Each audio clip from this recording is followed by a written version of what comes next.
Chapter 1. Today must be his end.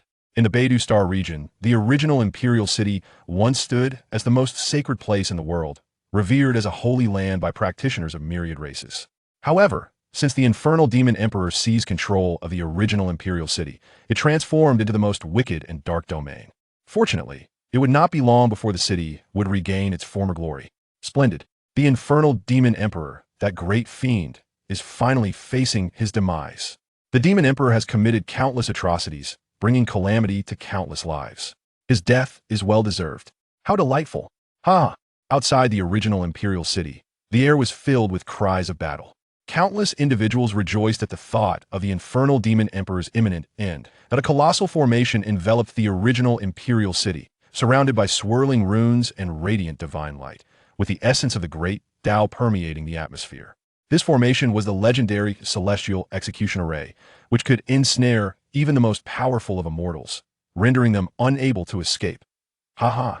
The infernal demon emperor believed he had severed the path to immortality, thinking himself the strongest in the world, beyond anyone's reach. Now he's trapped within the celestial execution array, helplessly watching his power. Wanahi must be trembling in fear. Ha! If not for the combined efforts of the seven empresses, the celestial execution array would not have succeeded in ensnaring the infernal demon emperor. The contributions of the seven empresses are truly immeasurable. At the mention of the seven empresses, admiration and reverence filled the faces of the crowd. Some young practitioners, eager to become the first to slay the infernal demon emperor and earn the favor of the empresses, were ready to charge into the original imperial city. Are you all out of your minds? An elder practitioner hurriedly intervened, stopping the impetuous youths seeking glory. Though the celestial execution array possesses immense power, the infernal demon emperor was once a formidable immortal. A dying camel is larger than a horse. Do you truly believe you can defeat him? Have you not seen that even the seven empresses have not rashly entered the original imperial city? Upon hearing this, the crowd felt a wave of trepidation. They realized how reckless they had been. The infernal demon emperor was notorious, having caused the downfall of countless powerful figures. Despite his current weakened state, he was not someone they could carelessly provoke. If he were to lash out in a desperate struggle, they could become mere pawns in his final moments. The thrill of confrontation quickly faded, and those who had been clamoring to be the first to slay the infernal demon emperor fell silent, waiting patiently for the fiend to be utterly reduced to a mere husk under the refining power of the celestial execution array. Within the original imperial city, a strikingly handsome young man with white hair sat cross-legged on a sacred altar.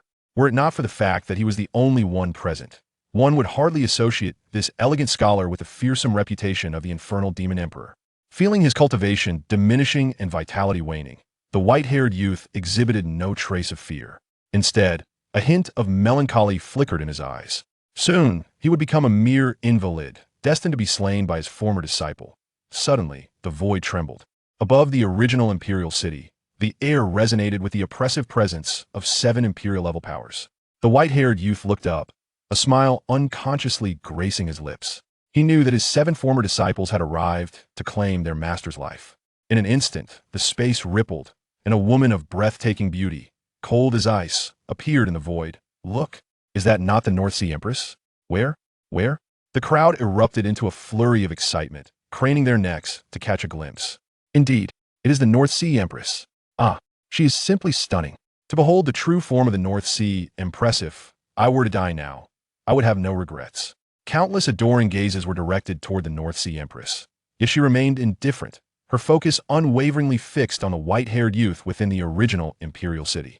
Xiaofan, you once took me as your disciple, infiltrated my family, murdered my parents, and seized my family's fortune. I let you escape last time, but this time, you shall pay in blood. With that, the North Sea Empress raised her hand, unleashing a formidable imperial pressure that enveloped the surroundings. The practitioners on the ground felt the very fabric of space solidify.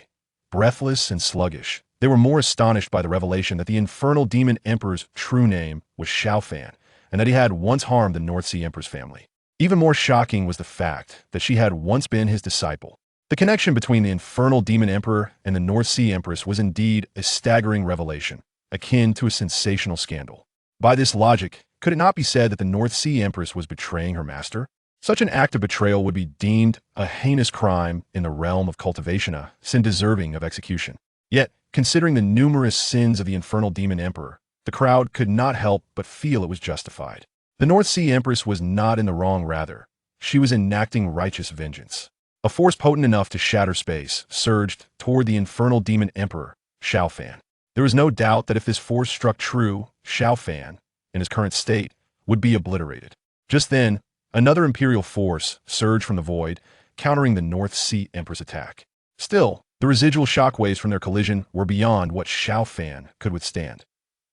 Xiao Fan staggered, blood spilling from his lips, his complexion paling, his vitality waning. Seeing her assault thwarted, the North Sea Empress furrowed her brow, glancing toward a specific point in the void.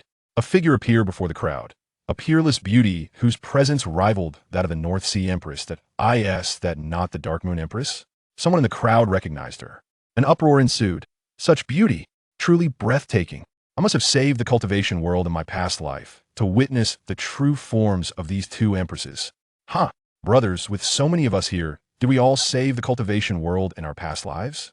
The crowd buzzed with discussion, captivated by the beauty of the two empresses. However, an elder practitioner, unable to remain silent, exclaimed, "Have you all not realized that the Dark Moon Empress just blocked the North Sea Empress attack, saving the infernal demon emperor?" The crowd fell silent, realization dawning upon them. Indeed, had the Dark Moon Empress not intervened, the infernal demon emperor would have been annihilated by now. What did the Dark Moon Empress intend? Did she truly wish to save the infernal demon emperor? If so, the expressions of the crowd shifted instantly, mirroring the North Sea Empress' confusion. Dark Moon Empress, do you intend to save him? The North Sea Empress regarded the Dark Moon Empress with grave intensity. This was a woman who matched her in both power and beauty. Yet, despite this, she harbored no intentions of retreat. And no matter what, the infernal demon emperor Xiao Fan must die today. Chapter 2. A legacy of crimes. The Empress of the Dark Moon lifted her gaze to the Empress of the Northern Underworld, her voice cold as she declared, "You cannot kill him." This statement stirred a tempest of murmurs among the crowd below. What did the Empress of the Dark Moon mean? Was she truly prepared to defy the world and rescue the Emperor of the Underworld? The Emperor of the Underworld had caused immense suffering, and many believed he deserved death. If the Empress of the Dark Moon intended to save him, she would be opposing the entire realm of cultivation. No matter how formidable the Empress of the Dark Moon was, could she truly stand against all the cultivators united? Some practitioners began to voice their discontent towards her. It was an elder cultivator who finally intervened, urging the crowd to remain calm and not to jump to conclusions. Let us remember that the celestial execution array was established through the combined efforts of the 7 empresses. If the Empress of the Dark Moon wished to save the Emperor of the Underworld, she would not have allied with the other 6. Upon hearing this, the crowd felt a wave of shame wash over them. The Empress of the Dark Moon had played a significant role in the siege against the Emperor of the Underworld, and their hasty judgments had been unwarranted. Nevertheless, the Empress of the Dark Moon paid no heed to the murmurs surrounding her. Her focus remained unwaveringly on Xiao Fan. At that moment, her gaze was icy, devoid of any outward expression, yet an overwhelming aura of murderous intent emanated from her, surpassing even that of the Empress of the Northern Underworld. The latter, recognizing this, realized that her suspicions about the Empress of the Dark Moon's intentions to save Xiao Fan were unfounded. The Empress of the Dark Moon's hatred for Xiao Fan was palpable and perhaps even greater than her own. From her elevated position, the Empress of the Dark Moon looked down upon Xiao Fan, whose face had turned pale and shaky.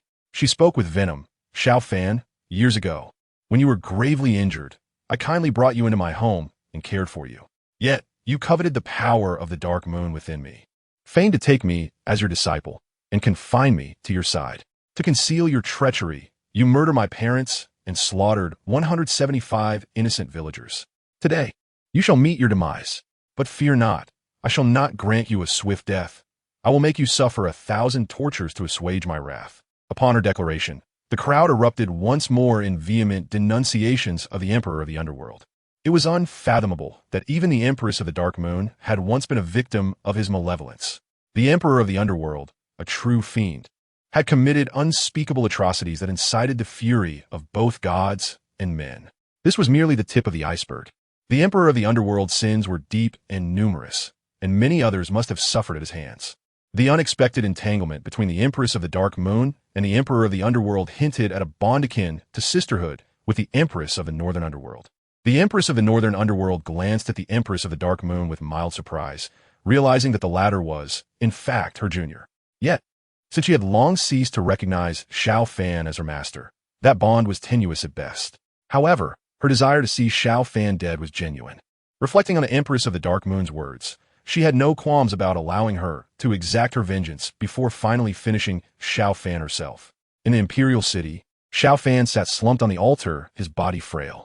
Faced with the denunciations of his former disciples, he exhibited neither fear nor pleas for mercy. His expression remained remarkably serene.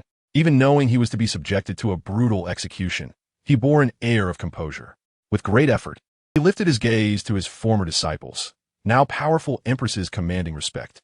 They no longer required his protection, and in his eyes shone a deep affection, accompanied by a genuine smile. He felt a sense of peace wash over him. He was ready to depart. Slowly, he closed his eyes, his vitality waning rapidly. Witnessing Xiao Fan's choice of self-termination, the Empress of the Dark Moon, who had intended to inflict 1,000 tortures upon him, and the Empress of the Northern Underworld, who had wished to end his life herself, both fell into a profound silence. Perhaps, in consideration of the remnants of their master-disciple bond, they would allow him this dignified exit. They would later bring his body to the graves of his parents and the innocent victims, ensuring he would forever kneel before their resting places in penance. However, not everyone desired such a dignified end for Xiao Fan. Suddenly, the void trembled.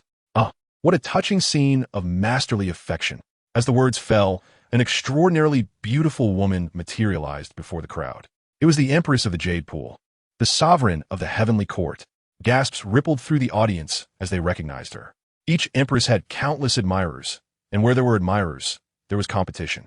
Among the 7 empresses, the hierarchy was often debated, yet the top position remained undisputed.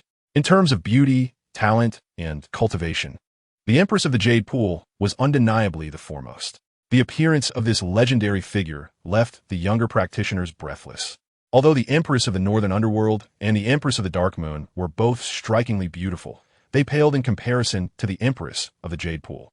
Moreover, as the ruler of the heavenly court, she reigned supreme over all realms. The faces of the Empress of the Northern Underworld and the Empress of the Dark Moon darkened, not because they felt inferior, but because the Empress of the Jade Pool's mockery of their bond with Xiao Fan was a profound insult. Yet, the Empress of the Jade Pool paid them no mind. Her cold gaze fixed upon Xiao Fan as she declared, "If you wish to die, it shall not be so easy." With that, she raised her hand and infused Xiao Fan with a surge of true energy, halting the rapid decline of his vitality. However, this was not an act of salvation. Rather, she was merely prolonging his suffering. Once this energy was depleted, his spirit would undoubtedly disperse. After executing her plan, the Empress of the Jade Pool spoke with a booming voice. "Xiao Fan, years ago, you murdered my husband to secure your position in the heavenly court, flaunting your deeds before my father. Did you ever consider that this day would come? Xiao Fan, you manipulated my father into forcing me to take you as my master to elevate your status. Did you ever think it would lead to this outcome? Xiao Fan, you schemed to ascend to the throne of the heavenly emperor, even orchestrating the death of my father. Did you ever foresee this day?" Each word of the Empress of the Jade Pool was a piercing condemnation of Xiao Fan's transgressions. Perhaps she had suppressed her fury for too long, for she displayed no concern for her lofty image. The crowd could feel the volcanic anger radiating from her. Silence enveloped the audience, each person wary of provoking her wrath. As the Empress of the Jade Pool laid bare Xiao Fan's sins, the truth behind the upheaval in the heavenly court began to crystallize. Previous rumors had suggested that the former heavenly emperor had perished at the hands of the emperor of the underworld, and this had now been confirmed. What shocked the crowd further was the revelation that the Empress of the Jade Pool had once been a disciple of the emperor of the underworld and had even had a husband. This revelation shattered the hearts of her devoted followers. Chapter 3. A retrospective on life in response to the Empress of the Jade Pool's accusations. Xiao Fan slowly opened his eyes and gazed up at her. Unlike his demeanor towards the empresses of the Northern Underworld and the Dark Moon, a rare tenderness flickered in his eyes. After one last look at the Empress of the Jade Pool, he closed his eyes once more, a serene smile gracing his lips. His expression was profoundly tranquil, akin to that of a benevolent elder. Seeing this, the Empress of the Jade Pool was engulfed in rage and exclaimed, "Xiao Fan, even now, you feign innocence, which is utterly revolting. Were it not for the need to interrogate you, I would have long ago obliterated you with a single strike. Xiao Fan, Where have you concealed the soul-nurturing bottle that contains my husband's spirit? The usually imperious and unyielding empress of the Yao pool now displayed a hint of anxiety. Just tell me, and I promise to grant you a swift end, the empress declared solemnly. Remembering her husband, her once austere visage softened with tenderness. In her youth, she had descended to the mortal realm and fallen in love with a common man. That period was the most beautiful memory of her life. However, her bliss was short-lived. Upon learning of their union, her father, the heavenly emperor, erupted in fury. To protect her beloved from harm, she concealed him and returned to the heavenly court. Yet, tragically, her husband ultimately perished. Xiao Fan had slain him, binding his spirit within the nurturing bottle, seeking to curry favor with her father, the heavenly emperor, to gain entry into the heavenly court. In the end, her father had welcomed disaster into their home, leading to his own demise. Yet now, she had avenged her great grievance. Xiao Fan was destined to die today. However, before his demise, she needed to uncover the location of her husband's soul-nurturing bottle.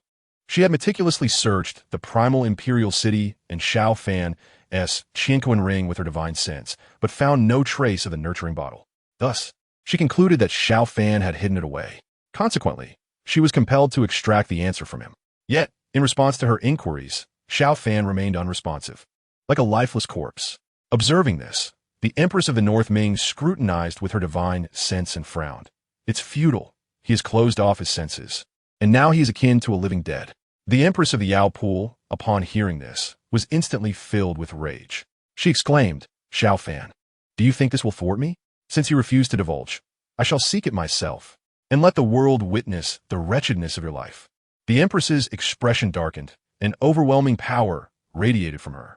Behind her, a divine light shone brilliantly as an ancient stone mirror emanating a chaotic aura gradually materialized. Could it be the legendary chaotic artifact, the Haotian mirror? The onlookers, filled with astonishment, realized the significance of the Haotian mirror, the heavenly court's treasured possession, rumored to possess immense power. It was precisely because of the Haotian mirror that the heavenly court had remained unyielding throughout the ages, ruling over the myriad heavens. Today, they were granted the opportunity to witness its true form.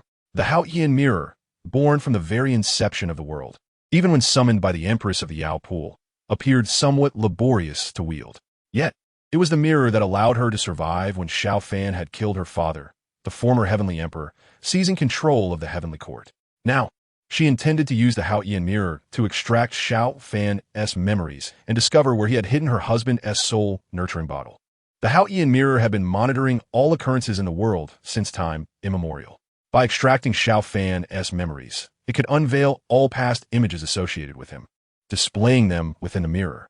Everything related to Xiao Fan would be laid bare. Furthermore, while millennium might pass within the mirror, to those observing from without, it would feel as though only a few fleeting hours had elapsed. She would ensure the world witnessed the sordidness of Xiao Fan's existence. She would condemn him to infamy for eternity, reviled by generations, reflecting the myriad heavens. The Empress of the Yao pool uttered a command, and the Haotian mirror melded into the sky. When the onlookers lifted their gaze, they were astonished to find the sky transformed, resembling an endless expanse of mirrored surface.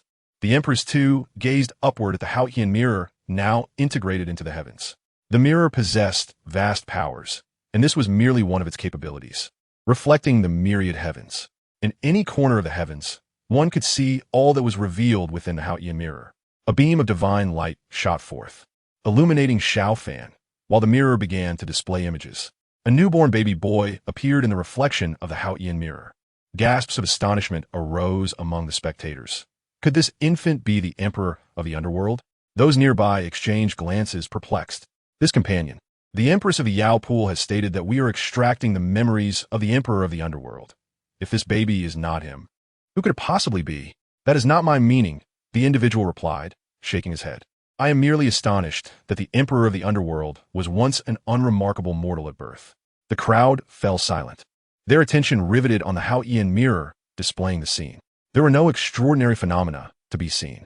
It is known that any divine body or special constitution manifests some remarkable trait at birth.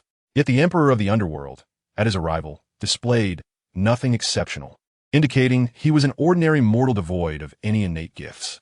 today as prominent figures within the realm of cultivation. Who are they if not prodigies endowed with extraordinary talents? For an ordinary mortal to embark on the path of cultivation is a challenge, let alone to excel. Yet Xiao Fan, with nothing but a mortal body, had ultimately ascended to become the emperor of the underworld, commanding all throughout the realm of cultivation, a truly remarkable feat many practitioners, possessing only modest talents and low cultivation, found exhilaration upon seeing the renowned emperor of the underworld merely as a mortal. If he could ascend to such heights, why could they not? If they could learn the methods of his cultivation, they too could become illustrious figures in the realm. Those who had previously condemned the emperor of the underworld now watched the Haotian mirror intently, fearful of missing some crucial image. Even the empress of the Yao Pool displayed a flicker of surprise. She had not anticipated that Xiao Fan, this tyrant, was merely a mortal. The empress of the Dark Moon furrowed her brow, but soon relaxed. Indeed, had Xiao Fan been anything but a mortal, he would not have coveted her Dark Moon powers. Only the empress of the North Ming remained unaffected by surprise, as she already understood that Xiao Fan was merely a mortal. Once she had slain him, but fortune had allowed him to survive. Later, upon discovering he was still alive, she realized that he had transformed beyond recognition. Thus, she deduced that he must have encountered fortuitous circumstances, enabling his rise as the formidable emperor of the underworld, a scourge upon the world. Chapter 4. The young man seeking kinship. The Haotian mirror revealed the scenes of Xiao Fan's childhood. His father, a prosperous merchant, had high hopes for him as a late-born son, wishing for Xiao Fan to achieve fame and honor for the family. Xiao Fan did not disappoint. By the age of 3, he could recognize 1,000 characters. At 4, he had thoroughly mastered the 4 books and 5 classics, and by 5, he excelled in poetry and prose, gaining acclaim as a child prodigy. However, while this may have seemed remarkable among mortals, it was rather commonplace for practitioners. Outside the Haotian mirror, many began to feel restless. Up until the age of 8, Xiao Fan had shown no inclination toward cultivation. For practitioners, establishing a foundation from an early age is paramount. Generally, disciples from prestigious families begin nurturing their bodies with spiritual herbs from a young age. Missing this foundational period makes future success in cultivation exceedingly difficult.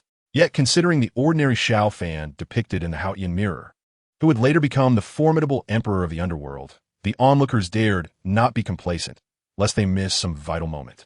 Xiao Fan's life before the age of 8 had passed in the embrace of a mundane yet blissful existence. At that time, he had never contemplated becoming a practitioner, nor was he aware that such beings existed in the world. His sole ambition was to diligently pursue his studies, show filial piety to his parents, and ultimately achieve distinction to bring honor to his family. However, this ordinary yet blissful life abruptly came to an end on his 8th birthday. "Mother, where are we going?" In the carriage, the young Xiao Fan inquired of his mother beside him. "Fanner, today is your birthday, and Mother is taking you to the temple to pray for blessings, so that the heavens may protect my Fanner and allow him to grow up safe and sound." Xiao Fan's mother was a beautiful and gentle woman. Yet at that moment, Xiao Fan gazed out the carriage window at the beggars lining the streets, his expression filled with concern. "Mother, can I ask the heavens to ensure that no one goes hungry anymore?" Hearing this, Zhao's mother lovingly stroked Xiao Fan's head and replied softly, "Fanner, when we return from the temple, I will have the steward distribute porridge to help those in need." "Mother, you are truly wonderful. I will also pray for you, asking the heavens to make you more youthful and beautiful." The young Xiao Fan nestled in his mother's embrace, affectionately rubbing his little head against her. "Oh, would you not pray for me if Mother did not ask the steward to distribute porridge?" Zhao's mother gently patted Xiao Fan's little head, her eyes filled with fondness. Observing this warm scene reflected in the heavenly mirror, many were moved. They could hardly believe that the notorious and malevolent underworld demon emperor had once been so kind-hearted in his youth. Indeed, had they not known this was the memory of the underworld demon emperor, no one would have imagined that this innocent child would grow to bring calamity to the world. The image of the youthful underworld demon emperor portrayed in the heavenly mirror starkly contrasted with the image most held of him, prompting the crowd's curiosity regarding what experiences could have led to such a profound transformation in Xiao Fan. Watching the kind-hearted young Xiao Fan, the Yaoqi Empress displayed a look of disdain. In her view, the young Xiao Fan merely exhibited his true nature before encountering temptation. Conversely, the Northern Underworld Empress regarded the image in the heavenly mirror with a grave expression. The kindness displayed by Xiao Fan in his youth genuinely surprised her. Yet, what perplexed her even more was how familiar the environment in which Xiao Fan had grown up seemed to her. Both the Xiao family's residence and the streets through which the carriage passed were familiar to her, for they were the same places she had lived in during her own childhood. She had confirmed repeatedly that this was not merely a case of mistaken identity or resemblance. The places where Xiao Fan had lived were indeed the same as her own. In her memories, this had always been her home. How could it have transformed into Xiao Fan's? What could have transpired?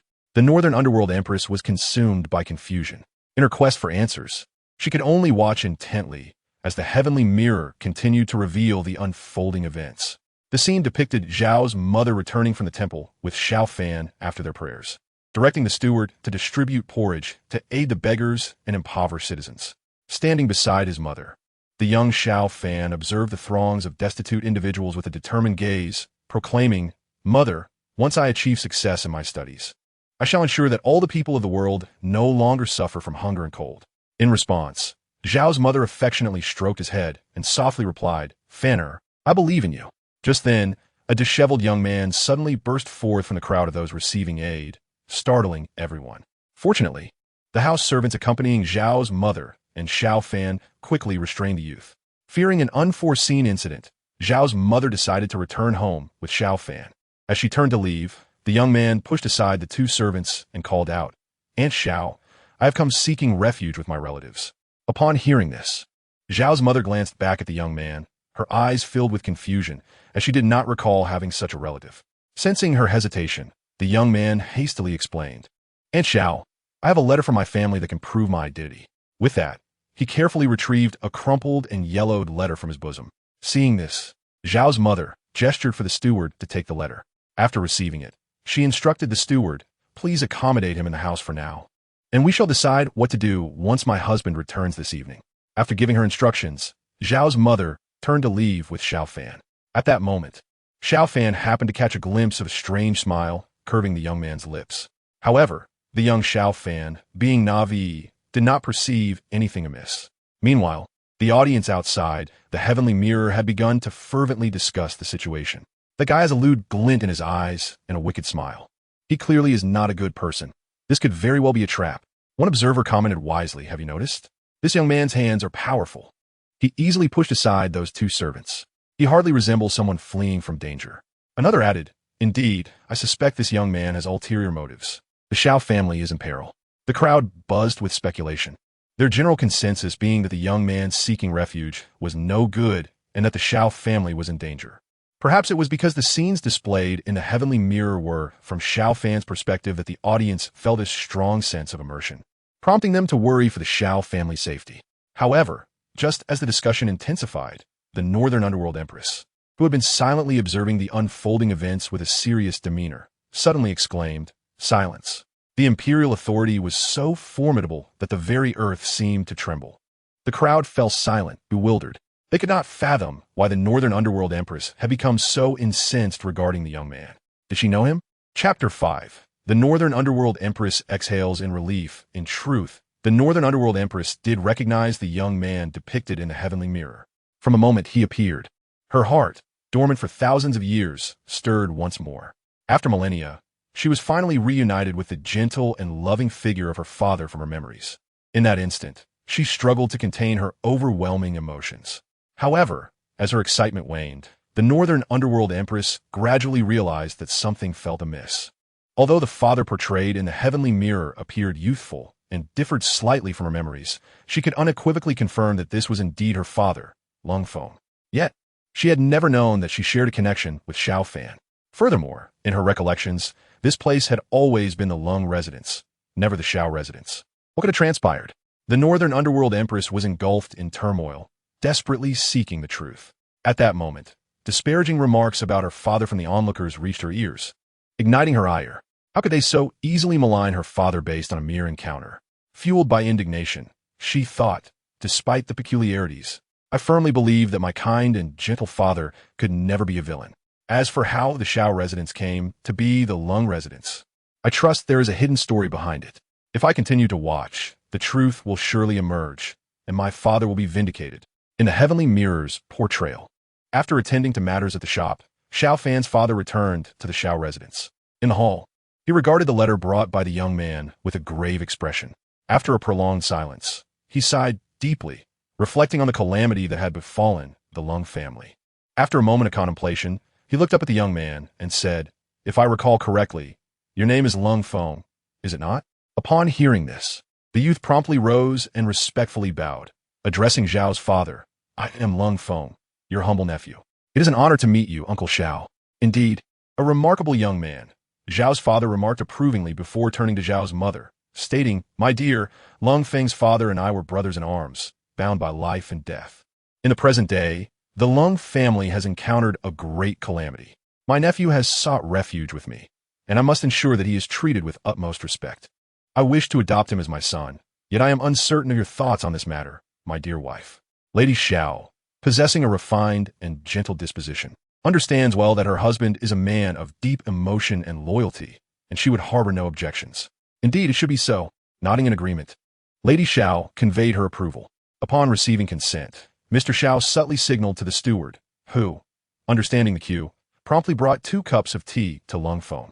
After the tea was offered, Mr. Xiao solemnly addressed Lung Feng, stating, "From this day forth, you shall be regarded as my adopted son." Upon hearing these words, Lung Feng's expression was one of profound excitement, and with tears of gratitude, he raised the tea with trembling hands to present it to Mr. Xiao and Lady Xiao. "To my adoptive father and mother," he said reverently. After the tea ceremony, Lung Feng suddenly knelt before Mr. Xiao and Lady Xiao, bowing deeply and exclaiming, "I am honored to meet my adoptive parents." Mr. Xiao, clearly taken aback by this unexpected display of humility, assumed that Lung Feng was simply a man who understood gratitude, and he quickly stepped forward to assist him in rising. "From this moment on, the Xiao household shall be your home. There is no need for such formalities." However, Lady Xiao, observing Lung Feng's actions, furrowed her brow slightly, feeling an inexplicable aversion towards him. Meanwhile, the young Xiao Fan witnessed the unfolding events with joy, delighted to have gained an elder brother. Once Mr. Xiao helped Lung Feng to his feet, he inquired, "Feng, what are your plans for the future? Have you considered pursuing a scholarly career?" "Adoptive father, I have never been one for studies. I dare not aspire to such achievements," Lung Feng replied, somewhat awkwardly shaking his head.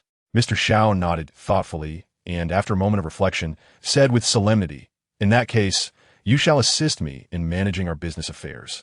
For the Xiao family's legacy requires an heir." With a sudden motion, Lung Feng knelt once more, hastily clarifying, "Adoptive father, I have never intended to vie for the Xiao family's fortune." It appeared that Lung Feng had misconstrued Mr. Zhao's words as a test. Observing Lung Feng's anxious demeanor, Mr. Xiao chuckled wryly, "Rise, I'm not testing you. Fanner has aspirations beyond this," he added, casting a knowing glance at Xiao Fan, whose face lit up with joy at the mention of his ambitions. Xiao Fan was the pride of the Xiao family, destined for scholarly success. Though the Xiao family possessed wealth, the status of merchants could never compare to that of the gentry. Mr. Xiao sincerely regarded Lung Feng as family, believing that with Xiao Fan pursuing a career in governance and Lung Feng managing the family business, they could surely elevate the Xiao name. After clarifying his intentions to Lung Feng, the latter solemnly vowed, "I shall not disappoint the hopes you have placed upon me, and I will strive to expand the Xiao family's enterprises, becoming a steadfast support for my brother Fan." Mr. Xiao nodded with satisfaction, pleased to see that Lung Feng was indeed a person of gratitude and integrity. He then beckoned to Xiao Fan. "Fanner, come forth and greet your elder brother." "Big brother," Xiao Fan exclaimed with a cheerful smile as he rushed over. "Ah," Lung Feng replied, bending down to look at Xiao Fan with a broad smile, saying, "If anyone dares to bully you in the future, you must tell your big brother, and I will stand up for you." "Big brother, no one dares to bully me," Xiao Fan replied, beaming. Observing the camaraderie between the two brothers, Mr. Xiao felt a deep sense of contentment. However, just as Xiao Fan was about to take Lung Feng to the backyard to play, Lady Xiao, who had remained silent until now, suddenly stood and addressed Xiao Fan, "Fanner, it is time for your studies." With that, she took Xiao Fan by the hand and led him out of the hall, ignoring Lung Feng entirely. Xiao Fan looked back longingly, calling out, "Big brother, I will come and play with you next time." After they exited the hall, Lady Zhao's expression turned grave. For reasons unknown, she had felt uneasy since earlier. Watching the retreating figures of Lady Xiao and Xiao Fan, a glimmer of coldness flickered in Lung Feng's eyes. However, Upon hearing Mr. Zhao's voice beside him, he quickly concealed it. Your adoptive mother is often strict with Fanner, but it is not dissatisfaction towards you. Do not take it to heart, Mr. Zhao explained. I understand. My brother Fan is destined for greatness, Lung Feng humbly acknowledged. Mr. Zhao's fondness for Lung Feng grew as he observed his understanding demeanor. After instructing the steward to arrange a room and maidservants for Lung Feng, he finally settled into the Xiao household. Outside the Haotian mirror, upon witnessing Mr. Xiao designate Lung Feng as the heir to the family's enterprises, the Northern Darkness Empress exhaled a sigh of relief. This clarified the situation. It was not her father who had usurped the Xiao family's wealth. Indeed, her father could never be so base. As for the subsequent transformation of the Xiao household into the Lung household, it must have been caused by some circumstance. Yet, seeing Xiao Fan so joyfully engaged with her father left the Northern Darkness Empress feeling rather unsettled. Xiao Fan had become a brother to her father. In this light, Xiao Fan was in fact her uncle. Simultaneously, she felt perplexed. Thus far, there had been no conflict of interest between Xiao Fan and her father. They had each fulfilled their roles and jointly advanced the Xiao family. Why then would they later become adversaries? What events transpired? In pursuit of the truth, the Northern Darkness Empress gazed intently at the Haotian mirror, awaiting the next unfolding scene. Chapter 6. The True Identity of Lung Feng after settling into the Xiao household. Lung Feng devoted himself to learning the intricacies of business management under Mr. Zhao's guidance. He did not disappoint, showcasing remarkable talent in commerce. His understanding of social nuances came naturally, and he carried himself with grace and decorum. Both the shopkeepers and the household staff held him in high esteem. It was said that even the governor held a favorable view of Lung Feng. Consequently, Mr. Xiao placed great trust in him, entrusting several significant shops under the Xiao family's banner to Lung Feng's management within just 6 months. One evening, after being invited to a banquet hosted by the governor, Mr. Xiao and Lung Feng returned home late into the night. Following Lung Feng's prior instructions, the household staff had already retired early, sparing them the need to wait for their return. This consideration for the staff was a crucial reason for Lung Feng's popularity within the household. Everyone adored the approachable young master. Lung Feng supported the inebriated Mr. Xiao back to the Xiao residence, guiding him to the bedroom of the elder couple. The rear courtyard was home to only Mr. and Mrs. Xiao and Xiao Fan. Even Lung Feng had his own quarters in the side courtyard. Thus, the night air in the rear courtyard was particularly serene. Inside the bedroom of Mr. and Mrs. Xiao, a light still burned. Lady Xiao had not yet retired, but was rather waiting for Mr. Zhao's return. Hearing noise from outside, she inquired, "Who is it?" "It is I, adoptive mother. Adoptive father is intoxicated," Lung Feng replied from outside. The door creaked open, revealing Lady Xiao, adorned in simple attire, standing at the threshold. The bright moonlight illuminated her graceful and captivating visage, enhancing her allure. In her youth, Lady Xiao was renowned as a beauty throughout the area, despite having married Mr. Xiao and given birth to Xiao Fan. Her charm remained undiminished. Lung Feng gazed at the enchanting Lady Xiao bathed in moonlight, his eyes betraying an unmistakable lustful glimmer. Noticing this, Lady Xiao's brow furrowed slightly, filled with aversion. This was not the first instance she had perceived such disrespect in Lung Feng's gaze. Previously, he had at least shown some restraint, but this evening's blatant display was a first. Out of consideration for Mr. Zhao's honor, she had refrained from addressing the matter directly and had sought to avoid encounters with Lung Feng. However, it now seemed necessary to have a serious discussion with Mr. Xiao regarding this issue. In Mr. Xiao's eyes, Lung Feng was a virtuous individual, filled with gratitude and business acumen, thus earning his trust and favor. Yet, from their first meeting, Lady Xiao had felt an inexplicable sense of unease towards Lung Feng, which had only intensified with further acquaintance. She was increasingly convinced that Lung Feng was far from simple. Should Mr. Xiao truly entrust the entirety of the Xiao family's assets to Lung Feng, it could potentially lead the entire family into dire straits. Although a decision had been made in her heart at that moment, in front of Cold Peak, Zhao's mother did not reveal it. Instead, she spoke gently to Cold Peak, saying, "You have worked hard too. I will take care of your adoptive father, so you should return and rest early." However, just as Zhao's mother reached out to assist Zhao's father into the house, Cold Peak took hold of him and walked straight into the bedroom. "Let me do it." A meaningful smile played on Cold Peak's lips. After helping Zhao's father onto the bed, he leisurely seated himself at the table, crossing his legs, pouring a cup of tea, and savoring it slowly, showing no intention of leaving. Zhao's mother was filled with fury at that moment. Indeed, Cold Peak's true nature was far from the courteous demeanor he displayed in front of others. However, to avoid alarming him, Zhao's mother refrained from exploding in anger and repeated, "You have also had a long day. You should return to rest early." Ignoring her dismissal, Cold Peak seemed unfazed, calmly caressing the teacup in his hands, and remarked, "Adoptive mother, it seems you have never liked me much." Zhao's brow furrowed tightly, clearly displeased with Cold Peak's frivolous demeanor. "You are a bit drunk. Hurry back to rest. We can discuss things tomorrow," Zhao's mother said coldly. "Drunk?" Cold Peak raised his eyes to Zhao's mother, a mocking smile emerging on his face. "Why not have a couple of drinks with me, and see if I'm truly drunk?" With that, he boldly pulled Zhao's mother into his embrace. At that moment, Zhao's mother finally panicked. She had never anticipated Cold Peak would be so audacious. She struggled desperately while urgently calling out, someone, yet, no matter how loudly Zhao's mother yelled, there was not a sound from outside. "Adoptive mother, it is useless to shout. I have long since instructed my people to lace tonight's food with a sedative." Cold Peak breathed in deeply against Zhao's neck, saying, "Adoptive mother, I have waited too long for this day. Preposterous. Are you not afraid I will expel you from the Shao family?" Zhao's mother was utterly shocked by Cold Peak's words, realizing that he had already infiltrated the Shao household. Struggling fiercely, she did not expect that the seemingly delicate Cold Peak possessed such astonishing strength, making it impossible for her to break free. "If you cease this at once, I can pretend this evening never happened." To prevent Cold Peak from continuing his reckless behavior, Zhao's mother could only warn him verbally. "Ha ha!" Cold Peak scoffed at her words. "Do you take me for a 3-year-old child? Let me tell you the truth. The Shao family's assets are now entirely in my hands, and the majority of the household comprises my people. If you do not want the entire Shao family to fall into ruin, you will obediently obey me."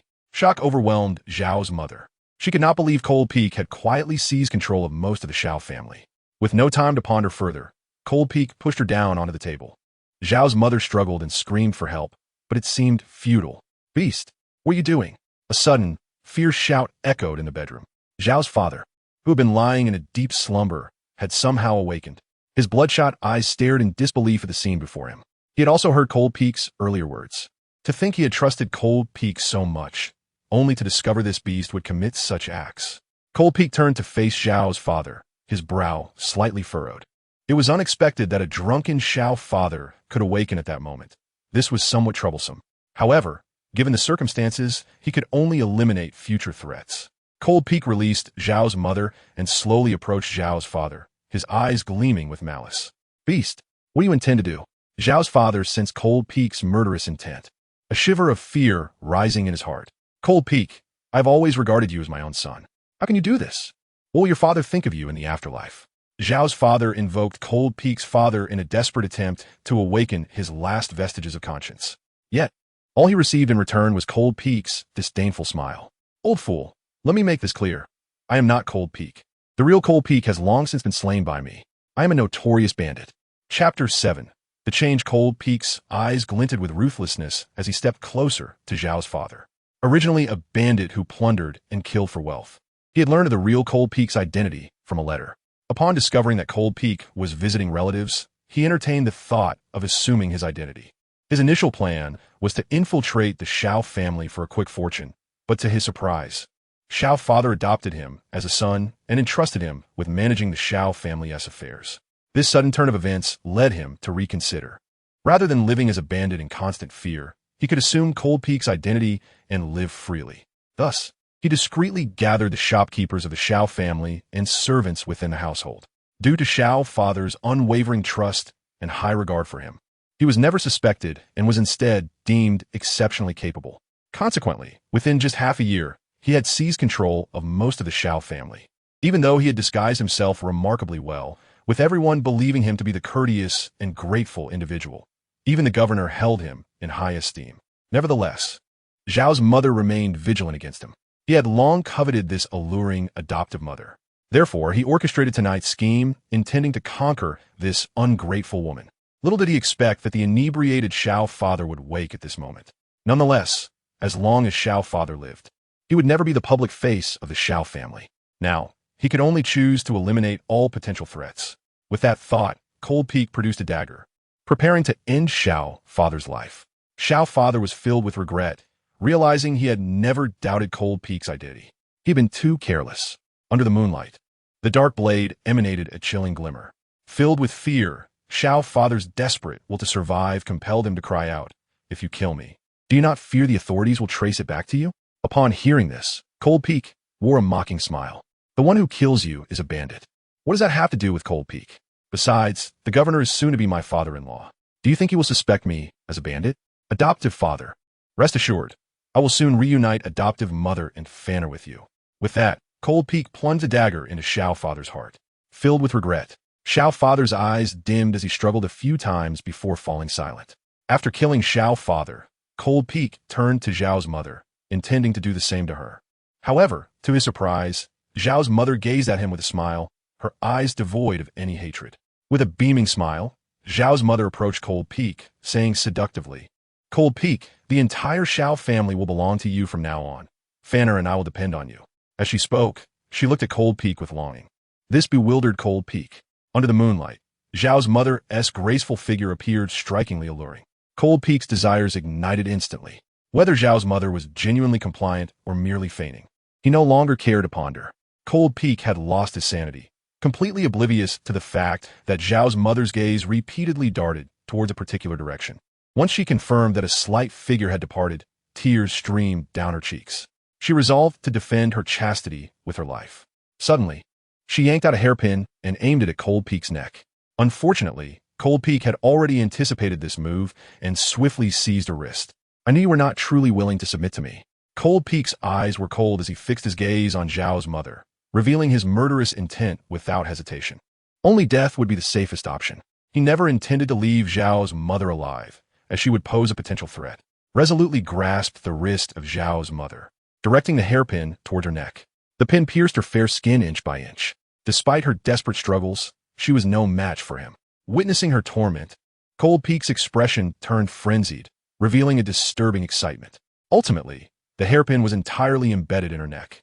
Zhao's mother fell silent, her body collapsing and knocking over a nearby candlestick. The flame ignited the bed curtains, quickly engulfing the entire room in fire. Cold Peak, observing the chaos, did not intervene. He could easily claim that Zhao's father had inadvertently knocked over the candlestick in a drunken stupor, leading to the tragic incident. The rooms in the rear courtyard were interconnected, and soon the surrounding chambers would be consumed by flames, effectively eliminating the last threat posed by Xiao Fan. From that moment forth, he would be the sole legitimate heir of the Xiao family. Although he had ordered his men to lace tonight's dinner with a sleeping drug, Xiao Fan should still be in a deep slumber. However, considering the unexpected incident involving Zhao's father, Cold Peak grew cautious. To be safe, he needed to verify the situation. Yet, when he glanced towards Xiao Fan's room, he was taken aback to find it ajar. He distinctly remembered that the door had been closed when he returned Zhao's father. Could it be? Cold Peak hurriedly entered Xiao Fan's room, only to discover that Xiao Fan had vanished without a trace. This was a predicament. His brow furrowed as he recalled Zhao's mother's unusual behavior. She had not immediately attempted to kill him with a hairpin, but had waited a considerable time before acting. Upon reflection, it was clear she had been buying time for Xiao Fan to escape. Leaving the Xiao family's courtyard, Cold Peak promptly dispatched his trusted allies to secretly scour the city for any sign of Xiao Fan. Once found, he would eradicate him without hesitation. As dawn broke and the fire consumed all, the entire city was left in disbelief at the sudden misfortune befalling the Xiao family. In a thatched cottage outside the city, the young Xiao Fan wept inconsolably, his eyes ablaze with vengeful fury. The previous day had been swelteringly hot, and with little appetite, he had consumed some lotus seed soup prepared by his mother, unaware it would be the last time he tasted her cooking. When Cold Peak had escorted Zhao's father back, he had awakened, witnessing everything that transpired. Cold Peak had murdered his father, violated his mother, and sought to usurp the Xiao family's fortune. He loathed himself for his cowardice, for not raising his voice, for being unable to prevent the calamity, and for having to flee quietly through the secret passage at his mother's urging. The young Xiao Fan screamed in agony. "Father, mother, what is a child to do? How can he avenge you?" Though hailed as a prodigy from a young age, the enormity of this tragedy was beyond his small frame to bear. He yearned for revenge, but knew he was no match for Cold Peak. The city was likely swarming with Cold Peak's men. Returning now would be a death sentence. overwhelmed by pain and despair, and after a night of flight, he curled up in the hay and fell into a deep sleep. Chapter 8. Awkwardness outside the Haotian mirror. The onlookers were captivated, thoroughly immersed in Xiao Fan's perspective. It felt as though they were witnessing their own father's murder and their mother's humiliation. The anger they felt was palpable. The once silenced cultivators, cowed by the northern underworld empress, could no longer contain their outrage and began to curse vehemently. Cold Peak was utterly despicable. If I ever get my hands on him, I shall tear him limb from limb. Count me in. That wretched beast must be skinned alive to quell my rage. Count me as well. The crowd was filled with righteous indignation, eager to see Cold Peak suffer. At that moment, a cultivator who harbored a deep-seated hatred for the underworld demon emperor frowned and spoke up. Friends, Xiao Fan is destined to become the future underworld demon emperor. If he dies at Cold Peak's hands now, there would be no later calamity for the world. We should feel regret. Upon hearing this, some cultivators suddenly awakened to the reality. Indeed, this was the future villain, the underworld demon emperor. We should be wishing for his demise, not feeling sympathy. Curse this damn empathy. Cold Peak is utterly incompetent for allowing the underworld demon emperor to escape. Exactly. If it were me, the underworld demon emperor would have been slain long ago. In an instant, Cold Peak's reputation took a dramatic turn. The crowd began blaming him for failing to eliminate Xiao Fan. Fortunately, a discerning cultivator stood up to voice dissent. No, I do not agree with your perspective. As cultivators, we must distinguish right from wrong, good from evil. How can we allow our hatred to obscure the truth? Indeed, the underworld demon emperor has committed countless atrocities. But at this moment, the Xiao Fan within the Haotian mirror is merely an innocent child who has never committed any evil. Had it not been for this tremendous upheaval filling him with hatred, he would not become the future scourge of the world. It is Cold Peak who is the true architect of this calamity. Can you not see what has transpired? The crowd fell silent under the reprimand, feeling an overwhelming sense of shame. They were cultivators, yet had been so easily swayed in blurring the lines of right and wrong. The true villain was Cold Peak, not the innocent Xiao Fan, who had never done harm. Just because Xiao Fan later became the dreaded underworld demon emperor, it did not justify Cold Peak as heinous actions. Those who had previously despised the underworld demon emperor now felt both ashamed and furious, realizing they had allowed hatred to cloud their judgment. In that moment, what difference was there between them and the malevolent underworld demon emperor? It was all Cold Peak's fault for momentarily blinding them. Yes, it is all Cold Peak's fault. The crowd of shame-faced cultivators unleashed their pent-up fury upon Cold Peak. Yet their anger only intensified, for they were witnessing memories from Xiao Fan's childhood. Nearly 10,000 years old, Cold Peak, a mere mortal, was likely long dead. Nevertheless, their ire grew stronger. Suddenly, a voice rang out from the void. Silence. Boom. Like a thunderclap, the command echoed in their ears. Fear gripped the hearts of the crowd, and some of the weaker cultivators collapsed, bleeding from their orifices. Above, the northern underworld empress radiated divine light, her power coalescing. Suddenly, she struck the Haotian mirror with her palm. Darkness enveloped the sky, and a fierce wind howled. The very earth trembled. I do not believe it. This must all be a lie. The northern underworld empress's expression was deranged, as if she had lost her senses. The Yaoqi empress, unaware of the reason behind her madness, observed with disdain as the northern underworld empress dared to attack the Haotian mirror, a primordial artifact created at the dawn of the world. Even immortals could not harm it, let alone the northern underworld empress. As for Xiao Fan's tragic childhood, she remained indifferent, for countless others had suffered far worse fates than him. Yet only Xiao Fan became the underworld demon emperor, proving the darkness that resided within him.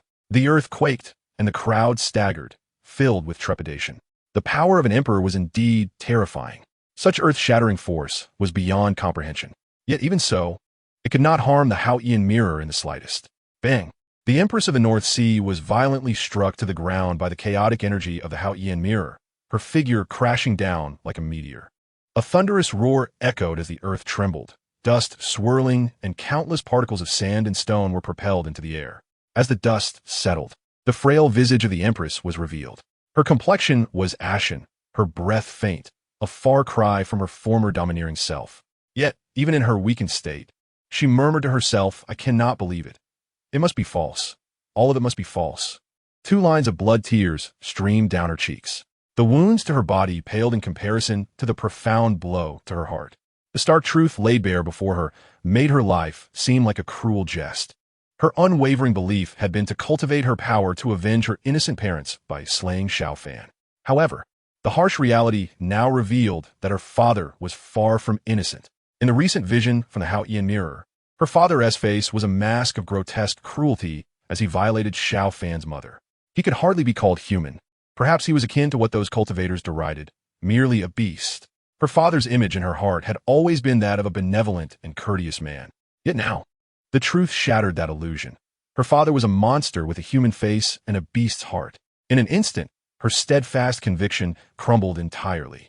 The Empress of the North Sea slowly rose. Her bitter expression turned toward Xiao Fan within the primordial imperial city. Her father had caused the deaths of Xiao Fan as parents and seized the Xiao family's wealth. Thus, Xiao Fan's return for vengeance was entirely justified. All the sins lay at her father's feet, and he deserved every consequence. What right did she have to seek vengeance against Xiao Fan? At that moment, the thought of avenging herself against him faded.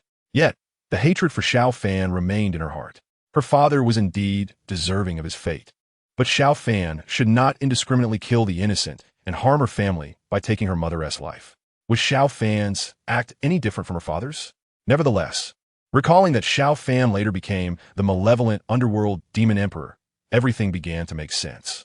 Thus, even if she refrained from killing Xiao Fan, others would not spare him. His death was inevitable. The Empress of the North Sea then began to meditate and heal her wounds, disregarding those around her. Outside the primordial imperial city, many cultivators had been injured by the shockwave from the Empress. Observing her focused on recovery, they began to discuss boldly among themselves.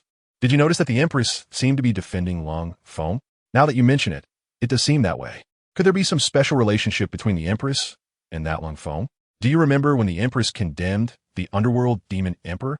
She stated that he killed her parents and usurped the assets of the Lung family? Yes, I recall that the Empress indeed said that. Lung family? So the Empress's surname is Lung, the same as that Lung Feng? The Empresses, exalted and elevated, rarely revealed their true names. As the crowd speculated on the Empress's real name, an elder cultivator spoke slowly. Indeed, the Empress of the North Sea is of the Lung family. Her true name is Lung Ruoxue. I believe her father's name is Lung Feng. The revelation stirred a wave of astonishment among the crowd. So the Empress is the daughter of that beast, Lung Feng. The truth was now laid bare. No wonder she had reacted with such fury when they insulted Lung Feng and even sought to destroy the Haotian mirror. Watching the Empress recuperate in the distance, the crowd's expressions became strange as they recalled her righteous condemnation of the underworld demon emperor. They pondered if the Empress felt any embarrassment at this moment. The current cultivation levels range from body refining, chi refining, foundation establishment, transcendence, dragon transformation, heaven communication, saint, great saint, quasi-emperor, emperor to celestial being. Chapter 9. Gratitude or Revenge. Even ordinary cultivators had deduced the relationship between the Empress of the North Sea and Lung Feng, and naturally, the Taiyin Empress and Yaoqi Empress were also aware of this connection. The Yaoqi Empress looked disdainfully at the recovering Empress of the North Sea. As the daughter of the former celestial emperor, her status was lofty and prestigious. How could the daughter of a beast be worthy of being counted among the 7 great empresses? It was truly laughable. The Taiyin Empress's expression was cold as she regarded the Empress of the North Sea. Xiao Fan deserved to die, but Lung Feng deserved it even more. Had it not been for Lung Feng's intervention, altering Xiao Fan's fate, perhaps none of the ensuing tragedies would have occurred.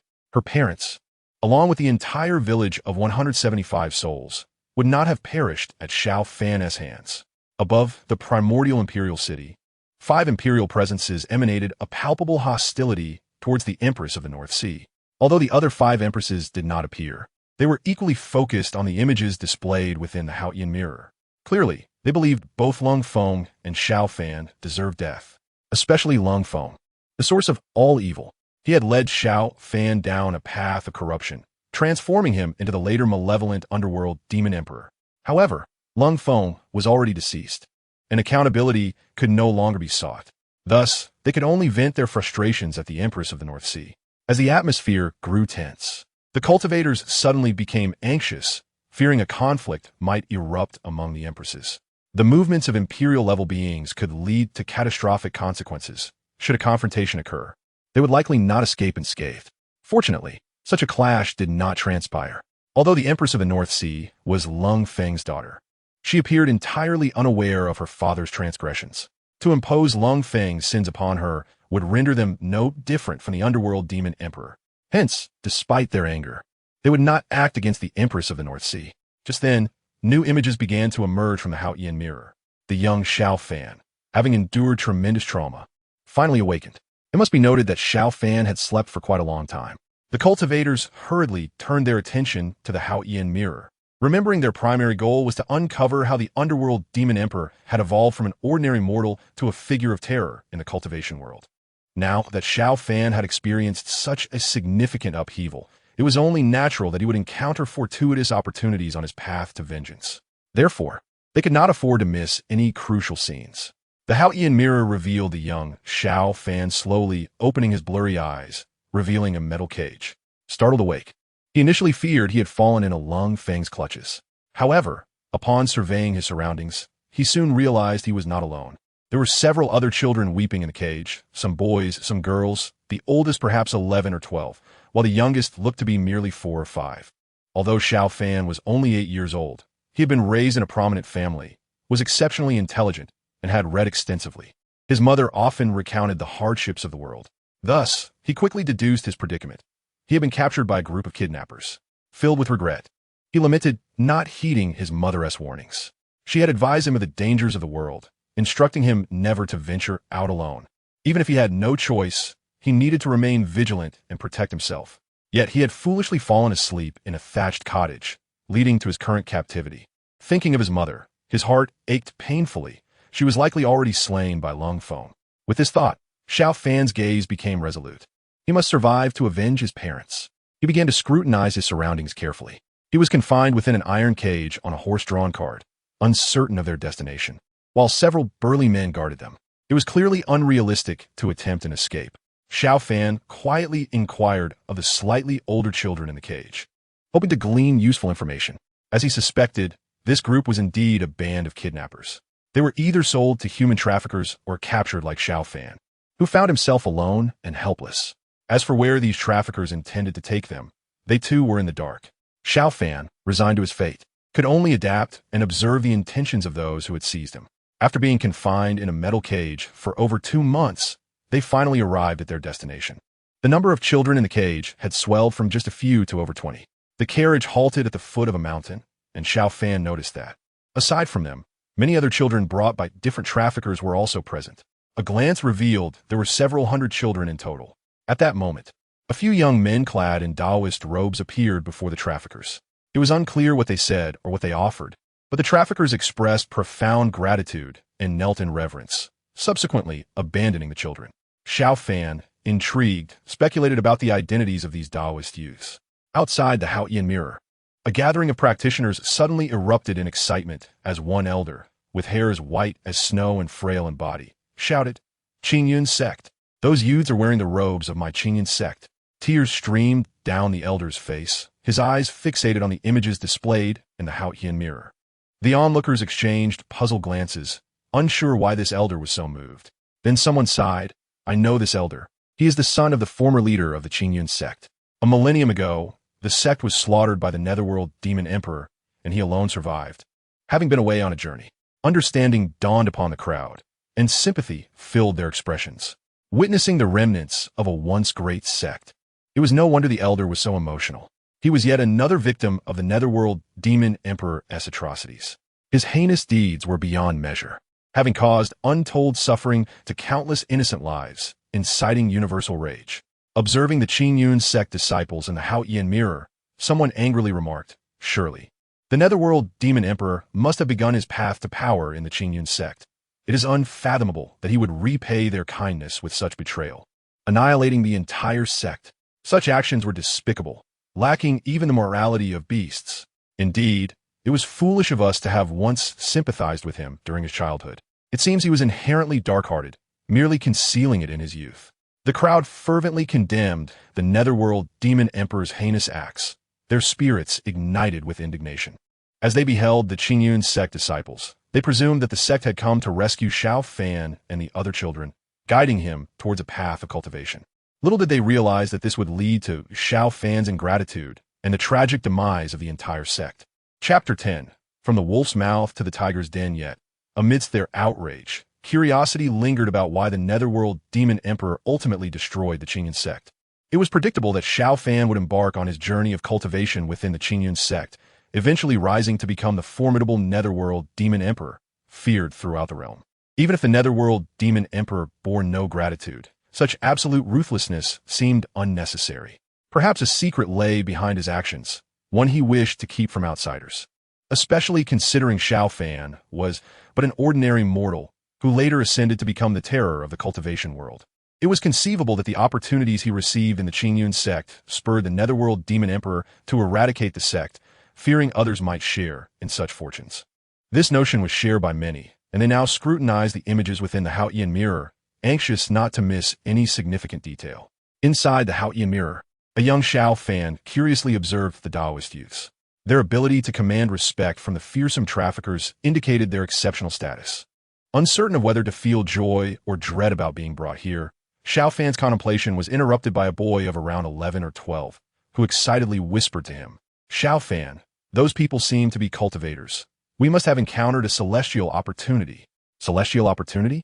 Xiao Fan responded, perplexed, unaware of what a cultivator entailed. The boy, named Zhang Tai, was a few years older than Xiao Fan and had been sold to the traffickers due to his family's poverty. Zhang Tai was mature for his age, with a cheerful disposition, and they had grown quite familiar during their confinement. After Zhang Tai explained, Xiao Fan learned that cultivators were exalted beings, akin to deities, and that many mortals might never encounter one in their lifetime, leading to widespread disbelief in their existence. However, Zhang Tai had once seen a cultivator in his youth, which fueled his fascination with the subject. Listening to Zhang Tai's enthusiastic descriptions, Xiao Fan felt a surge of excitement. If he could also become a cultivator, perhaps he could avenge his parents. Suddenly, the Taoist youths waved their hands, and the cages holding the children swung open. Zhang Tai and Xiao Fan were now convinced that these youths were indeed the legendary cultivators. "Xiao Fan, we are surely being taken to a celestial mountain. This must be the sect selecting new disciples. Make sure to perform well and strive to be chosen," Zhang Tai urged, sounding like a protective older brother.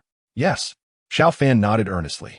For the sake of avenging his parents, this was his greatest opportunity, and he would seize it with all his might. The Taoist youths, seemingly having overheard their conversation, glanced in their direction, revealing enigmatic smiles. As Xiao Fan pondered how the Taoist youths would lead them to the celestial mountain, darkness suddenly enveloped him, and he collapsed unconscious. When he awoke, he found himself in a dim, foul-smelling dungeon, the stench overwhelming him with nausea. This was far from the abode he had envisioned for immortals. Surveying his surroundings, he recognized many familiar faces. The other children were confined here as well. However, Xiao Fan keenly sensed that several were missing. After a thorough search, he could not find Zhang Tai among them. This was no celestial opportunity.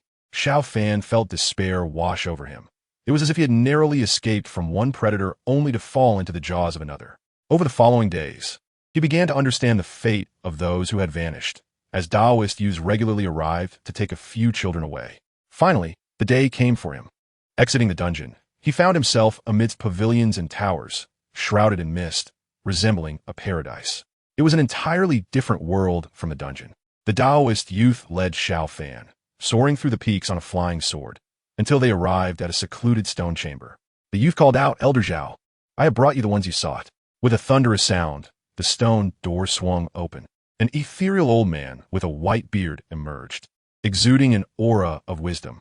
He approached Xiao Fan, pinching his cheek and chuckling, "Not bad, not bad. What's your name?" Xiao Fan, awestruck by the elder's resemblance to the immortals he had imagined, immediately knelt and pleaded, "Immortal, I am Xiao Fan, and I humbly request to be accepted as your disciple." The elder, stroking his beard, revealed a glimmer of mischief in his eyes. "I am indeed in need of a young apprentice. Would you be willing?" "I am willing." Xiao Fan expressed his gratitude fervently, yet no one noticed the gravity in his gaze. After days of reflection in the dungeon, he had concluded that the children taken away had likely met grim fates. These cultivators were likely not benevolent beings at all. He had to devise every possible means to gain the trust of these practitioners in order to survive. At that moment, a frenzied boy suddenly dashed out from the stone chamber. "Ha! I'm going to become an immortal. I'm going to become an immortal." Upon witnessing the boy's appearance, Xiao Fan's pupils constricted. "Zhang Tai, He had been searching for Zhang Tai in the prison, only to discover that he had been sent here. The once cheerful and talkative Zhang Tai now appeared emaciated, his skin taking on a peculiar shade of blue, his eyes murky and devoid of light, and his expression deranged. Observing this, the white-bearded elder frowned at the young man in the Taoist robe and said, "Handle this." "Yes, Elder Zhao." The young man stepped forward and pressed his finger against Zhang Tai's forehead, immediately silencing him. Then, with a wave of his hand, Zhang Tai disappeared from sight. Later, Xiao Fan learned that Zhang Tai had been confined within a Qinquan bag, and only lifeless objects could be stored in such a manner. After completing his task, the young man took his leave from Elder Zhao. Once the Taoist-robed youth departed, only Elder Zhao and Xiao Fan remained. Elder Zhao turned to Xiao Fan, asking meaningfully, "Do you know him?" Without a moment's hesitation, Xiao Fan replied, "We traveled together. It is regrettable that his fate was so meager that he could not endure the opportunity of immortality." "Well said. A truly meager fate." Elder Zhao appeared greatly pleased with Xiao Fan's response, adding, "I hope you do not disappoint me." It was then that Xiao Fan comprehended what Elder Zhao meant by not disappointing him. The path of cultivation is divided into various realms: body refining, qi refining, foundation establishment, transcending mortality, transforming into a dragon, reaching the heavens, saint, great saint, quasi-emperor, emperor, and immortal. Although the body refining stage is the most fundamental realm, it is also the most crucial. To ascend to higher realms, a solid foundation must be established. Elder Zhao possessed a fragment of an ancient recipe for body refining liquid. If a practitioner at this stage utilized it to refine their body, their physical strength would exceed that of their peers by tenfold. To complete this recipe, he needed to conduct continuous experiments. Should he successfully formulate the complete recipe, his status within the Qingyun sect would rise dramatically. Chapter 11. Mountain of corpses and sea of blood outside the Haotian mirror. The crowd seethed with rage as they beheld the hypocritical Elder Zhao on the mirror surface. This Elder Zhao had the audacity to use innocent children as test subjects for his drugs. One could only wonder how many innocent lives had perished at his hands. The cultivation world has a consensus. Practitioners must not interfere with mortal affairs, nor should they arbitrarily take the lives of mortals. Yet Elder Zhao of the Qingyun sect resorted to unscrupulous means to develop his formula, an act no different from that of devilish practitioners. It was feared that the other children brought to the mountain with Xiao Fan might also meet a similar grim fate. The crowd turned their scrutinizing gazes towards the elder from the Qingyun sect, who was the son of the previous sect leader, demanding an explanation. The elder, equally enraged, declared, "I never anticipated there would be such a morally depraved individual within our Qingyun sect. If he were still alive, I would personally cleanse the sect of him." The crowd rolled their eyes at this statement, recognizing it as empty rhetoric, for that Elder Zhao had long since vanished. It is not uncommon for a sect to harbor a few traitors, so the crowd refrained from pressing further and continued to observe the Haotian mirror. Meanwhile, in the medicinal pool, Xiao Fan gritted his teeth, enduring excruciating pain. 8 years had swiftly passed, and he had grown into a tall and handsome young man. Throughout these years, he had spent nearly every day in the medicinal pool to assist Elder Zhao in perfecting the formula. The ingredients included numerous venomous insects and poisonous herbs, causing Xiao Fan to endure a torment akin to being torn apart each time he submerged in the liquid. This was also the reason behind Zhang Tai's descent into madness. It was likely that before Zhang Tai, many others had suffered the same fate. However, since Xiao Fan's arrival, no new children had been brought forth as sacrifices during these 8 years. Whenever Xiao Fan felt he could no longer endure, visions of that fateful night when his father was murdered and his mother was violated flooded his mind. He could not die. He must live to exact vengeance. In truth, after countless experiments, he had already begun to decipher the correct formula, but he could not allow Elder Zhao to discover it. Although Elder Zhao appeared to trust him more over the years, granting him freedom to roam the mountain that had once been restricted, and even promised him a place as an official disciple of the Qingyun sect upon the successful completion of the formula. Xiao Fan was acutely aware that once Elder Zhao learned the correct recipe, his value would diminish, leaving him with no escape. For 8 years, he had been a test subject for Elder Zhao. All medicines carry a degree of toxicity, especially those laden with venomous insects and herbs. The toxins within him had already permeated his organs and bones. His time was running out, and he still had a vendetta to fulfill. Thus, he meticulously plotted an escape plan. He intended to make Elder Zhao believe he could no longer endure, and during one of the testing sessions, He would feign suicide due to unbearable pain. At that point, his corpse would be disposed of in a valley by the outer disciples. Over these 8 years, aside from assisting Elder Zhao, he had secretly learned some rudimentary cultivation methods and various formulas from the Qingyan sect. He also gathered information that the sect periodically brought in batches of children, either orphans or those sold by their families. In essence, these children were utterly disregarded. Initially, Xiao Fan was curious about Qingyan sect's need for such a number of children, especially since Elder Zhao no longer required others for testing after his arrival. Soon, however, he uncovered a horrifying truth. These children all ultimately perished and were uniformly discarded in a valley behind the Qingyun sect's mountain. The fact that even a mere drug servant like him could uncover this indicated that it was hardly a secret within the sect. Although the exact fate of these children remained unknown, Xiao Fan had developed a clear understanding of the Qingyan sect. These individuals could not be deemed immortals. Rather, they were demons who trampled upon lives and slaughtered the innocent without a second thought. To execute his escape plan, Xiao Fan secretly concocted a Guishi Dan and a self-formulated Rodi Dan, both unbeknownst to Elder Zhao. The Guishi Dan could mask all his vital signs, while the Rodi Dan would cause his body to rot as if he had succumbed to poison. With all preparations complete, during a session where he assisted Elder Zhao in testing a new body refining liquid, Xiao Fan had already ingested both the Guishi Dan and Rodi Dan beforehand. I can't take it anymore. I can't endure this. Kill me. Please kill me. In the medicinal pool, Xiao Fan screamed, his expression contorted in agony. Elder Zhao furrowed his brow at this sight. Throughout the numerous testing sessions, Xiao Fan had never exhibited such unbearable suffering. Had he added too many potent poisons this time? After 8 years of failed attempts to perfect the formula, Elder Zhao was beginning to feel anxious and had gambled by introducing 2 particularly toxic ingredients into today's concoction. It appeared he had gambled incorrectly once more. Moreover, it seemed that Xiao Fan would not survive this ordeal. Xiao Fan was the longest-lasting of all drug servants, and his demise would indeed be a great loss. However, if Xiao Fan truly could not endure any longer, they would simply have to find another test subject. In reality, the agony Xiao Fan was experiencing was not feigned. It was genuine and overwhelming. This suffering far surpassed all previous trials, and he could only speculate what Elder Zhao had included in the liquid this time. Yet, this served his purpose well. If he were to take his own life during this trial, Elder Zhao would not suspect him of deception. After struggling for a moment, Xiao Fan suddenly hurled himself against the stone wall of the medicinal pool. Bang! His body slumped against the edge of the pool, lifeless. Soon, his form began to decay.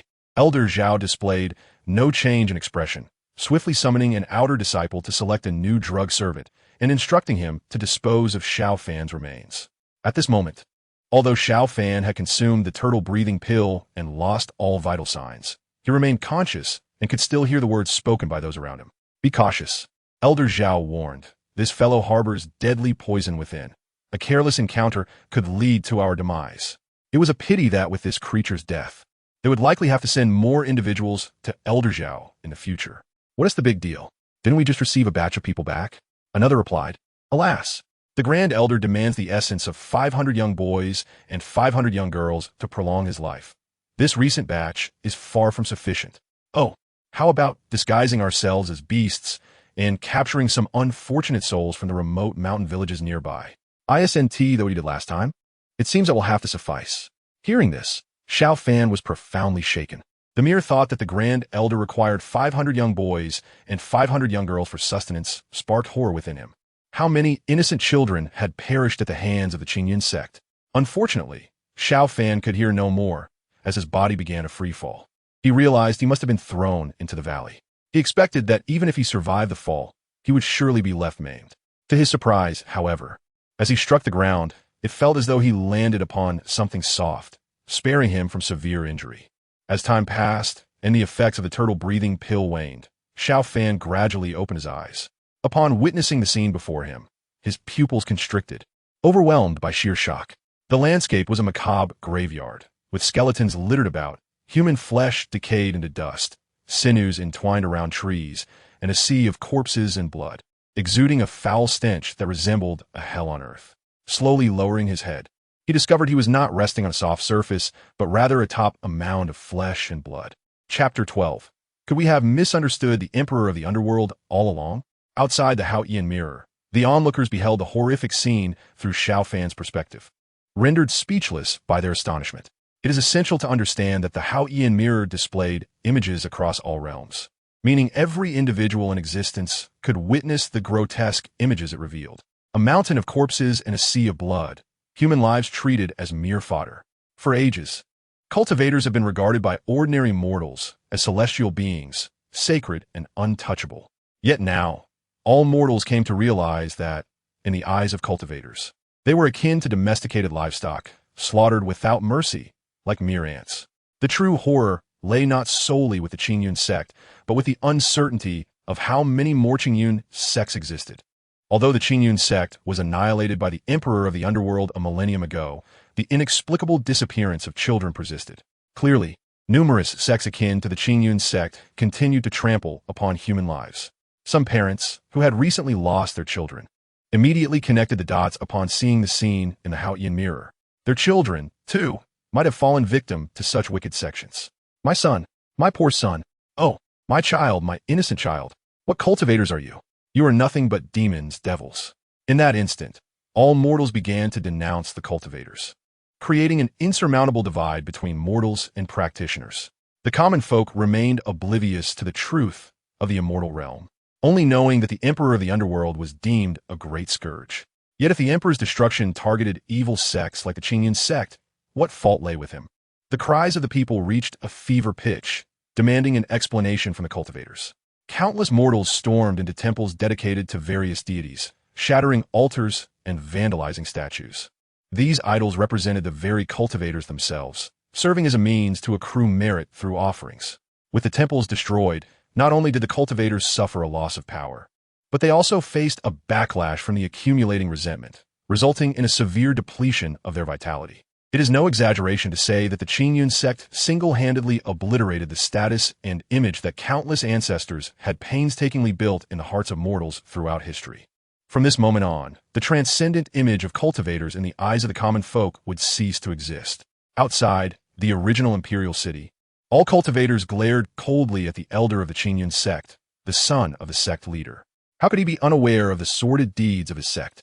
Many present had suffered significant losses in vitality and cultivation due to the chain reaction of this incident. At this moment, their hatred for the Qingyun sect ran deep. Impossible. Absolument impossible. This must be false. The elder, in a state of madness, gazed incredulously at the images displayed in the Haotian mirror. He could not fathom that the Qingyun sect could commit such heinous acts that would provoke the wrath of deities and mortals alike. Enough! A sharp rebuke echoed in the elder's ears. With a spurt of blood, he collapsed to the ground, barely clinging to life. Above him, the Empress of Yaoqi looked down with an icy gaze. His words questioned the integrity of the Haotian mirror and her authority. As the ruler of the celestial court, she was the embodiment of the deity worshipped by mortals. Now, with the temples destroyed and the people's resentment soaring, even she could not escape the repercussions. The celestial court's duty throughout history had been to protect all beings across the realms and maintain order in the world.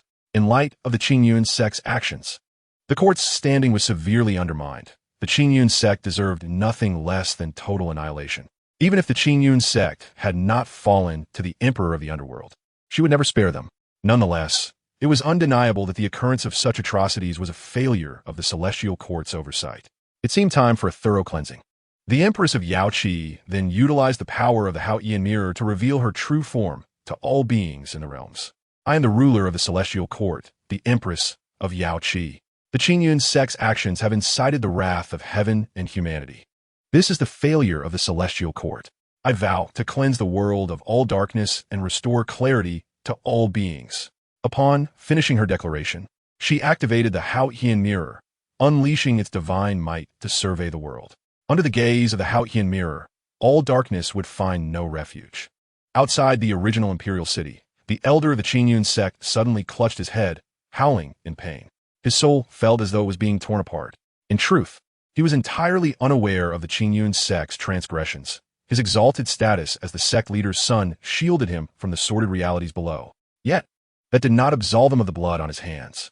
Suddenly, the elder recalled that during his time at the Qingyun sect, he had continuously consumed spirit-nourishing pills to refine his soul.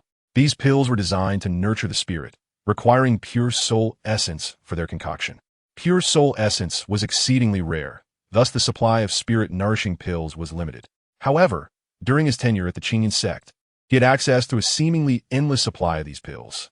Could it be the elder grasped a horrifying truth? The pure souls of children could be substituted for pure soul essence in the creation of spirit-nourishing pills. So it was in that moment, the elder's steadfast beliefs crumbled entirely. His life reached its inevitable conclusion. His soul was utterly shattered, dispersing into countless specks of light in the air. These were the souls of the innocent children who had suffered. Now, under the purification of the Haotian mirror, they were granted the chance for rebirth. Many innocent beings across the world awaited their salvation through the Haotian mirror's cleansing. Countless souls floated in the air, some of whom had just been slain, their parents still alive. Their souls returned to their parents' side. Father, mother, the Empress of Yaoqi has saved me, granting me the opportunity for rebirth. I wish to be your child again. With that, the souls of the children entered their mother's wombs. My son has returned. Thank you, Empress of Yaoqi, for your immense kindness. Countless mortals wept tears of joy, overwhelmed with gratitude towards the Empress of Yaoqi. Meanwhile, souls that had languished for hundreds or even thousands of years, long forsaken, found their rightful places thanks to the purification of the Haotian mirror. Concurrently, the entire cultivation realm experienced profound upheaval. In that moment, the hypocritical practitioners revealed their true selves, ultimately perishing under the divine might of the Haotian mirror. Their souls scattered and forever denied rebirth. Many cultivators, who harbored hopes for the world, could not help but feel a profound sorrow. It was unexpected that some who once appeared virtuous and esteemed were, in fact, despicable beings. Ultimately, under the grand cleansing by the Empress of the Yaoqi, the grievances of the world gradually dissipated, and her status soared to its zenith. Although the entire realm of cultivation suffered the loss of numerous practitioners and sects, it was, nonetheless, a significant act of merit for the realm as a whole. Someone could not help but remark, such great merit is largely thanks to the Nether Demon Emperor. Indeed, had we not witnessed the memories of the Nether Demon Emperor, we might still be oblivious to the fact that the cultivation world had long since rotted. One bold hypothesis was proposed. Could it be that we have misjudged the Nether Demon Emperor all along? After all, from the scenes we have observed, Xiaofan, the Nether Demon Emperor, had yet to commit any heinous acts. Chapter 13. A carefully orchestrated encounter? Fellow Taoist, tread carefully. Someone hastily cautioned. It is an undeniable fact that the Nether Demon Emperor severed the path to immortality and murdered the former Heavenly Emperor. Are you not slapping the face of the Empress of the Yaoqi with such words? Upon hearing this, the individual shuddered, raising their gaze to the void, only to meet the stern gaze of the Empress of the Yaoqi, which sent them collapsing to the ground in fright. A senior practitioner then lamented, "You young ones, having never lived through the reign of the Nether Demon Emperor, cannot fathom his terror." After slaying the former Heavenly Emperor, the Nether Demon Emperor seized the throne and ruled over all realms. His brutality knew no bounds. Any sect or practitioner that defied his reign met with gruesome slaughter. Esteemed sects like the Haoran sect, the Supreme Academy, and the Yaoguang Sacred Land, which had thrived for millennia, were utterly annihilated for their refusal to submit to his tyrannical rule. Subsequently, to solidify his position and prevent the emergence of stronger practitioners, he severed the path to immortality, rendering it impossible for anyone to attain transcendence. Each of these acts is a heinous crime that incites the wrath of both gods and men. Were it not for the Empress of the Yaoqi, who, wielding the Haotian mirror, wounded the Nether Demon Emperor and reclaimed the title of Heavenly Emperor, along with the collaboration of the 6 other empresses to subdue him, we might still be languishing under the terror of his reign. You must understand, even an ordinary mortal may lose their reason in the face of wealth and power, let alone the Nether Demon Emperor, whose cultivation was unparalleled. Under the allure of authority and strength, even the kindest souls may awaken the darkness within, leading to a profound transformation of their character. After listening to the senior practitioner, many found themselves in agreement. The once kind-hearted Xiaofan and the later malevolent Nether Demon Emperor were, indeed, 2 entirely different beings, incomparable in nature. In the void above, the Empress of the Yaoqi regarded Xiaofan, now a mere shadow of his former self within the primordial imperial city, with a cold demeanor. Though he played a part in the eradication of the world's darkness, it could never atone for the sins he had committed. Upon discovering where Xiao Fan had hidden her husband's soul-raising vial within his memories, she would not hesitate to obliterate him completely. The Empress then activated the Haotian mirror, continuing to extract Xiao Fan's memories. The mirror began to reveal scenes of Xiao Fan fleeing from the Qingyan sect. The North mysterious Empress, cold as snow, lifted her gaze to the Haotian mirror. Although she had been recuperating, she had kept an eye on everything that transpired with Xiao Fan at the Qingyan sect. Witnessing the unbearable torment he endured daily, yet never forgetting his hatred, stirred deep emotions within her. Once, she too was filled with vengeance, consumed by the desire for retribution. To achieve her revenge, she could endure any suffering. Fortunately, her trials were not as harrowing as Xiao Fan's, and she owed this to her brother. As she thought of him, her beautiful eyes filled with tenderness. That brother was not her biological sibling. She did not even know his appearance or name. After witnessing her parents' murder at Xiao Fan's hands, she fled at the tender age of 8, leading a life of turmoil and uncertainty. It was during an encounter with villains, when she was nearly captured, that her brother appeared, a practitioner who swiftly dispatched the evildoers and rescued her. She understood that if she wished to avenge her parents, she too must become a practitioner. Thus, she persistently urged her brother to take her as a disciple. Although he did not formally accept her, he began to teach her the ways of cultivation.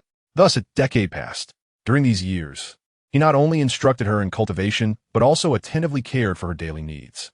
Those years marked a beautiful time in a young girl's life, filled with blossoming youth. Despite wearing a mask, her brother never revealed his true name or age.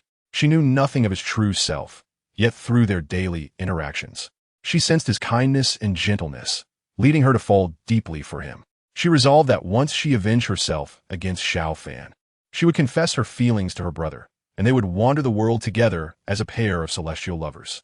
By the time she turned 18, her strength had surpassed that of her brother, and it was time to confront Xiao Fan. They had agreed that after she avenged herself, her brother would remove his mask, allowing her to see his true visage. He had promised her. However, upon returning from her vengeance, she found her brother missing. She searched every place they had been, but found no trace of him. Later, she unexpectedly learned that Xiao Fan was still alive. Thus, she dedicated herself to training and preparing to seek revenge on Xiao Fan, all the while harboring a longing to find her brother. Unfortunately, this search spanned thousands of years. Given her brother's cultivation level at that time, he was likely no longer in this world. Reflecting on this, the North mysterious Empress lowered her gaze, her expression tinged with melancholy. Meanwhile, within the Haotian mirror, the weary Xiao Fan finally returned to his homeland. The North mysterious Empress's thoughts were abruptly pulled back to reality as she coldly regarded the mirror. Soon, Xiao Fan would encounter her younger self. In her youth, she was quite mischievous, prone to causing trouble. During one such incident, when she angered a group of bullies and was about to face their wrath, Xiao Fan appeared. With effortless ease, he dealt with the bullies, leaving her profoundly shaken. From that moment on, she clung to him, insisting he take her as his disciple. Ultimately, through her persistent entreaties, Xiao Fan reluctantly accepted her. Yet, upon reflection, this encounter seemed to have been a carefully orchestrated scheme by Xiao Fan. He likely knew her identity and that she was the daughter of his enemy, and thus intended to use her to approach his foe.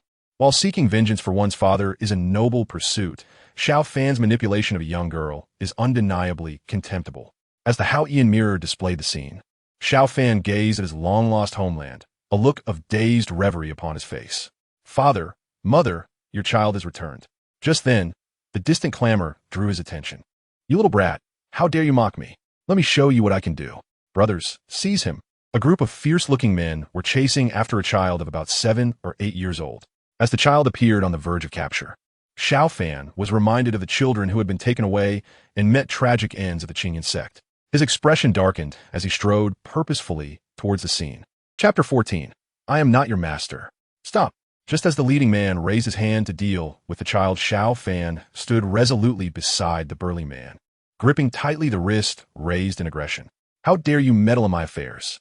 You must be seeking death," the man bellowed, his face contorted with rage as he glared at Xiao Fan. With a sudden surge of strength, he attempted to throw this meddlesome youth aside. However, to his astonishment, Xiao Fan remained utterly unmoved. In fact, it was as if the man's arm was ensnared, unable to budge an inch under the control of the slender figure before him. The onlookers watched in bewilderment. This notorious bully of the city, known for his tyrannical ways, seemed to be at the mercy of this seemingly frail young man. Could it be that the bully, who often dominated others, was merely a fade of strength, lacking true power? Even the man's subordinates stood perplexed, witnessing this unfathomable scene. Humiliated, the burly man seethed and barked at his followers. "What are you all staring at? Attack him." The shame was unbearable. He felt he must kill Xiao Fan to salvage his dignity. His lackeys, accustomed to their tyrannical ways, brandished their weapons and lunged at Xiao Fan. The crowd, alarmed at the impending violence, quickly dispersed to avoid the fray. Yet, Xiao Fan remained composed, his posture steady as he continued to grip the man's wrist. As the lackeys swung their blades, a fierce gust of energy erupted from Xiao Fan, sending them sprawling backward. Realizing he had encountered someone of remarkable prowess, the burly man immediately knelt in submission, pleading, "Please spare me, great one. I beg for your mercy." Xiao Fan released the man's wrist, his gaze sharp as he warned, "Should I see you engaging in wrongdoing again, I will take your life. Thank you for your mercy. I shall never dare again." With that, the burly man and his cohorts retreated in disgrace. Observing their departure, Xiao Fan harbored doubts that mere words would reform such a bully. Yet, he had just returned and was oblivious to the current state of the Xiao family, thus choosing to remain discreet. A sudden cough escaped him, a trickle of blood seeping from the corner of his mouth. "It seems my time is running short," he mused, wiping the blood away. Throughout his journey home, he had diligently practiced the cultivation techniques he had surreptitiously learned at the Qingyan sect. Despite years of assisting Elder Zhao with medicinal trials, the toxins within him had infiltrated his vital organs. Yet, the medicinal essence he had absorbed had also fortified his body, allowing his cultivation to progress swiftly from the body refining stage to the qi refining stage. However, this advancement exacerbated the toxin's effects, hastening his decline while inflicting excruciating pain day and night. He knew his days were numbered. The only reason he endured was to avenge his parents. Once he had avenged them, he would face death unregretfully. The townsfolk, witnessing Xiao Fan's extraordinary display of skill, gathered around, applauding his bravery. Not wishing to draw attention, Xiao Fan frowned slightly. He crouched down to the child he had just saved, saying, "You're safe now. Hurry home and don't worry your parents." After uttering these words, he departed from the crowd. The child, with wide, glistening eyes, curiously followed Xiao Fan's retreating figure. Suddenly, a thought crossed her mind, and a smile lit up her face as she hurried after him. As Xiao Fan continued on his path, intending to find an inn to settle down and ascertain the current situation of the Xiao family, especially regarding Long Feng, he sensed someone tailing him. Instantly alert, he unobtrusively turned into an alley. Soon, he confronted the figure following him. To his surprise, it was the very child he had rescued. Clad in boyish attire, her large, doe-like eyes sparkled, framed by long lashes, her features exquisitely delicate. Only then did Xiao Fan realize this was a girl. Crouching down, he regarded her with bemusement. "Why are you following me? Master, I've searched for you so desperately." The girl suddenly leapt into his arms, sobbing uncontrollably. Xiao Fan was taken aback. "Master? What is this?" He gently pushed her away and replied softly, "I'm not your master. You must be mistaken." "I would never mistake it. You are my master." The girl insisted shyly. "Master, do you not want me any more?" Xiao Fan furrowed his brow, uncertain of how to address the situation. If he ignored the girl, he feared for her safety. After a moment of contemplation, he resolved to take her with him to find an inn, then seek out her master or family. "What is your name?" he inquired. "Master, Xue. Have you forgotten?" The girl pouted, her expression sorrowful. Seeing her distress, Xiao Fan comforted her. "Swear, I truly am not your master, but I will help you find him. For now, will you stay by my side?" "Yes, Schwerer will listen to master." She nodded obediently. However, a glimmer of mischief danced in her eyes. Outside the Haotian mirror, some practitioners observed the image of the little girl and remarked in surprise, "Doesn't this girl, named Schwerer, bear a striking resemblance to the North Sea Empress?" Now that you mention it, she does resemble the North Sea Empress quite a bit. The North Sea Empress was once a disciple of the infamous demon Emperor Xiao Fan. Do you think this girl named Schwerer could be the North Sea Empress? I would wager that it is highly likely. Ha! Who would have thought the North Sea Empress was such a lively and mischievous child, weaving tales without a flicker of an eye to become a disciple? Shoo! Quiet down, everyone. It seems the North Sea Empress is looking our way. At this, the crowd fell silent, their previous bravado vanishing in an instant. They had been audacious to jest about the North Sea Empress. Chapter 15. Master, I will heed your words. The North Sea Empress, her gaze icy, had issued a warning to the gossipy practitioners before turning her attention back to the scene within the Haotian mirror. Her brow furrowed slightly, a sense of disbelief washing over her. She had never anticipated that Xiao Fan was entirely unaware of her true identity, let alone any ulterior motives. The series of encounters had been mere coincidence. In Xiao Fan's eyes, he had simply intervened to rescue a child in distress, devoid of any ulterior motives or benefits. Conversely, the young girl had admired Xiao Fan's effortless handling of the bullies and sought to cling to him, wishing to become his disciple. It seemed she had underestimated his intentions. Now, with the truth of the past revealed, though she had abandoned thoughts of vengeance, the fact remained that Xiao Fan had taken her parents from her, particularly her mother, who had been innocently caught in the crossfire. Thus, in her heart, Xiao Fan remained her adversary. Her decision to forego revenge did not equate to a desire for his demise. Rather, she felt unworthy to take action herself. At this moment, Xiao Fan was entirely oblivious to her true identity and had no intention of exploiting her, which inexplicably left her with a sense of loss. She felt disappointed that Xiao Fan was not using her, disheartened by the realization that he was not a person who would go to any length for revenge. Initially, she believed Xiao Fan's kindness to be mere pretense, a facade for ulterior motives. However, after witnessing his memories, she was brutally confronted with the truth. Xiao Fan was simply a good-hearted individual, genuinely concerned for the safety of a little girl. In an instant, her emotions became a tangled web. Especially upon seeing Xiao Fan suffer from the torment of toxins within him, coughing up blood intermittently, and struggling to survive. She felt a flicker of pity and sympathy for him. Indeed, though she remained unaware of the trial Xiao Fan would later endure, which transformed him into the malevolent Nether Emperor. Until their first encounter, he remained a person of genuine goodness, even in the face of endless suffering.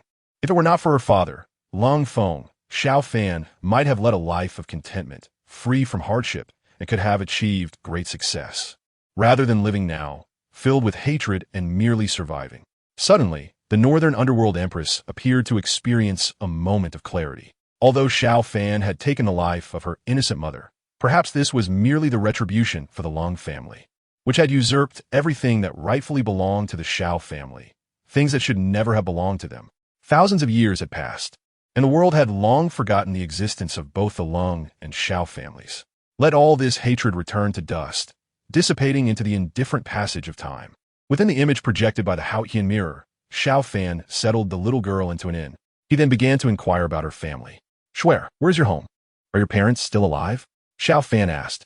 The little girl could only recall following her master and remembered nothing else. With wide, innocent eyes, she gazed up at Xiao Fan, appearing pitiful. Xiao Fan furrowed his brow, sensing that the girl was not entirely truthful, brimming with clever schemes. He continued, "What is your master's name?" "My master is you, isn't it? Why are you asking me for your name, master?" The girl pouted, her delicate brows furrowed in confusion. Observing this, Xiao Fan thought that this clever little girl might not be as innocent as she seemed. His expression turned serious as he coldly replied, "A good child does not lie, and I do not take liars as my disciples." Realizing the gravity of his tone, the little girl understood that the charade could not continue. She immediately threw herself at Xiao Fan's legs, pleading, "Master, please take me as your disciple. Then I won't be lying, and I'll truly be a good child." "Let go," Xiao Fan frowned. "I won't let go. If you don't accept me as your disciple, I won't let go." The little girl clung tightly to him. After a moment of stalemate, Xiao Fan reluctantly acquiesced. "Fine, I will take you as my disciple." Faced with such a persistent child, he felt he had no choice but to agree, intending to return her home later. "Wonderful." The little girl danced in joy. Seeing her exuberance, Xiao Fan could only smile wryly, knowing that his promise was merely a temporary measure. He, a man with a limited time left and a heart filled with vengeance, was hardly suited to be anyone's master. Yet, witnessing the girl's jubilant demeanor, he could not bear to dampen her spirits. Once her excitement had subdued a little, Xiao Fan asked, "Shuer, why do you wish to be my disciple?" Without hesitation, she replied, "Because Master is powerful, even stronger than my father. I want to be as strong as you, so I can uphold justice and teach those bullies a lesson." As she spoke, the little girl mimicked martial arts moves, revealing her rudimentary skills. Xiao Fan felt a flicker of fondness for this spirited child. After the girl tired from her antics, Xiao Fan offered her a cup of tea. "A toast to my master," she said playfully. wiping the sweat from her brow before gulping down the tea with the bravado of a true hero. Xiao Fan was taken aback. Typically, a disciple would offer tea to their master, yet in this case, it had reversed roles. She was far too cheeky. He raised his hand to lightly tap her on the head, hoping to instill a sense of respect. However, the girl looked up at him with her sparkling, innocent eyes, and despite knowing she was acting, he found himself unable to follow through. Ultimately, he settled for a gentle poke on her nose. "Master is so kind," she cooed, wrapping her arms around his. "All right, now tell me where your home is. Such an important matter as becoming my disciple requires discussing it with your parents." Xiao Fan gently ruffled her hair. After 8 years, he had not felt such joy for a long time and found himself growing quite fond of this little girl named Schwer. However, he lamented that with his unresolved vengeance and the deep-seated toxins within him, he could not truly be anyone's master. After escorting her home, he planned to leave quietly. Upon hearing this, the little girl seemed to have an idea, grinning widely. "Master, my home is very big. Will you come live with us?" "Good masters obey your wishes." Xiao Fan thought only of getting the girl home quickly, willing to agree to any request for the time being. Chapter 16. Daughter of an enemy. The little girl led the way, while Xiao Fan followed closely behind. However, with each step, he felt an increasing familiarity with his surroundings. The taverns lining the streets and the vendors at the roadside mirrored his memories exactly. This was the path to his home. A heavy sensation settled in Xiao Fan's heart. At the end of this road lay a grand estate, what was once the Xiao family home. Watching the lively little girl skip ahead, Xiao Fan's expression grew somber as he sighed deeply. He hoped he was merely overthinking things. Perhaps Schwer was just a child from the neighborhood. Yet, reality often defies our wishes. The little girl continued forward, unwavering in her steps, clearly intent on reaching the Xiao residence, which now bore the Lung family's plaque. Standing at the doorstep, Xiao Fan's clenched fist trembled uncontrollably. That Lung Feng. Not only had he murdered his parents and usurped the Xiao family's legacy, but now he had brazenly taken over the estate, hanging the Lung family's sign. In that moment, his heart surged with uncontainable rage, wishing he could tear down that plaque inscribed with the Lung name. Yet, he understood that now was not the time. Lung Feng had once been a notorious bandit, highly skilled, and perhaps had even learned some rudimentary cultivation techniques. Without understanding Lung Feng's capabilities, he could not act recklessly. A single misstep could send Lung Feng into hiding, evading justice. To ensure he exacted his revenge, he had to stifle his fury for the moment. Xiao Fan looked down at the excited little girl beside him, his heart sinking further. Though he had already formed a suspicion, he still asked, "Schwerer, what is your full name?" "Oh, no wonder I felt like I had forgotten something. Master, I still don't know your name." "My name is Lung Ruo Xue," she replied with a bright smile. Lung Ruo Xue. The surname Lung sent a chill down Xiao Fan's spine, confirming all his doubts. This little girl must be the daughter of Lung Feng. If it were otherwise, had this little girl merely been the child of a servant in the mansion, she would not have dared to invite him into her home. Upon confirming the young lady's identity, Xiao Fan felt a twinge of irony within. He never anticipated that the sole source of joy in his life over the past 8 years would be the daughter of his enemy. What a grand jest this is. "Master, you have yet to tell me your name." Cold Ruo Xue, noticing Xiao Fan's silence, could not help but press him for an answer. Xiao Fan, regaining his composure, looked at Cold Ruo Xue with a complex expression, uncertain of how to face this spirited young girl. Ultimately, he could not transfer his hatred for Cold Feng onto this innocent child. Although he bore a deep-seated grudge against Cold Feng, Cold Ruo Xue remained blameless. However, now that he knew she was Cold Feng's daughter, he could not pretend to be unaware. Xiao Fan, with an impassive expression, regarded Cold Ruo Xue and replied coolly, "My name is of no consequence. You may simply refer to me as Master from now on." This response, however, did not sit well with Cold Ruo Xue. Pouting, she shook Xiao Fan's arm and playfully declared, "Master, you're being unreasonable. I've told you my name, so you ought to tell me yours in return." At that moment, a middle-aged man resembling a butler rushed out from the Cold mansion. Anxiety etched across his face as he approached Cold Ruo Xue. After scrutinizing her from head to toe and confirming that she was merely dirty and unhurt, he sighed in relief. "Miss, you are finally back. Everyone in the mansion has been searching for you. They were nearly frantic." "Huh, that is what you get for not letting me go play. I had no choice but to sneak out," Cold Ruo Xue replied, her expression triumphant at the butler's flustered demeanor. The butler wore a face of distress. realizing that the young lady had become increasingly mischievous. Once he was assured of cold Ruo Shui's safety, the butler turned his attention to Xiao Fan. However, when their eyes met, the butler was struck by an inexplicable sense of familiarity. Unable to ascertain the source of this feeling, he politely addressed Xiao Fan. "Thank you, sir, for bringing our young lady back. Please accept this small token of gratitude." With that, the butler produced a silver ingot to offer to Xiao Fan. Regrettably, Xiao Fan did not reach out to accept it. He regarded the butler with a cold demeanor. Once, he had been the steward of the Xiao mansion. Now, he found himself in the service of a cold family. The butler, interpreting Xiao Fan's refusal as dissatisfaction with the sum offered, felt a mix of annoyance and perceived greediness in Xiao Fan. He then produced another ingot, saying, "Sir, one must know when to be content." Yet faced with this overtly sarcastic gesture, Xiao Fan chose to ignore it entirely, preparing to turn away. However, he was acutely aware that cold Ruo Shui would not allow him to depart so easily.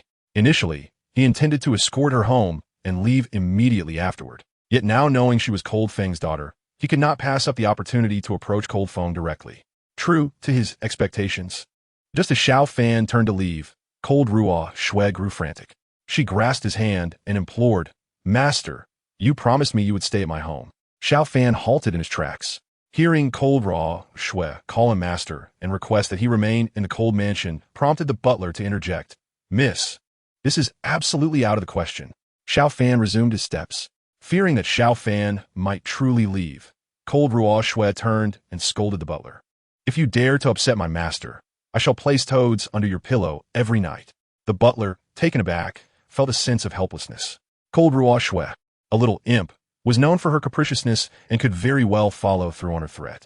However, as the steward of the cold mansion, he could not permit a stranger to reside there without proper consideration. Just as he grappled with this predicament, a refined and gentle voice emerged from within the mansion. "Shui, you are being mischievous again." A courteous, well-mannered, middle-aged gentleman stepped forth from the cold mansion. The sight of this man caused Xiao Fan's fingers to tighten with suppressed rage. He fought to quell the volcanic anger that threatened to erupt and maintained a composed demeanor as he regarded the approaching figure. This man was none other than Cold Feng, the very enemy he had yearned to rend apart for the past 8 years. "Daddy!" Cold Ruo Shui exclaimed, her playful demeanor evaporating as she rushed to her father. Cold Feng embraced her, admonishing her gently, "Shui, I was worried sick. You mustn't sneak out like that again." "I understand, father." Cold Ruo Shui nodded obediently. The tender scene of paternal affection pierced Xiao Fan's heart deeply, as if it were being torn asunder. A man like Cold Feng, steeped in heinous crimes, did not deserve such a delightful daughter or a life of happiness. Especially upon witnessing Cold Feng's facade of politeness and charm, Xiao Fan felt a wave of nausea. He had witnessed Cold Feng's true nature and knew him to be a despicable wretch. The events of that fateful night 8 years ago replayed vividly in his mind, indelibly etched in his memory. Xiao Fan studied Cold Feng with an impassive expression, betraying no emotion. In truth, Cold Feng had already taken note of Xiao Fan. While he maintained an outwardly calm demeanor, he scrutinized Xiao Fan's reactions intently. Observing that Xiao Fan remained composed and exuded an air of extraordinary poise, Cold Feng, with his past experiences as a notorious outlaw, recognized that such demeanor was characteristic of an extraordinary individual. He wondered about Xiao Fan's intentions in approaching Shui, or perhaps in getting close to the Cold family, and resolved to exercise caution.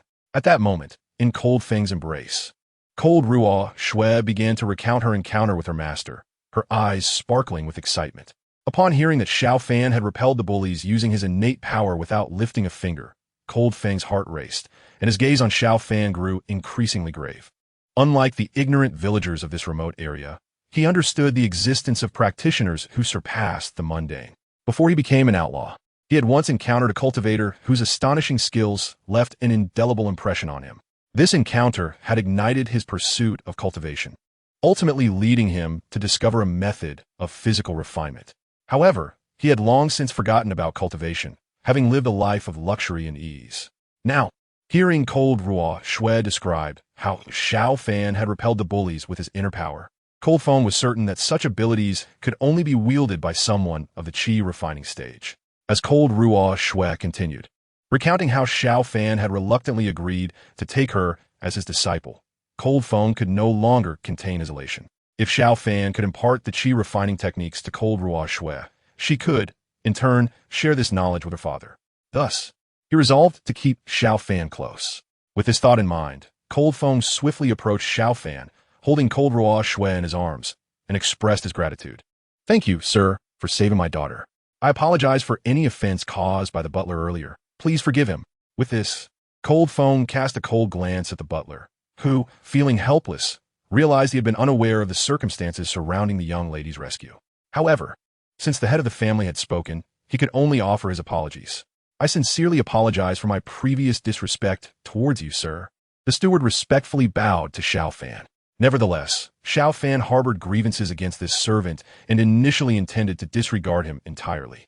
After some contemplation, he realized that Cold Peak had concealed himself so well that everyone believed him to be a benevolent person. It was likely that no one, apart from him, was aware of Cold Peak's true nature. There was no need to take out his anger on a mere steward, and clinging to one servant might even arouse Cold Peak's suspicion. With this in mind, Xiao Fan looked at the steward and calmly remarked, "It is of no consequence. You have not erred, merely fulfilling your duties." "Thank you for your understanding, sir." The steward slowly raised his head, feeling a strange familiarity with the man before him. Noticing that the other party was not angered, Cold Peak seized the moment to speak. "Sir, my daughter informs me that you have taken her as your disciple.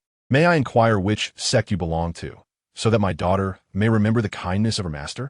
As he spoke, Cold Peak's eyes brimmed with anticipation. He was probing to discern whether the man was indeed a practitioner, having heard rumors of the existence of cultivation sects in the world. If the man were a disciple of a certain sect, the entire Cold family could rise to prominence. For belonging to a sect implied access to advanced cultivation methods beyond the qi refinement stage. Cold Peak was not merely content with reaching the qi refinement stage. He aspired to ascend to the pinnacle of the immortal realm. At this moment, he even forgot his disguise, allowing his genuine desires to reflect in his gaze. Undoubtedly, Xiao Fan saw through Cold Peak's true intentions at a glance. As expected, Cold Peak remained unchanged, devoid of any transformation. Yet, he felt grateful for his own rationality. Having refrained from recklessly seeking vengeance against Cold Peak and instead choosing to ascertain his background first, it was evident that Cold Peak was not entirely ignorant of practitioners. Only someone with knowledge of them would reveal such desires.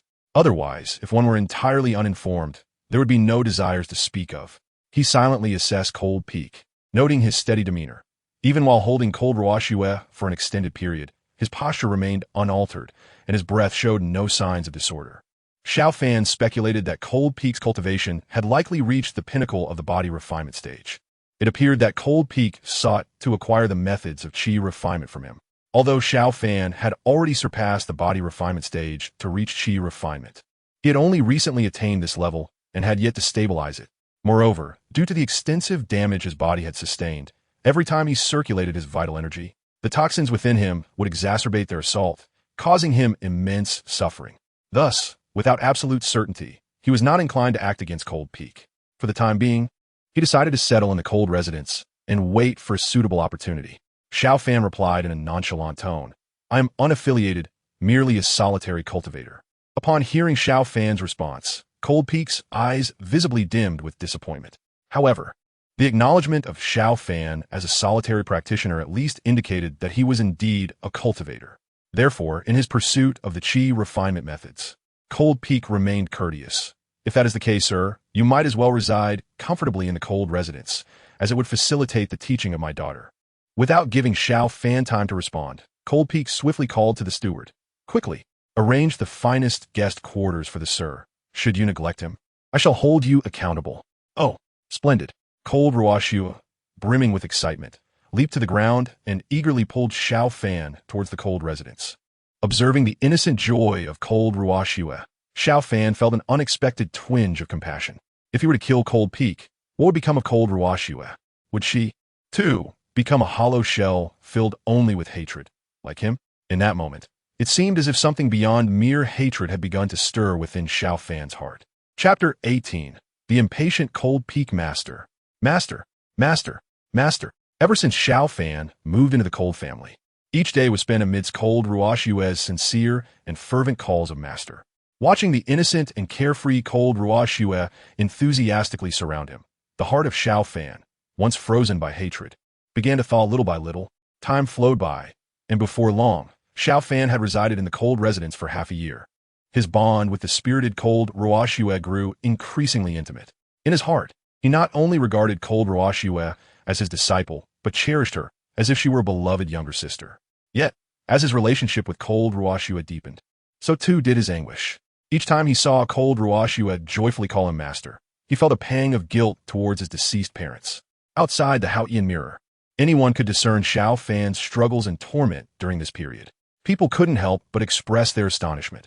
Who would have thought that the cold-blooded and ruthless demon emperor, once perceived as merciless and cruel, had experienced such inner turmoil? Master, cold Ruoxue, the North Sea Empress, murmured softly, a crystalline tear sliding down her flawless cheek. Observing Xiao Fan's tormented struggles in the mirror, her expression shifted, realizing that her happiness had always been built upon her master's suffering. Lowering her gaze, she felt unwilling to continue watching. Regardless of how well Xiao Fan had treated her in the past, the moment he took her parents' lives rendered all kindness null and void. She owed him nothing. All warmth and beauty had their inevitable end. Within the Haotian mirror, during Xiao Fan's time in the cold residence, he consistently utilized his vital energy to nurture cold Ruoxue's physical body. His intention was to enhance her physical strength and endurance in preparation for her future ascension into the body refinement stage. He had made his choice. The blood feud over his parents' deaths could not go unavenged. However, he did not wish for cold Ruoxue to live a life steeped in hatred, nor for her to learn the truth of that fateful day. Cold Ruoxue had always lived a blissful life. Learning that her father was a despicable scoundrel would be far too cruel for such an innocent child. All the pain and sins would fall upon him, her master, to bear. Thus, he resolved that after avenging his parents by killing Cold Peak, he would allow cold Ruoxue to take her own revenge on him. In this way, all enmity could conclude with him.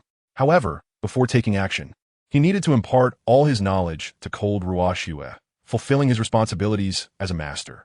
This way, she would possess the strength to protect herself from the bullying of others. Yet, Xiao Fan found himself in a dilemma. He was uncertain whether to use the ancient body refinement liquid he had obtained from Qingyun's sect on cold Ruoxue. Though this liquid could enhance her physical strength to over 10 times that of ordinary practitioners, the process would be excruciating. If she could not endure the pain, it could very well lead to her demise. He himself had only persevered through his hatred. Thus, he was certain that this was a burden far beyond what the sheltered cold Ruoxue could bear. Consequently, he abandoned the idea of using the ancient body refinement liquid on her. Even utilizing ordinary body refinement liquid would still entail significant suffering. Therefore, Xiao Fan decided to wait a while longer, nurturing cold Ruoxue's physical body with his vital energy before using the body refinement liquid to help her transition into the body refinement stage. However, while Xiao Fan could afford to wait, others could not. Since Xiao Fan's arrival at the cold residence, Cold Peak had been eagerly attempting to obtain the qi refinement methods from him. Yet, over half a year had passed, and not only had he failed to receive the qi refinement teachings, but Xiao Fan hadn't taught cold Ruoxue anything at all, merely engaging in playful antics with her daily. Increasingly suspected that had no intention of imparting true skills to. Rather, he merely sought a wealthy household for his own indulgence. To this end, resolved to personally extract qi refining techniques. Once accomplished, he would eliminate. After all, was merely a rogue cultivator, and his demise posed no concerns. However, given that was a practitioner in the qi refining realm, prepared a dose of soft muscle powder, which would render even the most adept practitioners weak and immobile.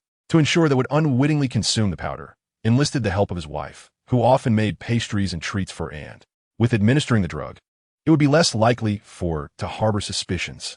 When confided in, she furrowed her brow and scrutinized him. Did he truly believe that his nefarious deeds were insufficient? How could he even contemplate targeting his master? As closest confidant, knew him better than anyone. To the outside world, he appeared to be a benevolent gentleman, but she alone understood the depths of his duplicity. Over the years, he had exploited her father's official power to commit numerous heinous acts. In hindsight, she lamented her blindness in choosing such a treacherous man. Yet, she found herself trapped in a situation where she must consider the young and the leverage held over her father's position. Should she confront him openly, she was certain that the one to suffer the most would not be. It was time to put an end to this. She could no longer allow him to cause harm. incessantly spoke of a future where he and would be a pair of celestial lovers, attempting to sway her with his words, feigned being charmed, all the while harboring her own plans. That afternoon, after had helped nurture her health with his chi, the spirited girl insisted on playing hide and seek. This had become a daily ritual. However, in her determination to avoid being found, she hid in the wardrobe of Aunt's bedroom, believing that as the master's quarters would refrain from searching there. Triumphant, she thought this time she would finally win. Yet, lulled by the heat of the afternoon, she soon succumbed to fatigue and fell into a deep slumber. As searched for, he fortuitously encountered her mother in the garden pavilion. "Sir, may I inquire what you seek? Would you like me to send someone to assist?" "Thank you, madam. I am merely playing hide and seek with. There is no need to trouble anyone," replied with a faint smile. Although he did not know much about her demeanor, radiated kindness and gentility, a pity that she was married to the vile. "It seems has become increasingly unruly, but only you indulge her," she remarked with a resigned smile. "Why not take a seat and rest? If she grows anxious, she will come out on her own." She then instructed a maid to bring some chilled sour plum soup to refresh him. Seeing this, sat down without protest, feeling that actions left him little room for refusal. However, he sensed something amiss about her demeanor. He decided to observe her motives. Soon, returned with the chilled soup. "Sir, it is sweltering. Please enjoy some chilled sour plum soup to relieve your fatigue," suggested, signaling to pour the drink. Accepted and drank the soup, but shortly thereafter, he noticed something was off. A tingling sensation spread through his limbs.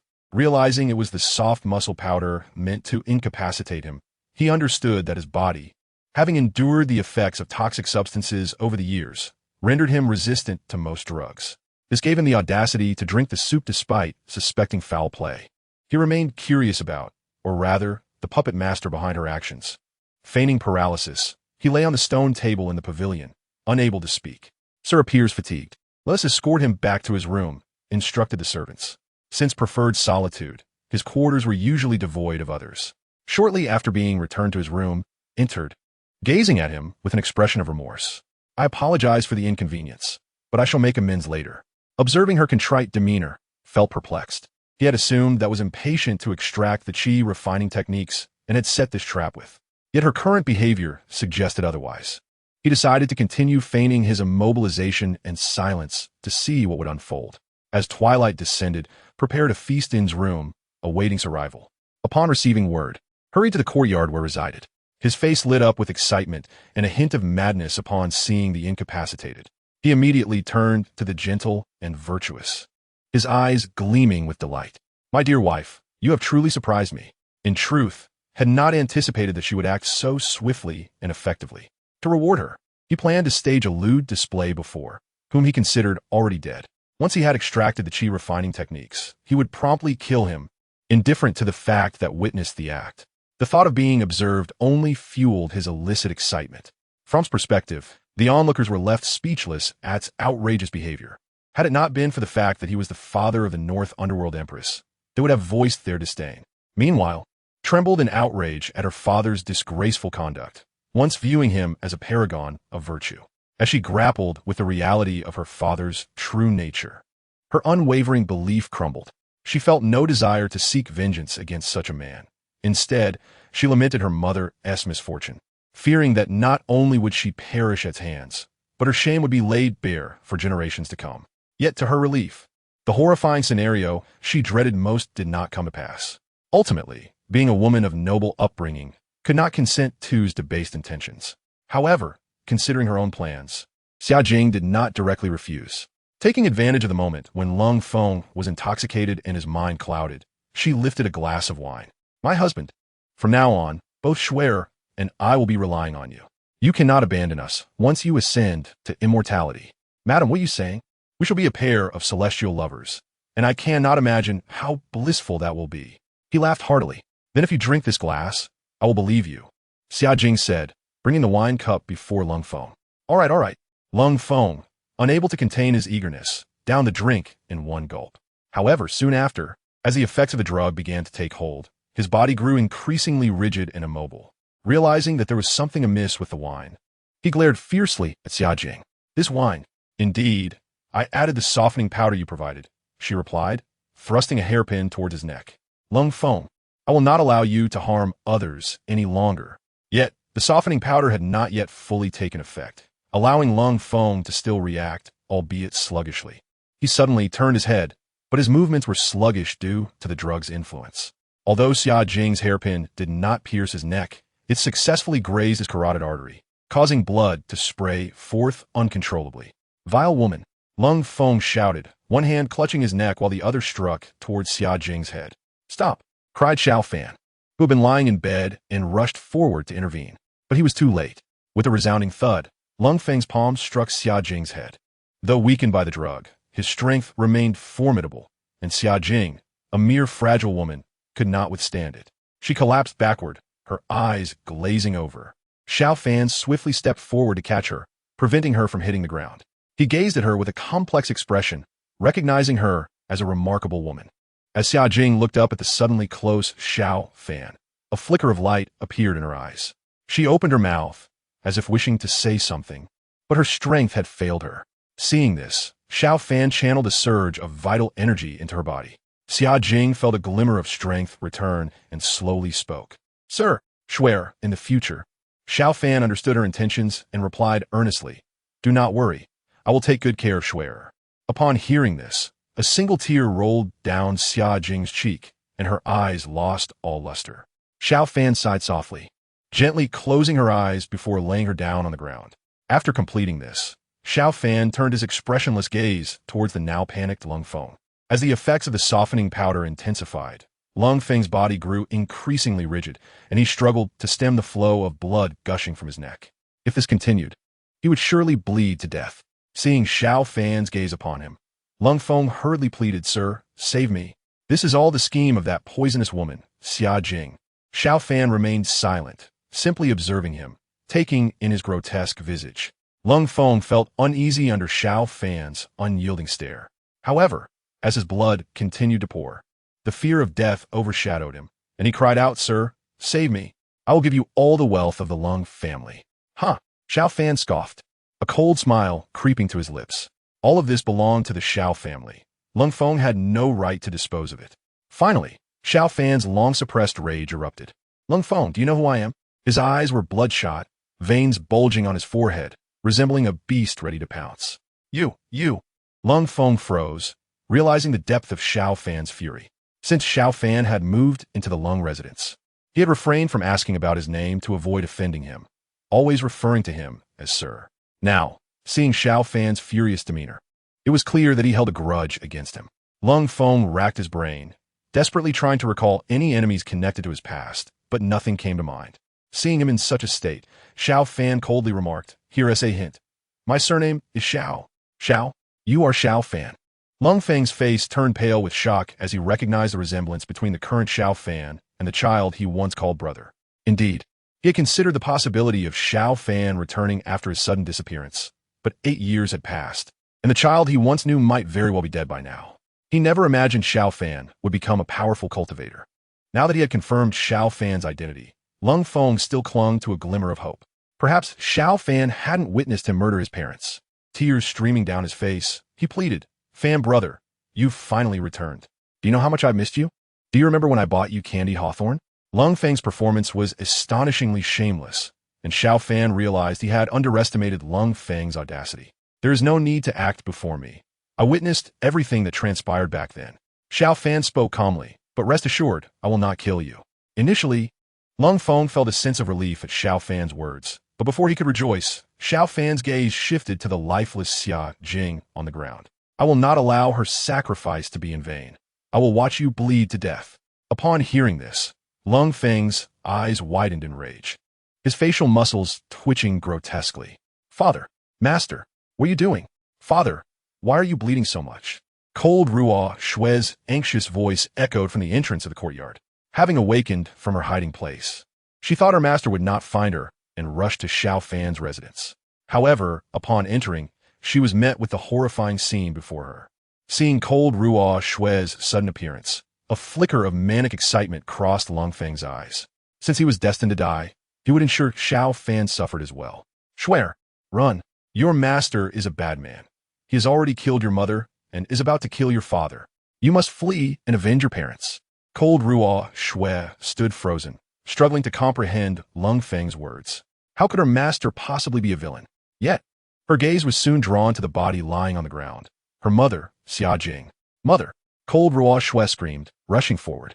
Witnessing this, Lung Feng's face twisted into a maniacal grin. Xiao Fan's expression darkened as he glared at Lung Feng, shocked that he would use his own daughter in such a twisted manner. It was evident that Lung Feng knew Xiao Fan would never harm Cold Ruo Shui, and he sought to frame him, turning Cold Ruo Shui into a tool for revenge, ultimately pitting her against him. Such malice was truly despicable. To prevent further manipulation, Xiao Fan ultimately ended Lung Feng's life with his own hands. In his final moments, Lung Feng glared at Xiao Fan with venomous eyes, a deranged smile creeping upon his lips. Father! Cold Ruo Shui fell to the ground before the lifeless body of Cold Feng, struggling to comprehend the recent events. If she had previously doubted that Xiao Fan could be a villain, the moment he took her father's life left no room for disbelief. The once sparkling eyes of Cold Ruo Shui were now filled with an overwhelming hatred. Xiao Fan bore a sorrowful expression, realizing that events had unfolded in a manner he had dreaded most. Chapter 21. The choice of the Northern Underworld Empress outside the Haotian Mirror. The Northern Underworld Empress. Cold Ruo Shui smiled bitterly, her demeanor resembling that of a lost soul. It dawned upon her that everything was a fabrication spun by her father, a tale woven to exact revenge on Xiao Fan. It was her father, a man steeped in malevolence, who was the true murderer of her mother and the architect of all this evil. She had merely been a tool for her father's vengeance against Xiao Fan. It was laughable how she had cherished memories of her father for millennia, only to realize the futility of it all. With a gasp, the Northern Underworld Empress coughed up a mouthful of blood. Her complexion turned ashen, cold sweat beaded on her fair forehead, and her body swayed as if it might collapse at any moment. The wound she had just healed now intensified. Yet, disregarding her injuries, she burst into laughter. Huh! How ridiculous! All my perseverance over the years seems utterly foolish now. Vengeance? What vengeance do I seek? Huh! It is truly laughable. Witnessing the Northern Underworld Empress's breakdown, a bystander couldn't help but sigh. It was true that Xiao Fan later became the malevolent emperor of the underworld. Yet he had never wronged the Northern Underworld Empress in their shared history. Indeed, everyone in the world could denounce the Underworld Emperor, but the Northern Underworld Empress lacked such a right. In the void above, the Yaoqi Empress looked down with disdain at the Northern Underworld Empress's disarray. Regardless of Xiao Fan's past, it could not absolve him of the crimes he committed thereafter. She yearned to flay him alive, to exact 1,000 tortures upon him. Were it not for the quest to uncover her husband's soul-keeping vessel, she would not waste her time here. Moreover, she could see that the Northern Underworld Empress's resolve was faltering, likely leading to her downfall. Such was her belief that someone of the Northern Underworld Empress's humble origins lacked the merit to stand among the 7 great empresses. The Tian Empress regarded the distraught Northern Underworld Empress without a flicker of emotion. When she first encountered the wounded Xiao Fan, he had demonstrated a kindness akin to the image before her. However, once Xiao Fan learned of her legendary Tian form, everything changed. He revealed the darkness within him, imprisoning her to extract her Tian essence for his cultivation, and cruelly slaughtered 175 souls, including her family, to conceal his deeds. The once benevolent Xiao Fan succumbed to the allure of power, transforming into a demon willing to employ any means to achieve his ends, much like Cold Foam. Huh! How ludicrous! Is simply absurd. Unbeknownst to her, tears streamed down the Northern Underworld Empress's face. Her gaze, vacant and sorrowful, remained fixed on the despondent figure of Xiao Fan within the Haotian Mirror, before shifting towards the original imperial city. Why? Master, why? Why did you not reveal the truth to me? Her voice trembled with the weight of unfulfilled grievances, as memories of happier times with Xiao Fan as her mentor flooded her mind. Alas, the man before her had become a mere shadow, incapable of responding. Master, answer me. As her words hung in the air, the Northern Underworld Empress's expression shifted dramatically, her eyes shimmering with determination as she surged toward the original imperial city. The onlookers were taken aback by her sudden and unexpected display of strength. Just moments ago, she had been in despair, yet now she charged forth with renewed vigor. The Yaoqi Empress, observing the Northern Underworld Empress's intentions, recognized her aim to rescue the Underworld Emperor Xiao Fan amidst the crowd's distraction. However, the Yaoqi Empress had everything under control. The Northern Underworld Empress's plan was doomed to fail. if you wish to accompany him. Then I shall grant your desire." With a cold chuckle, the Yaoqi Empress activated the extermination array, imprisoning the Northern Underworld Empress within its confines. Although the extermination array had been established through the combined efforts of the seven empresses, its true power stemmed from the Haotian Mirror, a chaotic artifact whose master was the Yaoqi Empress, thus granting her ultimate authority over the formation.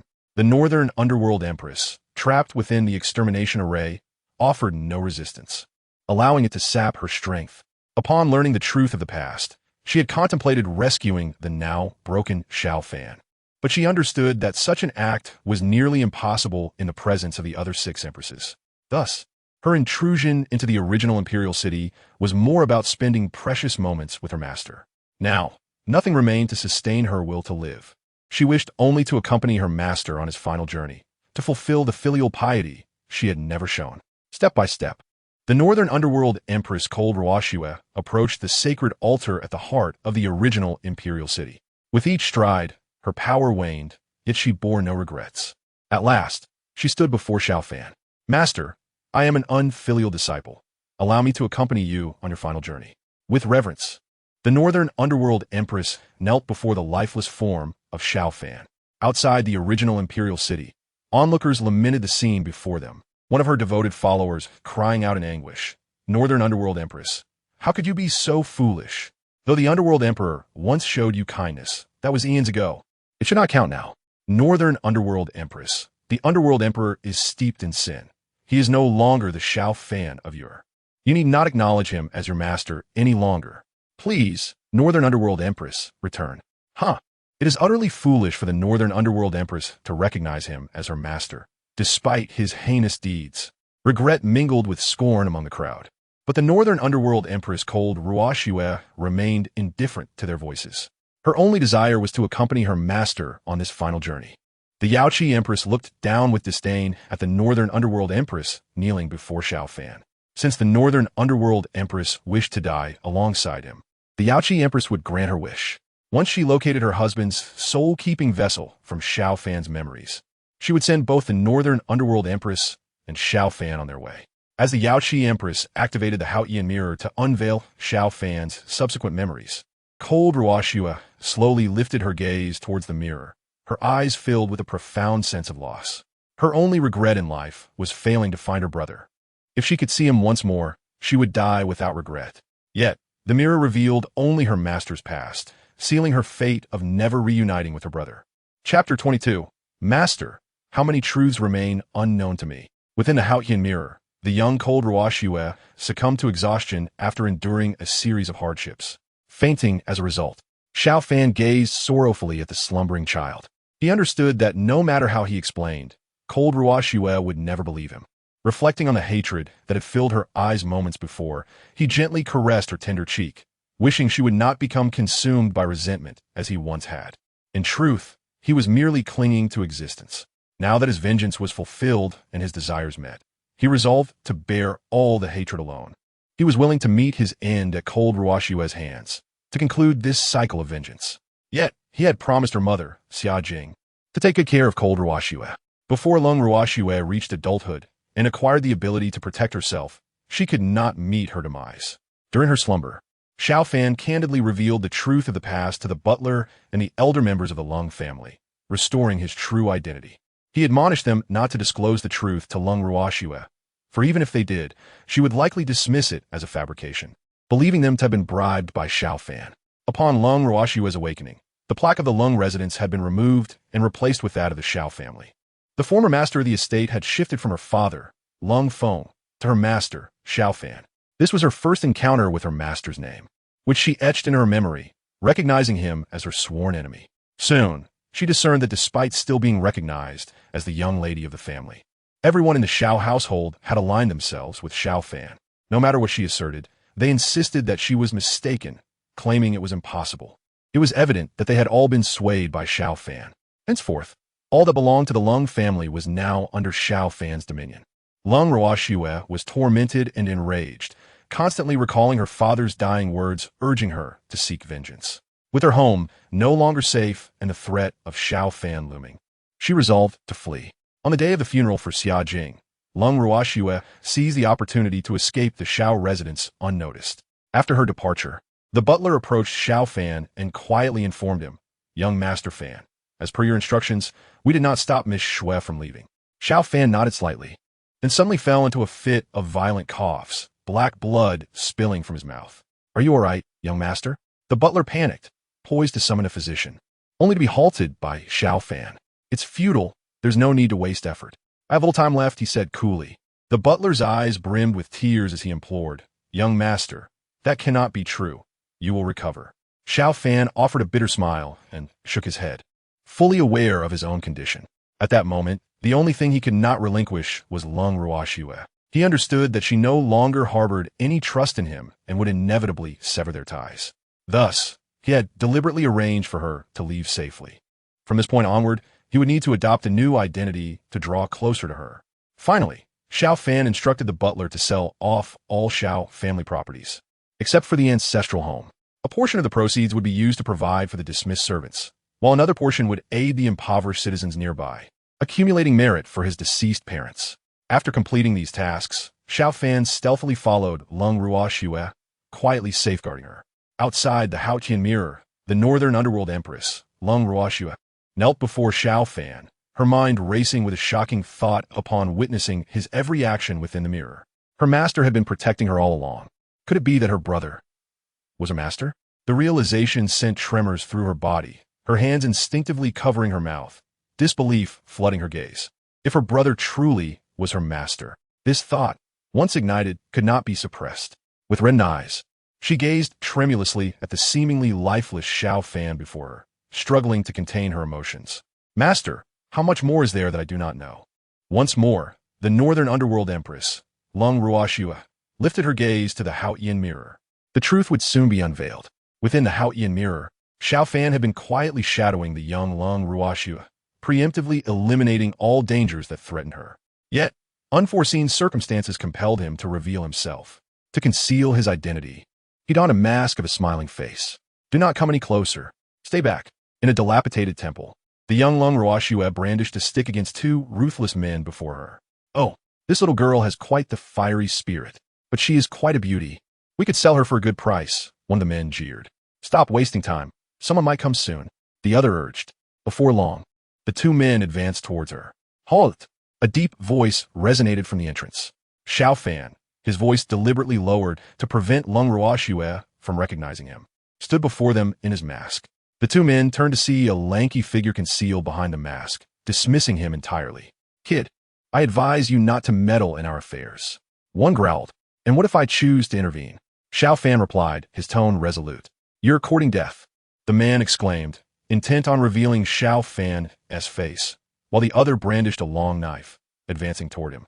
"Kid, you brought this upon yourself." The assailant raised his blade, aiming for Shao Fan's forehead, intent on not only shattering the mask, but cleaving his head in two. Shao Fan, however, did not flinch. Instead, he raised two fingers to trap the descending blade. Impossible. Shock flooded the assailant's face as Shao Fan exerted pressure, snapping the blade in an instant. In a flash, he drove the broken edge into the man's chest, who fell back in disbelief. The second thug, witnessing this, quickly realized he had encountered a formidable opponent and hastily drew his knife, threatening Lung Ruoxue. "Do not come closer. If you dare, I will slit this girl's throat." Shao Fan remained unfazed, suddenly channeling his energy to kick the fallen knife from the ground, which then embedded itself into the second man's forehead with a swift thud.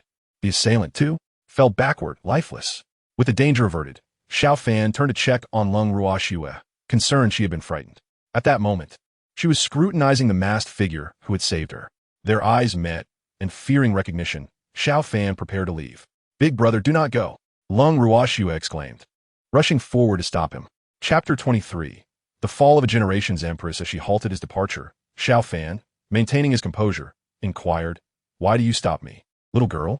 "Big brother, you are so powerful. Are you a practitioner?" Lung Ruoxue gazed at him with fervent eyes. "What of it? What if I am not?" Shao Fan replied, striving for indifference. "Big brother, please accept me as your disciple." Lung Ruoxue suddenly knelt before him. Taken aback, Shao Fan fell silent, not anticipating her request to take him as her master once again. He discerned that she remained unaware of his true identity, perceiving him merely as another practitioner. After a prolonged silence, he finally spoke. Why do you wish to be my disciple? I have an enemy who is a practitioner. To seek revenge, I must become a stronger practitioner than he, Lung Ruoxue declared, her resolve evident in her eyes. Beneath the mask, Xiao Fan's expression grew somber. Although he had long been aware of her animosity towards him, hearing her articulate it was still disheartening. In truth, he had intended to find an opportunity to teach her the ways of cultivation, ensuring her ability to protect herself in his absence. Conversely, should she achieve strength, she could avenge herself and bring closure to the enmity between the Xiao and Lung families.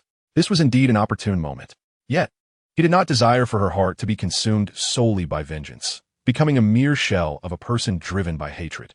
Xiao Fan spoke with an air of indifference, stating, as practitioners, we seek to cultivate ourselves, comprehend the profound principles of the universe, and pursue a life of freedom and longevity, rather than engaging in fierce rivalry or harboring a singular focus on vengeance. You may leave. I will not accept you as my disciple.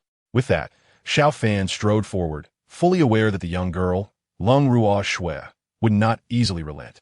Indeed, she followed closely behind him wherever he went. As they traversed the scenic landscapes, Xiao Fan reveled in the beauty of nature, and gradually, Lung Ruoxue began to regain some semblance of the innocence expected of a child, her obsession with revenge and her once fierce demeanor fading away. Sensing the right moment, Xiao Fan turned to her with a smile. Do you still wish to pursue cultivation?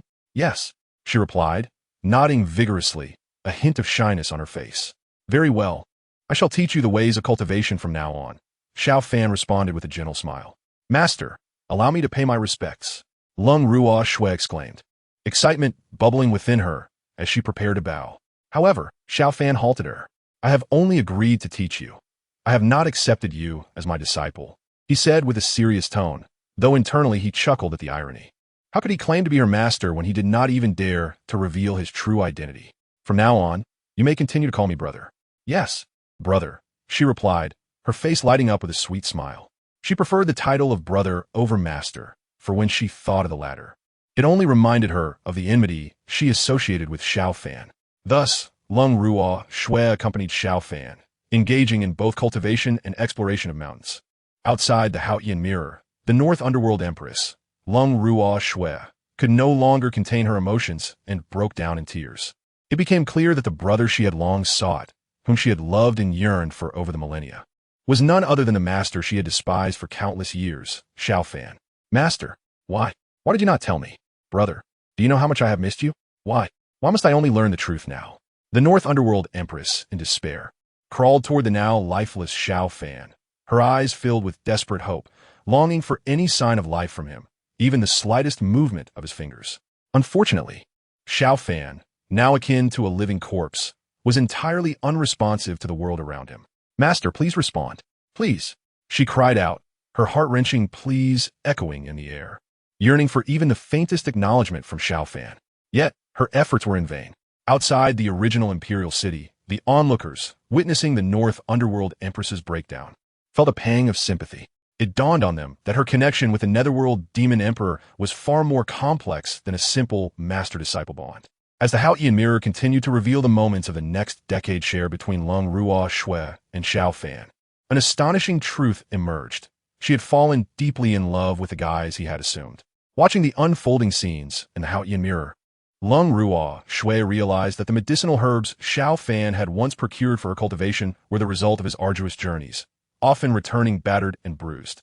Yet, she had remained oblivious to the sacrifices he had made for her, enduring the torment of toxins within his body daily, all to ensure she could grow into adulthood. Despite his suffering, he never revealed his pain to her, allowing her to live untroubled and innocent for a decade. The only change was her deepening affection for the brother she believed him to be. Overwhelmed by these revelations, Lung Ruoxue was rendered speechless, tears streaming down her face. It was too late. Everything was irrevocably lost. Her heart lay in ashes as she gazed at the nearby Xiao Fan, filled with tenderness. To die alongside her master might be her greatest fortune. The gathered cultivators outside the original imperial city could see that Lung Ruoxue's heart was shattered, her desire for death palpable. They lamented the fall of a once great empress. In the void above, the Yaoqi Empress observed the scene with a cold smile, remarking, To fall in love with one who should not be loved is destined to end in tragedy. Meanwhile, the Taiyin Empress, observing Lung Ruo Shui's tender demeanor, felt an inexplicable pang of sorrow. Although Lung Ruo Shui had loved someone forbidden, Xiao Fan had never wronged her.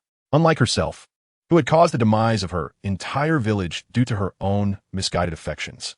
The Taiyin Empress cast a complex gaze upon the now lifeless Xiao Fan, whispering bitterly, "Had you not coveted my Taiyin divine body, perhaps you would not have met such a fate." Chapter 24. Today marks your demise within the Haotian mirror. Xiao Fan and Lung Ruo Shui had spent a decade together. Throughout these years, Xiao Fan not only instructed her in cultivation, but also nurtured her as both a father and mother, attending to her every need. Finally, on her 18th birthday, Lung Ruo Shui's cultivation surpassed his, reaching the pinnacle of qi refinement. In pursuit of concocting the foundation establishment pill to aid her breakthrough, Xiao Fan endured countless trials. Gathering the necessary ingredients for the elixir, his body, already in decline, was barely sustained by sheer willpower, hanging on by a thread. In his quest to create the pill, he expended immense effort, ultimately exhausting himself. When Lung Ruo Shui successfully consumed the foundation establishment pill and achieved her breakthrough, Xiao Fan felt a sense of fulfillment in his final wish. All that remained was for her to end his life, bringing closure to their intertwined fates. Calling her to his side, he remarked with nostalgia, "I cannot believe a decade has passed. The little girl I once knew has blossomed into a graceful young woman." At these words, Lung Ruo Shui felt a blush creep on her cheeks. "Has brother finally seen me as a woman?" she mused, her eyes sparkling with joy as she gazed at the smiling mask that was Xiao Fan.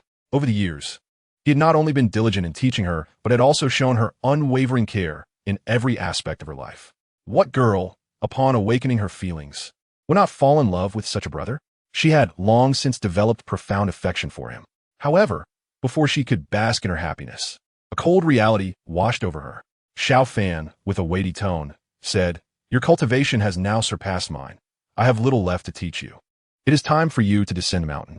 Lung Ruo Shui stared at him in disbelief, her eyes glistening with unshed tears as she pleaded, "Brother, are you sending me away? There are no eternal banquets." Xiao Fan sighed. "Have you forgotten your original intent in seeking to become my disciple?" At his words, her fists clenched, a flicker of anger igniting within her. She had not forgotten her desire for vengeance against him. Yet for her, revenge was no longer the entirety of her existence. Beyond that, she yearned to remain by his side forever. Considering this, Lung Ruo Shui spoke with unwavering determination. "I will avenge my grievances," but her emotions softened in an instant as her beautiful eyes, brimming with tenderness and affection, gazed upon Xiao Fan, who wore a smiling mask. "Brother, Lung Ruo Shui intended to express her deep feelings for the brother she admired. However, the words lingered on her lips, stifled by the shyness and modesty of youth. She ultimately rephrased, "Brother, I do not wish to part with you. Upon my return from avenging my family, shall we continue our adventures together?" She looked at Xiao Fan, anxious to avoid a rejection. Xiao Fan could sense the affection Lung Ruo Shui harbored for him, and a bittersweet smile crept across his masked face. What would Lung Ruo Shui feel if she discovered that the brother she adored was, in fact, her enemy, Xiao Fan? Yet, he vowed never to reveal the truth to her. After a prolonged silence, Xiao Fan finally spoke, "Very well." The response filled Lung Ruo Shui with uncontainable joy, her eyes sparkling with delight as she danced with exuberance. Akin to an eternal child, she had resolved that upon her return, she would confess her feelings to her brother. If he were to reject her, she would persist relentlessly. After all, her cultivation had surpassed his. He could not shake her off. Observing her exuberance, Xiao Fan's expression turned somber. He was destined to break his promise. Once the excitement waned, Lung Ruo Shui furrowed her brow, fixated on the smiling mask that concealed her brother's face. For a decade, he had worn this mask, and she had never seen his true visage. Each time she requested he remove it, he had refused. She had attempted to secretly unmask him, but he always caught her in the act. Whenever she tried, the usually gentle brother would become furious and ignore her for an extended period. Thus, she ceased her attempts. With this in mind, Lung Ruo Shui cautiously asked, "Brother, could you grant me one small request?" "Speak," Xiao Fan replied. "After I avenge my family, will you remove the mask, so I may see your true face?" Perhaps fearing to provoke him, she hastily added, "Regardless of how you look, I will love you all the same." To her surprise, Xiao Fan responded quite readily. Very well. Fantastic. Lung Ruoxue was nearly overwhelmed with excitement. Had she known her brother would be so agreeable, she would have made several more requests. After all, she was utterly ignorant of everything about him. She did not even know his name. However, she was not in a hurry. Upon her return from vengeance, she would have ample time to learn everything about her brother. She could hardly contain her eagerness to seek revenge against Xiao Fan. Having made an agreement with the masked figure to await her return, Lung Ruoxue set off down the mountain with renewed confidence. Once she departed, Xiao Fan slowly removed his smiling mask.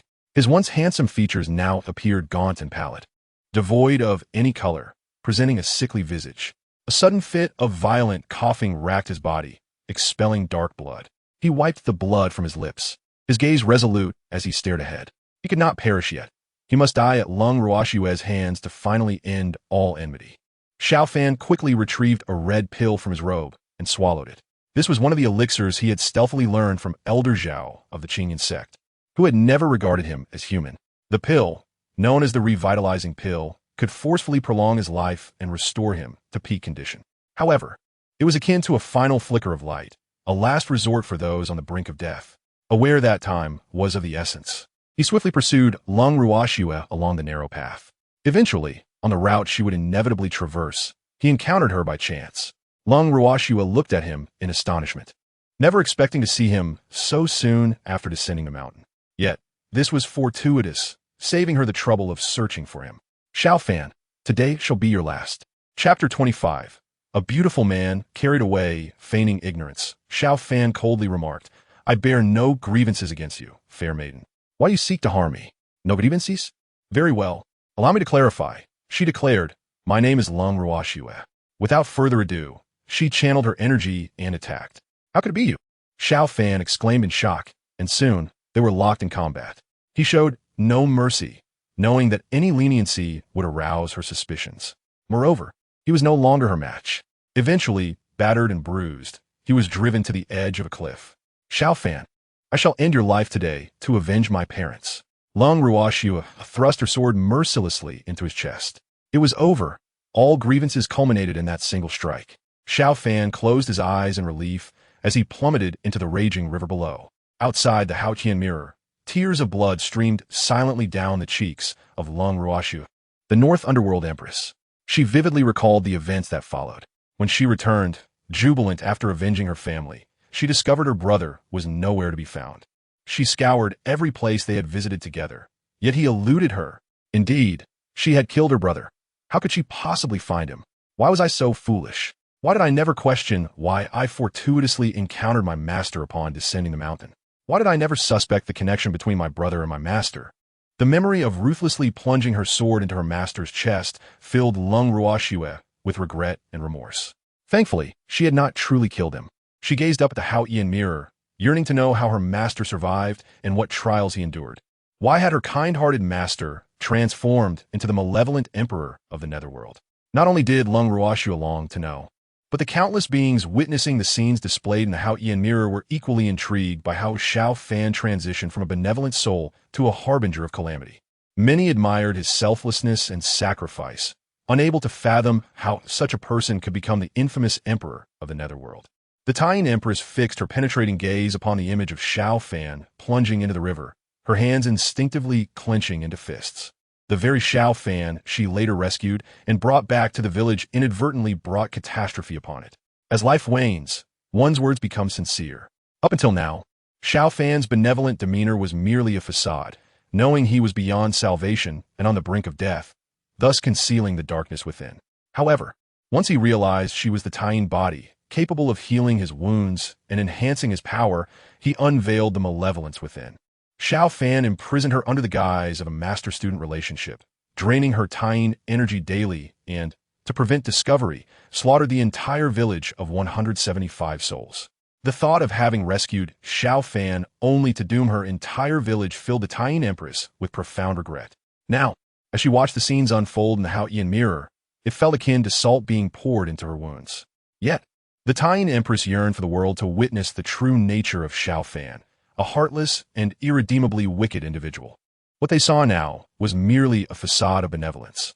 Falling into the river, Xiao Fan was unaware of how long he had drifted along the current until he was finally washed ashore onto a shallow bank. At dusk, a herbalist woman, as was her custom, arrived at the riverbank to wash the herbs she had gathered that day.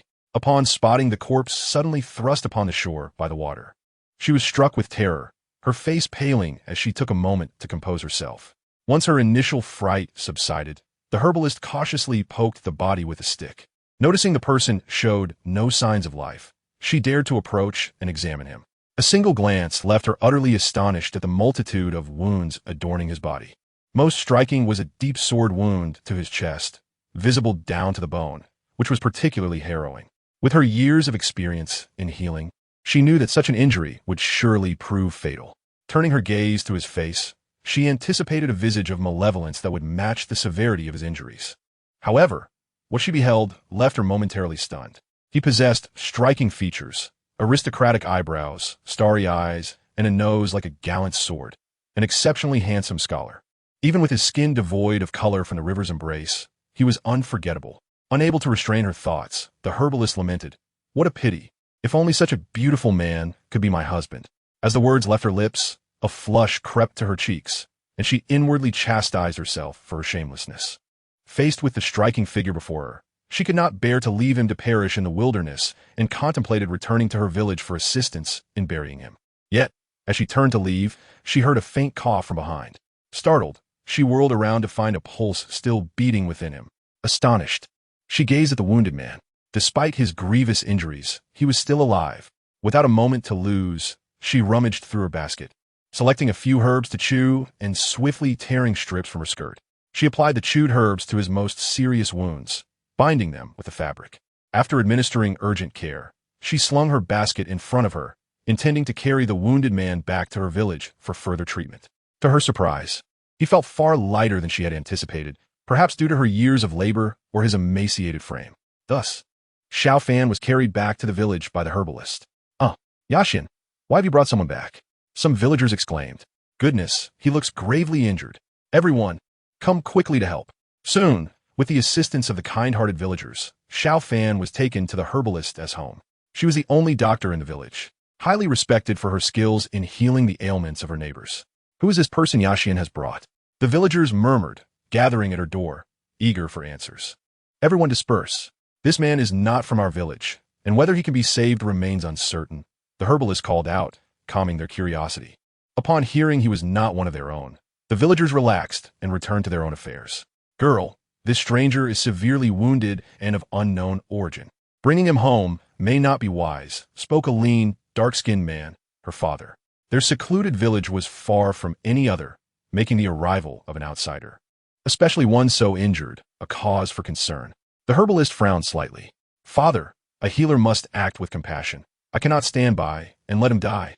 Outside the heavenly mirror, the Moon Empress watched with tears in her eyes, lamenting that had she heeded her father's advice and not rescued Xiao Fan, the subsequent tragedies might never have unfolded. The onlookers in the original imperial city felt a strange familiarity with the herbalist's appearance in the heavenly mirror. Suddenly, a realization struck them as they turned to gaze at the Moon Empress. Though the herbalist appeared somewhat naive, her resemblance to the Moon Empress was undeniable. They recalled her past as a disciple of the Netherworld Demon Emperor, recognizing that this moment was crucial in intertwining their fates. Previously, the Moon Empress had recounted how the Netherworld Demon Emperor coveted her celestial body and had slaughtered her entire village. Surely, it was during this time that Xiao Fan had become engulfed in darkness, embarking on a path of power through the energy of her celestial essence. With this thought, the onlookers observed the unfolding scene with heightened attention. Inside the heavenly mirror, the herbalist reached out to help Xiao Fan remove his drenched garments, both to prevent infection and to facilitate treatment. Her father hurried forth to intervene. "What kind of decorum is this, young lady? Allow me to handle it." "Father, in the eyes of a healer, all are equal. Gender does not matter," she replied earnestly, though her gaze inadvertently lingered on Xiao Fan's handsome face. At that moment, her mother entered with hot water, a dignified woman of striking beauty, despite her simple attire. It was hard to fathom how such a lovely woman could be married to her rugged husband. Hearing their conversation, the mother approached, smirking at the father. "Can't you see? Your daughter has taken a liking to him." "What?" The father's eyes widened in disbelief as he scrutinized his daughter's face. Noting her unusual expression, it was the first time he had seen such an anxious demeanor on her. He then glared at the unconscious Xiao Fan, finding him increasingly unappealing. Despite his handsome appearance, the frail figure seemed incapable of any labor. Upon removing Xiao Fan's shirt, the father's stern expression deepened as he beheld the myriad of wounds on the emaciated body. You must not fall for this sickly man. He will bring you nothing but hardship. If you truly wish to marry, I believe the sturdy lad from Iron Uncle's family would be a much better match.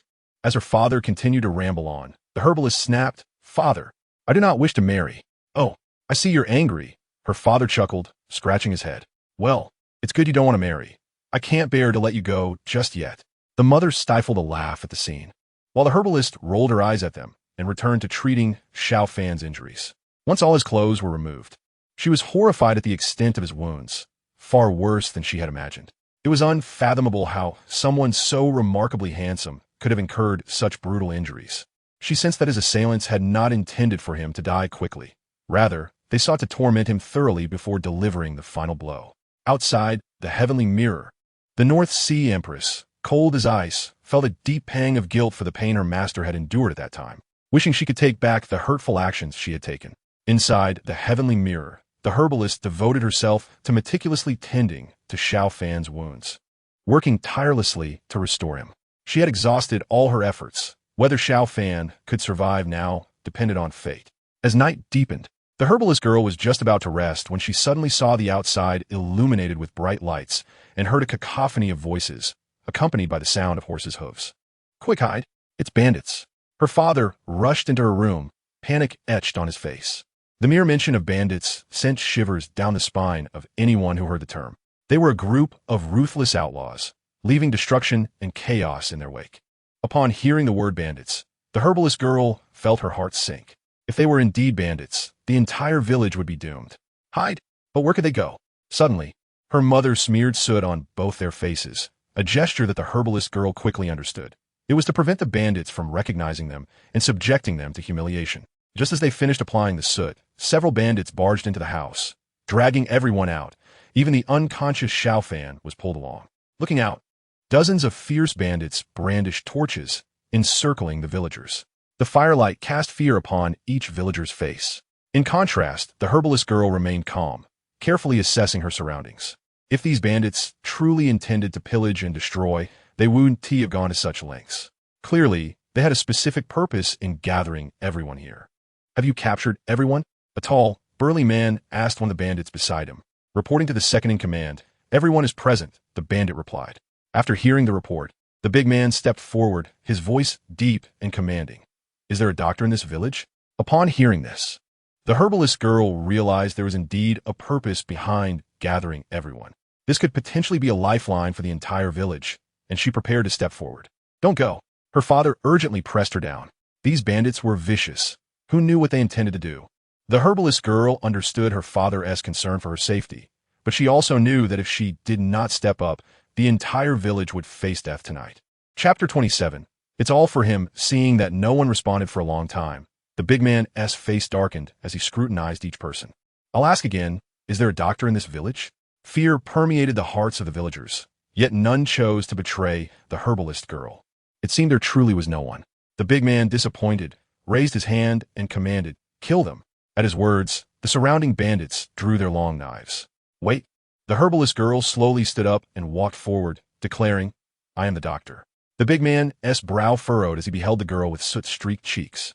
You are the doctor? Yes. The herbalist girl replied, meeting his gaze with unwavering resolve. Good. The big man, seeing her confidence, decided to trust her. As there was no other option, he spoke directly, my brother is injured. If you can heal him, I promise not to harm any of you here. But if you fail, I will ensure that the entire village pays for it. Faced with this illogical threat, the herbalist girl offered no rebuttal, for she knew that reasoning with such ruthless bandits was futile. She simply responded with a good. Under the big man's guidance, she approached a horse-drawn cart. My brother is lying in that cart, please.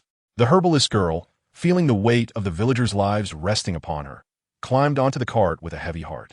Inside, she found a wiry man with a shifty gaze. She hadn't expected the big man to be so imposing, while his brother appeared so frail. Now was not the time for comments. She quickly examined the weak man. His complexion was ashen, lips dark, clearly showing signs of poisoning. Upon inspection, she found 2 small puncture wounds on his shoulder. He had likely been bitten by a venomous snake. To concoct an antidote, she first needed to identify the type of snake that had bitten him. Exiting the cart, she addressed the big man. Your brother has been poisoned by a snake. I need to know what type of snake it was to prepare the antidote. The big man, as though anticipating her question, shouted to his men, bring it here. Soon, one of the bandits approached with a burlap sack, which the big man opened before the herbalist girl. This is the snake that bit my brother. As she peered inside, she was taken aback to find a severed poisonous snake, its body covered in black scales, with a triangular head and 2 small bulges resembling horns. It was a species she had never encountered before. The herbalist girl's heart sank. The big man anxiously inquired, so can my brother be saved? There's a way, she replied, but I will need rare medicinal herbs to prepare the antidote. Upon hearing that there was hope, the big man's excitement surged. Don't worry, whatever herbs you need, I will send someone to fetch them. The herbalist girl then listed several rare herbs for the big man to procure. Afterward, she insisted on taking the snake back to her home to prepare additional ingredients for the antidote. The other villagers, including her parents, were all being watched, and the big man felt no fear of her escaping, so he did not impede her. As she passed through the crowd, carrying the burlap sack containing the snake, all eyes were fixed upon her. The lives of everyone rested in her hands, and it was impossible not to feel fear. Although she had no confidence, she forced a reassuring smile for the villagers. Seeing this, they collectively let out a sigh of relief, feeling a bit more at ease. When the herbalist girl walked past the unconscious Xiao Fan, she noticed his wounds had reopened from being dragged by the bandits. Gently supporting him, she returned indoors. The bandits, seeing such a lifeless figure, did not expect any trouble and remained silent. Back inside, she quickly rebandaged Xiao Fan's wounds, then began frantically searching through medical texts, hoping to find any reference to this rare snake. However, after scouring all the texts, she found no information on the venomous creature. Just as she was about to resign herself to despair, a weak voice came from behind her. It's the black, armored, mysterious snake. The herbalist girl was startled and turned around. Only she and the injured handsome man remained in the room. Surprised, she gazed at him, realizing he had not succumbed to his injuries as she had feared. In an urgent moment, she rushed to Xiao Fan's side and whispered, "Do you know about this snake?" "Yes," Xiao Fan replied softly. Although he had only just regained consciousness, he had been gradually aware of his surroundings as the bandits dragged him out. He had never anticipated that the numerous sword wounds inflicted by Lung Ruoxue would actually purge many toxins from his body. However, the more deeply embedded toxins within his organs and marrow could not be expelled through the blood, so he could only manage to survive a while longer. Had he not been rescued, he would have bled to death. Initially intent on embracing death without a will to survive, he had resigned himself to fate. Yet, upon sensing that someone was attempting to save him and that this person was now in dire need of assistance, he mustered the strength to awaken. Receiving the affirmative response, the herbalist girl quickly inquired, "Do you know how to prepare the antidote?" Observing the anxious countenance of the girl with a dark complexion before him, Xiao Fan refrained from unnecessary words and promptly divulged the antidote's formula to her. The black armored serpent, an exceedingly rare and venomous creature, was something he had come to know intimately during his time at Qinyan's sect while assisting Elder Zhao in concocting body-refining elixirs, where he had first-hand experience with the serpent's toxin. While other ingredients for the antidote were relatively easy to procure, the crucial component was the powder made from the serpent's horn. Fortunately, a black armored serpent was readily available nearby. The herbalist harbored no doubts regarding Xiao Fan's words. Perhaps she had no alternative but to trust him.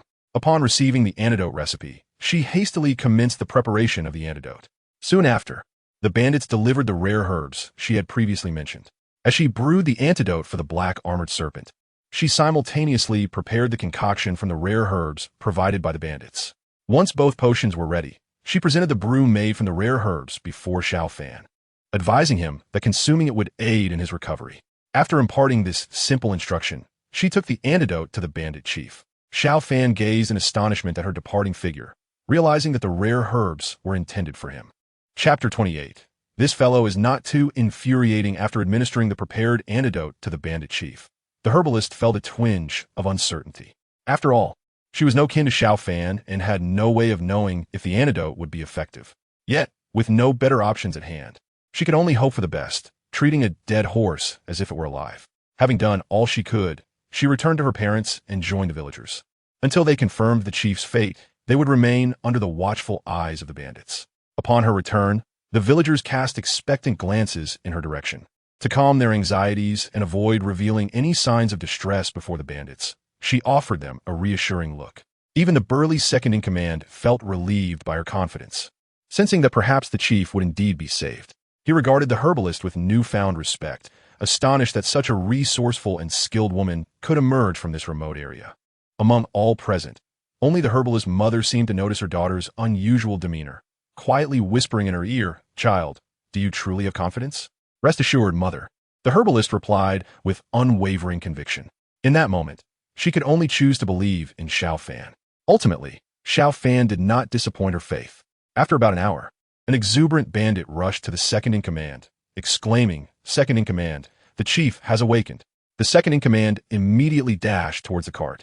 Indeed, the chief, once frail and shifty-eyed, had regained consciousness, his complexion returning to normal. After exchanging a few words with the chief, the second-in-command confirmed that the poison had been neutralized, though the chief remained weak and unfit for travel. Consequently, he decided they would rest in the village for 2 days. Upon hearing this news, the villagers wore expressions of despair. Although the second-in-command had promised not to harm anyone, the presence of ruthless bandits was unbearable. Despite their dissatisfaction, they dared not voice any objections. Unable to tend to their fields, they resolved to remain indoors until the bandits departed. The herbalist cautioned her parents to stay inside for the next 2 days to avoid any confrontation with the bandits, aware of their notorious nature and the unpredictability of their actions. Back in her home, the herbalist noticed the medicinal brew she had prepared for Xiao Fan remained untouched, inciting her frustration. This fellow truly lacked appreciation. How could one be so oblivious despite possessing such a handsome visage? The herbalist strode toward Xiao Fan, only to discover he had succumbed to unconsciousness. It wasn't that he refused to drink. Rather, he had exhausted himself entirely while aiding her. After resolving her dilemma, the tension that had kept him alert dissipated, causing him to faint. With urgency, she approached him, only to find his pulse weak and his will to survive alarmingly frail. If this continued, he might not survive much longer. She needed to find a way to get him to consume the healing potion. Initially, she attempted to force the brew into his mouth, but unlike the chief, who retained some awareness, Xiao Fan was completely unresponsive, causing the potion to spill out. The herbalist felt genuine panic. Gazing at his pale lips and then at the potion, she hesitated before resolutely taking the brew into her own mouth. After all, it was Xiao Fan who had concocted the antidote that saved the entire village. This was merely her act of gratitude. Moreover, given his striking appearance, she felt she had not entirely lost out. Outside the Haotian mirror, a crowd of onlookers was astonished by the unfolding scene, their eyes wide with disbelief as they glanced at the celestial figure of the Moon Empress above. To their shock, the Moon Empress had once used her own mouth to save the underworld demon emperor. "Oh, my goddess, has your first kiss been stolen by this scoundrel?" they lamented. This vile creature must have feigned unconsciousness." The fervent admirers of the Moon Empress had lost their composure entirely. Meanwhile, the Northern Underworld Empress trembled with rage, glaring at the Moon Empress with palpable disdain. How utterly despicable. There are countless ways to administer medicine. There was no need for such a shameless method. The Yaoqi Empress cast a cold glance at the Moon Empress, her eyes filled with scorn and derision. It was evident that the Moon Empress, in her shameful actions, had forfeited her right to be counted among the 7 great empresses. The Moon Empress, observing the scene within the Haotian mirror, felt a wave of discomfort wash over her. Her clenched fists trembled slightly, overwhelmed by embarrassment and regret. This moment would forever stain her life, a memory she wished to bury. Had she not fed Xiao Fan the potion, the subsequent tragedies that haunted her would never have occurred. "Xiao Fan, I shall ensure you suffer a fate worse than death to quell my wrath." Her eyes blazed with fury as she fixed her gaze upon the now lifeless form of Xiao Fan within the Emperor's city. Within the Haotian mirror, after an indeterminate period, Xiao Fan gradually regained consciousness, staring blankly at the ceiling, aware that he owed his survival to someone's desperate efforts. "You're awake." The herbalist's light, joyful voice reached his ears. Turning slightly, he beheld the girl with her face smeared with soot, her expression radiant as she gazed back at him. "Why did you save me?" he inquired. The girl paused, then replied with irritation. "Why is it wrong to save you? Besides, as a healer, it is my duty to save lives." She glared at him, thinking to herself that if it weren't for his good looks, she wouldn't have gone through such trouble. The memory of having fed him the potion with her own mouth only added to her vexation. To her dismay, she had gone through such lengths for this oblivious fellow. Under her barrage of rebuttals, Xiao Fan found himself at a loss for words.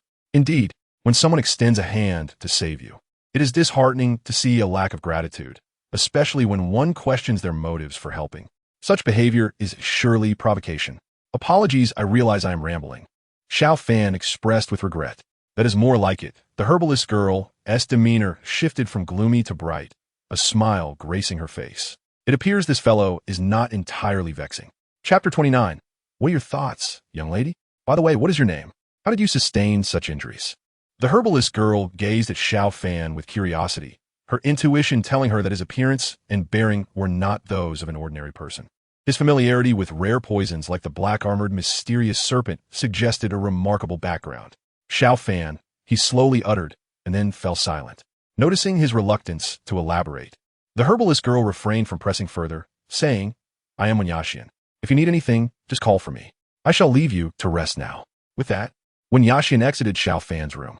Once outside, Wenyaxian let out a sigh. Clearly, she and Xiao Fan belonged to different worlds, and once he recovered, he would undoubtedly depart. What was she even imagining? She shook her head, attempting to clear her thoughts. Inside the room, Xiao Fan stared vacantly at the ceiling. Originally prepared for death, he now found himself alive, but uncertain of how much longer he could endure or where he should go from here. Time swiftly passed over the next 2 days, with Wenyaxian delivering meals to Xiao Fan daily. Concurrently, she would inquire about various knowledge related to medicinal herbs and insects. During his time at Qinyan's sect, Xiao Fan had gathered substantial knowledge regarding poisons and medicinal materials while studying under Elder Zhao. It was worth noting that Xiao Fan could successfully concoct second-tier foundational pills, indicating his extensive knowledge. Although he had initially not intended to survive, he felt a deep sense of gratitude towards Wenyaxian for saving his life. Thus, he shared freely with her, enlightening the eager young girl. Unable to contain herself, Wenyaxian exclaimed, Xiao Fan, why don't you become my master from now on? Master? Xiao Fan was momentarily taken aback, his expression turning somewhat melancholic as memories of Lung Ruoxua surfaced in his mind. I wonder how she is faring alone. Outside the Haotian mirror, the North Ming Empress, Lung Ruoxua, observed Xiao Fan lost in thought, evidently reminiscing about her, his ungrateful disciple, and tears streamed down her cheeks. She had wounded him deeply, yet he still cared for her. Reflecting on this, the North Ming Empress was overcome with sorrow. Meanwhile, the Tian Empress, Wenyaxian, glowered at the scene displayed in the Haotian mirror. She had initially believed that Xiao Fan had taken her as a disciple out of genuine sincerity before he learned of her status as the Tian divine body. However, it now seemed he viewed her merely as a substitute for Lung Ruoxua. The thought incited a fury within her, wishing to strike down both Xiao Fan and Lung Ruoxua. Her heartfelt intentions had ultimately been misplaced. Within the Haotian mirror, Wenyaxian noticed Xiao Fan's prolonged silence, interpreting it as reluctance. As she contemplated the possibility that he would leave once healed, a sense of dejection washed over her. Beyond her genuine desire to learn more about medicinal knowledge from him, she harbored a selfish wish for him to stay. Alas, it appeared to be nothing more than a fleeting fantasy. Just as Wenyaxian was preparing to continue her studies with Xiao Fan, a bandit barged in. Miss, our leader wishes to see you. Very well, I understand. I shall come immediately, Wenyaxian replied. After the bandit departed, she furrowed her brows, pondering the leader's intentions. Today marked the day the bandits were set to leave. Yet they wished to see her beforehand. Was it merely to catch a glimpse of her, the one who had saved their leader? With that thought, Wenyaxian hurriedly applied more soot to her face. Xiao Fan chuckled helplessly at the sight. He had not seen Wenyaxian's face clean in days. However, he understood her reasoning. Although he had yet to see her appearance in detail, her features suggested that she was indeed a beautiful young woman. It was only natural for the bandits, known for their wickedness, to develop ulterior motives upon encountering a striking maiden. After all, caution is always prudent. Once Wenyaxian departed, Xiao Fan rose and positioned himself by the window, vigilant for any potential danger. As Wenyaxian stepped outside, the bandits had already gathered in the courtyard, led by the burly second-in-command and the shifty-eyed leader. The latter, appearing markedly healthier than in previous days, scrutinized Wenyaxian with a narrowed gaze, his expression betraying a hint of lewdness. The second-in-command pointed at Wenyaxian, stating, Brother, this is the doctor who saved you.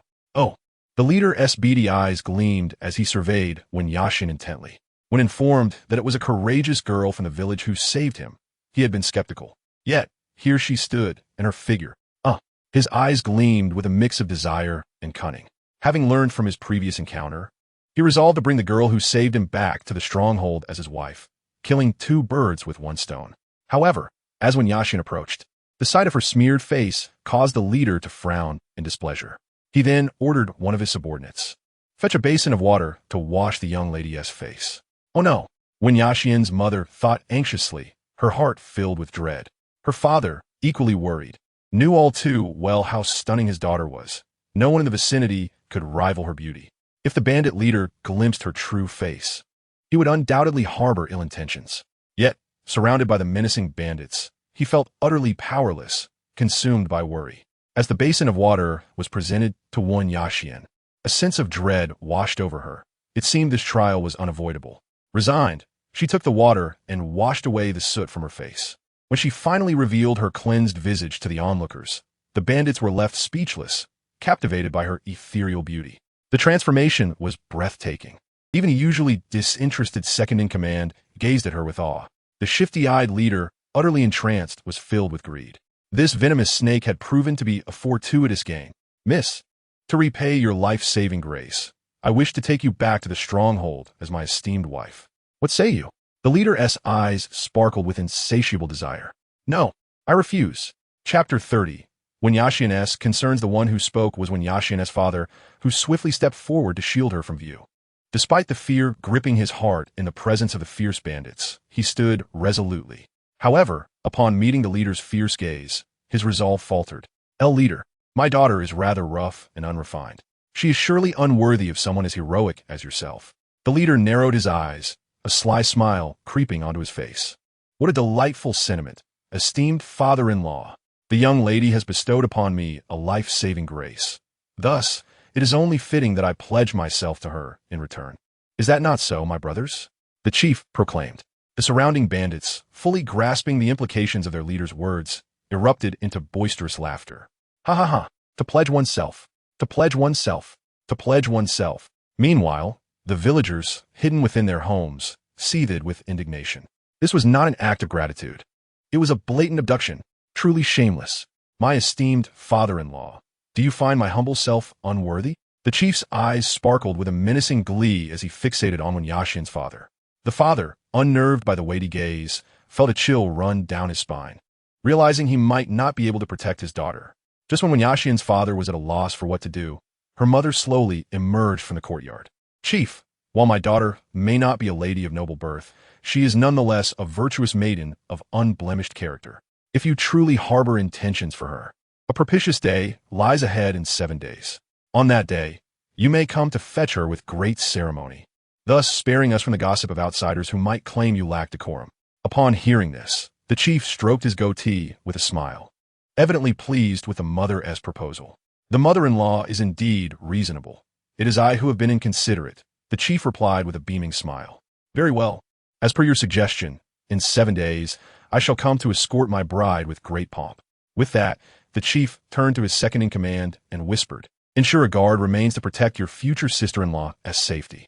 As the chief departed with his men, a small contingent remained to encircle the village, sealing off all exits. Wen Yashin stood frozen, engulfed in despair, utterly uncertain of her next steps. Clearly, she had no desire to wed the chief. However, under the current circumstances, her refusal could provoke the wrath of these ruthless bandits. Therefore, she could not be angry with her mother's actions. In fact, she felt a twinge of gratitude for securing her 7 days of respite. In stark contrast, Wen Yashin's father was far less understanding. His face flushed as he confronted his wife. "My dear, how could you truly agree to let our daughter marry that bandit chief?" Wen Yashin's mother shot him an exasperated look.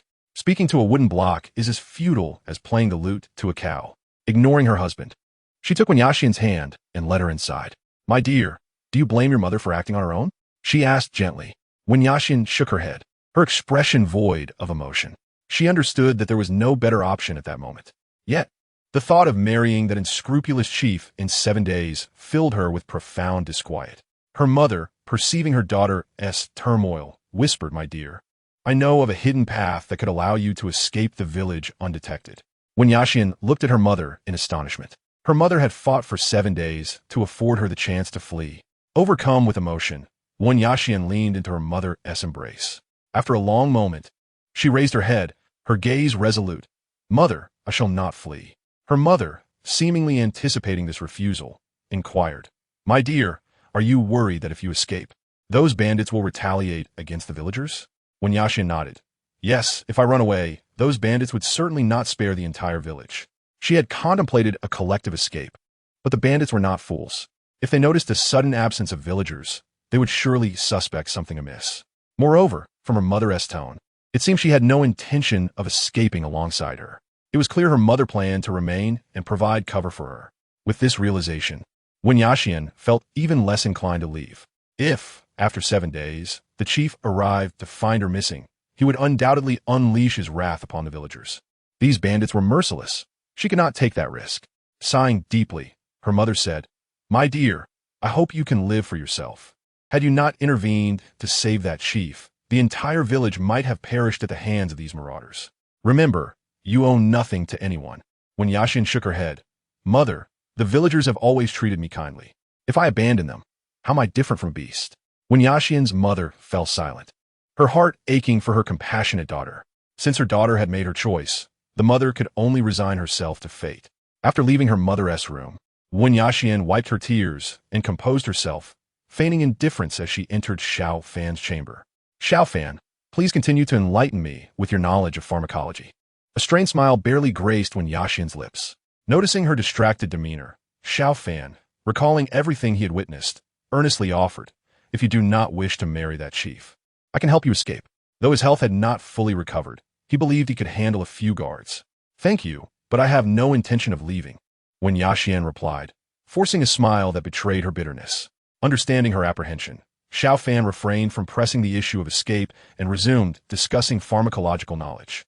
In his heart, he silently vowed to protect her. Chapter 31. A tool for use in the blink of an eye. 7 days had swiftly elapsed. During this time, Wen Yaxian maintained her composure, visiting Xiao Fan daily to study pharmacology, while he refrained from mentioning any plans of escaping. Everything appeared tranquil. Yet, the day of the chief's arrival to claim Wen Yaxian soon approached. She sat before her vanity, lost in thought. Typically, she would rise before dawn to gather herbs, leaving no time for adornment. But what girl does not yearn to appear more beautiful? Unfortunately, today's preparations were not for a beloved suitor, but for a forced union. Seeing her daughter's vacant expression as she gazed into the mirror, Wen Yaxian's mother felt an immense sorrow. Yet, at this juncture, words held little weight. In the woodshed, Wen Yaxian's father concealed himself, weeping like a child. He loathed himself for being unable to protect his daughter. Creak! The woodshed door swung open. Xiao Fan stood at the threshold, confronted by the sight of Wen Yaxian's father in tears. Momentarily at a loss, he hesitated between entering or pretending he had not seen. Before he could decide, Wen Yaxian's father spoke first. "Xiao Fan, what brings you to the woodshed?" He had long harbored a dislike for Xiao Fan. His daughter had chosen to sacrifice herself for the sake of the villagers, a decision that evoked both admiration and pity. Yet during these past days, Xiao Fan had acted as if nothing were amiss, eating well and sleeping soundly. The thought that his daughter might have feelings for Xiao Fan only fueled desire. Accustomed to Wen Yaxian's father's hostile demeanor, Xiao Fan understood that he was merely expressing his concern for his daughter and chose not to take offense. Since he had been asked, Xiao Fan replied, "Uncle, I wish to borrow a hatchet." "Here you go." Wen Yaxian's father tossed the hatchet in Xiao Fan's direction with little grace. On this sorrowful day, it is not only disheartening that Xiao Fan neglects to comfort Wen Yaxian, but he also inexplicably seeks to borrow a chopping knife. With Xiao Fan's frail physique, incapable of bearing burdens or lifting weights, does he truly intend to slay the marauders? "I see that you are in better health. If you can walk, do not linger here." Wen's father huffed coldly before departing the woodshed.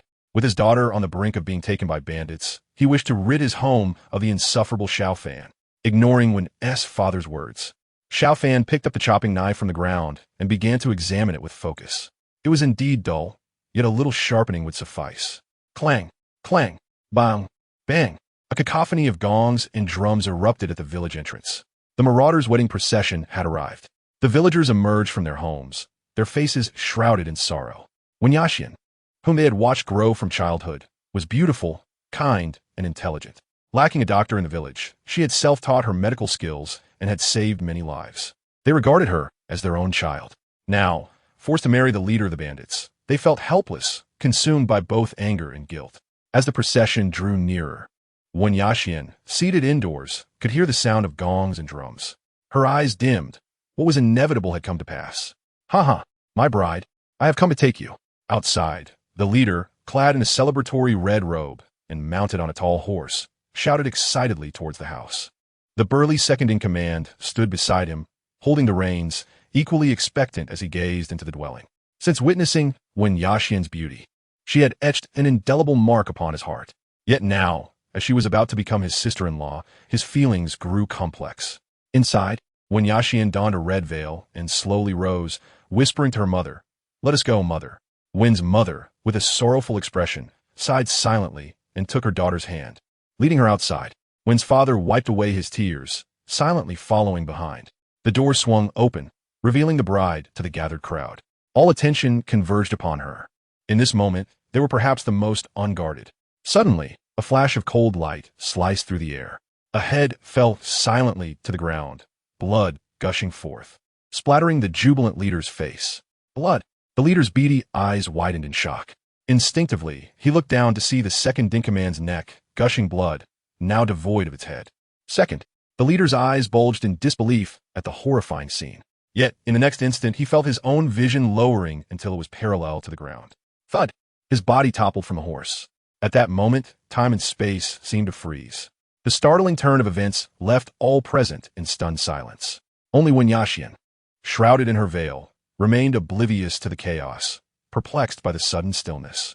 She lifted her veil, and upon seeing the two decapitated bodies before her, she froze in shock. What had just transpired? The marauders accompanying them trembled, too terrified to move. In the blink of an eye, the leader and his second had lost their heads, yet they could not fathom how it had occurred. This was no mere act of man. A mysterious sound resonated through the air, causing everyone to look up in bewilderment. A chopping knife floated above them. Gradually, the knife descended, landing in the hands of a handsome young man. Xiao Fan gazed at the knife, smiling faintly. After a little sharpening, it is indeed much sharper. Upon hearing this, the villagers realized that all that had transpired was the handiwork of Xiao Fan. The sight of him suddenly lifting his gaze at the marauders sent them scattering in terror, fleeing as far as they could, utterly demoralized. From this day forth, they would never dare to return to this village. As Xiao Fan observed, he let out a slow sigh of relief. It was not that he wished to eradicate those vile marauders, but rather, he was incapable of doing so. With each exertion of his vital energy, the toxins within him threatened to ravage his organs, hastening his demise. He feared that before he could vanquish the marauders, he would succumb first. He recognized the formidable skills of the second-in-command. Killing him would not be an easy task. Thus, he seized the opportunity to strike during the second-in-command's moment of relaxation. With the second-in-command dead, the outer strength of the leader was rendered insignificant.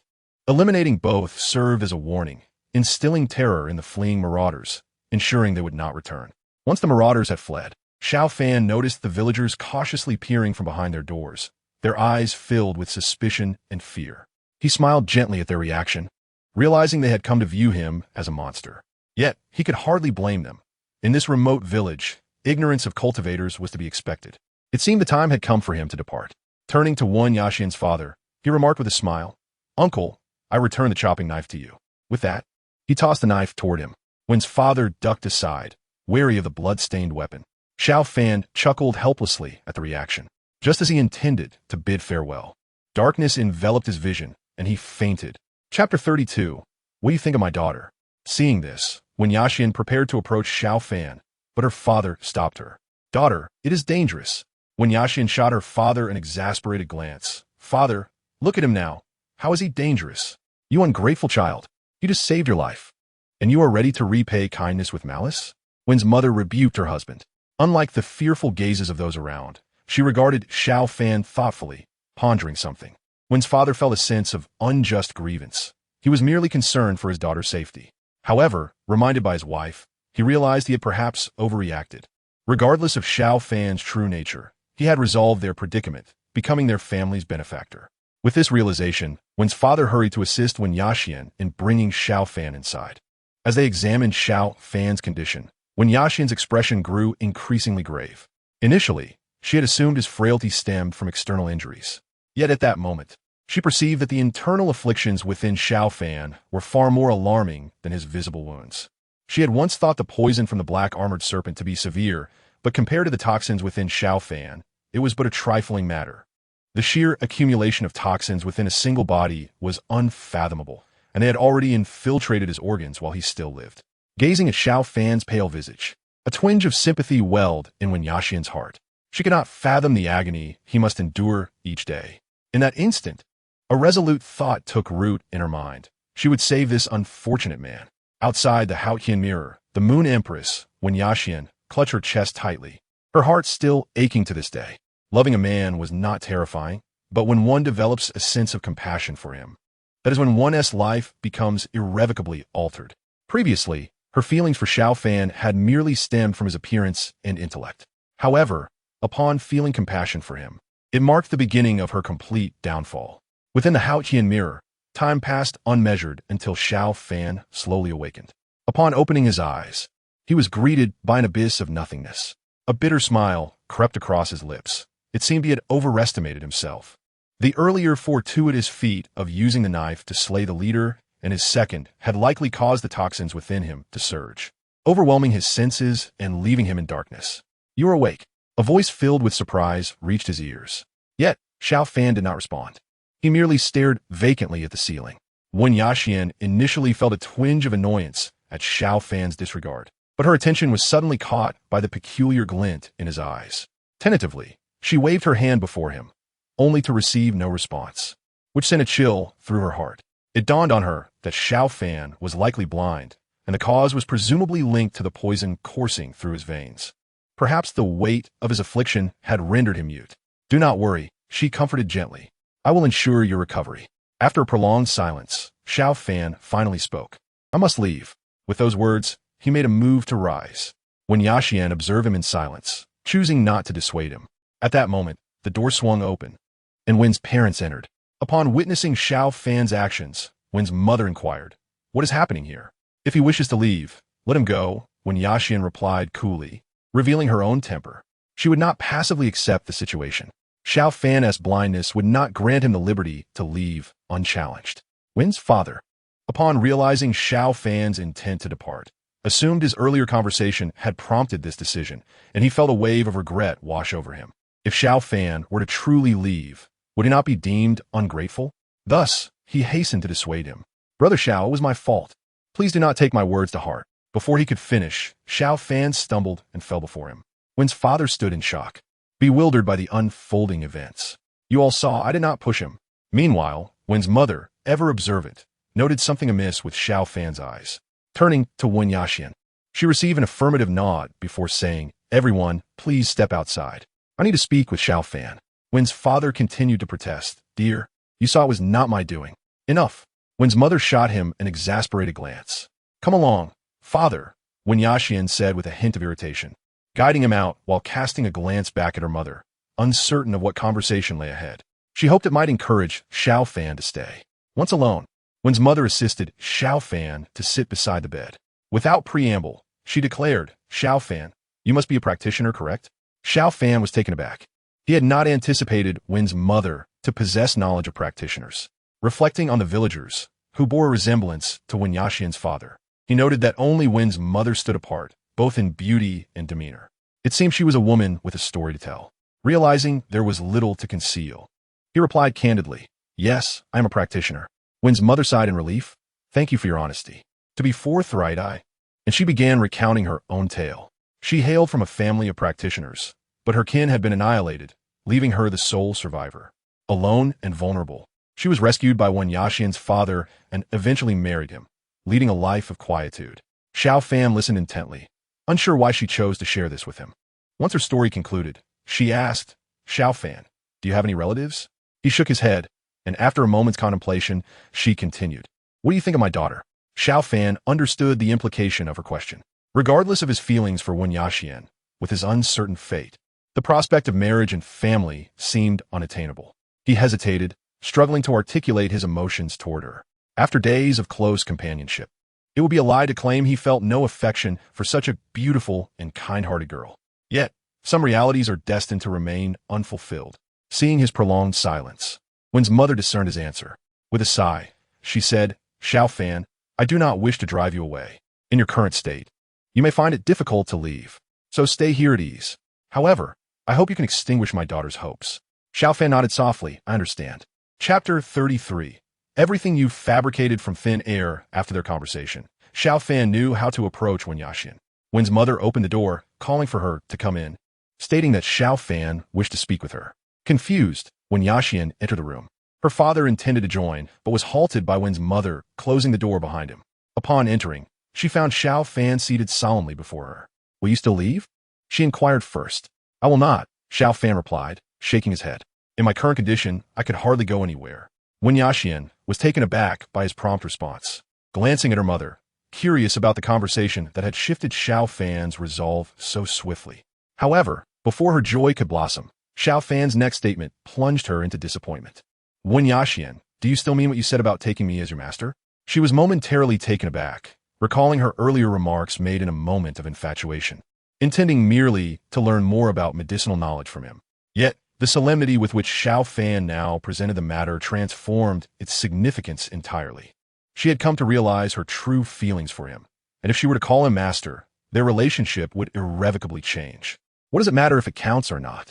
She thought, her brows furrowing as she fixed her intense gaze upon him. With a sigh, Xiao Fan responded, "If it counts, I shall accept you as my disciple and impart all my knowledge to you. But if not, what right do I have to linger here?" Listening to his words, Wen Yaxian turned her gaze toward her mother, who was deliberately avoiding her eyes. In that moment, she understood everything. If Xiao Fan could not discern her feelings, she might still believe it. Yet, if even her mother could not see through her heart, then that was utterly implausible. Though she was unaware of the exact words exchanged between her mother and Xiao Fan, she knew they were intricately connected to this moment. Whether they stemmed from her mother's wishes or Xiao Fan's own, she could not tell. All she knew was that she would now have to refer to him as her master.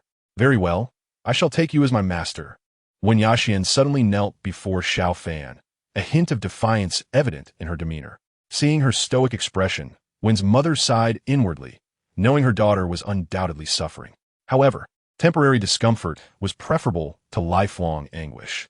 Wen's mother approached gently, saying, "After you bow your head in reverence, Xiao Fan will be your master from this day forth. You must regard him with the same respect you would your parents. Do you understand?" Wen Yaxian gritted her teeth, acknowledging the deeper meaning in her mother's words. This was a directive for her to abandon any lingering fantasies about Xiao Fan. Gazing at Xiao Fan's composed demeanor, she recognized that regardless of her mother's prior conversation, it was clear that Xiao Fan harbored no such feelings for her. With a heavy heart, Wen Yaxian acquiesced, her expression dimming as she respectfully proclaimed, "Disciple pays homage to master." Xiao Fan maintained a neutral expression, but he, too, felt a profound ache within. Yet, for the sake of Wen Yaxian's future, he had to suppress his own sorrow. Outside the Haotian mirror, it became evident that the circumstances leading to the Moon Empress taking the underworld demon emperor as her master were far more intricate than they appeared. Who would have thought that even the formidable underworld demon emperor possessed a tender side? It must be said that the netherworld demon emperor harbored a flicker of genuine affection for the empress of the Dark Moon. Alas, human emotions are fickle. When faced with greater temptations of profit, what once seemed sincere crumbles effortlessly. The assembly of cultivators sighed in unison. Within the original imperial city, the ice-hearted empress of the north clenched her fists tightly, her heart brimming with jealousy. Throughout their relationship, Xiao Fan had only ever regarded her with a mentor's affection, while his demeanor towards the Dark Moon Empress, Wen Yaxian, had unmistakably hinted at romantic feelings. This left her feeling quite unsettled. In the void above, Wen Yaxian gazed wistfully at the image within the Haotian mirror, her exquisite visage marred by tears that had silently flowed down her cheeks. It was only now that she understood the words exchanged between her mother and Xiao Fan all those years ago. She had always believed that Xiao Fan held no romantic feelings for her, thinking he had taken her as a disciple merely to dispel her foolish hopes. Yet, witnessing the hesitation, turmoil, and anguish etched upon his face in the mirror, she realized that Xiao Fan indeed harbored feelings for her. At least he once did. But why? Why was it so? Tears welled in Wen Yaxian's eyes as she murmured her questions. In the days that followed, Although she and Xiao Fan maintained their mentor-disciple relationship, their constant proximity only deepened her feelings. She sought every possible means to help Xiao Fan cure the poison within him, while he selflessly imparted all his knowledge to her. Those moments were the happiest of her life, until one fateful day when Xiao Fan prepared to teach her the methods of cultivation, enabling her to protect herself and her village. Everything changed in that instant.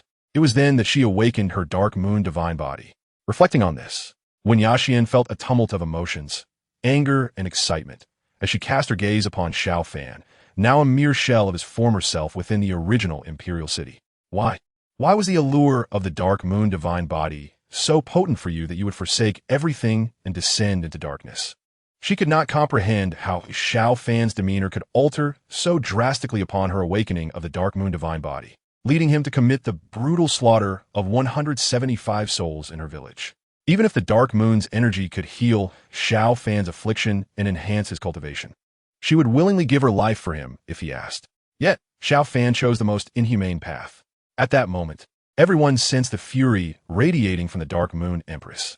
It was only natural that they questioned why Xiao Fan would resort to such slaughter of the dark moon empress's entire village. Indeed, the dark moon's energy was the finest remedy and cultivation resource, capable of purging toxins and strengthening the body.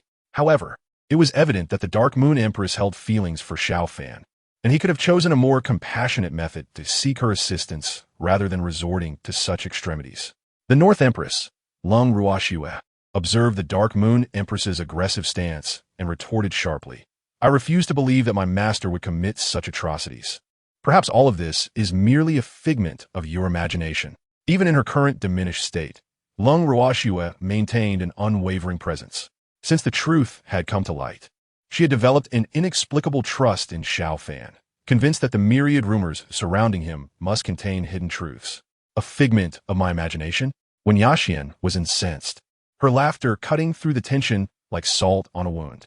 Were the 175 villagers all suicides? Enraged, she wished to strike Lung Ruoxue down at that very moment. Just then, a ripple broke through the void, and a fiery figure emerged before the crowd. With her arrival, the temperature surged. "Truth or falsehood, let us see," the fiery woman exclaimed with a fierce glare. Chapter 34. The dominance of the Fire Empress. The appearance of this fiery figure elicited gasps from the onlookers. It was the Fire Empress. To think she had also made her entrance. Merely by her presence, the surrounding air grew unbearably hot. Truly, she was the formidable ruler of the entire Fire God dynasty. The Fire Empress was breathtakingly beautiful. Encountering the Fourth Empress in person was a privilege not to be taken lightly. I have heard tales of the Fire Empress's capricious nature and unconventional ways, even rumors of her keeping male companions. Friend, your audacity is astounding to speak such words. Yet, it seems you're not alone in this claim. I too have heard whispers of the Fire Empress's past. So, you have all heard this rumor? I thought it was merely my imagination. Where there is smoke, there is fire. With so many aware of this tale, it must hold some truth. The crowd's eyes burned with fervor as they gazed upon the Fire Empress suspended in the void. The Fire God dynasty reigned supreme in the Central Continent, a behemoth within the realm of cultivation. The only force that could rival it openly would be the ancient and eternal Celestial Court. Should they become favored by the Fire Empress, it would be a monumental stroke of fortune. Moreover, the Fire Empress was a stunning beauty with an alluring figure. What could possibly be lost in such a pursuit? Suddenly, a multitude of fervent and lascivious gazes converged upon her, and the Fire Empress raised an eyebrow, a mysterious smile playing on her lips. Observing her smile, the cultivators below assumed the Fire Empress indeed indulged in the rumor of keeping male companions, prompting them to further flaunt their affections. In response, the Fire Empress smiled sweetly, but her eyes suddenly hardened, transforming into blazing suns. Those who dared to meet her gaze, regardless of age or gender, felt as if their very eyes were being scorched. "Ah, my eyes, my eyes." Countless cultivators clutched their faces in agony. Some who survived the encounter were left trembling in fear. They had long heard of the Fire Empress's violent and unpredictable temperament, and now they witnessed it firsthand, confirming her reputation. Yet, these individuals deserved their fate. Daring to speak ill of the Fire Empress was a grave sin. Merely blinding them was a testament to her immense mercy. From the moment the Fire Empress appeared, all attention gravitated towards her. Even the aloof Yaoqi Empress, who typically looked down upon both the North and Dark Moon Empresses, found herself regarding the Fire Empress with newfound seriousness. In terms of strength, without the enhancement of the Haotian mirror, she could not guarantee her victory over the Fire Empress. In terms of status, she was the ruler of the Celestial Court, yet the Fire Empress was also a sovereign in her own right. The Fire God dynasty had grown increasingly powerful and influential in recent years, were it not for the Celestial Court's ancient legacy, which granted it an unshakable position in the eyes of the world. It would likely not overshadow the Fire God dynasty. In terms of temperament, while the world labeled the Yaoqi Empress as cold and unapproachable, it paled in comparison to the Fire Empress's volatile nature, quick to resort to violence. Thus, in the face of the Fire Empress, she could not afford to be dismissive. However, the Fire Empress's focus was not on these individuals. With a smile, she turned her gaze toward Xiao Fan, a mere husk of his former self within the original imperial city. Those familiar with the Fire Empress would recognize that her smile masked the calm before a storm. The Dark Moon Empress regarded the suddenly appeared Fire Empress in silence. As the Fire Empress had said, the truth would eventually reveal itself. Once the reality was unveiled, one could only wait to see how the North Empress would defend Xiao Fan. Within the Haotian mirror, Wen Yaxian's father was perhaps the happiest upon her becoming Xiao Fan's disciple. He affectionately called him Brother Xiao Fan, as if they were family. Now that Xiao Fan shared the same generation as him, he no longer needed to worry about his daughter being taken away. He did not disdain Xiao Fan. Rather, he pondered how Xiao Fan, in his current predicament, could possibly care for his beloved daughter when he was incapable of taking care of himself. As a father, he always wished to shield his daughter from suffering. In the days that followed, under the explanations of the One family, Xiao Fan was portrayed as a martial arts master. Consequently, the villagers no longer feared him. The thought that a martial arts expert would be residing in their village alleviated their worries about bandits and robbers. Some daring children even approached him, eager to become his disciples. Naturally, these children, who interrupted Xiao Fan's rest and recovery, were swiftly sent away by Wen Yaxian. Presently, her sole focus was to cure the poison within Xiao Fan. Although they were now master and disciple, this arrangement afforded her a legitimate reason to remain by his side. With Xiao Fan now blind, she could gaze at him unreservedly, watching him for as long as she desired. Despite his blindness, Xiao Fan was acutely aware of Wen Yaxian's constant scrutiny. He simply pretended to be oblivious. Days passed, and the bond between them deepened, until one day, Wen Yaxian, in a fit of anger, overturned all the medicinal herbs on the table. Why do none of them work?" she cried, her voice hoarse with suppressed emotions. This was yet another experiment that had yielded nothing but the cruel reality of failure. "Master, why am I so useless?" she lamented, her voice tinged with tears.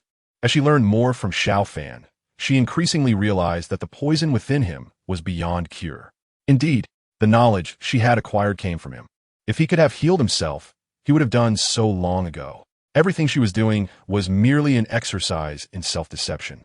Hearing her voice break, Xiao Fan felt a pang of sorrow. Yet, he knew he could not reveal his true feelings in front of Wen Yaxian. Only by doing so could he spare her greater anguish when the day came for him to depart. Once her emotions had calmed somewhat, Xiao Fan spoke softly. "Do not waste any more effort. No one knows my condition better than I do. Rather than squandering time on me, it would be wiser to focus on your cultivation." In truth, Xiao Fan had long intended to teach her the ways of cultivation so that, should he no longer be present, she would be able to protect herself and the village. However, Wen Yaxian, with her stubborn disposition, insisted she would not divert her attention to anything else until she had healed him. Chapter 35. Master, I am so afraid. Master, if I cultivate to a realm higher than yours, can I cure the poison in your body? Wen Yaxian gazed at Xiao Fan with fervent eyes. At this juncture, she could only place her hopes in elusive aspirations. Hearing her words, Xiao Fan fell silent. From his understanding, the cultivation realms were categorized as follows: body refining, qi refining, foundation establishment, transformation from mortal to divine, dragon transformation, heaven connection, saint, quasi-emperor, great emperor, and immortal. As for his current state, he was merely at the qi refining stage. Though he might seem exalted in the eyes of mortals, in the grand tapestry of the cultivation world, he was but a mere footnote. The accumulated toxins within him were insurmountable. He could only await his demise. However, for those formidable cultivators at higher realms, perhaps a mere wave of their hand could expel the poison from his body. Yet, irrespective of Wen Yaxian's aptitude for cultivation. The method he had surreptitiously learned at Qingyun sect would only allow her to reach the foundation establishment stage, which could not resolve his current plight. Nevertheless, to encourage Wen Yaxian to embark on her own path of cultivation and avoid futile efforts, Xiao Fan resolved to conceal these truths from her. With utmost seriousness, he stated, "Indeed, if your cultivation truly surpasses mine, you'll be able to effortlessly dispel the poison within me." Really? Wen Yaxian's eyes sparkled as she hastily wiped away her tears and leaned closer to Xiao Fan, her spirit seemingly revived. "Master, you wouldn't be deceiving me, would you?" She scrutinized his face intently, having memorized every subtle expression. Xiao Fan sensed her gaze but remained truthful, replying calmly, "I speak only the truth. However, the arduous journey to reach the level required to dispel my poison is one that you may not be able to bear." After observing Xiao Fan closely and confirming his honesty, Wen Yaxian declared resolutely, "No matter how difficult it is, I will succeed." This was her last opportunity. She was determined to heal Xiao Fan at all costs, even if it meant sacrificing her own life. Outside the Haotian mirror, the Taiyan Empress Wen Yaxian reflected on her unwavering determination in the past, her heart a swirl of emotions. At that time, she could never have imagined that her heartfelt dedication to Xiao Fan would culminate in the tragic slaughter of the village's 175 inhabitants, with her being imprisoned beside him like a beast. She believed she understood Xiao Fan thoroughly, yet she had underestimated the depths of human malice. Given a chance to choose again, she would forsake the notion of healing Xiao Fan and instead cherish the time spent with him in his final moments, ultimately departing this world together. At least then, Xiao Fan would leave her with the image of his most beautiful self. "It cannot be, it cannot be." The northern underworld Empress Lung, Ruoxua murmured. She could not believe her master would commit such inhumane acts. There must be some hidden truth, similar to her own past. Within the Haotian mirror, Wen Yaxian commenced her cultivation, beginning with the use of body-refining liquid to strengthen her physical form. However, Xiao Fan refrained from employing the ancient body-refining liquid obtained from the Qingyun sect, partly due to the rarity of certain herbs, and partly because the potency of this liquid was excruciatingly intense, akin to 1,000 blades of agony, an ordeal that few could endure. When he had previously administered this liquid to Lung Ruoxua, he had deliberated extensively, ultimately deciding to proceed only after considering her resilience in the face of tremendous adversity and her heart filled with vengeance. Yet, Wen Yaxian's circumstances were different. Even with her steadfast will, she would likely struggle to withstand the ferocity of the ancient body-refining liquid's effects.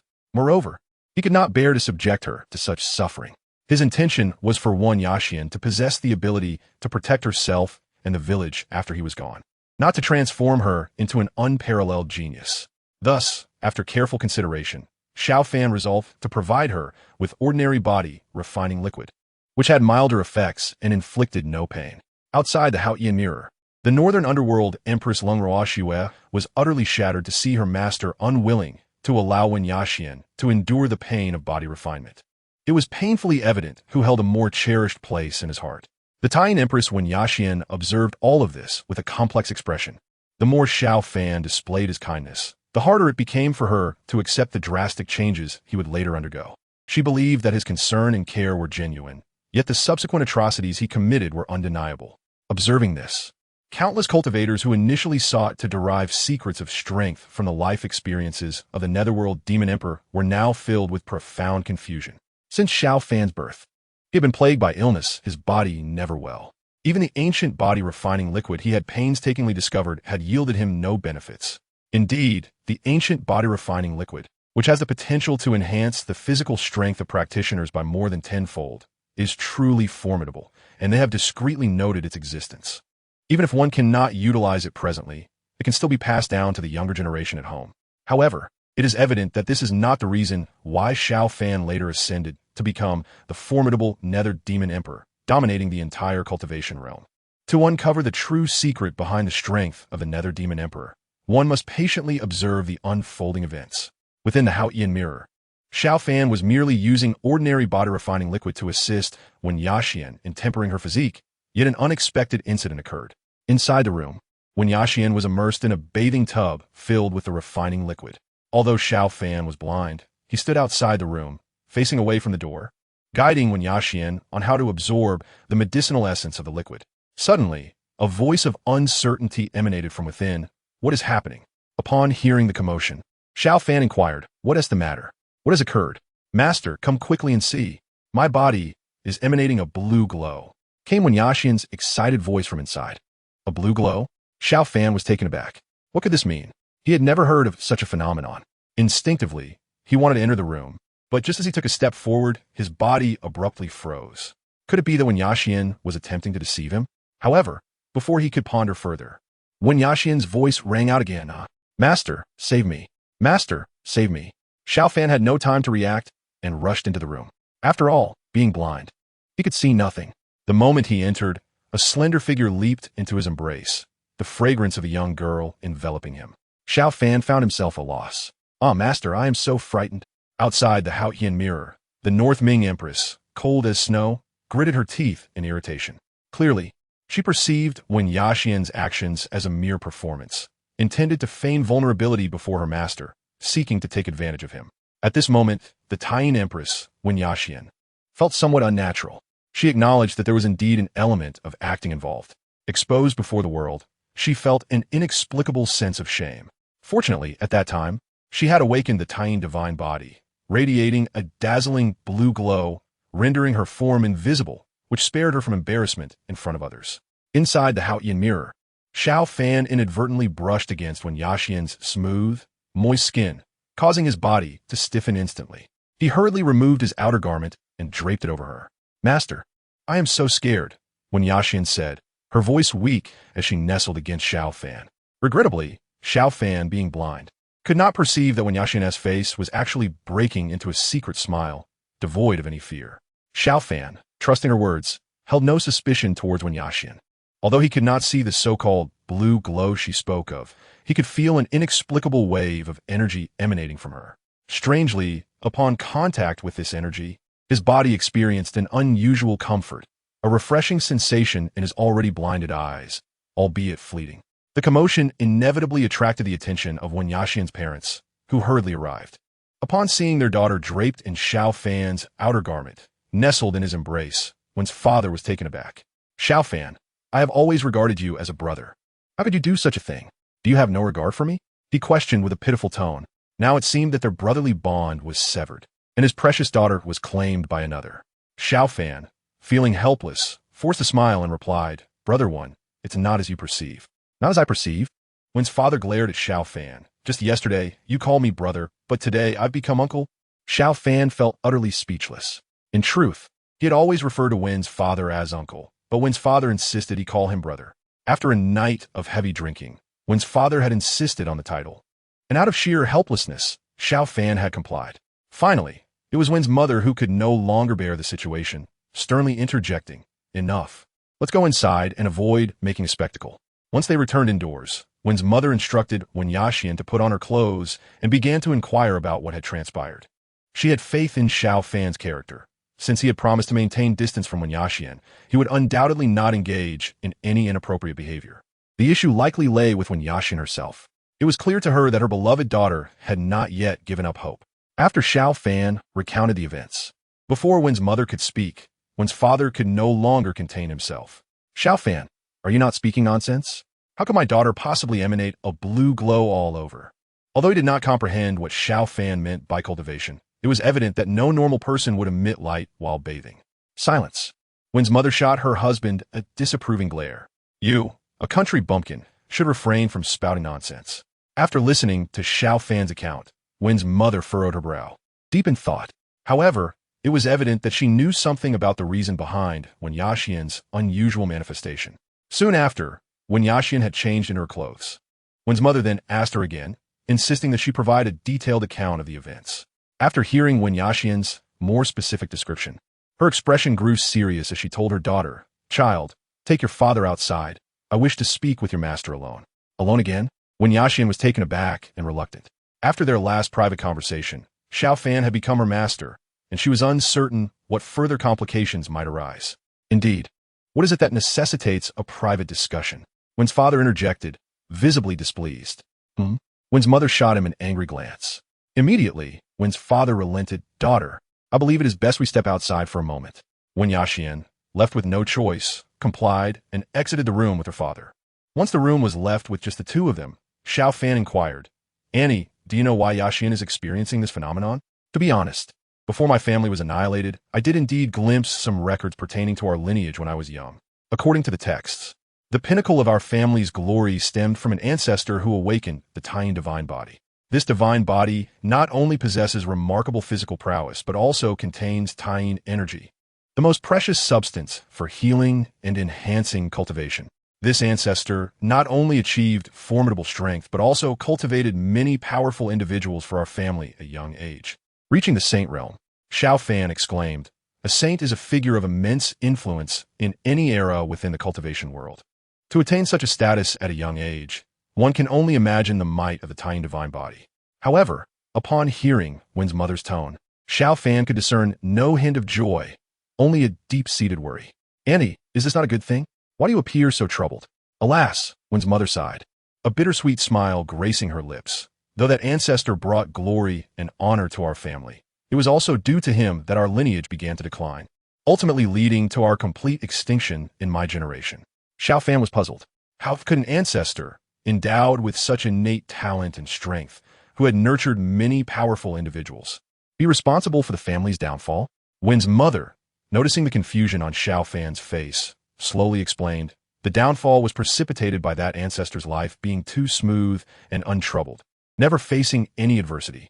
After suffering defeat in a competition against another prodigy, he became obsessed with pursuing greater power, resorting to any means necessary, and ultimately fell into the demonic path.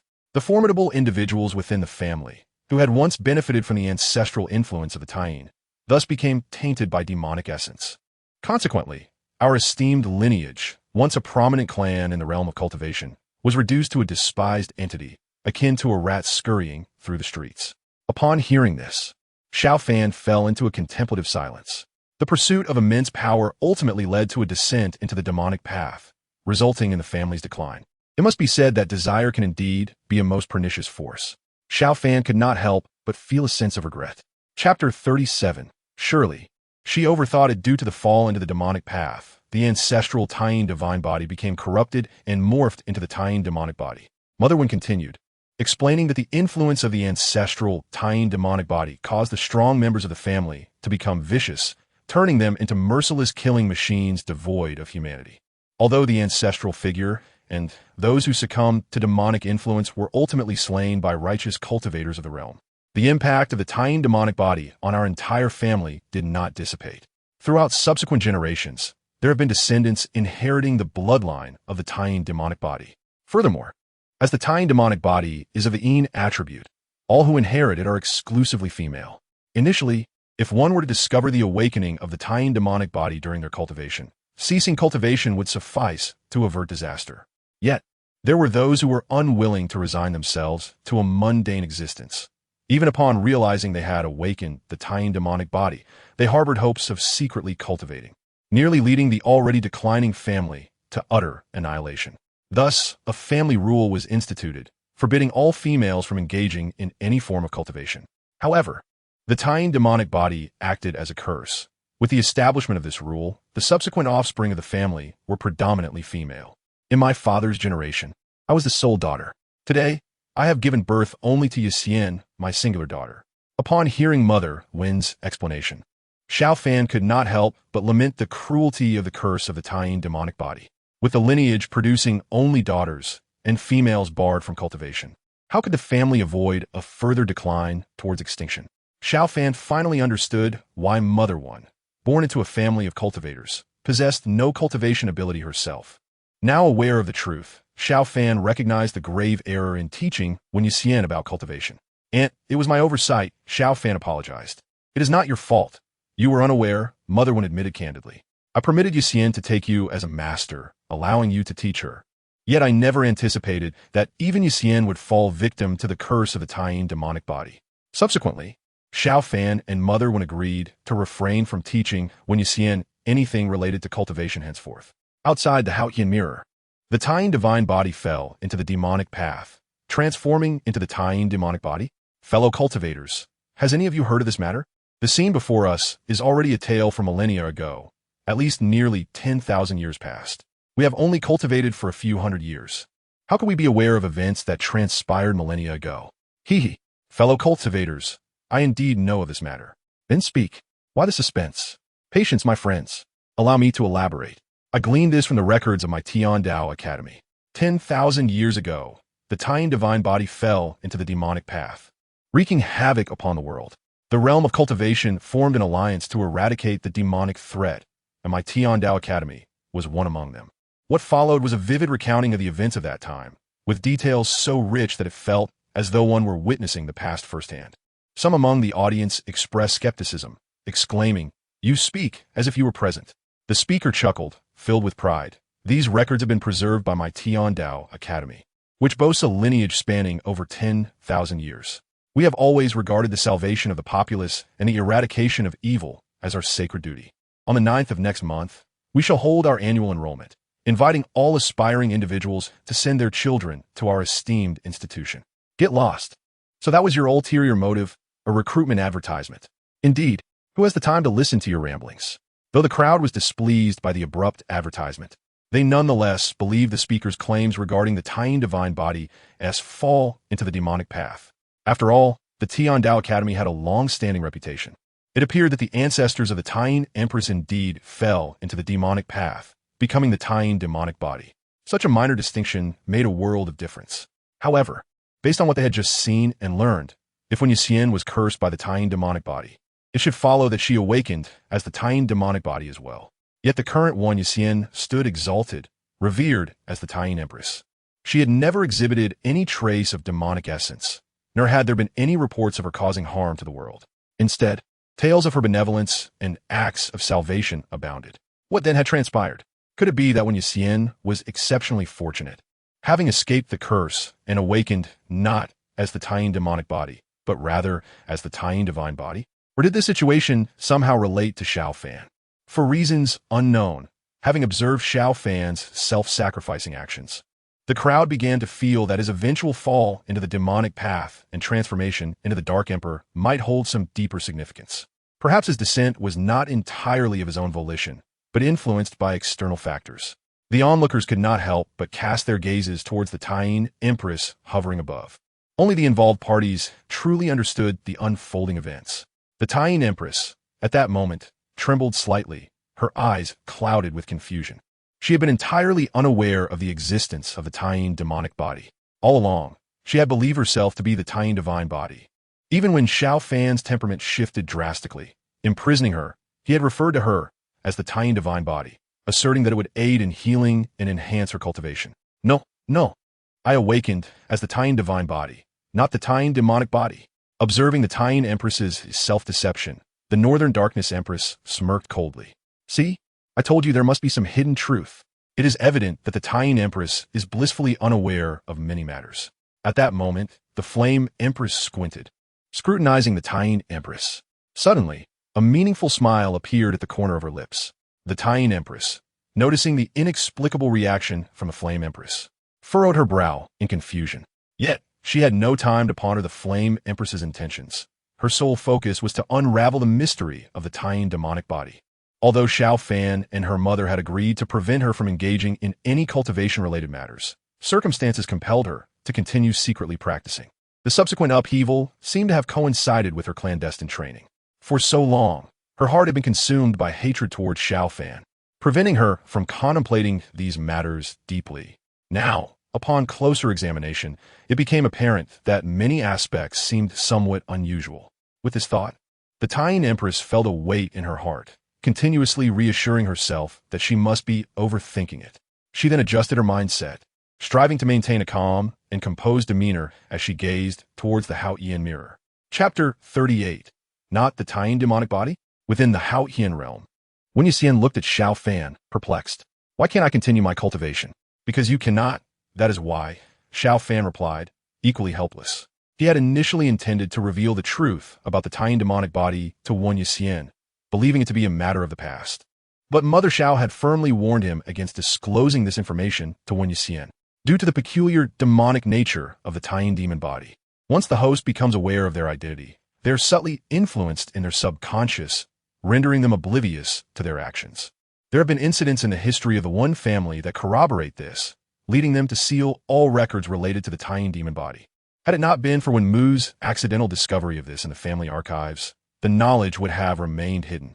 To alleviate Wen Yaxian's doubts, Xiao Fan resorted to fabricating a lie, claiming that her constitution was exceptionally unique and unsuitable for cultivation, that any attempt at cultivation would lead to severe bodily harm, potentially resulting in her demise. Upon hearing Xiao Fan's explanation, Wen Yaxian furrowed her brow, while she did not outright disbelieve him. After all, Xiao Fan had no reason to hinder her progress. She felt profound frustration and sorrow at the prospect of being unable to cultivate. Without the ability to cultivate, her hopes of alleviating the poison afflicting Xiao Fan seemed utterly bleak. Recognizing that Wen Yaxian's distress stemmed not from her inability to cultivate, but from the extinguishment of her last glimmer of hope to aid him, Xiao Fan understood the depth of her feelings. In her heart, she would willingly sacrifice her life if it meant saving Xiao Fan. Thus, she was unwilling to relinquish her aspirations so easily. Recalling the moment when she had unexpectedly glowed, she had been startled but felt no discomfort. Rather, she had experienced an inexplicable sense of warmth and vitality. That sensation lingered in her memory, and she could not comprehend why that power, which seemed so benign, would prevent her from pursuing cultivation. With her curiosity piqued, she once again inquired, "Master, I felt that ethereal blue light within me was quite pleasant, not at all harmful to my body. Could it be that you are mistaken?" After all, according to Xiao Fan, he was merely a minor figure in the realm of cultivation, so it was entirely plausible for him to misjudge the situation. Realizing that he could not dissuade Wen Yaxian from her determination without providing a reasonable explanation, Xiao Fan replied, "Your constitution is unique. That ethereal blue light you feel is far more complex than you perceive. I know you are eager to cure the poison within me, but if you continue to cultivate, you may not survive long enough to see that day." Wen Yaxian nodded silently.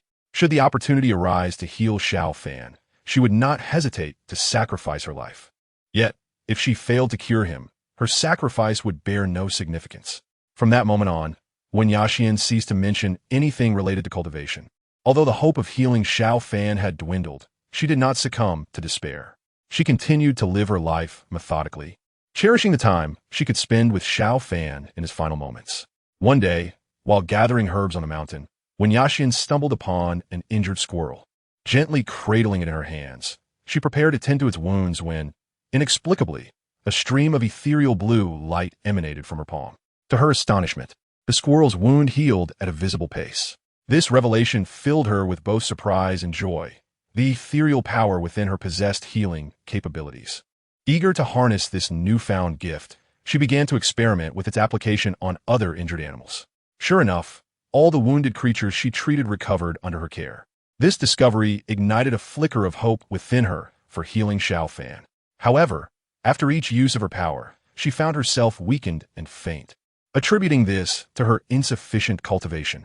Consequently, she resolved to secretly practice her abilities while continuing her herb-gathering excursions, intending to surprise Xiao Fan later. Days turned into weeks as time passed quietly. When Wen Yaxian felt the moment was right, she covertly used her power to treat Xiao Fan's eyes while he slept. The following morning, she anxiously watched him as he opened his eyes, meeting her gaze. Surprised, Xiao Fan asked, "What is it? Did I snore?" At her sudden laughter, he inquired, "What is so amusing? Is there something on my face?" "Master, haven't you realized? You can see me," Wen Yaxian exclaimed with delight. Xiao Fan stood stunned, finally comprehending that he could indeed see Wen Yaxian standing before him. His sight had returned. "What is happening?" he asked seriously. "Have you been secretly cultivating?" Unaware of the gravity of the situation, Wen Yaxian remained enveloped in her joy at having restored Xiao Fan's vision. "Master, I know you worry about me, but I believe there is no issue. Perhaps you were mistaken. I am not the kind of person you think cannot cultivate," she replied cheerfully. "Look at me, standing perfectly fine before you." As she showcased the ethereal blue power within her, Xiao Fan realized that her cultivation had remarkably progressed to the qi refinement stage in less than 10 days.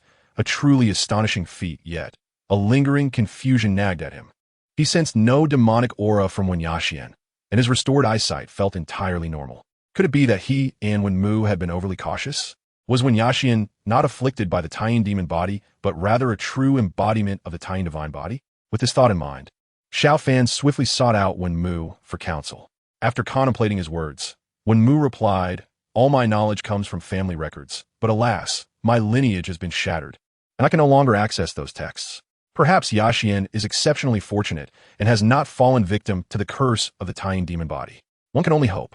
Xiao Fan solemnly agreed. Chapter 39. Please save her beyond the realm of Haoyan. The Tying Empress Wen Yaxian breathed a sigh of relief. Indeed, she was not the Tying demon body, but had always been the Tying divine body. Even the northern underworld empress, Lung Ruoxue, gazed in astonishment at the unfolding events within the Haoyan mirror. The situation had not transpired as she had anticipated. Could it be that everything was orchestrated by her master? No, it could not be. The situation remained unresolved, and further twists were yet to unfold. She believed that her master would never commit such heinous acts. As long as she remained patient, the truth would eventually reveal itself. Within the Haoyan realm, although Xiao Fan had ceased to deter Wen Yaxian from continuing her cultivation, he remained uneasy. He emphasized that she must inform him immediately of any anomalies. "All right, master," she replied playfully, seemingly dismissive of his concerns. Xiao Fan, feeling helpless, resolved to keep a closer watch on her actions. For reasons he could not articulate, he harbored a persistent sense of foreboding. Nevertheless, life continued in its tranquil rhythm. Wen Yaxian's cultivation advanced steadily without any signs of trouble, until one day, upon her return from gathering herbs, Xiao Fan detected a peculiar scent of blood emanating from her. Upon closer inspection, he discovered bloodstains on her skirt, yet she bore no injuries. "What is this blood on you?" he inquired. Wen Yaxian paused briefly before explaining. "I encountered an injured deer while gathering herbs. It must be its blood that accidentally stained my skirt." "An injured deer?" Xiao Fan frowned. "Do you often encounter injured animals?" Xiao Fan gazed at Wen Yaxuan with a look of astonishment. Recently, it seemed that Wen Yaxuan often spoke of encountering injured animals on the mountain. However, there were no fierce beasts in the vicinity. How could there be so many injured animals? Xiao Fan sensed something was amiss. When he pressed Wen Yaxuan for answers, she appeared bewildered and struggled to articulate any coherent explanation. Observing her confusion, Xiao Fan resolved to ascend the mountain that night to uncover the truth. While encountering one or two injured animals could be considered quite normal, the notion of consistently finding injured creatures throughout the day raised suspicions. As night fell, and after confirming that Wen Yaxuan was sound asleep, Xiao Fan ventured alone to the mountain where she frequently gathered herbs. However, upon reaching the summit, he was struck by a sharp, metallic scent of blood permeating the air. This faint odor would have escaped the notice of an ordinary person. But as a cultivator with heightened senses, especially after his previous blindness, he detected it immediately. Following the trail of the scent, he eventually stumbled upon its source. What he beheld left him utterly astounded. Before him lay a vast pit filled with the mangled remains of animals, disfigured limbs, and stripped fur strewn about. A gruesome tableau of bloodshed and brutality. Countless fearful, murky eyes stared blankly at him. Xiao Fan quickly noticed a fresh corpse of a fawn at the top of the pit. A sense of dread washed over him. Something was terribly wrong. He began to suspect that Wen Yaxuan might be unconsciously responsible for this carnage. He had grossly underestimated the power of the Tying demon body. Initially, he believed that the demonic nature of the Tying would render its host a savage, inhumane creature. The scene before him, however, served as a testament to the true cruelty of the Tying. Yet, it appeared that the malevolence of the Tying was even more insidious. The demon's essence created illusions for its host, blinding them to their own actions. In Wen Yaxuan's mind, she believed she was rescuing these animals, while in reality, she was mercilessly slaughtering them. Pondering this, Xiao Fan found himself questioning how Wen Yaxuan had managed to heal his eyesight using Tying energy without displaying any abnormalities. Soon, he recognized the cunning nature of the Tying. It was evidently conscious of danger and would conceal its malevolence when encountering stronger opponents. Having unraveled this mystery, Xiao Fan cast his gaze towards the village. His heart raced with an ominous premonition. Realizing the urgency of the situation, he hurried back towards the village. But it was too late. Upon reaching the village entrance, he was assaulted by the overwhelming stench of blood, intense and nauseating. As he entered the village, the sights he encountered were horrifying. The paths were littered with the bodies of villagers, their limbs contorted and broken, their faces frozen in expressions of fear and disbelief. Met with a brutal end, Xiao Fan's hands trembled. Although he was not intimately acquainted with these villagers, he had shared many moments with them. He held a deep fondness for these kind-hearted people. His time spent in this small mountain village had been his most carefree and joyful period, devoid of intrigue or competition. Everyone lived harmoniously, supporting one another in times of need. He feared he would never find such a peaceful place again. Without time for sorrow, Xiao Fan rushed towards the Wen household, hoping that he could still make a difference. However, fate had other plans. Upon his arrival, he was met with the sight of two lifeless bodies on the ground. When Yashuan's father lay with a gaping wound in his chest, his face streaked with tears, eyes filled with disbelief. It was clear that, in his final moments, he was more shocked by the scene before him than afraid of death. "Xiao Fan," murmured Wen's mother, barely clinging to life. Seeing that she was still alive, Xiao Fan rushed to her side. Much like her husband, her chest bore a grievous wound. Inflicted, it seemed, by a human hand. As he gazed at her fading form, he stammered, "Was it Yashuan?" She did not respond, merely sighing softly. The unspoken answer hung heavily in the air. "I'm sorry. If I had not taught her to cultivate, none of this would have happened." Tears streamed down Xiao Fan's cheeks. "None of this is your fault. I neglected to remember the most crucial aspect of the Tian demon body." Wen's mother replied with a pained smile. "The demon's essence compels the host to kill those closest to them, driving them into despair and ultimately into darkness. Fully controlled by the demon." "Xiao Fan, may I ask you one thing?" Wen's mother pleaded through her tears, her voice growing weaker. "I will do anything," Xiao Fan replied hastily. "Do not let Yashuan know about this. Please, save her." Chapter 40, Master. "What has happened to you today?" Holding her lifeless gaze, Xiao Fan squeezed her hand tightly, whispering a soft agreement. Rising to his feet, he fixed his determined gaze upon the room. Inside, when Yashuan lay peacefully asleep, her face serene and her smile sweet, blissfully unaware of the horrors unfolding outside. Yet her bloodstained hands and the crimson-smeared clothing were irrefutable evidence of her culpability. Clenching his fists, Xiao Fan trembled with guilt and regret. He recognized that he was the true architect of this tragedy. Had he refrained from teaching Wen Yashuan the ways of cultivation, none of this would have transpired. She was merely a victim in this unfolding nightmare. Even if Wen's mother had not implored him, he would never allow Wen Yashuan to fall into darkness. Becoming a puppet of the Tian, beyond the realm of Haotian, the Tian Empress Wen Yashuan stared in disbelief at the scene reflected in the Haotian mirror. It felt as if lightning had struck her, leaving her numb and drenched in cold water. "Impossible. This cannot be real," she screamed, her voice filled with anguish. "Huh, I told you so," sneered the Northern Underworld Empress, Lung Ruoxua, without concealing her disdain. "It's clear now that it was not your masteress doing. The truth has come to light, and you cannot refute it any longer." Lung Ruoxua laughed heartily, reveling in the vindication. She had always known that her master would never commit such inhumane acts. "It's all a lie. None of this is true. I refuse to believe it." Tears of blood streamed down the Tian Empress's face, her expression a mix of madness and sorrow. Deep down, she understood the truth, but was unwilling to confront it. The Tian Empress Wen Yashuan exuded an imperial aura, and a surge of power erupted from her. She prepared to attack the Haotian mirror. Observing this, the Yaoqi Empress furrowed her brow, sensing the impending danger. She had no concern for the fate of the Tian Empress, so she made no effort to intervene. However, the previously enigmatic Tianwu Empress stepped forward with a smile, positioning herself before the Tian Empress. "Feudal, the Haotian mirror is a supreme, chaotic artifact. Even an immortal cannot harm it. Are you already so afraid to face reality?" Tianwu Empress remarked with a knowing smile. "Perhaps there are even more captivating revelations awaiting you." The Tian Empress glared at her, troubled by the implications of her words. Had Tianwu Empress already known the truths behind this entire ordeal? In light of this, the Moon Empress Wen Yashuan gracefully controlled her emotions, managing to calm her restless heart. Observing Xiao Fan, now a mere shadow of his former self within the primordial imperial city, her gaze revealed an ineffable turmoil. Was Xiao Fan truly bearing the weight of all this, since solely for the sake of a promise made to her mother? A torrent of emotions surged within her, accompanied by an indescribable pain. How many truths remained unknown to her? Below, a multitude of onlookers exchanged bewildered glances, taken aback by the unexpected revelations.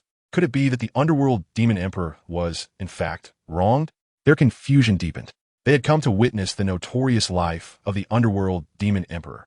Yet all they saw were selfless acts of sacrifice and altruism. Wasn't the underworld demon emperor supposed to be a villain? Why did it seem he only engaged in noble deeds? Up to this point, not a single malevolent act had been witnessed from him. Perhaps this marked the moment of Xiao Fan's transformation into the demonic path. Suddenly, someone spoke up.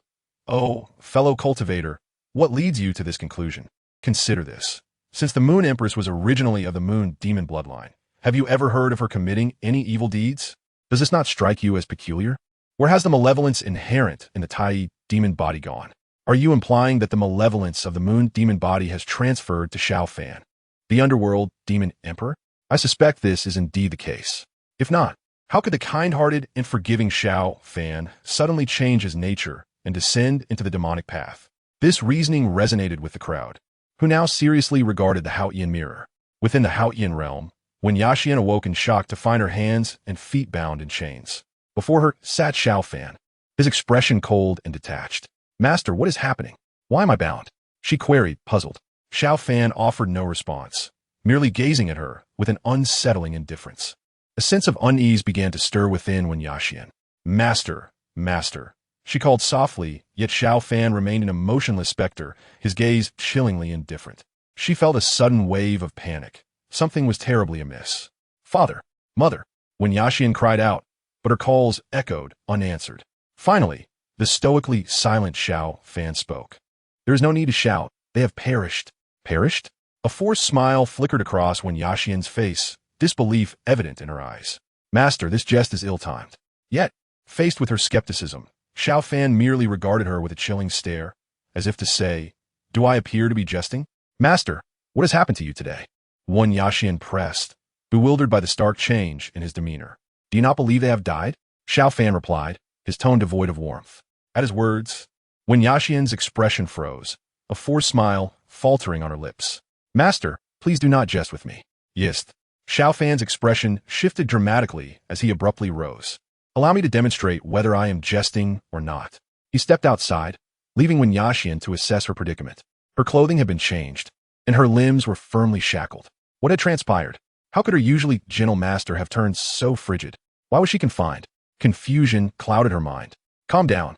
I must remain composed," Wen Yaxian urged herself, striving to quell her rising anxiety. Suddenly, an unfamiliar scent of blood permeated the air. Since beginning her cultivation, her senses had sharpened remarkably. Why was there such a strong odor of blood? Soon, she heard movement outside. Surely, her master had returned. When she peered out, her eyes widened in horror as she beheld the two lifeless bodies Xiao Fan brought back. "Father, mother," Wen Yaxian screamed in disbelief. It was indeed the corpses of her parents. She could hardly fathom the reality before her. Just the previous night, they had been well. What had happened? As she noticed the gaping wounds in their chests, her body trembled uncontrollably. Who has killed my parents?" she screeched, her eyes ablaze with rage, appearing utterly unhinged.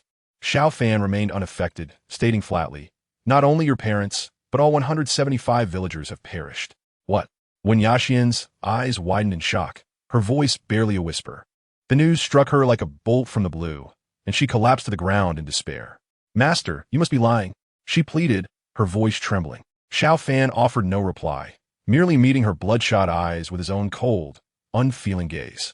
An unimaginable realization detonated in Wen Yaxian's mind. Gazing at the chains binding her, she turned to Xiao Fan, her voice laced with despair. "Master, please tell me this has nothing to do with you." Xiao Fan remained silent, his icy stare unwavering. His silence felt to Wen Yaxian like an admission of guilt. Why would you do this?" she cried, tears of blood streaming down her cheeks. Her perception of Xiao Fan shifting to one of terror and strangeness. "I was mistaken. Your body embodies the legendary moon god, and the power contained within is the finest remedy for healing and enhancing cultivation. With your moon power assisting me, I could swiftly purge the poison from my body and ascend to new heights. Is this not what you have always desired?" Xiao Fan spoke with a faint smile. "Xiao Fan, even if you seek my life, I would willingly offer it. Have you not understood my feelings for you all along? Why must you resort to such actions?" When Yaxian trembled as she confronted him, her mental state fraying.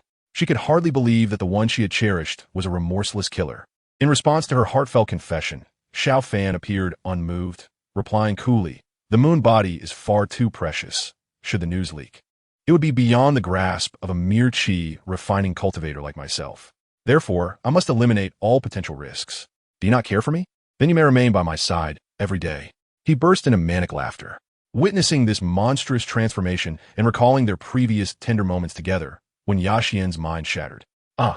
She screamed in anguish, her eyes gradually shifting to a haunting blue, surrounded by an ethereal glow. If one were to look closely, they would perceive a dark mist swirling within her azure gaze. Sensing this, Xiao Fan's expression darkened. It seemed he had successfully awakened the demonic nature within Wen Yaxian. This had been his plan all along. He had promised Wen's mother not to reveal the truth to Wen Yaxian and to find a way to save her.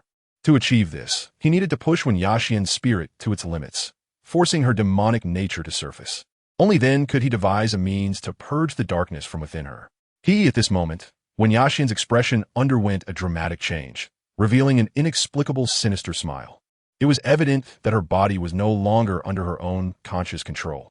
Xiao Fan quietly observed Wen Yaxian, recognizing that the malevolent aura surrounding her possessed a consciousness of its own. Perhaps this consciousness stemmed from an ancestor of the Wen family, the progenitor of the Tianwu demon body. After death, this ancestor cursed all subsequent descendants, ensuring that whenever a successor awakened the Tianwu divine body, her malevolent essence would inhabit that descendant, ultimately seizing control of the new vessel to resurrect herself. Such means could be deemed exceedingly wicked. Xiao Fan gazed at her coldly, commanding, "Leave this body." Ha ha ha. A mere chi refinement cultivator dares to threaten me. The malevolent consciousness sneered through Wen Yaxian's lips. As a descendant of mine, it is her utmost honor to become my physical form. Xiao Fan's expression grew grave. He had surmised correctly that this malevolent consciousness originated from the ancestor of the Wen family. This ancestor was undeniably a prodigious talent in life and in death. She sought resurrection through such a cursed method. If this malevolent consciousness were to fully dominate Wen Yaxian's body, it would be tantamount to her demise. Without a doubt, he could not allow her sinister scheme to succeed. "Do you not wish to resurrect? Then come and occupy my body," Xiao Fan declared resolutely. "Huh? Do you truly believe that your feeble, fading form is worthy of being my vessel?" The malevolent consciousness mocked without restraint. Xiao Fan regarded Wen Yaxian with an icy demeanor, stating, "Because you have no other choice. Should you remain within Yaxian's body, I will imprison her by my side forever, denying her the opportunity to cultivate. She will live on, filled with hatred towards me, preventing you from ever achieving resurrection." Xiao Fan's gaze was unwavering as he addressed her. "Ha! Do not think I am unaware that you, a wretched spirit, have little time left. How long can you keep her imprisoned?" Xiao Fan remained unfazed, replying coldly, "Have you forgotten that I possess your Tianwu divine body? The power of the Tianwu is the finest healing remedy in existence. What are my wounds and poisons compared to that?" Wen Yaxian's expression momentarily froze, but then, as if struck by a thought, she burst into laughter. "You are now Yaxian's enemy. Do you think she would use the Tianwu power to heal you? The Tianwu power can only be offered willingly. Forcibly seizing it would cause the host unbearable pain. Are you willing to endure that?" She clearly understood Xiao Fan's feelings for Wen Yaxian, which gave her the audacity to speak so fearlessly. "You may try," Xiao Fan replied coldly. He had completely severed ties with Wen Yaxian, leaving no possibility for reconciliation. As long as he could expel the malevolent consciousness from her body, he would not mind being hated by Wen Yaxian for a lifetime. "Then I shall await your attempt," Wen Yaxian retorted frostily. If she were to abandon this body, which housed the Tianwu divine body, her resurrection would be rendered meaningless. She did not believe Xiao Fan could truly bring himself to harm Wen Yaxian. With the malevolent consciousness retreating, Wen Yaxian's eyes gradually returned to normal. However, after enduring such a tremendous upheaval, she had exhausted her strength and fainted. Xiao Fan approached gently, laying her down on the bed with care. His eyes brimmed with tenderness and compassion. Witnessing Wen Yaxian's agony and despair had pierced his heart like 1,000 needles. "I'm sorry. If you had never encountered me, none of this would have happened." A crystalline tear slipped down Xiao Fan's cheek. Though he was compelled to let Wen Yaxian hate him in order to save her, he remained engulfed in sorrow. Yet, to rescue Wen Yaxian, he had no other choice. If Wen Yaxian were to learn that she had killed her parents and the entire village of 175 people, she would undoubtedly collapse, bereft of any will to survive, perfectly aligning with the malevolent consciousness's scheme. Hence, he must bear the burden of their deaths alone. Hatred is the most potent catalyst for the will to live. Only by filling Wen Yaxian's heart with hatred towards him could she continue to persevere. Let him shoulder all the sins alone if it meant ensuring Wen Yaxian his disciple, could live. Chapter 42. Heart like a knife, pain beyond endurance master. Outside the Haotian mirror, the Taiyan Empress Wen Yaxian's eyes glistened with tears. That period was the most excruciating time in her life. Each day, she lived harboring hatred for Xiao Fan. Now that the truth was revealed, she understood that everything Xiao Fan did was to save her. But who could comprehend Xiao Fan's suffering? Bearing all the sins and accusations, she could hardly imagine how he endured it all these years. 2 glistening tears fell from the corners of the Taiyan Empress's eyes. Recalling the transaction between Xiao Fan and the malevolent consciousness, when Yaxian's body trembled. Now she stood here, revered as the Taiyan Empress, while Xiao Fan had become the infamous, guilt-ridden netherworld demon emperor. The results were painfully evident. Within the primordial imperial city, the North Ming Empress, Lung Ruoxue, pointed an accusatory finger at the Taiyan Empress, exclaiming, "It's all your fault. If Master had not sought to save you, he would never have made that deal with the malevolent consciousness, nor would he have become the netherworld demon emperor. All of this is your fault." The North Ming Empress, Lung Ruoxue, was clearly enraged. It was evident that Xiao Fan's transformation into the calamity-bringing netherworld demon emperor was influenced by the malevolent consciousness residing within Wen Yaxian. The Taiyan Empress's expression darkened, and she did not refute her. She knew that Lung Ruoxue's words held truth. She had harmed her master. With the truth now laid bare, everyone understood how the kind-hearted Xiao Fan had become the netherworld demon emperor. To save Wen Yaxian, he was forced to negotiate with the malevolent consciousness, ultimately succumbing to its control and descending into darkness. The onlookers lamented Xiao Fan's tragic fate. They loathed the netherworld demon emperor, steeped in sin, not the gentle, kind-hearted, and forgiving Xiao Fan. Yet fate was unjust, intertwining the two. In the void above, the Yaoqi Empress scoffed disdainfully as the masses lamented Xiao Fan's misfortune. The path he chose was his own. He cannot blame others. Since Xiao Fan has chosen this road, he must bear all the consequences. Originally, she intended to reveal Xiao Fan's life experiences to the world, showcasing how heinous his actions had been. However, to her surprise, it resulted in Xiao Fan receiving the world's admiration and sympathy, which irked her greatly. Had it not been for Xiao Fan's transaction with the malevolent consciousness, the netherworld demon emperor would not have emerged, and she would not be separated from her husband. Thus, Xiao Fan was the root cause of it all. The Fire Empress approached the Taiyan Empress, her cold demeanor revealing animosity. Now that you know the truth of the past, what are your thoughts? Unlike her previous ambiguous expression, the Fire Empress now openly displayed her hostility. What do you mean by that? The Taiyan Empress Wen Yaxian furrowed her brow.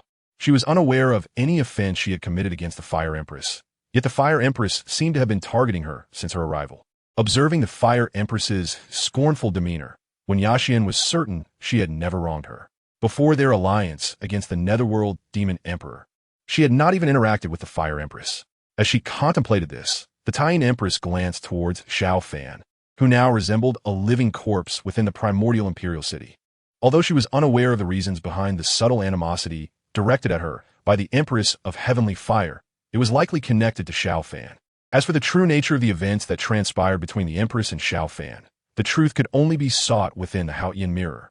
Inside the Haotian mirror, Wen Yaxian, utterly exhausted and on the verge of a mental breakdown, fell into a deep slumber. When she finally awoke, she desperately wished that everything had merely been a nightmare.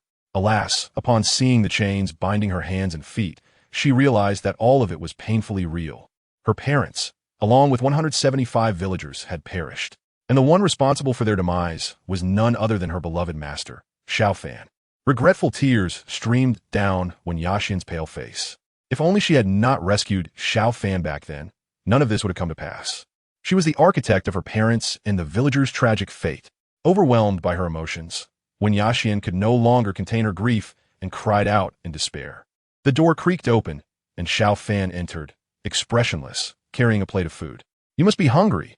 I made your favorite braised fish," he stated, placing the food before her.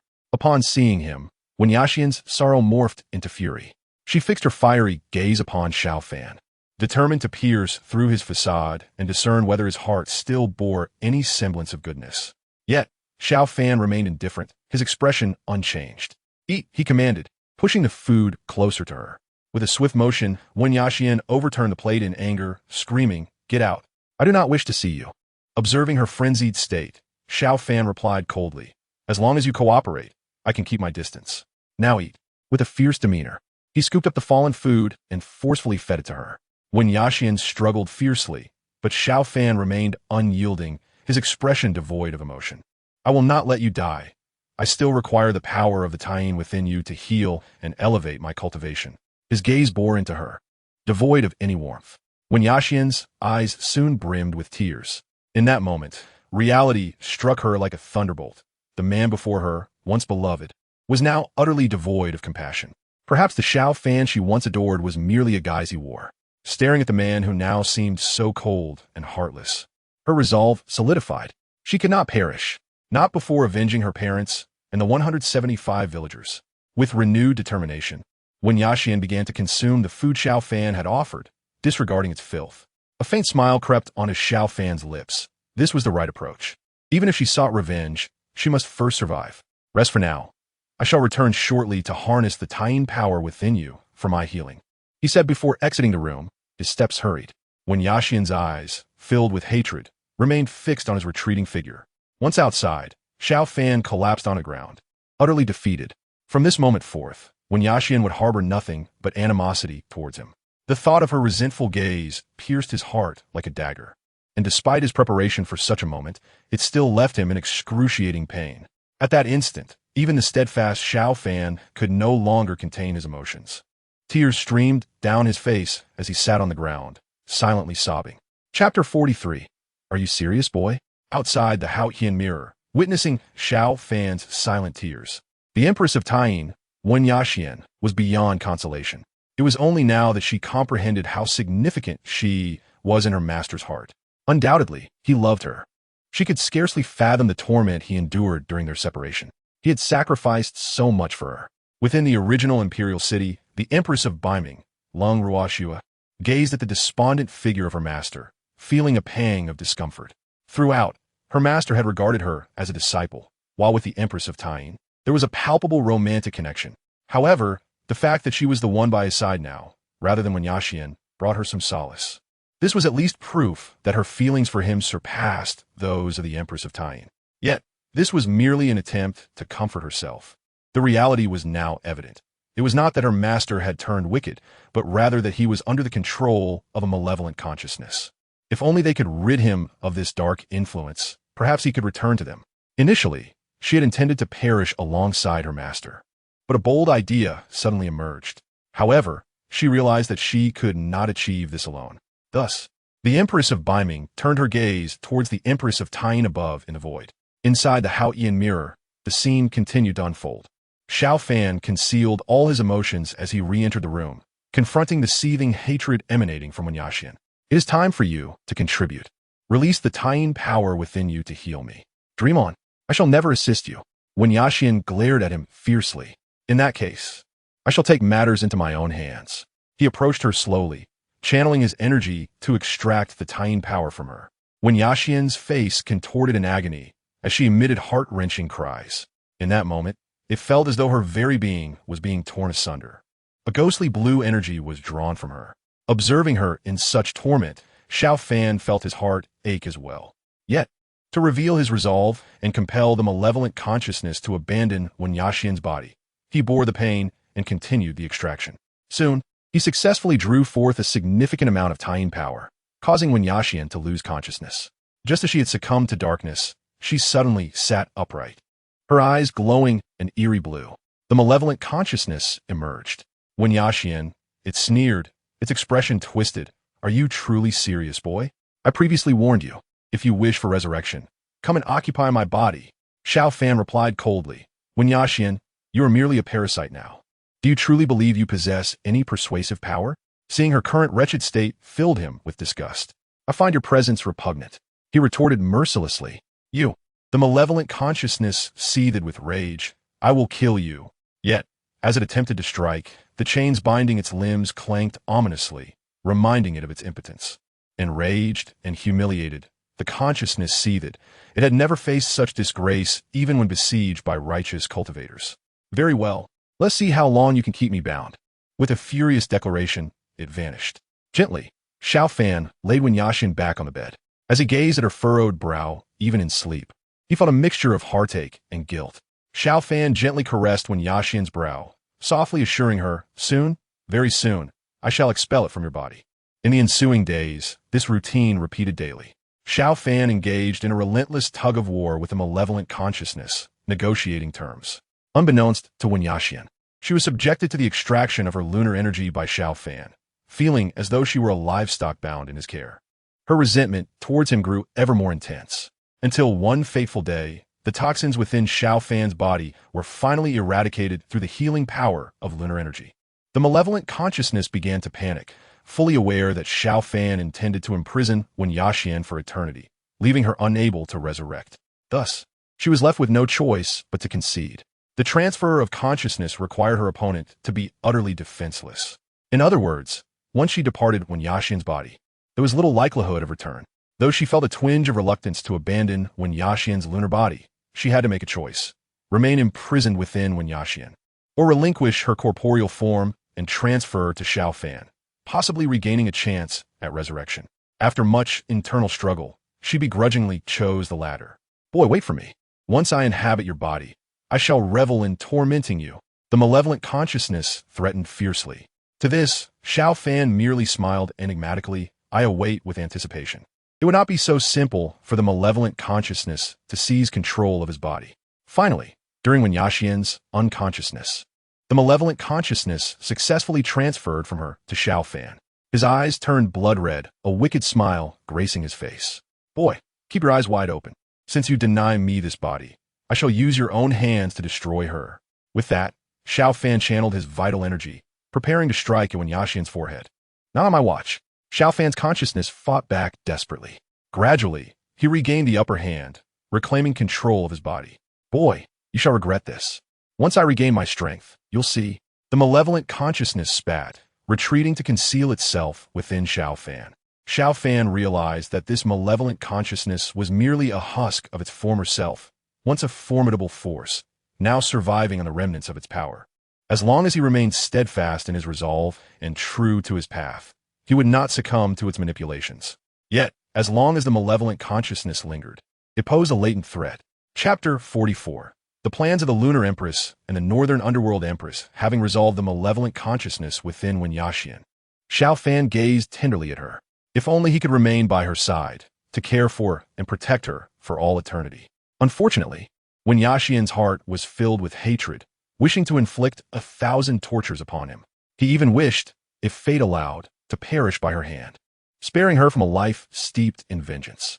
But he could not afford to die now.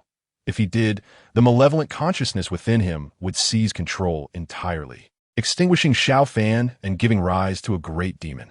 He was compelled to seek a solution to the lurking threat within him. It was time for him to part ways with Wen Yaxian. When Wen Yaxian awoke, she found Xiao Fan sleeping beside her, utterly defenseless. This unexpected sight startled her. Soon, she noticed the key hanging from Xiao Fan's waist. Cautiously, she crept closer and, without incident, succeeded in retrieving the key. After unlocking her bracelets, she gazed at the slumbering Xiao Fan, her hands clenched tightly. In that moment, she yearned to strike him dead. Yet, upon seeing his brow furrow slightly, as if on the verge of waking, she suppressed that impulse. She feared that a single misstep would rouse him, thwarting her escape. Thus, she stifled her anger and quietly slipped out of the room.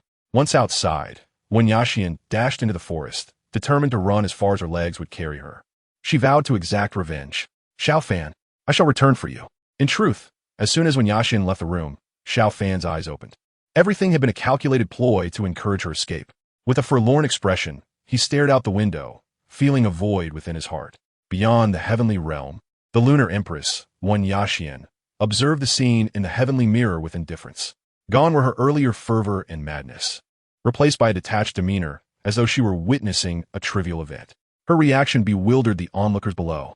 It was known that the Northern Underworld Empress, Lung Ruoxue, had rushed recklessly into the extermination array upon learning the truth, willing to perish alongside the ghostly Demon Emperor. While this elicited sympathy, it also inspired admiration. Yet, Wen Yaxian's current coldness left many disappointed. Certainly, no one wished for the Lunar Empress to follow the same path of self-destruction as the Northern Underworld Empress. However, Xiao Fan had sacrificed much for her. A few words of gratitude would not have been out of place. Yet, Wen Yaxian exhibited no response. creating a stark contrast to her previously emotional demeanor. Or had her tears gone? This left many puzzled. Could it be that when Yaxin was truly a cold-hearted, selfish individual, even the ordinary bystanders felt she was excessively indifferent? In the Northern Underworld Empire, the Northern Underworld Empress, Lung Ruoxue, was seething with rage. Lunar Empress, you heartless woman. Your master has sacrificed so much for you, yet you lack even a shred of gratitude. I truly pity him.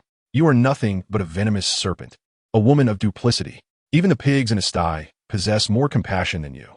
You ought to abandon the title of Lunar Empress and instead be called the Heartless Empress.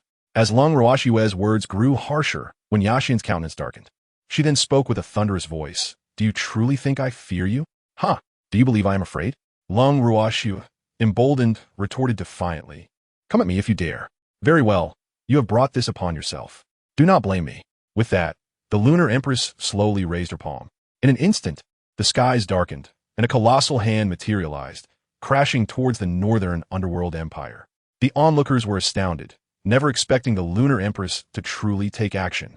While many had considered her excessively ruthless, witnessing her fierce retaliation filled them with disappointment. Rumors painted the Lunar Empress as benevolent and compassionate. Yet this display revealed a more merciless side. Clearly, those who ascend to power are not known for their mercy. The crowd could not help but feel sympathy for the Northern Underworld Empress, a figure of passion and loyalty, now facing imminent doom. However, just as everyone believed the Northern Underworld Empress was about to be struck down by the Lunar Empress, the aloof Yaoqi Empress, surveying the scene, bellowed, boldly, "How dare you act so theatrically under my watch? You seek death." Even the nearby Fire Empress chuckled. Your performances are truly remarkable. At this, when Yaxin's expression shifted, the colossal hand that had been aimed at the Northern Underworld Empire clenched, capturing Lung Ruoxue in its grasp. After executing this maneuver, Wen Yaxin vanished into the void, leaving the astonished crowd to finally comprehend the unfolding events. It seems that the Tai Empress and the Beiming Empress have just staged an intricate act, intending to seize the moment and rescue the Nether Demon Emperor. Unfortunately, their scheme was detected by the Yaoqi Empress. As a result, the Tai Empress had no choice but to first evacuate the Beiming Empress. Truly, these two empresses are remarkable, performing so flawlessly without any prior coordination, deceiving everyone present. Regrettably, the Yaoqi Empress remains a cut above the rest. In the void above, the Yaoqi Empress snorted coldly. As long as she possesses the Haotian mirror, no one in the world can rescue Xiao Fan. Regarding the earlier rescue of the Beiming Empress by the Tai Empress, she simply did not wish to waste her time in hindrance. Miles away, within a rift in the void, the Tai Empress, Wen Yixian, revealed her true form alongside the Beiming Empress, Lung Ruoxue. Lung Ruoxue regarded Wen Yixian with a cold scoff. It appears you are not as foolish as I thought. When all were engrossed in the images projected by the Haotian mirror, she had communicated her intentions to the Tai Empress through her gaze. She believed that the Tai Empress could understand her meaning. However, whether the Tai Empress would offer her assistance depended on her sense of morality. Fortunately, the Tai Empress was not devoid of compassion. Alas, their plan ultimately fell through as the Yaoqi Empress saw through their ruse, preventing them from rescuing their master. The Tai Empress could discern that the Beiming Empress envied her for winning their master's affection. Thus her demeanor was not particularly amiable. She likewise found the Beiming Empress unappealing. Yet for the sake of their master's rescue, she had to temporarily collaborate with her. Let us dispense with idle chatter, were it not for our master. I will not partner with you. We must devise a plan to rescue him, declared the Tai Empress, Wen Yixian coldly. Very well, but before we proceed, you must first use your Tai powers to help me restore my cultivation, the Beiming Empress, Lung Ruoxue, replied. Chapter 45. Xiao Fan, you truly deserve death naturally. The Tai Empress had no reason to refuse. If the Beiming Empress, Lung Ruoxue, were to remain a powerless wretch, rescuing her would hold no significance. Thus, without the Beiming Empress having to voice it, the Tai Empress would assist in restoring her cultivation. Fortunately, through the divine ability of reflecting the heavens, the images displayed in the Haotian mirror were visible throughout the world. During the process of the Tai Empress helping the Beiming Empress restore her powers, both were able to glean the subsequent happenings concerning Xiao Fan within the Haotian realm. Since Wen Yixian's departure, the malevolent consciousness had seemingly taken on conscience, striving to teach Xiao Fan higher-level cultivation methods. However, Xiao Fan understood that unusual occurrences often concealed sinister motives. He quickly recalled that, as when Xian's cultivation had risen, the malevolent consciousness's control over her had likewise intensified. Consequently, Xiao Fan speculated that as his own cultivation improved, the malevolent consciousness's power would correspondingly augment. Ultimately, it might grow strong enough to overpower his will, rendering him a mere puppet to its whims. With this thought in mind, Xiao Fan resolved that he would not allow the malevolent consciousness's scheme to succeed. He had devised a foolproof plan to confront it head-on, intending to outlast it until his own demise. By the time his body had decayed beyond recognition, even if the malevolent consciousness were to seize control, it would be incapable of causing any significant upheaval. The malevolent consciousness clearly sensed his intentions. In an effort to coerce Xiao Fan into submission, it began incessantly tempting him to harm the innocent. Each time it urged him to inflict pain upon others, Xiao Fan would stab himself, maintaining his clarity of mind. Before long, he bore numerous wounds. The malevolent consciousness reveled in witnessing his suffering, growing increasingly excited in its attempts to persuade him to commit further harm. Fearing that one day he might lose control, Xiao Fan chose to seclude himself in a remote mountain forest, leading a life devoid of conflict. Time passed unmeasured until one day, the earth trembled and a brilliant divine light erupted from the mountains. Countless creatures in the forest were startled, including Xiao Fan. Unaware of the cause, the malevolent consciousness within him exclaimed with excitement, "Kid, this is a grand opportunity. If my judgment is correct, this is at least a relic of a sage. Opportunity? What concern is it of mine?" Xiao Fan replied with a faint smile. "You, the malevolent consciousness," stammered in frustration. "Do you not wish to grow stronger?" "Not in the slightest," Xiao Fan asserted decisively. "Do not think I am unaware of your intentions. Ever since you entered my body, you have sought every possible means to elevate my power. You believe I am ignorant of the fact that as my cultivation rises, so too does your strength?" The malevolent consciousness felt a tinge of helplessness, recalling that in her previous life, she was a once great prodigy, unmatched by any foe. Yet, she had never encountered someone as astute and stubborn as Xiao Fan. Having spent considerable time with him, she knew he was a mule who would not yield easily. However, she could not afford to let such a chance slip by. If she could obtain the relic of the sage, it might significantly enhance her power, allowing her to regain control over the body and restore her cultivation to the sage level. Yet, it was evident that Xiao Fan would not grant her such a wish easily. Thus, she needed to devise a strategy. "Kid, how about we strike a deal?" "Not a chance. Would you at least let me finish speaking before deciding?" "I will not listen, nor will I heed your words," Xiao Fan retorted firmly, denying the malevolent consciousness any opportunity to exploit him. "What do you truly desire?" The malevolent consciousness was on the brink of tears, having never before encountered such a troublesome adversary. "I desire nothing. I'm tired now. I'll be sleeping. Do not disturb me." With that, Xiao Fan promptly fell into a deep slumber, leaving no room for the malevolent consciousness to entice him. The malevolent consciousness was utterly defeated. It seemed that no opportunity would be afforded to it. It appeared that in this lifetime, resurrection was hopeless, and it could only wait for the next generation to awaken the next hyena demon body. Resigned, the malevolent consciousness had no choice but to suppress that thought, retreating deep into Xiao Fan's being. Each time it stirred, it would soon fall into weakness once more, requiring a lengthy period to re-emerge. At last, Xiao Fan could enjoy a moment of tranquility. Meanwhile, within the relic, flames soared to the heavens amidst the ceaseless sounds of battle. Clearly, the commotion from the relic had attracted numerous cultivators vying for the inheritance. It was common knowledge that this was at least a relic of sage-level inheritance. Such a tremendous opportunity would likely be sought after by many, yet only Xiao Fan remained indifferent. Days later, the divine light of the relic dimmed. It appeared that the inheritance had been claimed. However, Xiao Fan remained oblivious and uninterested in the events that transpired. He continued to live a mundane life, rising with the sun and resting with its descent. On this particular evening, as he returned home, he unexpectedly discovered a young girl clad in fiery red garments collapsed at the entrance of his thatched cottage. Approaching to investigate, he found a stunningly beautiful girl, brimming with vitality, yet unconscious and gravely injured. Xiao Fan hastily carried her indoors. Meanwhile, outside the Haotian realm, the Tian Empress, Wen Yixian, was momentarily taken aback. Gazing at the girl in red, she recalled certain memories from the past. During her relentless pursuit of vengeance, she had inadvertently stumbled into the relic. By virtue of fate, she had reached the end alongside this girl in red. However, the inheritance ultimately chose her, casting the girl out of the relic. Reflecting on all this, Wen Yuxian finally comprehended why the Empress of Heavenly Fire bore animosity toward her. This girl in red was, in fact, the current Empress of Heavenly Fire. Having lost to Wen Yuxian in the contest for the inheritance and subsequently being expelled from the relic, she had sustained severe injuries and harbored lingering resentment. It was only natural for her to harbor hostility. Moreover, it appeared that the Empress of Heavenly Fire had some connection with their master, Xiaofan. Above the primordial imperial city, the Empress of Heavenly Fire gazed at the unfolding scenes within the Haotian mirror, her expression suddenly growing complex. In the past, the kingdom of Tianwu was not the formidable Tianwu divine dynasty that now reigns over the central continent and commands respect across the universe, but rather a nameless small nation.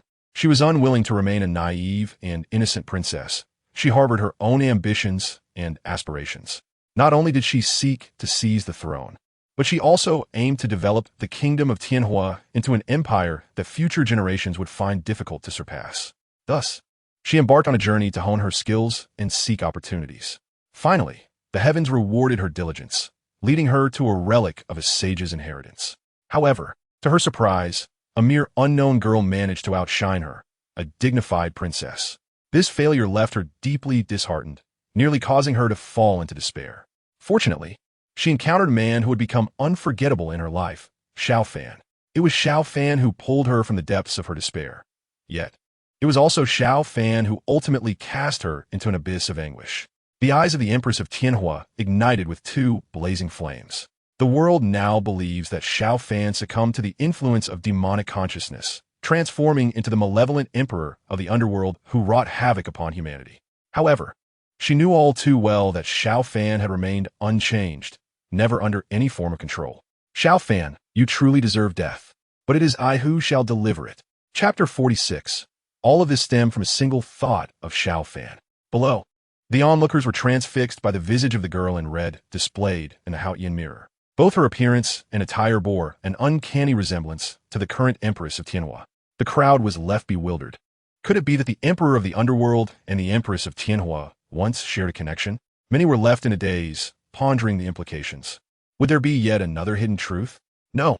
With two empresses having already fallen from grace to join the Emperor of the Underworld, the fans of the North Underworld Empress and the Tian Empress were in tears. The most anxious among them were undoubtedly the supporters of the Empress of Tianwu. Unlike the other two, the Empress of Tianwu had the entire Tianwu dynasty backing her. The Tianwu dynasty was currently the second most powerful force in the realm of cultivation, next to the Heavenly Court. If the Empress of Tianwu were to side with the Emperor of the Underworld or even attempt to rescue him, the situation would become exceedingly precarious. The crowd began to murmur, some even speculating on how to respond if the Empress of Tianwu were to align with the Emperor of the Underworld. Impudent! How dare you speak ill of the Empress of Tianwu? You seek your own destruction. Suddenly, an immensely powerful energy wave erupted outside the original imperial city. Countless soldiers clad in fiery red armor revealed their true forms, swiftly assembling into a legion of 10,000.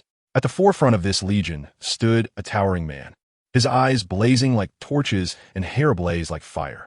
With the emergence of this legion, the surrounding space filled with an intense and violent aura. This is the fiery killing army of the Tianwu divine dynasty, someone exclaimed, recognizing the formidable soldiers. In the realm of cultivation, such a powerful army could only belong to the Tianwu dynasty. It was said that the selection process for the fiery killing army was extremely rigorous, with even the most ordinary soldier possessing the cultivation of the dragon transformation realm. Is that true? The crowd was astonished, struggling to believe it. Reaching the dragon transformation realm meant possessing a physique akin to a dragon, capable of moving mountains and seas with ease. In most sects, only true disciples would attain such training. Yet now, they were told that even the most ordinary soldier in the fiery killing army possessed this level of cultivation. Most were skeptical. However, someone spoke up. Indeed, the selection for the fiery killing army is incredibly strict. The dragon transformation realm is merely the foundation. I once participated in the selection for the fiery killing army, but unfortunately, I was eliminated on other grounds. Nevertheless, I gained much from the experience and improved my cultivation. I plan to participate in the next selection. This individual was recognized as a prodigy who had reached the celestial realm, flourishing in the world of cultivation. The crowd was astounded that even such a talented figure had been rejected by the fiery killing army. What kind of extraordinary beings must those selected possess? Though it was widely known that the Tianwu dynasty was the second most powerful force in the realm of cultivation, it was clear that their strength had been vastly underestimated. Even the aloof Yaoqi Empress, upon witnessing the emergence of the fiery killing army, displayed a glint of apprehension in her eyes. The fiery killing army was no less formidable than the heavenly soldiers of the heavenly court. Furthermore, the leader emitted an imperial aura. If she was not mistaken, this commander should be the younger brother of the Empress of Tianwu, the king of Tianwu, a figure just beneath the 7 great empresses in strength. With the appearance of the fiery killing army and the king of Tianwu, no one dared to speak of the Empress of Tianwu any longer. The king of Tianwu surveyed the gathered cultivators with fiery eyes, and none dared to meet his gaze. Recognizing the scene, he chose to disregard the idle chatter of the onlookers and turned his attention to the lifeless Xiao Fan within the original imperial city. His eyes blazed with boundless fury. Xiao Fan, I treated you like a brother, yet you caused my father's death and nearly led to the downfall of the kingdom of Tianwu. Today, no one can save you. I will witness your complete annihilation. He had long been stationed at the Tianwu dynasty, observing Xiao Fan's life through the Haotian mirror.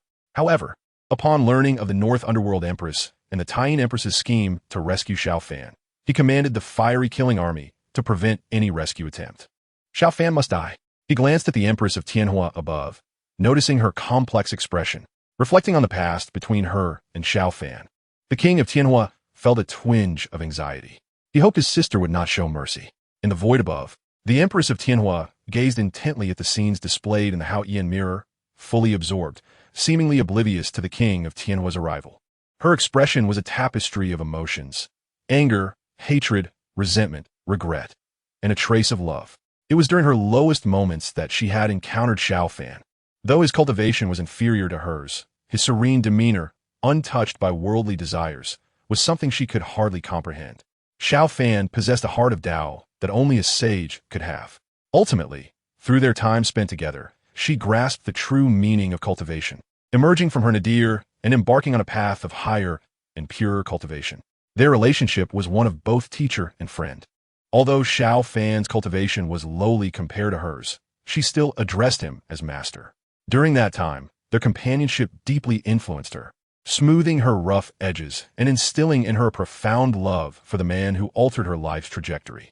Upon realizing that Xiao Fan was tormented by demonic consciousness, she invited him to return with her to the kingdom of Tianwu.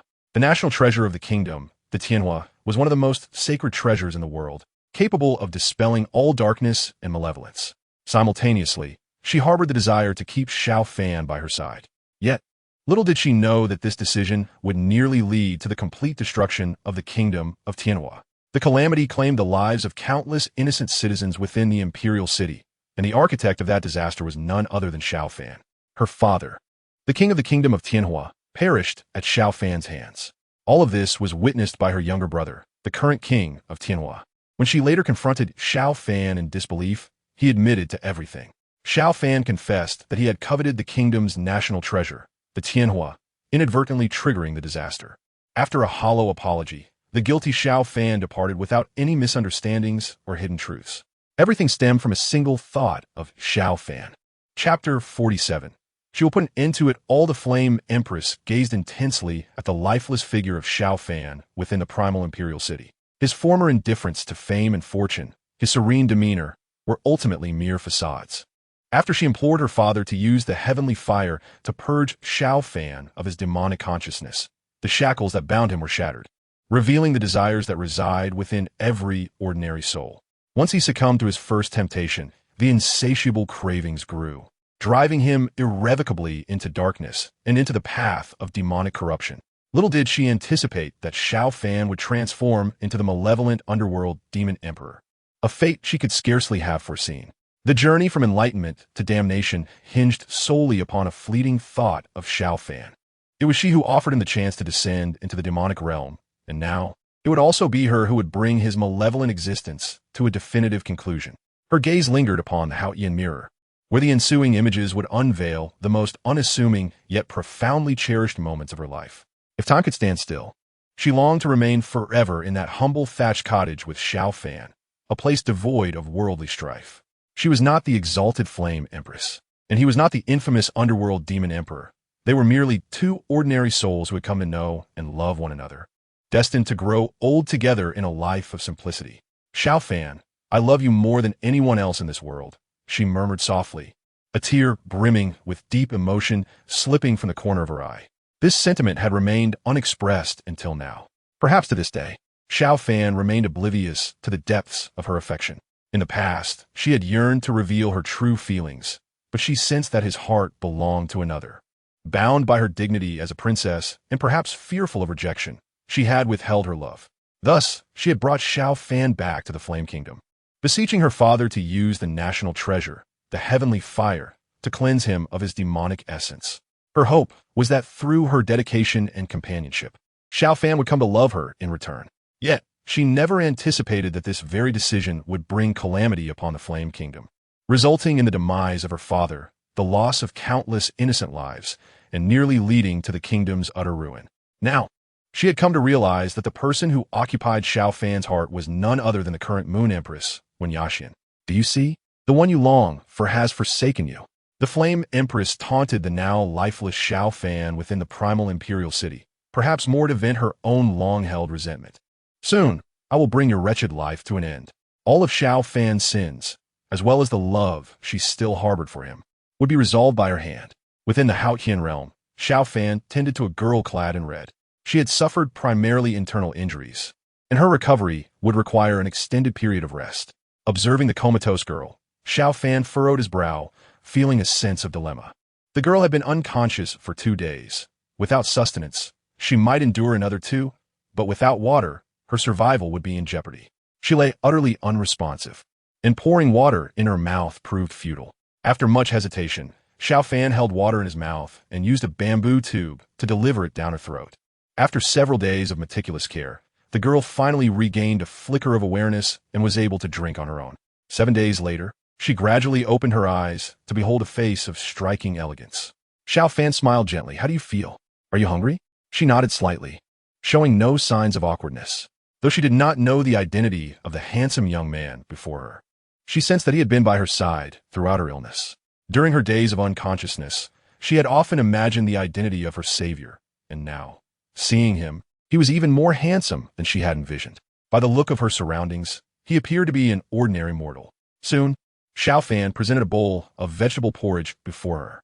Upon seeing the plain dish, the girl's brow furrowed, her expression one of clear disdain. As a princess, she had never encountered such humble fare. Xiao Fan, noticing her aversion, remarked, "This is all I have. If you refuse to eat, you'll have to endure hunger." "Refuse to eat?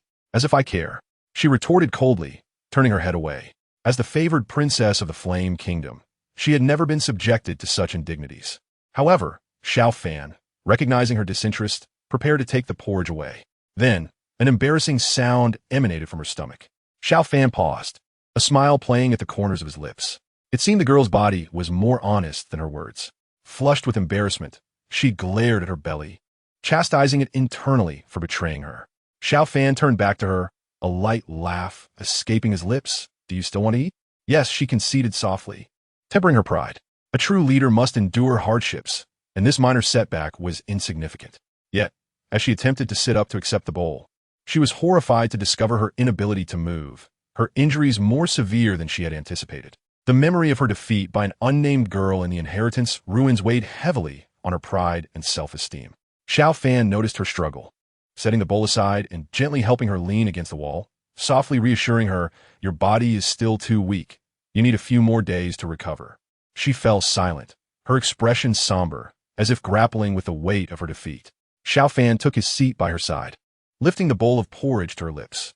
"You must eat to regain your strength." Though she said nothing, a glistening tear silently fell onto Xiao Fan's fingers. Chapter 48. Your appetite is beyond my means to support. Feeling the moisture on his fingertips, Xiao Fan paused. He watched as her tears began to fill her eyes, cascading down like raindrops.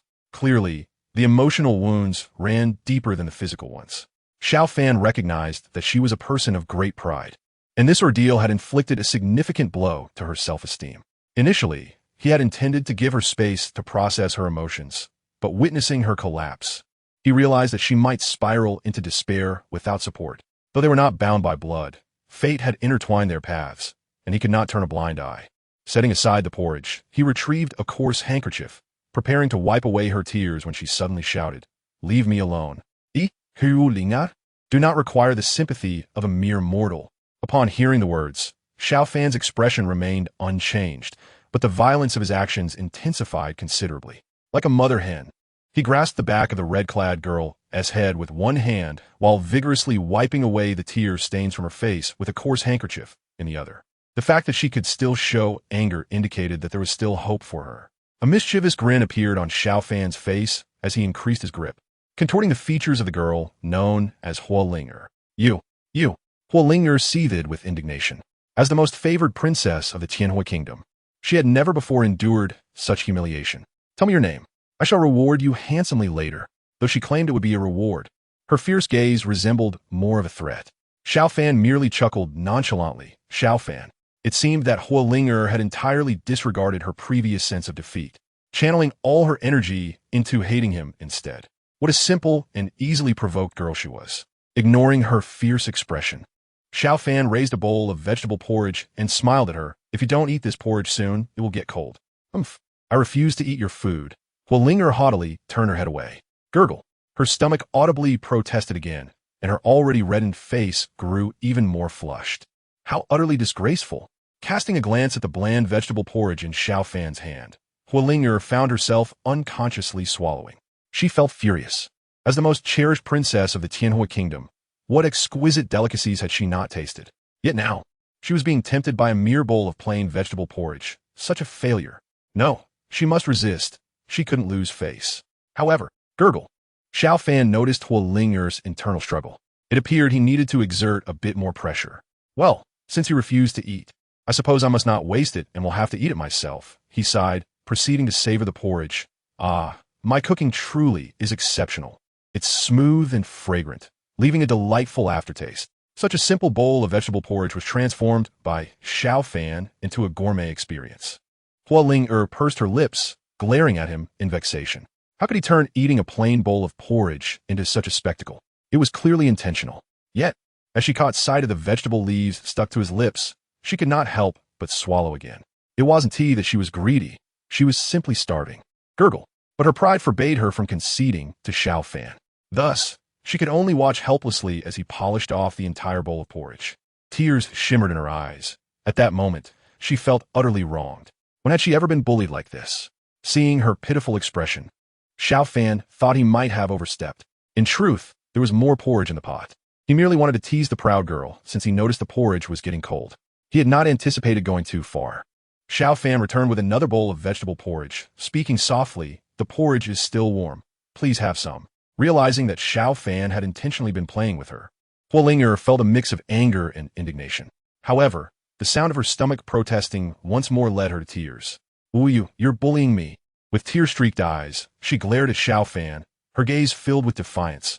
"I would rather starve than eat your food." Xiao Fan sighed in resignation. She was truly a stubborn and proud girl. "I apologize. It was entirely my fault. Could you please do me the honor of trying my porridge?" That is more like it." Huolinger's expression softened as a sly glint appeared in her eyes. Eagerly, she opened her mouth. Xiao Fan was taken aback, feeling as though he had fallen into a trap. Yet, having spoken the words, he could not retract them, so he obediently fed the crafty, proud girl porridge. As the first spoonful of vegetable porridge entered her mouth, Huolinger's eyes lit up. The earlier self-aggrandizing descriptions by Xiao Fan were not mere exaggerations. The porridge was indeed smooth and fragrant, leaving a lingering taste. After her first bite, she was eager for a second. This simple bowl of vegetable porridge far surpassed any delicacies she had ever tasted. Unbeknownst to her, she devoured 3 large bowls, scraping the pot clean. Watching Huolinger's contented demeanor, Xiao Fan couldn't help but smile.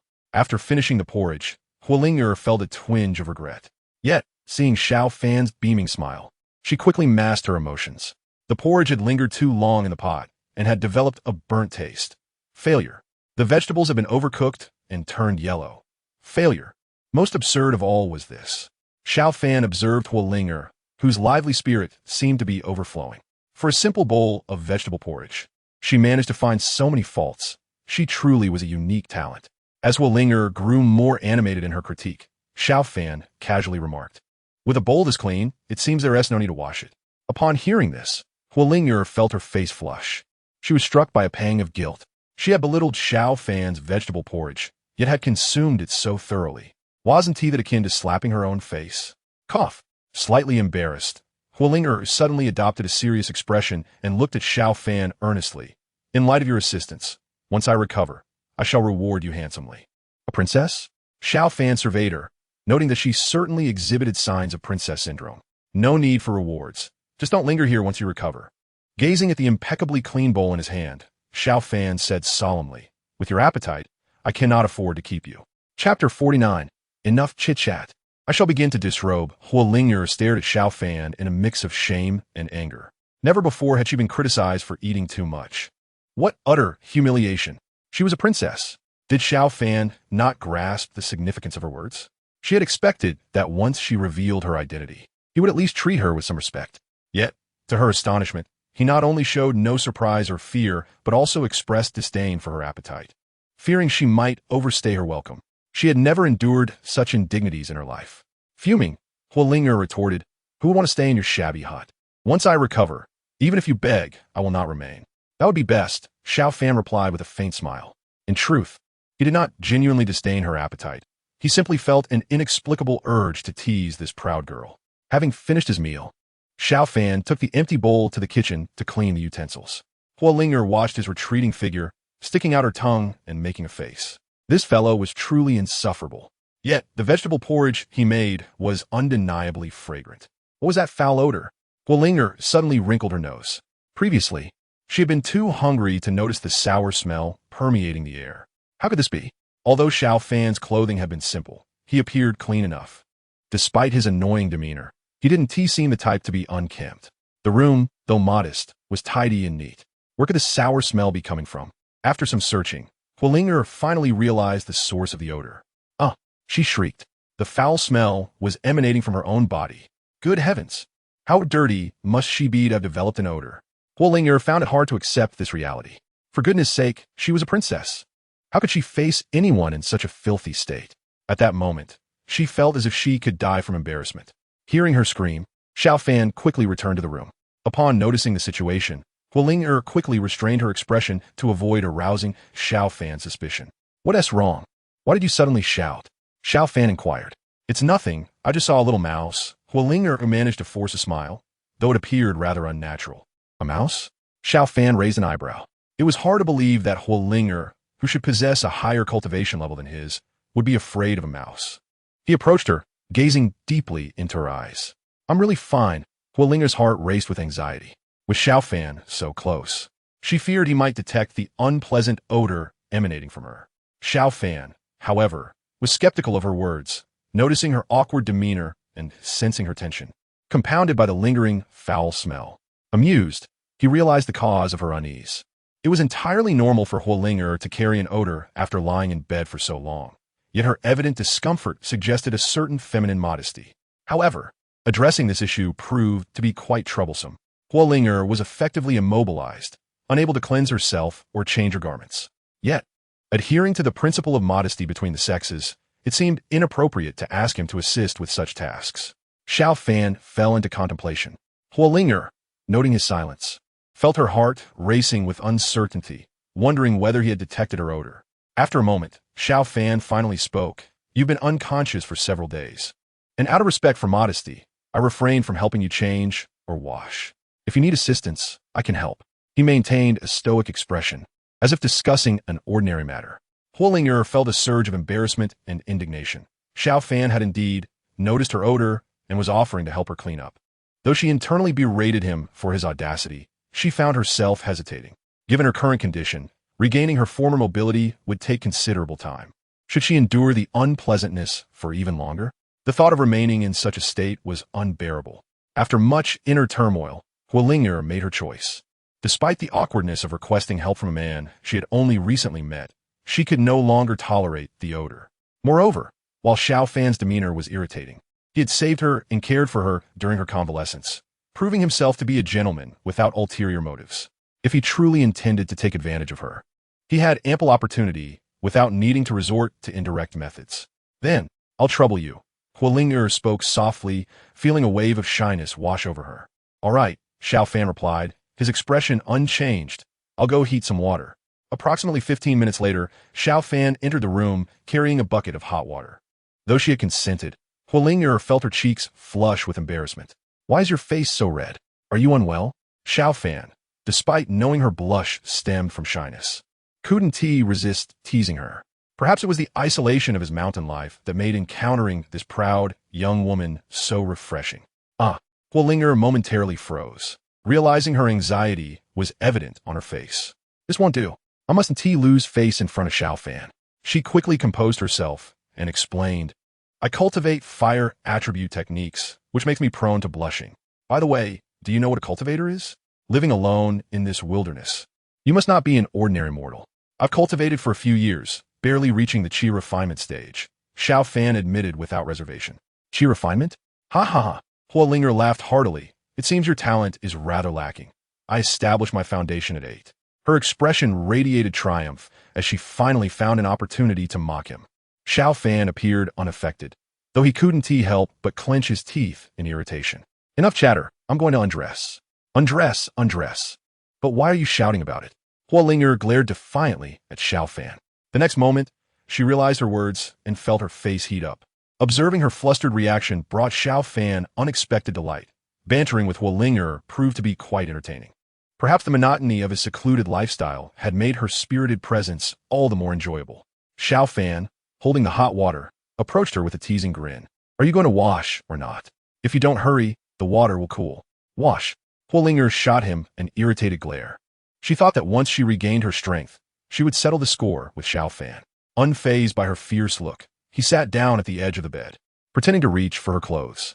Wait, Huoling'er called out to stop him. What is it? Xiao Fan looked up, feigning confusion. What do you mean, what is it? Are you really going to undress me like that? Clearly, you're trying to take advantage of me. How else would I do it? Xiao Fan replied, grinning innocently. He had already contemplated how to proceed and certainly wouldn't undress her without any cover. He merely wanted to tease her and witness her reaction. The angrier she became, the more entertaining he found it. Huoling'er, realizing Xiao Fan was purposely acting oblivious, felt her temper rising. As the favored princess of the Tianwu Kingdom, she had never endured as much humiliation as she did today. Yet, forced to rely on him, she had no choice but to concede. Could you at least cover me with a blanket first before reaching under to undress me? Huoling'er asked, her voice slightly bashful. Very well, Xiao Fan agreed nonchalantly. In truth, Huoling'er's suggestion aligned perfectly with his thoughts. He draped the blanket over her before reaching beneath to locate her sash. Before long, Huoling'er's face grew increasingly flushed, and she could no longer hold back her shout. Not there? The sash is below. My apologies. I'm inexperienced. Xiao Fan admitted sincerely, though he truly hadn't intended to misstep. Guided by Huoling'er, he soon managed to untie her sash successfully. Subsequently, one by one, the garments of Huoling'er were removed, including her most intimate undergarments. Her face flushed with embarrassment. She turned her gaze away, unable to meet Xiao Fan's eyes. Observing her demeanor, Xiao Fan teased with a serious expression. Is there something amiss with your fire attribute cultivation? Your face is as red as a monkey's backside. You are the one resembling a monkey's backside. Huoling'er retorted, her anger flaring, her eyes almost spitting fire. It was utterly frustrating. She felt an overwhelming urge to strangle Xiao Fan in that moment. However, Xiao Fan, far from being angry, wore a jovial expression. While sorting through the garments he had just removed from her, he disdainfully remarked, You really ought to take a bath. Your clothes are quite foul. Outside the Haotian realm, the stench was unbearable. Even through the Haotian mirror, one could detect the acrid scent of their playful banter. Some couldn't help but chuckle. It was evident to all that Xiao Fan's demeanor was a stark contrast to his previous composed self, fully immersed in the playful exchange with Huoling'er. He was cunning yet childish. A man only reveals such a juvenile side when he has affections for a woman. This affection was distinctly different from his prior feelings for Wenyaxian. With Wenyaxian, Xiao Fan felt a sense of duty and gratitude. But with Huoling'er, it was pure joy emanating from the heart. Their interaction resembled that of playful adversaries. If they did not become partners in the future, it would surely be a complicated affair. Who would have thought that the infamous Yomi demon emperor could behave like an ordinary man when faced with someone he cherished? Indeed, such a childish demeanor. Had it not been witnessed firsthand, who would dare to believe this was the formidable Yomi demon emperor? Surprisingly sweet, I must say. It's utterly captivating. No way. Are you truly shipping them? This is the Yomi demon emperor we are talking about. If he weren't the Yomi demon emperor, I wouldn't even consider it. Who could have imagined such a sweet past between the Yomi demon emperor and the heavenly fire empress? It is truly irresistible to watch. Exactly. If it were an ordinary mortal, what would be the point of watching? The surrounding cultivators felt speechless at such dialogues. Truly, anyone dares to ship. Fortunately, most remained rational. With the cautionary tales of the North Underworld Empress and the Lunar Empress, everyone looked apprehensively towards the heavenly fire empress above. Their rationality was inconsequential. What mattered was that the heavenly fire empress must remain level-headed. If she were to side with the Yomi demon emperor, things would become troublesome. The heavenly fire king, overhearing the discussions, widened his eyes, his fiery brows erect, exuding an intense, scorching pressure that twisted the surrounding space. Whoever dared to speak recklessly would be incinerated to oblivion. Though the heavenly fire king radiated heat, his expression was as cold as ancient ice. Behind him, the Fire Shah army bore stern faces, emanating an overwhelming killing intent. In an instant, the atmosphere grew eerily silent. Those who had been chatting animatedly trembled, no longer daring to utter a word. The heavenly fire king cast a worried glance at the heavenly fire empress, concern etched on his features. In truth, he feared she might indulge old feelings for Xiao Fan, showing mercy. Yet, it was evident that such worries were unfounded. To attain the status of an emperor, one must possess an unwavering heart. Gazing at the image in the Haotian mirror, although the heavenly fire empress Hua Linger wore a nostalgic expression, her gaze grew increasingly resolute. There was no trace of reluctance or conflict. The sweetness of the past was overshadowed by the pain that followed. Once again glancing at Xiao Fan, now a mere shell of his former self within the primordial imperial city, Hualinger's expression grew colder. Xiao Fan, rest assured, I will not allow you to perish at the hands of others. I shall personally bring closure to everything between us. Chapter 51. You cannot decide what I will do from the very beginning. The Yaoqi Empress had been observing the heavenly fire empress's emotional shifts. After witnessing her increasingly indifferent demeanor, she finally averted her gaze. Though she held the Haotian mirror, fearing no one. If the heavenly fire empress were to suddenly turn against them, it would indeed be a tricky situation. 1,000 miles away, the lunar empress Wen Yaxian, assisting the North Underworld Empress Lung Ruoxue in recovering her cultivation, felt a mix of emotions as she beheld the recent scene reflected in the Haotian mirror. Her gaze fell, her expression somber. Her heart was a tumult of conflicting feelings. Just the smiles that had graced Xiao Fan's face throughout the day far surpassed those shared during their long time together. She could see that Xiao Fan was genuinely happy in Hualinger's company, a joy that she could not provide. There was no jealousy in her heart, nor anger toward Xiao Fan. Only a sense of loneliness and sorrow lingered. She yearned to bring him such joy. In stark contrast, the North Underworld Empress Lung Ruoxue was seething with jealousy, nearly grinding her teeth to dust. The audacity of Hualing, allowing her master to assist her in changing clothes and cleansing her body, clearly marked her as a shameless and promiscuous woman. Their contrasting temperaments destined them to be natural adversaries. Once her cultivation was restored, she would ensure Hualinger, that shameless harlot, would pay dearly. Returning to the scene in the Haotian mirror, after removing Hualinger's garments, Xiao Fan began to use a wrung-out warm towel to cleanse her body. Initially, when he tended to her limbs, Hualinger managed to maintain her composure. However, as he prepared to wash her torso, her heart raced with anxiety.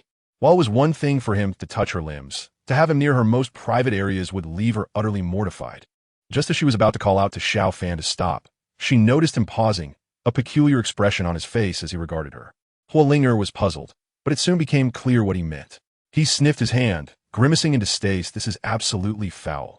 Then, producing a wooden board from seemingly nowhere, he secured the wrung towel to it and declared triumphantly, "Now this will do." Hualinger was mortified and enraged. While Xiao Fan's current method was somewhat more agreeable to her sensibilities, his unabashed disdain only deepened her embarrassment. "Can't you be a bit more tactful in your words?" She realized that Xiao Fan had a knack for provoking her ire. Within a single day, he had managed to infuriate her multiple times. No, she needed to recover quickly. Otherwise, she would surely be driven to madness by him. And once again, Xiao Fan's antics were upon her. He thrust the wooden board with the towel into the bedding, beginning to cleanse her body. No, it was incorrect to say cleanse. It should be described as scrubbing. His motions were exceedingly rough, akin to scaling a fish, indeed, a stinking salted fish. Hu Lingye felt despondent. Earlier, she had worried he might covet her beauty and take advantage of her. Such thoughts were entirely unfounded. It was clear to her that Xiao Fan did not regard her as a woman at all, lacking any sense of tenderness. Had she not been a cultivator with a robust physique, a normal girl would have been left in tatters after such rough treatment. After much effort, when Xiao Fan finally finished scrubbing Hu Lingye clean, he stared disdainfully at the bucket filled with murky water. Ugh, this is disgustingly filthy. Hu Lingye remained silent, merely rolling her eyes at him. She had only been unconscious for a mere 10 days. How could she be as dirty as Xiao Fan claimed? She glanced at the bucket. Well, there was indeed a layer of grime floating atop the water, but that was not due to her usual untidiness. Rather the result of her earlier trials in the inheritance ruins, which had left her covered in dirt and soot. Upon recalling the failed legacy of competition, Hu Lingye's expression instantly shifted to one of melancholy. She had always prided herself as a prodigy, accustomed to a life of luxury and adoration. Yet, she found herself overshadowed by an unnamed, unremarkable girl. Deeply engulfed in self-doubt, she was caught in a web of despair. Xiao Fan felt a sense of helplessness, realizing that Hu Lingye was once again spiraling into self-pity. "Hey," he called, gently patting her shoulder. "What?" Hu Lingye snapped, casting an impatient glare at Xiao Fan. "Are you planning to remain undressed forever?" He glanced at her shoulder, noticing that the blanket draped over her had begun to slip, revealing large swathes of her fair skin. "Ah, perverted scoundrel. Close your eyes and don't look." Hu Lingye admonished him loudly. Xiao Fan smirked, an air of disdain gracing his features. Though he seemed silent, it was as if he had uttered something profound. Hu Lingye felt an overwhelming rush of embarrassment and anger, a sensation she had never experienced before. Once her body healed, she would cast aside any notions of gratitude and revenge. She was determined to blind Xiao Fan and tear his mouth apart. "Are you contemplating how to repay kindness with malice?" Xiao Fan suddenly narrowed his eyes, fixating his gaze on her. Hu Lingye froze, taken aback. "Is my expression so obvious?" "Indeed, your countenance unmistakably conveys your intent for retribution," Xiao Fan replied coolly. As he pierced through her thoughts, Hu Lingye was rendered utterly bewildered. Observing her dazed demeanor, a satisfied smile crept across Xiao Fan's lips. What an naïve and innocent girl she was. He retrieved a set of clean clothes from the cabinet and approached her, saying, "I don't have any clothes suitable for a girl, so you'll have to make do with mine for now." With that, he draped the garments over her, carefully placing them over the blanket. Hu Lingye, momentarily stunned, asked, "You already know I intend to repay you with malice. Why are you still being so kind to me?" Xiao Fan's face broke into a hearty smile. "Your desire for vengeance is your own affair. What I choose to do is mine. You have no authority to dictate my actions." With those words, he exited the room, carrying the soiled garments, leaving behind a confident and carefree silhouette. Hu Lingye gazed blankly after him, contemplating the paradox of his ordinary appearance contrasted with his extraordinary demeanor. Unexplainably, her heart raced. As she continued to watch, her eyes widened in astonishment. Outside, Xiao Fan filled a basin with water, washing the clothes she had discarded. During the decades spent with Lung Ruoxue, he had not only instructed her in cultivation, but also tended to her daily needs. Thus, he had long grown accustomed to washing women's clothes, feeling no shame or embarrassment in the act. After scrubbing every piece, including intimate garments, he raised them high, inspecting them under the sun. Satisfied with their pristine condition, he hung them on a line. To him, this was merely a mundane task, a necessity to ensure cleanliness. However, to Hu Lingye, it appeared as though Xiao Fan was lewdly admiring her intimate apparel, wearing an expression of enjoyment. "Bah, unrefined scoundrel," she thought, her cheeks flushing with shame. Yet curiously, she found herself not overwhelmingly angry, but rather slightly embarrassed. After all, having her personal garments so openly displayed before a man would provoke a sense of modesty in any proper woman. She pondered Xiao Fan's character, bewildered by his apparent lack of shame. How could he wash a girl's personal items without a hint of reservation? Did he truly not regard her as a girl? In that moment, Hu Lingye was uncertain whether to feel indignation or gratitude. After all, Xiao Fan's intentions were good, and he had committed no wrong. If she were to nitpick, it would only reveal her pettiness, devoid of the generosity and nonchalance that should characterize a person of her background. Fine. If Xiao Fan is unbothered, then I shall not be either. Leaning against the wall, she observed his diligent efforts throughout the day, realizing that given her current physical condition, there were few activities available to occupy her time. After completing his domestic chores, Xiao Fan glanced at Huling Air. After a moment's contemplation, he picked up an axe and exited the house. Huling Air instinctively wished to call out, to inquire where he was headed and when he would return. Yet, just as the words formed, she held them back, unwilling to appear overly dependent on him or fearful of being alone. Such vulnerability felt beneath her. However, upon witnessing Xiao Fan's departure, a sense of emptiness enveloped her. In her injured state, she felt particularly vulnerable, aware that anyone could take advantage of her condition. For the first time, she recognized her own loneliness and fear. Despite his irritations, Xiao Fan's presence brought her an inexplicable sense of security. As she awaited his return, her heart grew increasingly heavy until the tension of her fortitude finally snapped, and she cried, overwhelmed by her emotions. When Xiao Fan returned to find her tear-streaked face, he was momentarily taken aback. "What's wrong? Are you hungry? Do you truly think of me as a glutton?" Huling Air shot back, her eyes red with irritation. What did Xiao Fan truly perceive her as? Xiao Fan, at a loss, couldn't he fathom what had provoked her ire. "You certainly have a fiery temper," he thought, lacking the patience to appease her. "Your voice doesn't sound like someone with a serious problem." With that, he resumed his tasks, but as he turned to leave, Huling Air felt a surge of panic. "Where are you going?" she called out. Xiao Fan turned back, raising an eyebrow, as if he had grasped the reason behind her tears. "Are you afraid I might leave?" he asked, a smile gracing his features. "No, that's not it. I'm just not accustomed to being without someone attending to me," she hastily explained. Though Xiao Fan recognized her words were not entirely truthful, merely a proud refusal to admit her feelings, he found them somewhat hurtful. To reprimand her for her pride and make her aware of her own shortcomings, his expression darkened as he replied coldly, "I am not your servant." With that, he decisively left the room, shutting the door behind him. "No, that is not what I meant," Huling Air pleaded, but her words fell on deaf ears as the door closed, leaving her feeling unjustly wronged with tears brimming in her eyes. Fearful of Xiao Fan misunderstanding her intentions, she felt a pang of anxiety. Yet, the sounds of activity outside brought her some relief, for he had not truly departed. After about an hour, the commotion ceased. The door creaked open, and Xiao Fan entered. Huling Air, expecting him to still be upset and preparing to apologize, was surprised to see his expression was impassive as he approached her. Before she could react, he swept her into his arms and carried her outside. At that moment, Huling Air was utterly panicked, fearing he was furious enough to cast her out. Slowly, she closed her eyes. Indeed, her previous words had been excessively harsh, so it was entirely understandable that Xiao Fan would be furious. However, the next moment, rather than being forcefully thrown away, she found herself gently seated in a handcrafted wheelchair. Huling Air abruptly opened her eyes and looked down, realizing she was perched upon a meticulously crafted chair. Recalling the sounds of clattering she had just heard, she immediately deduced that this wheelchair must have been made by Xiao Fan. Observing the scattered wood shavings and remnants around her, it was evident that Xiao Fan had gone to chopwood. A wave of mixed emotions washed over Huling Air, leaving her profoundly touched.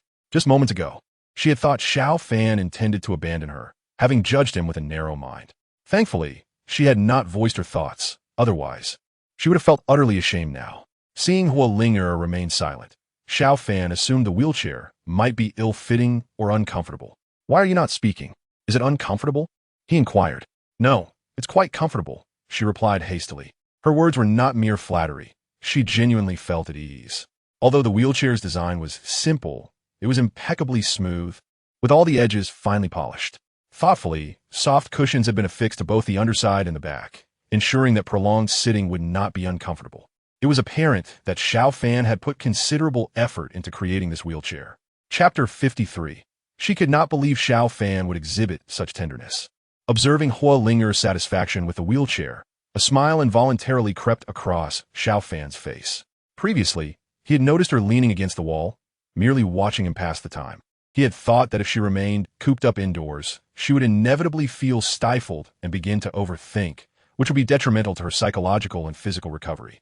Thus, the idea of crafting a wheelchair for her had taken root in his mind. Seated in the wheelchair, Huling Air found herself at a loss for words. She quickly realized the intention behind Xiao Fan's gesture. To claim she was not moved would be false. Soon, her eyes brimmed with tears once more.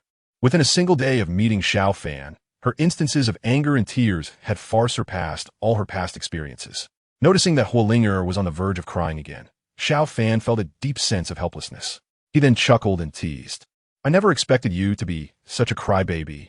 Instantly, Huolinger retorted, her annoyance flaring. "You are the crybaby?" However, her anger swiftly dissipated, and she earnestly addressed Xiao Fan. "I'm sorry. I truly didn't mean to look down on you. I understand, and I'm not angry." Xiao Fan gently interrupted her. Huolinger was momentarily taken aback, but upon observing Xiao Fan's calm demeanor and composed tone, she realized he was not speaking insincerely. It dawned on her that she had once again been outmaneuvered by him. Although she had initially wanted to express her frustration, the moment their eyes met, his containing a hint of mirth, she swallowed her anger. It became clear to her that she could not outwit Xiao Fan in terms of cunning. Curiously stroking the smooth surface of her wheelchair, Huolinger inquired, "Why are you treating me so well when we are not related? Were it someone else, she might suspect they desired to curry favor with her due to her beauty or status." Yet, it was evident that Xiao Fan was motivated by neither. If he were truly interested in her beauty or status, he would not have made her angry so many times in a single day. Feigning deep contemplation, Xiao Fan replied earnestly, "I fear that if you were to die in my home, you would return as a vengeful spirit." "You." Huolinger felt her temper flaring again. Although she recognized Xiao Fan was merely teasing her, it still infuriated her. It must be said that he knew precisely how to provoke her, testing the limits of her patience with every word. The only response she could think of was to deliberately ignore him. However, Xiao Fan's next statement shattered her resolve. "I plan to go fishing by the river. Would you care to join me for a breath of fresh air?" he asked.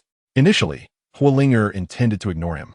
Yet, having been cooped up indoors all day, her mind felt muddled, and she was on the verge of dying of boredom. However, she could not let Xiao Fan think she was easily satisfied. With a slight pout, she replied nonchalantly, "Since you are so sincere, I suppose I can reluctantly accompany you to take a look." Observing her feigned indifference, Xiao Fan found it amusing. He then assumed a serious demeanor and said, "If you truly do not wish to go, you need not force yourself. I can manage on my own. When I return from fishing, I will prepare braised fish for you." With that, Xiao Fan began gathering his fishing gear, preparing to leave alone. Upon witnessing this, Huolinger became anxious and called out, "Wait, I want to go. Take me with you." "Oh, if you want to go, you could have just said so." Xiao Fan suppressed a sly grin. Huolinger was both exasperated and annoyed, but ultimately, she let out a resigned sigh. It seemed she could not outmatch Xiao Fan today. However, a wise woman does not suffer losses unnecessarily. One day, she would reclaim her victory. For now, off to fish they would go. Pushing the wheelchair along the riverbank, Xiao Fan strolled leisurely while Huolinger joyfully gazed at the surrounding scenery. Indeed, stepping outside for a bit made her spirits considerably brighter. Observing her delight, Xiao Fan felt that the effort he had invested in crafting the wheelchair was worthwhile. Thus, they arrived at their destination, where Xiao Fan settled on the grass by the river to fish while Huolinger quietly watched him. Quick, quick, a fish is on the line." Huolinger cheered excitedly as she noticed movement on the water's surface. Suddenly, the water became still again. Xiao Fan sighed in resignation, chuckling wryly. "The fish hasn't fully bitten yet. You scare them away." "Oh, I see," Huolinger said, feeling a bit embarrassed as she stuck out her tongue. After a while, she exclaimed, "Quick, another fish is on the line." Once more, the water fell silent. Xiao Fan shot her a frustrated glance. "I apologize. I couldn't help myself." Huolinger laughed sheepishly. "I promise to keep quiet next time." Time passed, and Huolinger called out, "Hurry up and reel it in, if the fish escapes. Don't blame me." Yet, the water remained calm. "See, the fish has run away again," Huolinger declared with a triumphant expression. Xiao Fan soon realized that Huolinger, initially unintentional, was now deliberately being provocative. Nevertheless, he had plenty of ways to deal with her.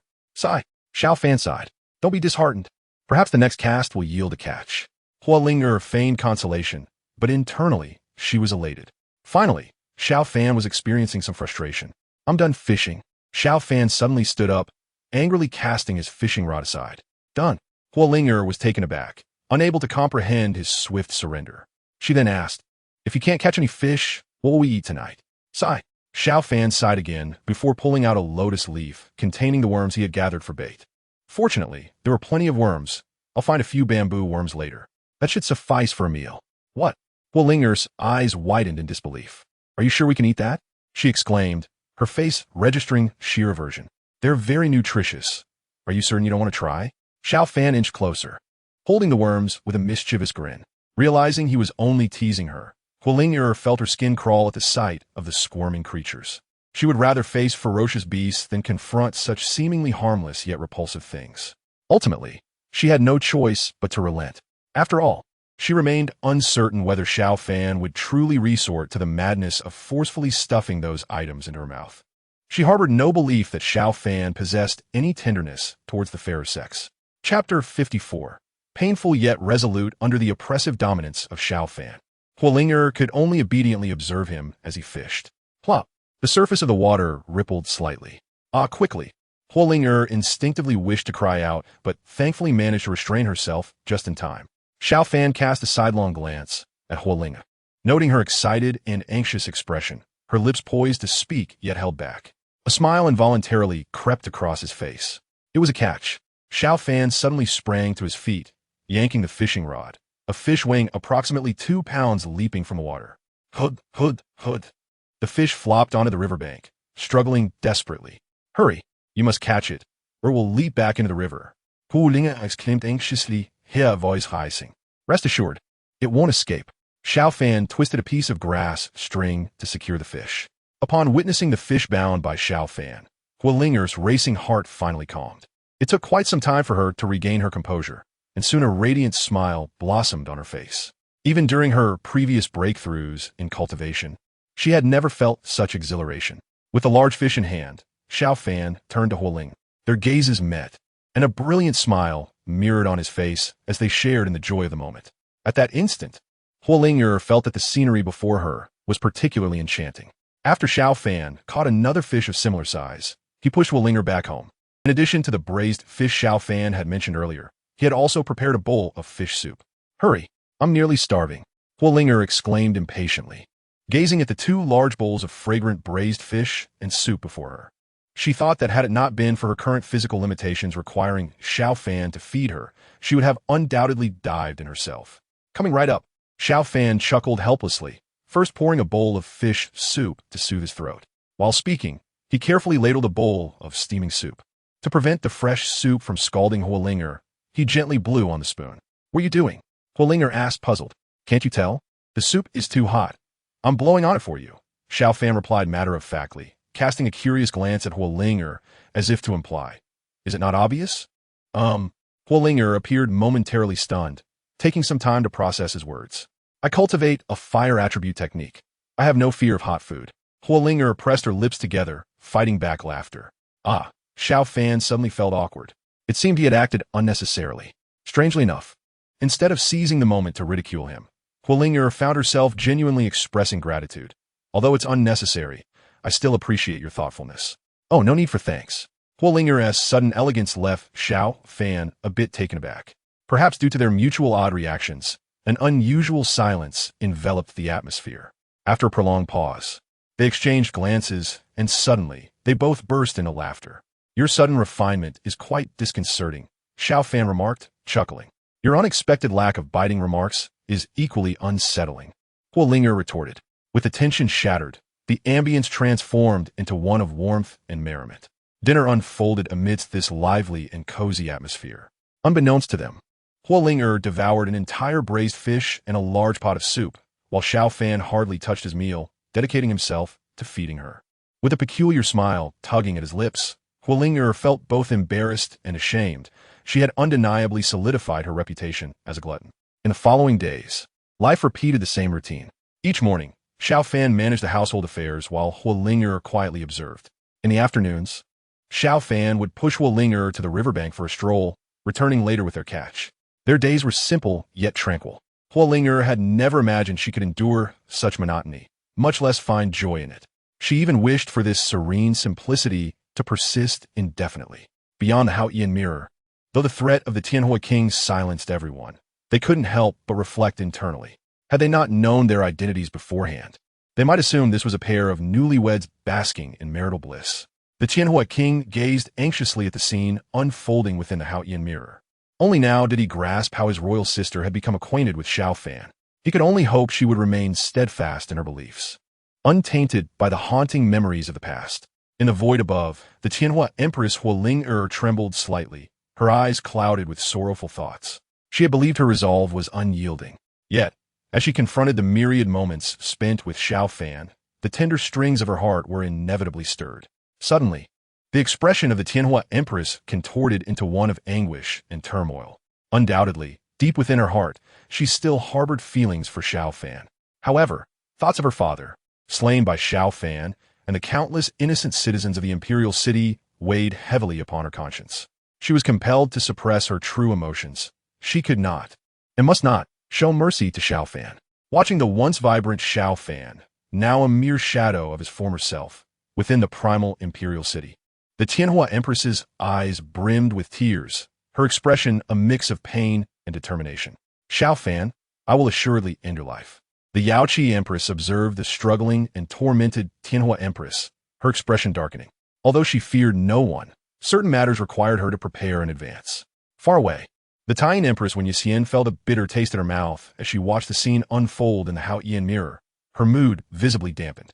The tender moments shared between Xiao Fan and Huoling mirrored the life she once envisioned with him. Simple, unambitious, yet filled with happiness.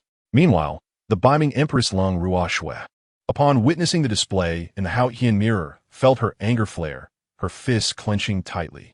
She longed to confront Huoling, now exalted as the Tianwu Empress, for the way Xiao Fan devoted himself to her care, cooking and feeding her with such tenderness. It was infuriating to think that Xiao Fan had never bestowed such attentions upon her during their 10 years together. Once her cultivation was restored, she vowed to return and settle the score with Huoling. Noticing the beaming Empress's agitation, the Taiyan Empress spoke solemnly. Focus your mind. Tranquility will expedite your recovery.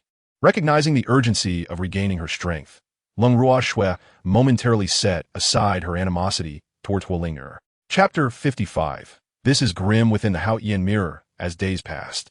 Huoling's health gradually improved. Although she still relied on a wheelchair for mobility, her hands had regained their freedom of movement, eliminating the need for Xiao Fan to assist her with changing clothes or bathing. Having watched Xiao Fan fish for so many days, she felt a surge of eagerness to try her hand at it. Today, Huoling requested Xiao Fan to craft a fishing rod for her, eager to compete with him to see who could catch the larger and more numerous fish. Naturally, Xiao Fan welcomed the challenge. Victory or defeat mattered little to him. What truly mattered was that Huoling had shed her previous doubts and regained her confidence. Only a contest, devoid of any stakes, holds no real meaning. Huoling smiled mischievously at Xiao Fan. Then what would you like as a wager? Xiao Fan discerned that Huoling, having settled in for a few days, was once again eager to stir things up. He was curious to see what scheme she had in mind. How about this? If I win, you shall call me master. If you win, I shall call you master. Perhaps fearing that Xiao Fan would decline, she added a supplementary remark. Of course, this title of master was solely in the realm of fishing. Huoling looked at Xiao Fan with a beaming smile, exuding confidence. The mere thought of Xiao Fan respectfully calling her master once she triumphed filled her with delight. If Xiao Fan dared to tease her again in the future, she would accuse him of betraying his teacher. The term master made Xiao Fan's expression dim. Those two words instantly transported his mind back to painful memories of the past. He wondered if Lung Ruoxue and Wen Yuxian were faring well now. Noticing Xiao Fan's prolonged silence, Huoling assumed he was afraid of losing and thus hesitated to agree. She quickly resorted to a provocation tactic. If you fear defeat, then so be it. Xiao Fan regained his focus, having been trying to ensure Huoling did not dwell on past failures. Yet he too needed to emerge from his painful memories.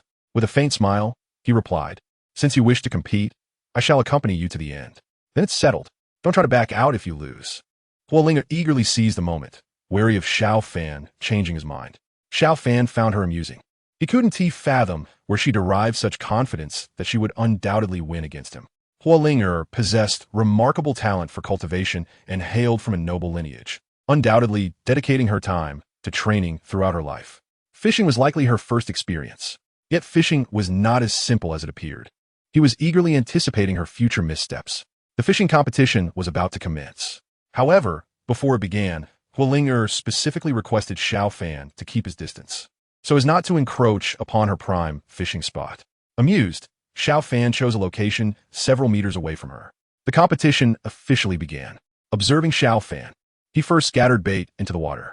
Hualinger, puzzled, called out, "What are you doing?" "Setting the bait," Xiao Fan replied without any pretense. Setting the bait? Hualinger felt bewildered. She had never seen him do such a thing before. Watching him throw the bait into the water, causing splashes, she thought, "Isn't this foolish? Isn't he's scaring the fish away?" She didn't press further and began her own fishing endeavors with a sense of self-satisfaction. However, she quickly noticed that Xiao Fan was using slippery loaches as bait instead of worms. This confounded her further. How can he catch fish with such slippery bait? Is he deliberately letting me win? She exclaimed. "Hey, don't intentionally lose to me. Winning without any sense of achievement is not worth it." Xiao Fan merely smiled in response. Although irritated, Hualinger decided to remain silent. Regardless, she resolved to win first before addressing anything else. Once she became Xiao Fan's master, she would ensure he understood the importance of respecting his teacher. The competition was in full swing. Yet things did not unfold as Hualinger had anticipated. Normally, when she observed Xiao Fan fishing, he simply cast the hook into the water and waited for the fish to bite. However, when she began to fish, she found no fish were biting. What was happening? To be cautious, she had even taken up a position where Xiao Fan usually fished. What was different this time? Hualinger felt utterly perplexed. Suddenly, as she pondered, the water's surface responded. The fishing line was tugged, creating ripples. Without time to think, she focused intently on the water. With days of watching Xiao Fan fish, she understood that timing was crucial. Pulling the rod too early could easily result in losing the fish. Thus, she patiently awaited the opportune moment. As the line was pulled by the fish, Hualinger sensed the moment had arrived. With a swift motion, she lifted her fishing rod, successfully casting the fish onto the riverbank. "Ha, I did it!" she exclaimed, placing the fish into her basket. Although it was a modest catch, merely 3 fingers wide, it was her first successful catch, and she felt exhilarated and confident about catching even larger fish next. Eager to show off, she called out to Xiao Fan, "Look at the fish I caught." However, her smile froze upon seeing Xiao Fan reeling in a hefty fish weighing nearly 3 to 4 pounds. This was awkward. Hastily, she tossed her fish into the basket to avoid embarrassment. After placing the large fish into his container, Xiao Fan turned his gaze toward Hualinger. "What were you just showing me?" Hualinger remained silent, feigning ignorance. Sensing this, Xiao Fan chuckled, guessing she had caught a fish and wanted to boast. The sudden silence was clearly due to her embarrassment upon seeing his large catch. Xiao Fan chose not to dwell on Hualinger any longer and redirected his attention to fishing. Hualinger's expression soured, her earlier confidence and pride evaporating. She realized Xiao Fan was reeling in large fish one after another, each weighing at least 2 to 3 pounds, while she had only caught a few small fish, the largest being merely 4 fingers wide. She was utterly losing this fishing contest. "Oh no, this is disastrous. I'll have to call Xiao Fan master now. I can't possibly regain my dignity in front of him." As the sun set, Xiao Fan packed up his gear and approached Hualinger, carrying his catch. "It seems I have emerged victorious in this contest," he said with a calm smile. Hualinger wore a grim expression, visibly dejected. Perhaps her earlier life had been too smooth sailing, leaving her unaccustomed to defeat, leading to a certain arrogance. This had been evident in their previous encounters and now, as she challenged Xiao Fan to a fishing contest. Nevertheless, she had learned a valuable lesson. "I won't make such a mistake again," she resolved. Looking up at Xiao Fan, she spoke with determination. "I admit my defeat, master." "Very well," Xiao Fan nodded, feeling a sense of satisfaction. He was more pleased that Hualinger was willing to accept her loss than he was about the victory itself. "What do you mean by very well? Are you implying that Hualinger, would ever resort to dishonesty?" "I never said that. Do not mischaracterize my words," Xiao Fan replied with a light-hearted smile, appearing quite cheerful. "Scoundrel." Xiao Fan's demeanor was so carefree and unperturbed that it seemed nothing could dampen his spirits, which only made her feel increasingly outmatched. "Dear disciple, it's getting late. We should head back," Xiao Fan remarked. "Fine," Hualinger replied coldly, feeling a sense of frustration. Though she was discontent with Xiao Fan's address, she didn't want to be untrustworthy. One day, she would ensure that Xiao Fan felt equally humiliated. At that moment, Xiao Fan suddenly poured all the fish from his basket back into the river. "Oh, what are you doing?" Huolinger gasped, looking at him in confusion. It was merely a competition. After it's over, they should be returned to the water. Xiao Fan replied matter-of-factly. What are we going to eat tonight? As soon as the words left her mouth, Huolinger felt her face flush. It sounded as if she only cared about food. Didn't you catch some fish too? We have more than enough for dinner, Xiao Fan said, glancing at her basket. Huolinger's face turned even redder as she hurriedly tried to hide her basket behind her. The small fish she had caught were far too embarrassing. Xiao Fan couldn't help but chuckle at her reaction. Do you not wish to savor the fish you have caught with your own hands? Cool, mate. Let me see what you have caught. With that, Xiao Fan reached for the fish basket of Huolinger, drawing it closer to himself. Upon hearing Xiao Fan's words, Huolinger felt a warmth in her heart. It was evident that he intended to comfort her over her defeat in the contest. However, the small fish she had caught were hardly impressive. Regrettably, her current physical limitations rendered her unable to evade his grasp. She could only watch helplessly as Xiao Fan seized the basket. At that moment, her heart felt like ashes, and she braced herself for his teasing. To her surprise, Xiao Fan gazed at the little fish in the basket and earnestly remarked, "Not bad. These are quite sizable. Is this what you call large?" Huolinger felt a twinge of disbelief. The largest fish she had caught barely measured 4 fingers wide, while the ones Xiao Fan had previously caught were undoubtedly 2 or 3 pounds at least. Xiao Fan's words were clearly an attempt at consolation, yet she found no joy in them, feeling rather as though he regarded her as a fool. Noticing the expression of embarrassment on Huolinger's face, Xiao Fan realized she had misunderstood his intentions. Thus, he earnestly clarified, fish come in many varieties. Some, when fully grown, only reach 3 or 4 fingers wide, like the ones you caught. Do not let their small size deceive you. If used for soup, their flavor can surpass that of the larger fish. Oh, is that so? Huolinger apparaat bewildert. Yet, observing the sincerity on Xiao Fan's face, she sensed he was not speaking falsely. This only deepened her embarrassment. It seemed she had indeed lived too sheltered a life, lacking even this basic knowledge. Well, it is getting late. If you wish to learn more, I will explain it in detail once we return. After all, I am now your master in fishing. A radiant smile illuminated Xiao Fan's face. Huolinger, infected by his warmth, could not help but respond, "Yes, master." At dinner time, Xiao Fan served a bowl of fish soup before Huolinger. "Taste it. This is made from the fish you caught." Without needing further encouragement, Huolinger eagerly took a spoonful of the soup. She could not help but utter a delightful sigh. This soup was unlike any she had tasted before, not only richer in flavor, but also imbued with a subtle sweetness. Huolinger now felt a pang of regret. She lamented her loss in the fishing competition against Xiao Fan. She should not have compared the quantity or size of their catches. Had the contest been about the flavor of the fish, she would have surely triumphed. It was an oversight on her part. Observing the frustration etched across Huolinger's face, Xiao Fan playfully teased, "What is it? Are you feeling discontented now?" "Not at all. A loss is a loss. I, Huolinger, am not one to shy away from defeat." Her tone was resolute, determined not to let Xiao Fan perceive her as someone who could not accept losing. Nevertheless, she refrained from stating that this master-student relationship was permanent. Should her skills surpass Xiao Fan's, he would no longer have the right to be her master. One day, she would reclaim her victory. In the days that followed, Huolinger found herself engaged in daily fishing competitions with Xiao Fan. However, she quickly realized her previous assumptions had been naive. They altered the rules of their contests repeatedly. Yet Xiao Fan emerged victorious each time, whether in catching larger fish, smaller ones, or specific varieties. It seemed he could catch whatever he desired. Huolinger finally grasped the essence of despair. At that moment, she resigned herself to fate. It appeared that Xiao Fan would be her master for a lifetime. Yet, as time passed, her physical condition improved significantly. No longer relying on a wheelchair, she regained a measure of freedom in movement. For her, the paramount concern was to restore her cultivation. It was during this period that she suddenly realized Xiao Fan had seemingly devoted no time to his own cultivation. Alternatively, it seemed he had never practiced at all, although his cultivation level was not high, merely at the qi refining stage. One must diligently practice to maintain or improve their standing. Neglecting it could lead to regression.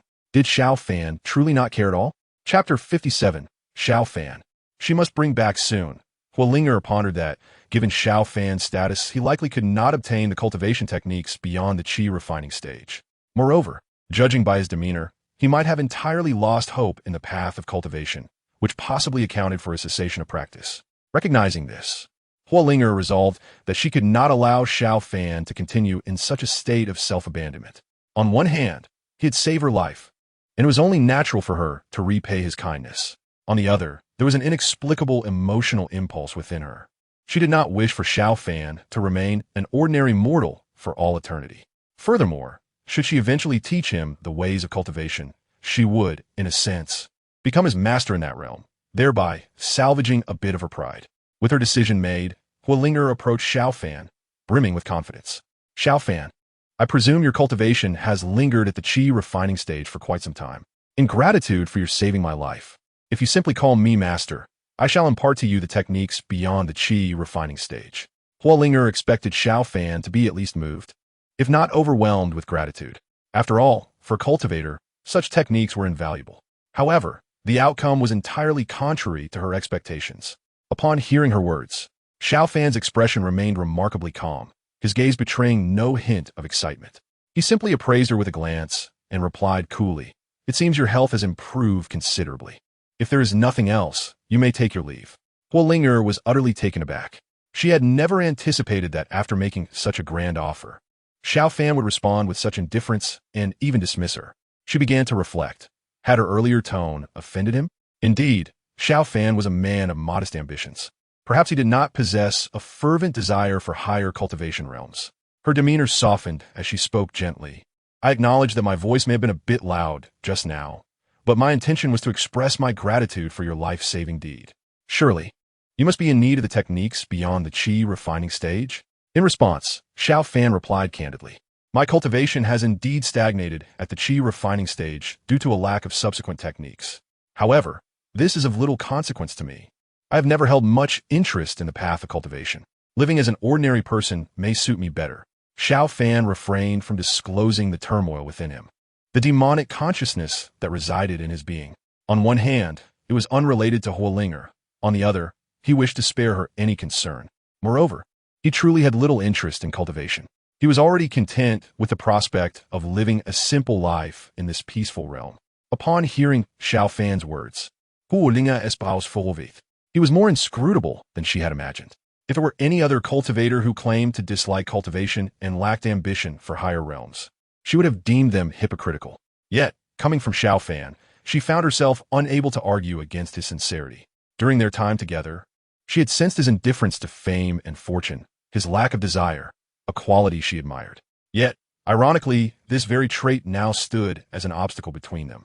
Unwilling to concede, Huolinger cautiously inquired, "Is it my request for you to call me master that displeased you? If you are unwilling, consider that I have said nothing. Nevertheless, I am still inclined to teach you the cultivation techniques beyond the qi refinement stage." Observing the sudden gentleness and amiable demeanor of Huolinger, Xiao Fan found himself somewhat unaccustomed. With a resigned smile, he said, "You misunderstand. I was not angry earlier, nor was I speaking in anger. I genuinely believe that if your injuries have healed sufficiently, you should return home. I'm sure your father must be quite worried about you." Upon hearing these words, Huolinger fell silent. Xiao Fan's assertion was accurate. She was the most cherished princess of the Tianwu Kingdom, and after being away for so long without any news, her father had likely dispatched numerous troops in search of her. It was indeed time for her to return and assure him of her safety. However, a glance at Xiao Fan filled her with reluctance. During their time together, although it had been rather ordinary, she had never felt bored. In fact, each day had been filled with happiness and joy, a carefree sensation she had never experienced before. Furthermore, she harbored a uniquely special affection for Xiao Fan. She was uncertain if it was what people refer to as love between a man and a woman. All she knew was that when he was by her side, an inexplicable sense of peace and joy enveloped her, and she wished to see him at all times.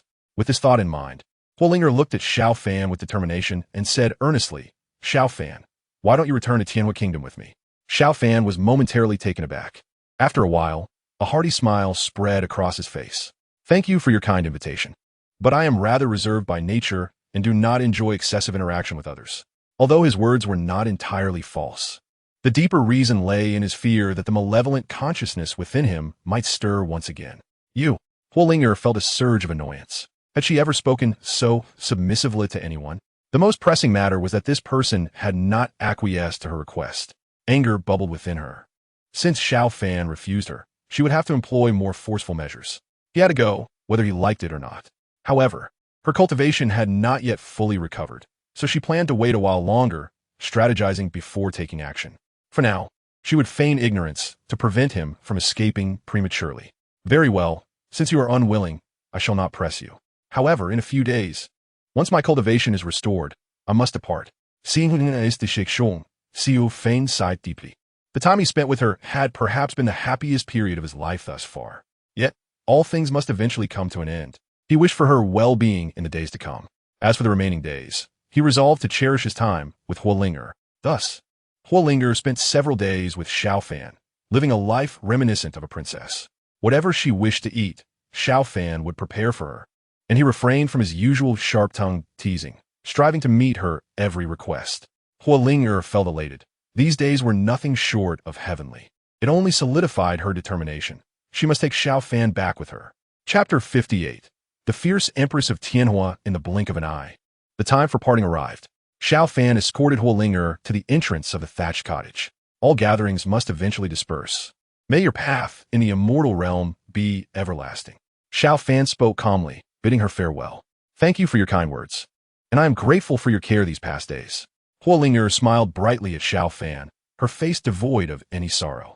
Yet, as Xiao Fan observed her cheerful demeanor, he sensed something amiss. His eyelids twitched inexplicably, especially when he caught the meaningful glint in her eyes. An unsettling premonition crept over him. Was Huolinger planning to exact revenge for the grievances she had suffered while in his company before departing? Now that her cultivation was fully restored, though he was unaware of her precise level, it undoubtedly surpassed his own. If she truly intended to confront him, he could only accept his fate. However, knowing Huolinger, aside from her somewhat proud and tempestuous nature, she was also quite reasonable and kind-hearted. Perhaps he was overthinking it. It is merely a trifling matter. Do not take it to heart, he said, maintaining a calm demeanor while feeling a twinge of sadness within. After this farewell, it was likely they would never meet again. Upon hearing Xiao Fan's words, Huolinger chuckled. This will not do. How can I not remember a debt of gratitude? What do you mean by that? Xiao Fan sensed an underlying meaning in her words. You'll find out soon enough. Huolinger replied with a mischievous smile. It is getting late. We should set off. We? Before Xiao Fan could comprehend the implication of we, a sharp pain pierced the back of his neck, and he instantly fell unconscious. Let us go. Huolinger produced a large sack from seemingly nowhere and swiftly covered Xiao Fan's head with it. Then, she summoned her spirit weapon, the Huoling sword, from her spatial ring, hoisting Xiao Fan upon the sword and soaring into the distance. Outside the Haotian mirror, spectators were left in awe at the audacity of the Empress of Tianwu, Huolinger. She was a woman of clear loves and hates, a true heroine. In the void above, Huolinger felt a pang of embarrassment as her past misdeeds were laid bare before the world. Despite being revered as the Empress, she found herself engulfed in shame. However, her expression soon turned somber. Had she not acted so impulsively and brought Xiao Fan back to the royal city, perhaps all subsequent calamities could have been averted. Her father would not have perished, and countless innocent lives in the capital would not have been lost. The enmity between her and Xiao Fan would not have reached this irrevocable point. Ultimately, she was also a sinner responsible for the tragedy of the Tianwu kingdom. Since then, she had dedicated herself to revitalizing the kingdom. Indeed, she had succeeded. The Tianwu kingdom was no longer the obscure little nation it once was. It had transformed into the formidable Tianwu divine dynasty, commanding respect throughout the realm of cultivation. Now, if she could just eliminate Xiao Fan to appease her father's spirit and those of the innocent, everything could reach a perfect conclusion. Shameless, utterly shameless. 1,000 miles away, the northern underworld empress, Lung Ruoxue, cursed furiously. Although she was unaware of the events that transpired between her master and the Empress of Tianwu, it was clear that her master had been forcibly taken away by Huolinger. Regardless of what transpired afterward, the Empress bore undeniable responsibility. Yet she cast all blame upon her master. Such utter shamelessness. The lunar Empress, elegant and composed, nodded in agreement with Lung Ruoxue's sentiments. Her master, Xiao Fan, merely sought a peaceful life. Yet he was forcibly drawn into subsequent events by Huolinger. Although she was unaware of the specifics that followed, it was certainly unreasonable to place all the blame on Xiao Fan. At this moment, Lung Ruoxue was consumed by rage, lamenting her slow recovery of power. Otherwise, she would have confronted Huolinger to demand an explanation. Many shared similar sentiments, believing that the Empress of Tianwu had significant issues of her own. However, in her current position of immense power and authority, few dared to hold her accountable. In truth, Huolinger was acutely aware of her own culpability in the calamities that befell the Tianwu kingdom. She had no right to occupy her current position. Therefore, after eliminating Xiao Fan to bring closure and solace to the souls of the innocent, she resolved to abdicate the throne, passing it to the Tianwu king. She would return to the thatched cottage where she once lived with Xiao Fan to spend her remaining days. The king of heavenly fire observed the subtle shifts in the expression of the Empress of heavenly fire, Firelinger, suspended in the void. Being her biological sibling, he quickly deduced her thoughts and feelings. He couldn't help but let out a soft sigh. Although he longed to reassure his elder sister that none of this was her fault, he was acutely aware of her resolute nature. Once she made a decision, it became immutable. Perhaps this was the best outcome they could hope for. Returning to the scene depicted in the Haotian mirror, Xiao Fan slowly regained consciousness. Upon opening his eyes, he was met with Fireling's fiery gaze. "You're awake. You must be hungry. I will call for the innkeeper to bring some food," she exclaimed. Xiao Fan did not respond. Instead, he surveyed the unfamiliar surroundings and furrowed his brow, asking, "Where are we?" It was evident he had realized he had been forcefully abducted by Firelinger. "Within the borders of the heavenly fire nation. We will reach the imperial city in just one day," Firelinger replied cheerfully. Xiao Fan sighed. Such an act could only be executed by Fireling. It was no wonder he had sensed something was amiss in her demeanor earlier. She had been scheming this very event. "Please step outside for a moment. I need some time alone," Xiao Fan requested with a sigh. "Oh," Firelinger replied, obediently leaving the room to instruct the innkeeper to prepare some meals. Not long after her departure, Xiao Fan suddenly felt an unsettling sensation within him, one that had long been dormant. The demonic consciousness sought to regain control over his body. It seemed that after a period of silence, the malevolent force had regained some vitality and, sensing the presence of life around him, wished to wreak havoc again. Without hesitation, Xiao Fan drew the dagger he carried and plunged it into his thigh, ensuring he remained conscious. Creak! The door swung open as Firelinger returned with food in hand. She was instantly taken aback by the sight before her. "What are you doing? Even if you are unwilling to come with me, there is no need for self-harm." Firelinger never anticipated that Xiao Fan would resort to self-mutilation to express his discontent. In that moment, her heart twisted painfully as if being gripped tightly. Had she known he would harm himself in such a manner, she would never have silently whisked him away.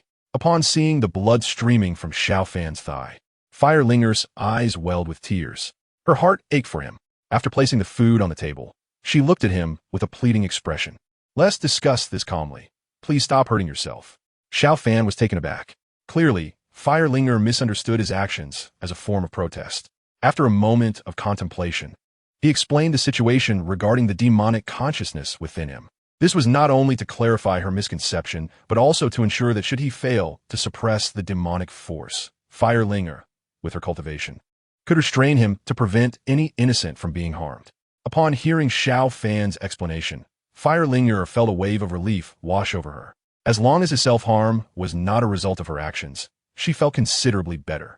In her view, the demonic consciousness within Xiao Fan was not a grave concern.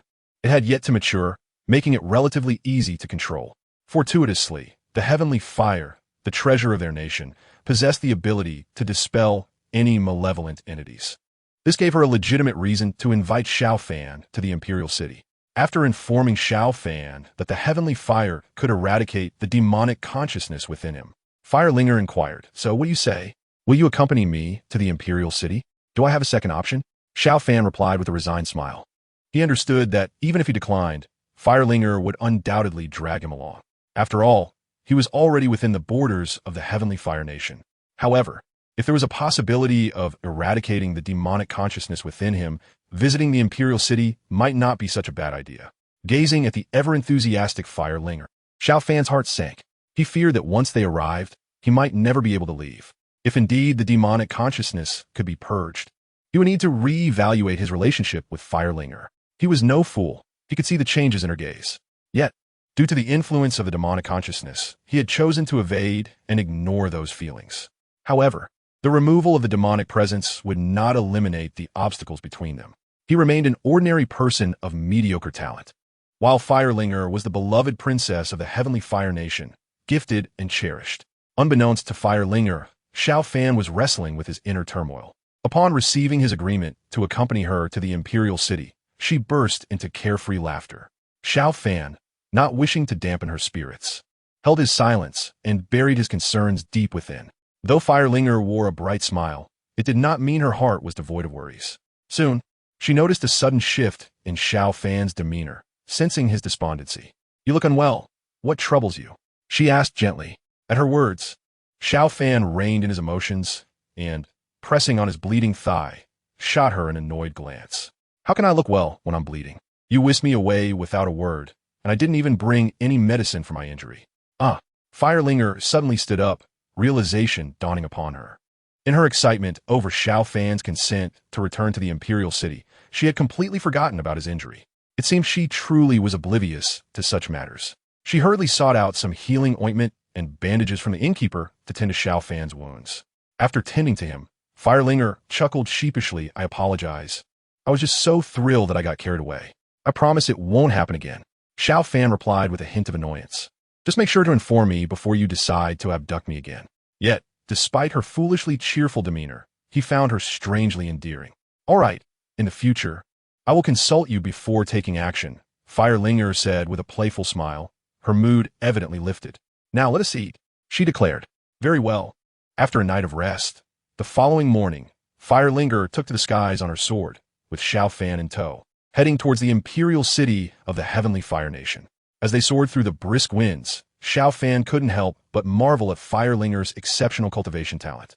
While it was true that anyone reaching the Foundation establishment stage could fly on a sword, Firelinger's ability to carry another person effortlessly at such heights suggested her cultivation was at least at the transformation stage, if not the dragon transformation stage. Reflecting on Firelinger's claim of having established her foundation at the age of 8, he considered her prodigious talent to be that of a true celestial being.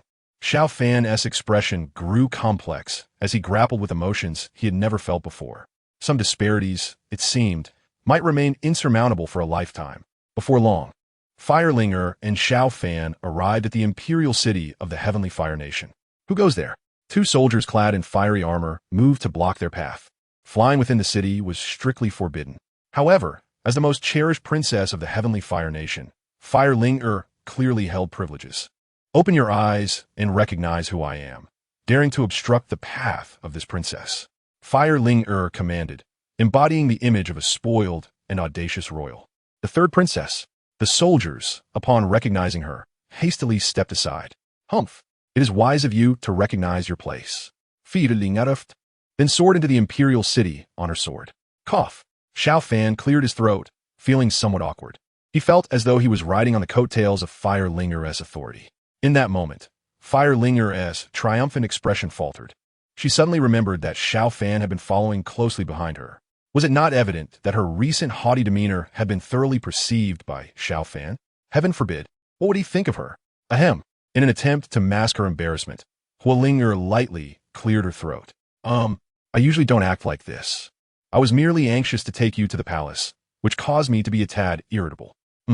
That is understandable," Xiao Fan replied calmly, nodding slightly. It's good that you understand," Huolinger smiled sweetly. Thus, the two of them soared through the skies of the imperial city on their swords until they finally arrived at the palace. Their ostentatious behavior naturally drew the attention of the palace guards. In the entire Tianwu kingdom, only the most favored third princess, Huolinger, would dare to fly so boldly within the palace grounds. During her absence, the emperor had nearly gone mad with worry. Therefore, upon sighting the third princess, news of her return was swiftly reported to the emperor. In front of a palace known as Changel Palace, the two halted.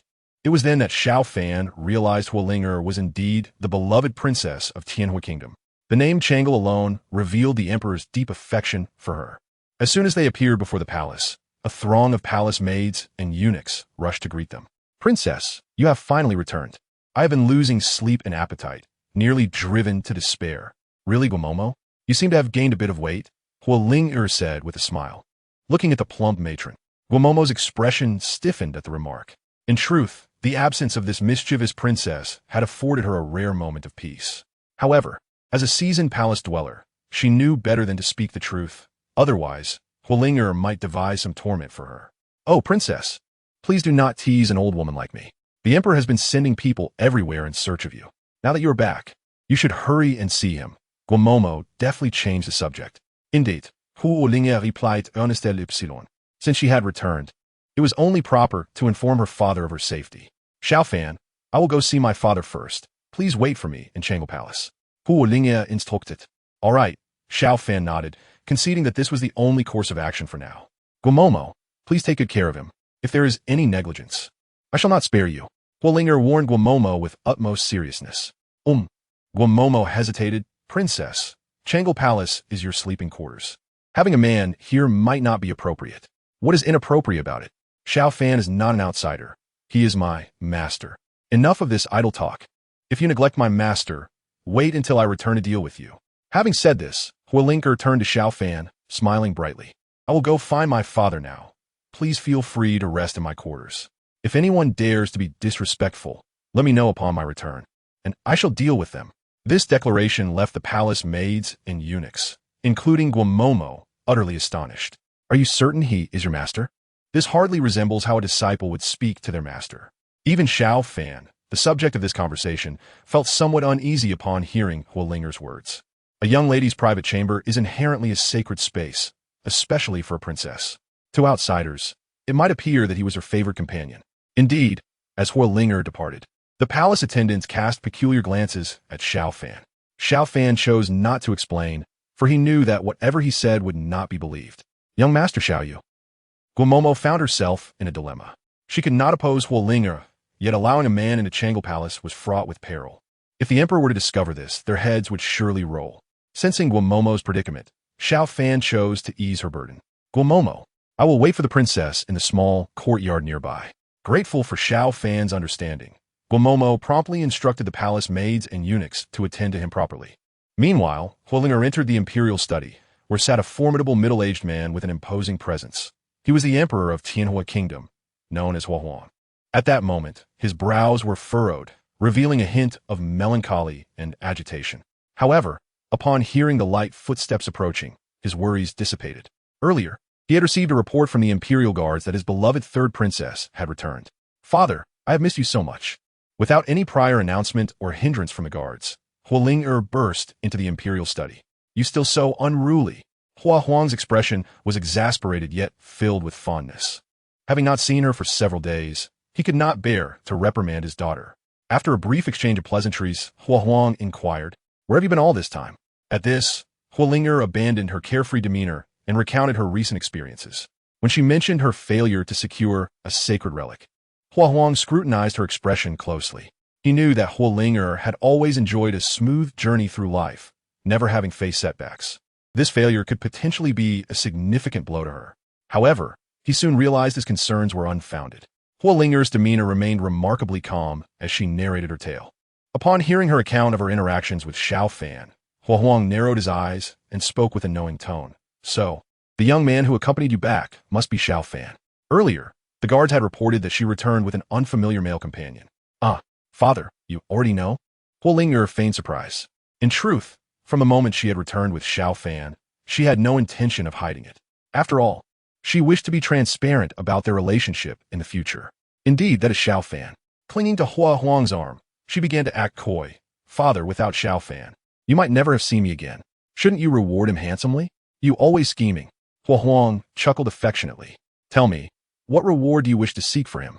Father, the truth is Xiao Fan. Huolinger proceeded to inform Hua Huang about Xiao Fan's need to rid himself of the demonic influence.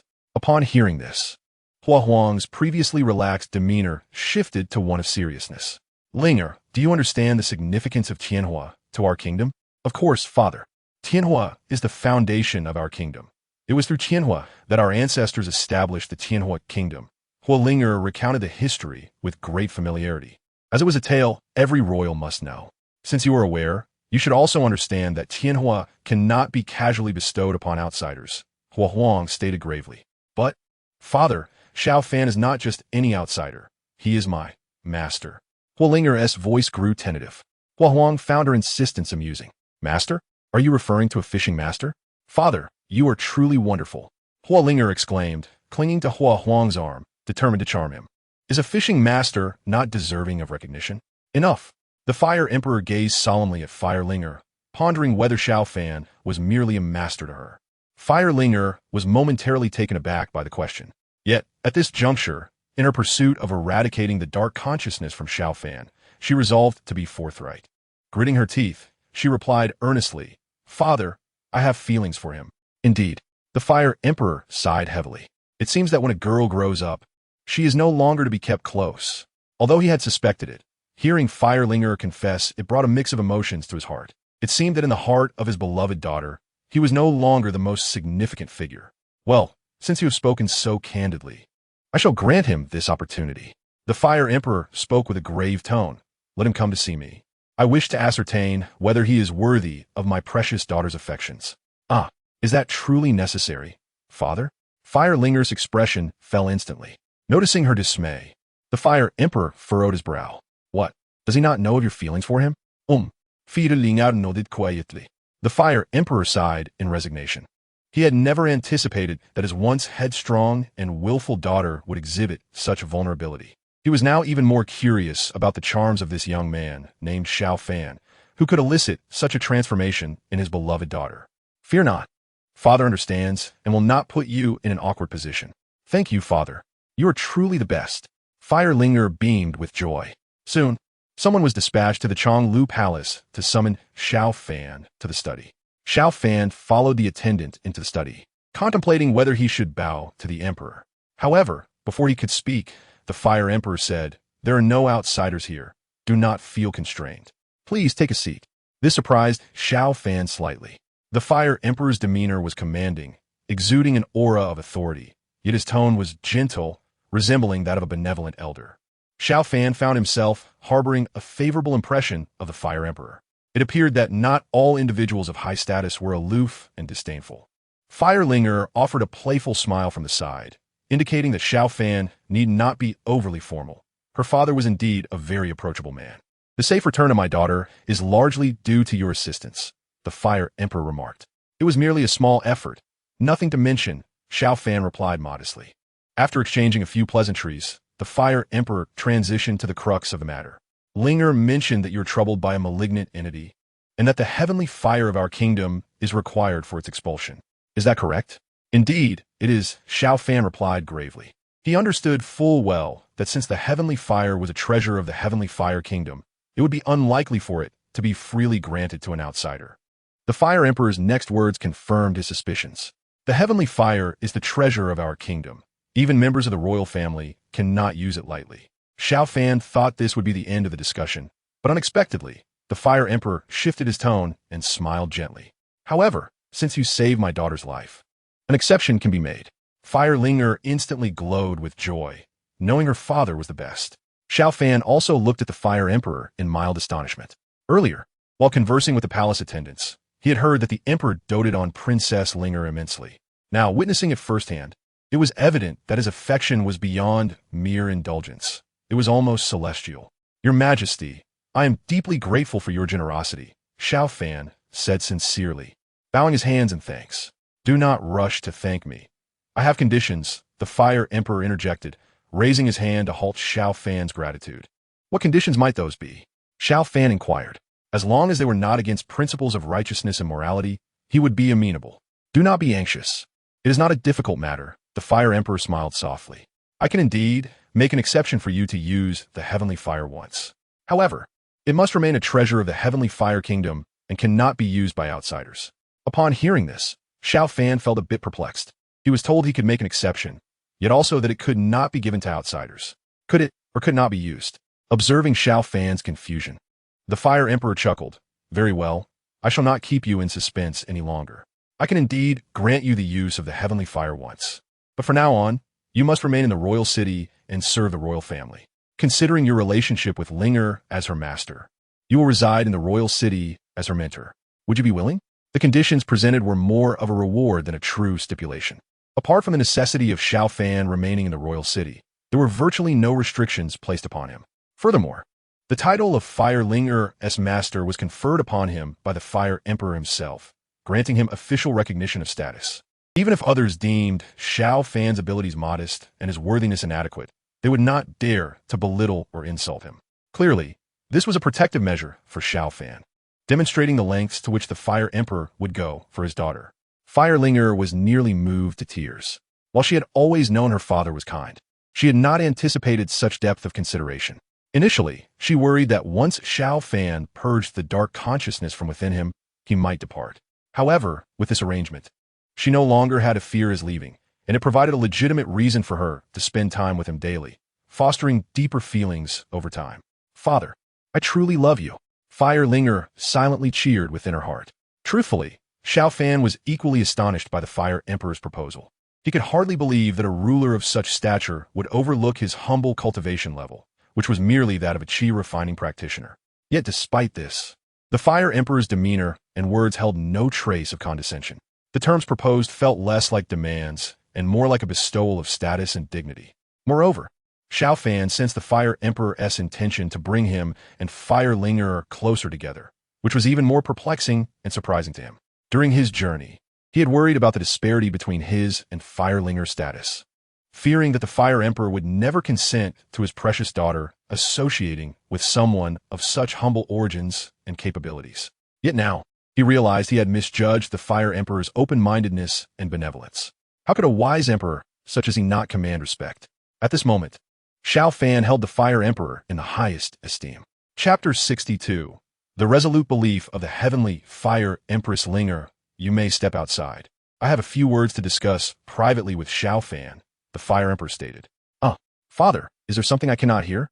Firelinger felt a surge of anxiety, fearing her father might reveal her feelings. Rest assured, your father knows what he is doing.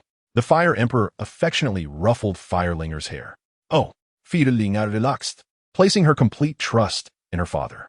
Once she left the study, the Fire Emperor smiled gently at Xiao Fan. Linger has changed greatly during this journey. I used to worry that she lacked resilience, fearing that any setback would leave her despondent. However, I need not worry about that any longer. As he spoke, the Fire Emperor turned his gaze toward Xiao Fan. Speaking of which, I should express my gratitude to you. Your Majesty, you are too kind, Xiao Fan replied, bowing his hands once more. Xiao Fan, there is no need for such formality. When we are alone, you may call me uncle, the Fire Emperor said, his face breaking into a warm smile, reminiscent of a kind elder. This left Xiao Fan stunned as he observed the Fire Emperor. He felt no sense of pretense or insincerity in the Emperor's demeanor. There was no hint of hierarchical distance due to their differing statuses. Instead, he sensed the Fire Emperor's approach toward him was one of equality, which astonished him greatly. Indeed, he has saved the life of Huolinger. However, it is truly remarkable that the Emperor of the Heavenly Fire Kingdom, in treating an ordinary person like him, extends such courtesy that is beyond the reach of common folk. He has encountered numerous nobles, each with eyes almost turned skyward, referring to others as mere commoners or ants. Yet the Emperor, in his capacity as the sovereign of the Heavenly Fire Kingdom, is impressively approachable, a rarity indeed. Whether this is due to Huolinger's influence or the Emperor's inherently affable nature, it has undeniably deepened Xiao Fan's admiration and respect for him. Uncle, Xiao Fan gently called out. The Emperor nodded with a smile. Xiao Fan, since you call me uncle, consider this token a gift for our first meeting. With that, he extended his right hand, revealing a golden token. This is the pass from my royal library. With this token, you may freely enter and browse through all the precious tomes in our royal collection. Uncle, this gift is truly too precious, Xiao Fan exclaimed in disbelief, fully aware of the token's immense value that grants unrestricted access to the royal library. Take it. No need for hesitation. The Emperor boldly tossed the token into Xiao Fan's embrace. Reluctantly, Xiao Fan accepted it, vowing to remember this kindness in his heart. Upon seeing Xiao Fan accept the gift, the Emperor continued with a warm smile. In addition, I will ensure that resources for your cultivation are delivered to you monthly, as a stipend for being Linger's mentor. At this juncture, the Emperor gazed earnestly at Xiao Fan. Now that you are Linger's teacher, you must diligently strive to enhance your abilities, so as not to bring shame to Linger before others. It was evident that all the Emperor's actions were aimed at ensuring Xiao Fan was worthy of the title of Hua Linger's master, or rather, to bridge the gap between them. One must commend the Emperor's sincere intentions. Though Xiao Fan understood that his favorable treatment stemmed from Hua Linger, the Emperor's kindness was tangible, and he firmly etched this gratitude in his heart. Well then, if there is nothing else, you may leave now. As for the matter of the heavenly fire, I will make the necessary arrangements. Just be patient, the emperor instructed. Very well. I appreciate your assistance, uncle, Xiao Fan replied before departing the imperial study. Once Xiao Fan had left, the emperor sighed deeply, returning his attention to the documents he had been reviewing, his brow furrowed in thought. As soon as Xiao Fan stepped out of the study, Huolinger approached him anxiously. Xiao Fan, what did my father say to you? Xiao Fan, without reservation, produced the royal library's pass and recounted the emperor's words. Upon hearing his account, Huolinger was taken aback. Had it not been for the token in Xiao Fan's hand, she would have found it hard to believe that her father had indeed bestowed such a precious gift upon him. It was known that only the most esteemed members of the royal family were granted access to the royal library. Yet her father had unhesitatingly given the token to Xiao Fan and promised monthly resources for his training. The motivation behind such generosity was not lost on Huolinger. In that moment, she felt an overwhelming sense of gratitude. In her past, she had been willful and spoiled, unable to appreciate such gestures. It was only now that she truly recognized the depth of her father's affection. Outside the Haotian mirror, the heavenly fire empress Huolinger gazed tearfully at her father's loving visage. After millennia, to see her father as she remembered him stirred a tumult of emotions within her. Father, your daughter has been unfilial. It is your daughter who has brought about your demise. Father, Linger misses you dearly. At this moment, the heavenly fire empress teetered on the brink of emotional collapse. Her blood-red eyes brimmed with tears, though she had countless words to express. There was no one to hear them. She understood all too well that the emperor was no more. What she beheld was merely a reflection of Xiao Fan's memories. As she looked upon Xiao Fan, who had become a mere shell of his former self, her hands clenched tightly, turning pale and drawing blood, yet she felt no sensation. The fleeting affection she once harbored for him dissipated entirely at this moment. Her father, with his inherent kindness, had shown extraordinary favor to Xiao Fan due to her, while Xiao Fan, in his greed and betrayal, had orchestrated the demise of her father and half the innocent populace of the royal city. His sins were grave, deserving of the harshest punishment. Linger firmly resolved to sever any lingering attachment to Xiao Fan. Xiao Fan, I shall ensure that your life is forfeit, to appease the spirit of my father. The heavenly fire king, observing the resolute gaze of his sister, finally felt a sense of relief. It appeared that she had indeed solidified her resolve and would no longer waver. He then turned his gaze toward Xiao Fan, a mere shadow of life within the primordial imperial city. His eyes burned like twin suns. Xiao Fan, the wheel of karma turns unerringly. I will personally rend your body to pieces to honor my father's spirit and the innocents who suffered in the royal city. Chapter 63. Eradicating the demonic consciousness within. Even the onlookers outside the primordial imperial city felt a surge of admiration upon witnessing the emperor's benevolence. He was a wise ruler and a devoted father. It was no wonder that the heavenly fire empress was so emotionally stirred. However, curiosity swirled among the crowd. Could it be that this emperor had fallen victim to the treachery of the Yomi demon emperor Xiao Fan? As for the animosity between the heavenly fire empress and the Yomi demon emperor, the details remained somewhat elusive to the onlookers. After all, the empress had never explicitly spoken of her grievances with Xiao Fan. Nevertheless, the attitudes of both the heavenly fire empress and the heavenly fire king indicated a profound enmity toward Xiao Fan. Soon, murmurs among the crowd began to speculate on the nature of the grievances between Xiao Fan and Huolinger. The heavenly fire king, upon hearing their discourse, did not intervene, but instead spoke with gravity. In the past, I treated Xiao Fan as a brother, yet he coveted the heavenly fire, driven by greed, leading to its uncontrollable chaos and resulting in a great calamity that claimed my father and half the innocent lives in the royal city. So that is the truth. It seems this Xiao Fan is irredeemable, his crimes unforgivable. Indeed, Xiao Fan deserves death 1,000 times over. Many eager to curry favor with the heavenly fire king and those wishing to join the heavenly fire dynasty echoed similar sentiments. However, several observers pondered. From what they had observed thus far, Xiao Fan appeared to be a paragon of virtue, a man of integrity, contrasting sharply with the heinous acts attributed to him. Was it possible that the heavenly fire could not entirely purge the demonic consciousness from Xiao Fan, leaving him wholly under its influence? Of course, these were merely speculations. The truth of the matter could only unfold with time. Within the Haotian mirror, Xiao Fan and Huolinger returned to the Chonglu Palace. Naturally, Xiao Fan could not reside in Huolinger's chambers. Hence, he arranged to stay in a nearby wing. Royal sister, you have finally returned. Yang has missed you so. Just as Huolinger was showing Xiao Fan around the palace, a cherubic boy dashed into her arms. Huolinger affectionately patted the boy's head and introduced him to Xiao Fan. This is my younger brother, Huiyang. Xiao Fan nodded in acknowledgement. Throughout their journey, Huolinger had already acquainted him with the royal family's circumstances. The emperor was an exceedingly devoted ruler, having loved only one woman to this day, Huolinger's late mother, the former empress. Although Huolinger is the third princess, the original first prince and second princess both tragically passed away due to unforeseen circumstances. This is the reason why the Hua emperor dotes on his daughter so dearly. Unfortunately, Huolinger's mother passed away shortly after giving birth to Huiyang. Since then, the Hua emperor has not engaged in any romantic pursuits. Upon realizing the depth of the Hua emperor's devotion, Xiao Fan felt an additional surge of admiration. Who is he? Elder sister? Huiyang's obsidian-like eyes fixed on Xiao Fan, revealing a hint of hostility. Xiao Fan found the situation rather amusing. It was evident that this little fellow was feeling jealous. Mind your manners. He is your elder sister's master, Huolinger stated solemnly. Master? Huiyang's large eyes brimmed with confusion. Elder sister, you're deceiving me. His cultivation is even inferior to mine. How could he possibly be your master? Xiao Fan's amusement faded instantly. It was indeed quite embarrassing. Children speak without restraint.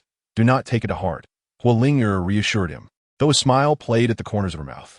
Xiao Fan was not overly concerned, as he had anticipated such a scenario. It seemed that after he borrowed the heavenly fire to purge the demonic consciousness from within, he would need to diligently cultivate to enhance his abilities. Otherwise, he would only face more humiliation in the future.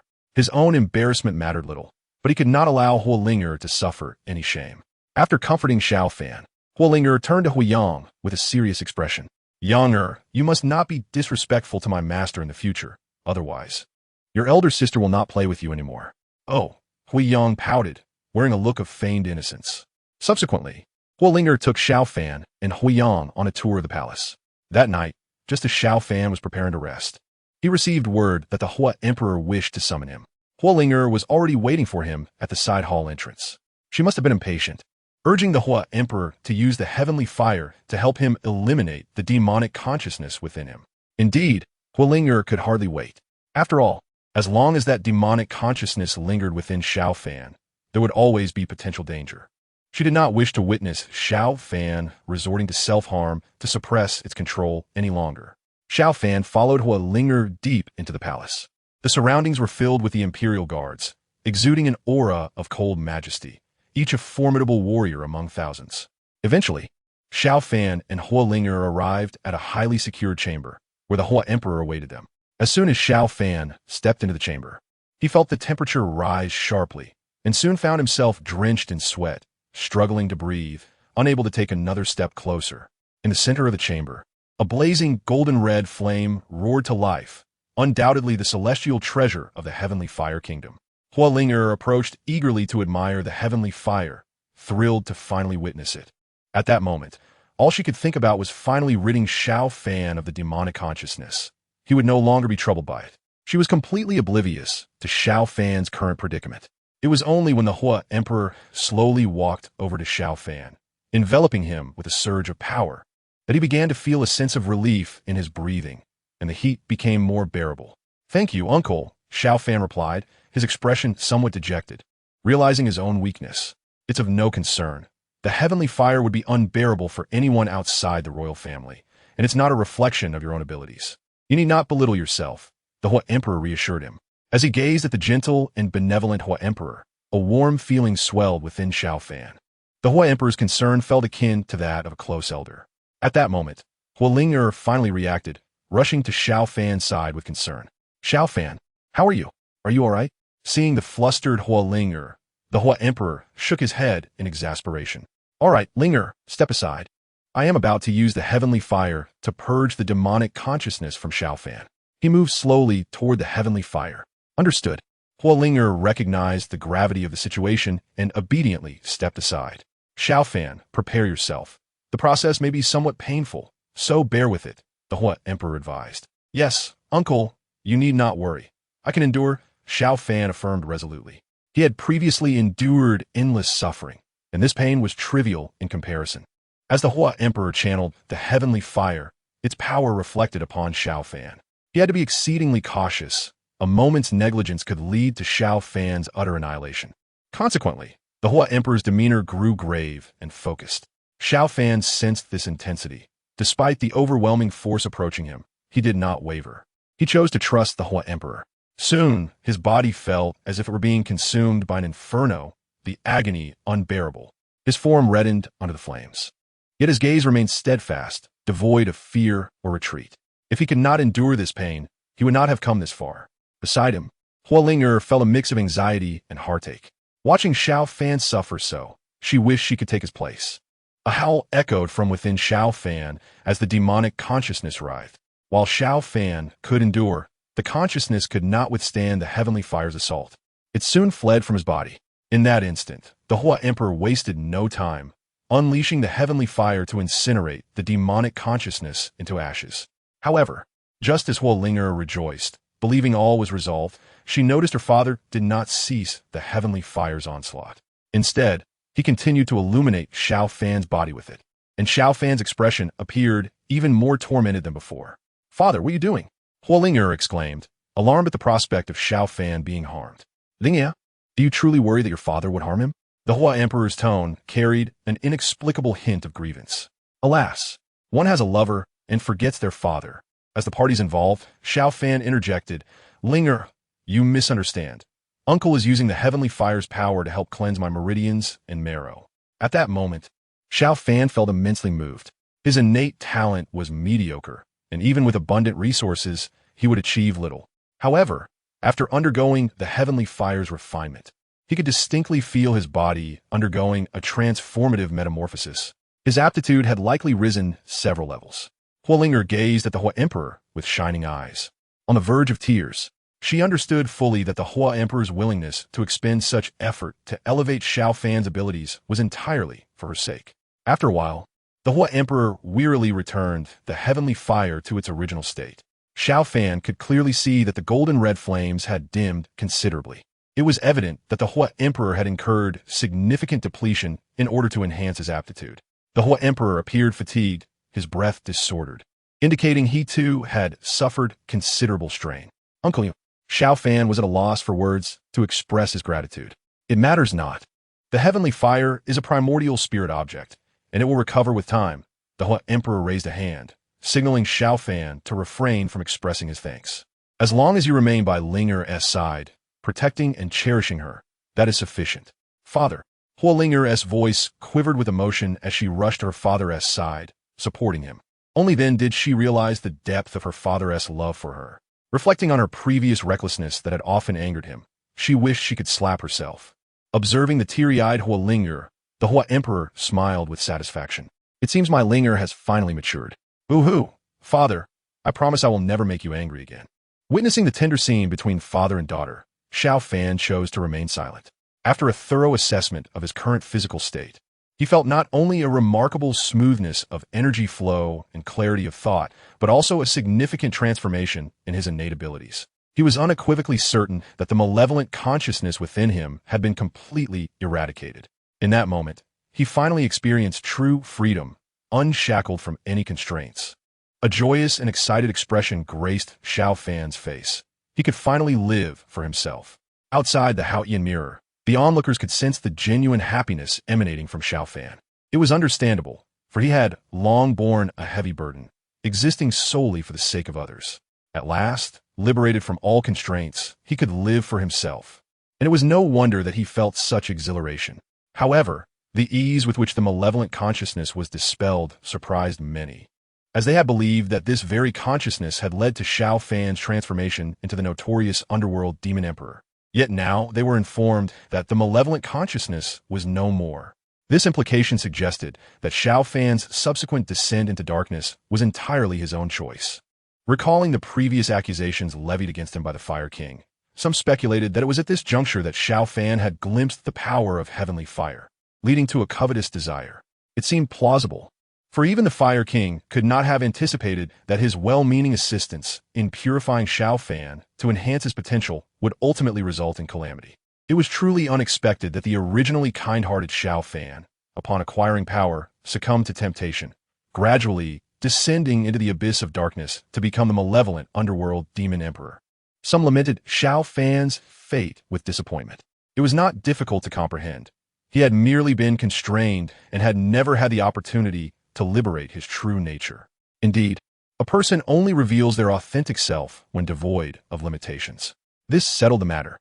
Everyone was certain that it was after this event that Xiao Fan underwent a profound transformation, ultimately becoming the deeply sinful underworld demon emperor. With everything clarified, the onlookers gazed at Xiao Fan's joyful and excited smile within the Haotian mirror, and the sentiment shifted entirely. This smile marked the beginning of Xiao Fan's change of heart. The heavenly fire empress, Huolinger, observed Xiao Fan's radiant smile in the Haotian mirror, her eyes filled with regret and remorse. She lamented her prior blissful ignorance, having been completely absorbed in joy and emotion, failing to notice Xiao Fan's shift in demeanor. Had she recognized the change in his mindset at that moment, perhaps she could have averted the impending disaster. Alas, such reflections were now devoid of significance. Gazing at the almost lifeless Xiao Fan within the original imperial city, Huolinger's eyes turned icy, radiating an intent to kill. The more innocent she had once been, the more resolute she became now. The Yaoqi Empress, witnessing Xiao Fan's elated and animated demeanor in the Haotian mirror, could not help but smirk coldly. Xiao Fan, you hypocrite, at last, your true self is revealed. Recalling how Xiao Fan had previously presented himself so virtuously in her presence, she felt nauseated. She had gone to great lengths to use the supreme powers of the Haotian mirror to expose Xiao Fan's memories to the world, intending to showcase his hypocrisy, villainy, and moral depravity, ensuring that his name would be forever tarnished. Throughout, Xiao Fan had only revealed his benevolent side, which had left her feeling immensely frustrated and vexed. Had it not been for her desire to avoid overlooking critical details regarding her husband's soul-nourishing vessel, she would have hastened the Haotian mirror to skip those scenes. However, she had finally endured long enough for Xiao Fan to unveil his true nature. Now, she wished for the world to appreciate the full extent of Xiao Fan's moral decline. 1,000 miles away, the northern underworld empress, Lung Ruo Shui, steadfastly gazed at the images displayed in the Haotian mirror. She firmly believed that her master, Xiao Fan, would never become a villain. In her eyes, his current excitement and joy reflected a profound release. The Taiyan Empress, Wen Yinyan, shared a similar perspective with Lung Ruo Shui, believing that Xiao Fan's smile signified a reconciliation with his past, liberated from the chains of memories and attachments. In this moment, she too felt joy for Xiao Fan's newfound freedom. Despite her position in Xiao Fan's heart being gradually overshadowed by Huolinger, she harbored no resentment. A single tear slipped down Wen Yinyan's cheek as she silently wished for Xiao Fan's happiness. Inside the Haotian mirror, after exchanging words with Huolinger, the Fire King departed the secret chamber alongside Xiao Fan. However, upon exiting, they encountered a formidable man who had been waiting outside for some time. My royal brother, I have heard that you employed heavenly fire tonight. May I inquire as to the reason? The imposing figure questioned, his tone laced with challenge. Xiao Fan felt a wave of surprise. How could this man dare to speak to the Fire King in such a manner? Although he referred to the Fire King as royal brother, there remained a clear distinction in their ranks. Even as the Fire King's blood brother, this display of disrespect was unprecedented. The Fire King narrowed his eyes, offering a faint smile to the man. News travels swiftly. It seems the Fire Dance King is quite well informed about my use of heavenly fire. My royal brother is mistaken. I merely happened upon the scene by chance. The man replied with a nonchalant smile. Fire Dance King, do not forget your place. I am the sovereign, and you are the subject. You have overstepped your bounds. The Fire King's aura surged ominously. I act as I see fit, without needing to justify myself to you. My royal brother is being overly serious. I merely wish to ensure that no ill-intentioned individuals seek to harm our nation's treasure, the heavenly fire. As he spoke, the man's gaze fell upon the still-recovering Xiao Fan. In that instant, Xiao Fan felt as though he had been targeted by a fearsome, venomous serpent. Uncle, it has been a while. You seem even more handsome than before. Huolinger interjected, positioning herself protectively in front of Xiao Fan. Her smile bright as she engaged the man in conversation, effectively shielding Xiao Fan from scrutiny. Oh, is that so? The man responded with a knowing smile. You have indeed become quite the eloquent young lady. At that moment, The Fire King interjected, "Linger, take Xiao Fan back. I need to discuss matters with your royal uncle." "Understood," Linger replied, sticking out her tongue at the man. "Uncle, I shall take my leave now." With that, she led Xiao Fan away from the scene. On their way back, Linger remarked, "That man is my uncle, the Fire Dance King. Most people fear him, but I do not. In fact, I dislike him immensely. Rest assured, with my father around, he would not dare to harm you." Linger spoke proudly, believing her father to be the most formidable figure in the world. The Fire Dance King? Xiao Fan furrowed his brow, concern etched on his face. He perceived the situation with greater depth than Linger. Clearly, the Fire Dance King showed no fear of the Fire King, indicating his confidence and suggesting that even the Fire King was unable to rein him in. Moreover, from their earlier exchange, it was evident that the Fire King's use of heavenly fire had not become common knowledge, yet the Fire Dance King awaited them at the entrance. This implied that he had hidden allies close to the Fire King, and the situation appeared precarious. Given the immense favor the Fire King had extended towards him, Xiao Fan felt a sense of worry. However, this was a conflict between royal families, and, as an outsider, there was little he could do. Furthermore, with his current level of cultivation, he feared he would be powerless to intervene. Yet, he had undergone a remarkable transformation. It was time to refocus on his cultivation. The Fire King had supported him immensely, and he could not allow him to be disappointed.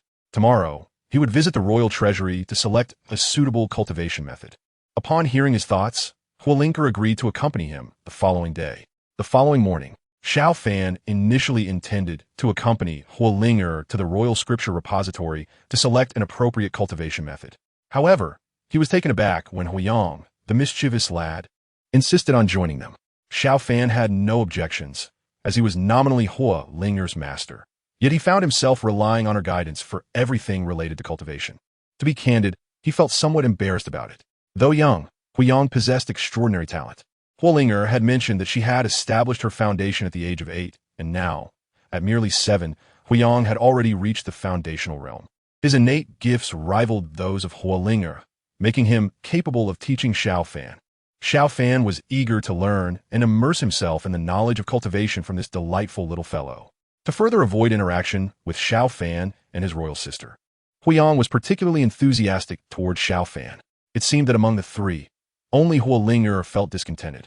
She had anticipated a moment alone with Xiao Fan, guiding him in his cultivation, which would surely deepen their bond. However, the unexpected presence of Huiyang disrupted her plans. Watching Xiao Fan and Huiyang interact so harmoniously, Linger found herself at a loss on how to separate them, merely sulking behind them. Upon arriving at the royal scripture repository, Huiyang eagerly recommended that Xiao Fan practice the same cultivation method he used. This technique, known as the Fire God Scripture, was evidently tailored for those with a natural affinity for the fire element, like Huiyang and Linger. Without a second thought, Xiao Fan realized that this method was unsuitable for him. Politely declining Huiyang's kind offer, he began to search for a method that would better suit his needs. It was then, in a secluded corner, that he stumbled upon a scripture entitled Tao of Heaven. As he perused the Tao of Heaven, he unwittingly entered a state of profound comprehension. "Xiao Fan, what are you engrossed in?" Linger inquired, noticing Xiao Fan's sudden stillness as she approached and gently tapped his shoulder. He shook himself from his reverie, gazing at her in confusion. "What has happened?" "Huh?" Linger looked at him, puzzled. "I was speaking to you, but you didn't respond, and then I saw you lost in thought. How long was I dazed?" Xiao Fan queried. Although Linger was bewildered by his question, she answered earnestly, "Approximately half a stick of incense." "Only half a stick of incense?" A sense of astonishment welled up within Xiao Fan. Just moments ago, he felt as though he had immersed himself in the Tao of Heaven, experiencing what seemed like days passing. After circulating his vital energy, he was shocked to discover a tangible improvement in his cultivation. Recognizing this, he regarded the Tao of Heaven with newfound seriousness. If merely a short span of time could equate to days of cultivation, then this scripture was undoubtedly a treasure beyond compare. Yet, he pondered, why was such a precious text so openly displayed in an inconspicuous corner? Observing the Tao of Heaven closely, he noted its unique paper, which, despite being dusty and yellowed from age, remained intact. "What captivates you so?" Linger asked, leaning in to glimpse the scripture in Xiao Fan's hands. "The Tao of Heaven? Xiao Fan, why are you fixated on this tattered book?" "Tattered book?" Xiao Fan was taken aback. If the Tao of Heaven was merely a worn-out volume, then nothing in the world could be deemed a treasure. He closed the book and, With a serious expression, asked Huolinger, "Do you know the origins of the Tao of Heaven?" Origins? What significance could a tattered book possibly have? Huolinger replied impatiently, "Xiaofan, stop fixating on this book. I have found several cultivation methods suitable for you. Please see if any appeal to you." Feeling somewhat helpless, Xiaofan realized that Huolinger didn't seem to grasp the significance of the Tao of Heaven. Now that he had encountered this scripture, he had little interest in other methods. "No need. I will cultivate with this Tao of Heaven," he declared earnestly. "Huh? Did I hear you correctly? You wish to practice with this Tao of Heaven?" "Indeed," Xiaofan affirmed with a nod. "But it's hardly a cultivation method." Huolinger was at a loss for words. Just because it bears the name Tao of Heaven doesn't mean it is powerful. In reality, it is just an enigmatic old book. If it weren't for its unique paper and historical significance, it would never be housed in the Royal Scripture Repository. Huolinger implored, wishing to prevent Xiaofan from wasting time on this elusive text. Having experienced the profundity of the Tao of Heaven, Xiaofan's perspective diverged significantly from Huolinger's. While others could not perceive its mysteries, he had been enraptured by it from the very first glance, indicating a destined connection between him and the scripture. Confiding in Huolinger about the extraordinary insights he had gained, he placed his trust in her. Furthermore, he regarded the Tao of Heaven as the royal treasure of the Tianwu Kingdom, merely borrowing it rather than hoarding it for himself. Upon hearing Xiaofan's account, Huolinger was left bewildered. "Really? You're not deceiving me?" she queried, still incredulous. The Tao of Heaven had been perused countless times since the establishment of the Tianwu Kingdom, and each person had deemed it a mere riddle, utterly worthless. How could it transform into an invaluable treasure for Xiaofan? Huolinger took the Tao of Heaven from him, flipping through its pages in frustration, unable to discern any remarkable qualities. Were it not for Xiaofan's serious demeanor, she would have been inclined to tear the book apart. Seeing Xiaofan's resolute determination to select the Tao of Heaven, Huolinger refrained from further objections. It seemed the only recourse was to inquire with her father about the origin of this scripture. Outside the Haotian mirror, the Fire Empress Huolinger observed the Tao of Heaven within the mirror, her brow furrowing. Despite having ascended to the throne, she still could not fathom the mysteries of this scripture. Had she not been aware that Xiaofan had undergone a transformation through it, she would have dismissed it as a mere riddle. "Quickly, transcribe all these verses. The powerful secrets of the underworld demon emperor must lie within this scripture." Both the onlookers outside the original imperial city and those from every realm gazed upon the Haotian mirror, diligently transcribing the verses of the Tao of Heaven. However, after recording them, each individual racked their brains to comprehend its intricacies, only to find that the Tao of Heaven appeared to be nothing of significance. Just as Huolinger had stated, it was indeed an enigmatic old book. The crowd felt despondent, having awaited the unveiling of the formidable secrets of the underworld demon emperor, only to discover that it was of no use to them. Only Xiaofan, the one and only underworld demon, could grasp its essence. To everyone else, it was merely a tattered book. Even the current Yaoqi Empress gritted her teeth, glaring at the Tao of Heaven in the Haotian mirror, realizing that she too could not unravel its mysteries. Did this imply that she was inferior to Xiaofan? Fury welled within the Yaoqi Empress, yet she felt powerless. Repeatedly reassuring herself that the heavenly emperor scripture she practiced surpassed the Tao of Heaven.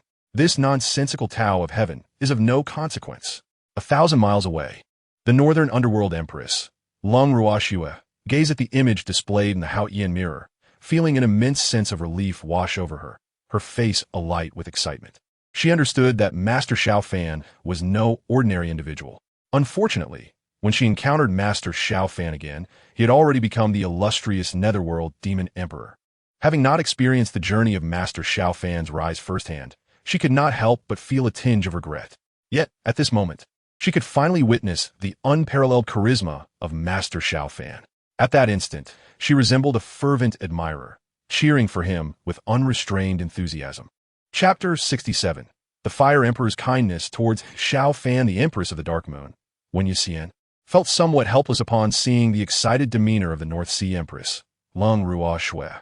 While she was naturally pleased with Xiaofan's encounter with the Tao scripture, the multitude of transgressions committed by him after being bestowed the title of the Netherworld Demon Emperor was truly overwhelming. Was there a hidden truth behind each event? It was difficult for her not to suspect that everything might be linked to this Tao scripture. After all, the demonic consciousness within Xiaofan had been entirely eradicated. Or was it that Xiao Fan had truly lost himself along the way? Many thoughts were too daunting for her to entertain. By this measure, she felt far less resolute than Lung Ruo Shui. However, regardless of the truth, Xiao Fan was now merely a shell of his former self. She was determined to find every possible way to rescue him, even if it was solely to repay the kindness he had once shown her. With this thought in mind, Wen Yuxian solidified her resolve to assist Lung Ruo Shui in regaining her strength. Inside the Haotian mirror, in her quest to uncover the origins of the Tao scripture, Fireling Air first sent Fire Yang back, and then took Xiao Fan to seek the counsel of the Fire Emperor. Upon hearing that Xiao Fan had chosen this particular Tao scripture, the Fire Emperor was taken aback. Initially, he intended to advise Xiao Fan to select a different cultivation method. But after listening to Xiao Fan's profound experiences, astonishment filled his eyes. In the span of a mere half incense stick, Xiao Fan had achieved what would take others days of training. Such extraordinary experiences were nothing short of astonishing. Should this be publicized, it would undoubtedly incite a tempest of chaos. Even if the Tao scripture could only be comprehended by Xiao Fan, nefarious individuals would still seek to capture him for their own purposes. The Fire Emperor recognized the gravity of the situation and solemnly warned Xiao Fan and Fireling Air that, aside from the three of them, no one else should be privy to this matter. As for the origins of the Tao scripture, the Fire Emperor pondered for a moment before speaking slowly. The origins of this scripture are no longer traceable. It has existed since the inception of the Heavenly Fire Nation.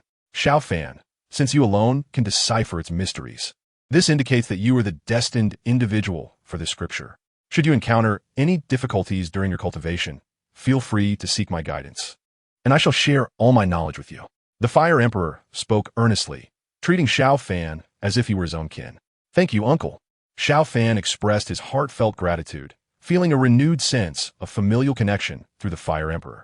Yet, noticing a hint of fatigue in the Fire Emperor's expression, he could not help but recall the previous night's encounter with the Fire Dance King and wondered what had transpired between them. Although he wanted to inquire if there was any way he could assist, he hesitated, realizing that with his current lack of power, he could offer no real help. He resolved to wait until his strength increased before speaking up. With this thought, Xiao Fan reaffirmed his determination to cultivate diligently, not wishing to squander the Fire Emperor's care. Upon returning, Xiao Fan immersed himself wholeheartedly in his training. With the Tao scripture, his cultivation speed soared dramatically. Fireling Air, however, felt a sense of frustration. Since his return, Xiao Fan had not ventured outside for several days, making it difficult for her to see him. When he finally emerged, she had hoped to take him on an excursion through the Imperial City, only to discover that he was not seeking her out, but rather seeking the Fire Emperor for guidance on his cultivation queries. Thank you for your guidance, uncle. The questions that have troubled me for so long have now become clear. Xiao Fan sincerely expressed his gratitude towards the Fire Emperor. Your progress over the past few days has far exceeded my expectations. There is no need to rush. Cultivation is a gradual process, and one cannot expect immediate results. The Fire Emperor shared his experiences and insights without reservation, directing Xiao Fan towards the correct path of cultivation.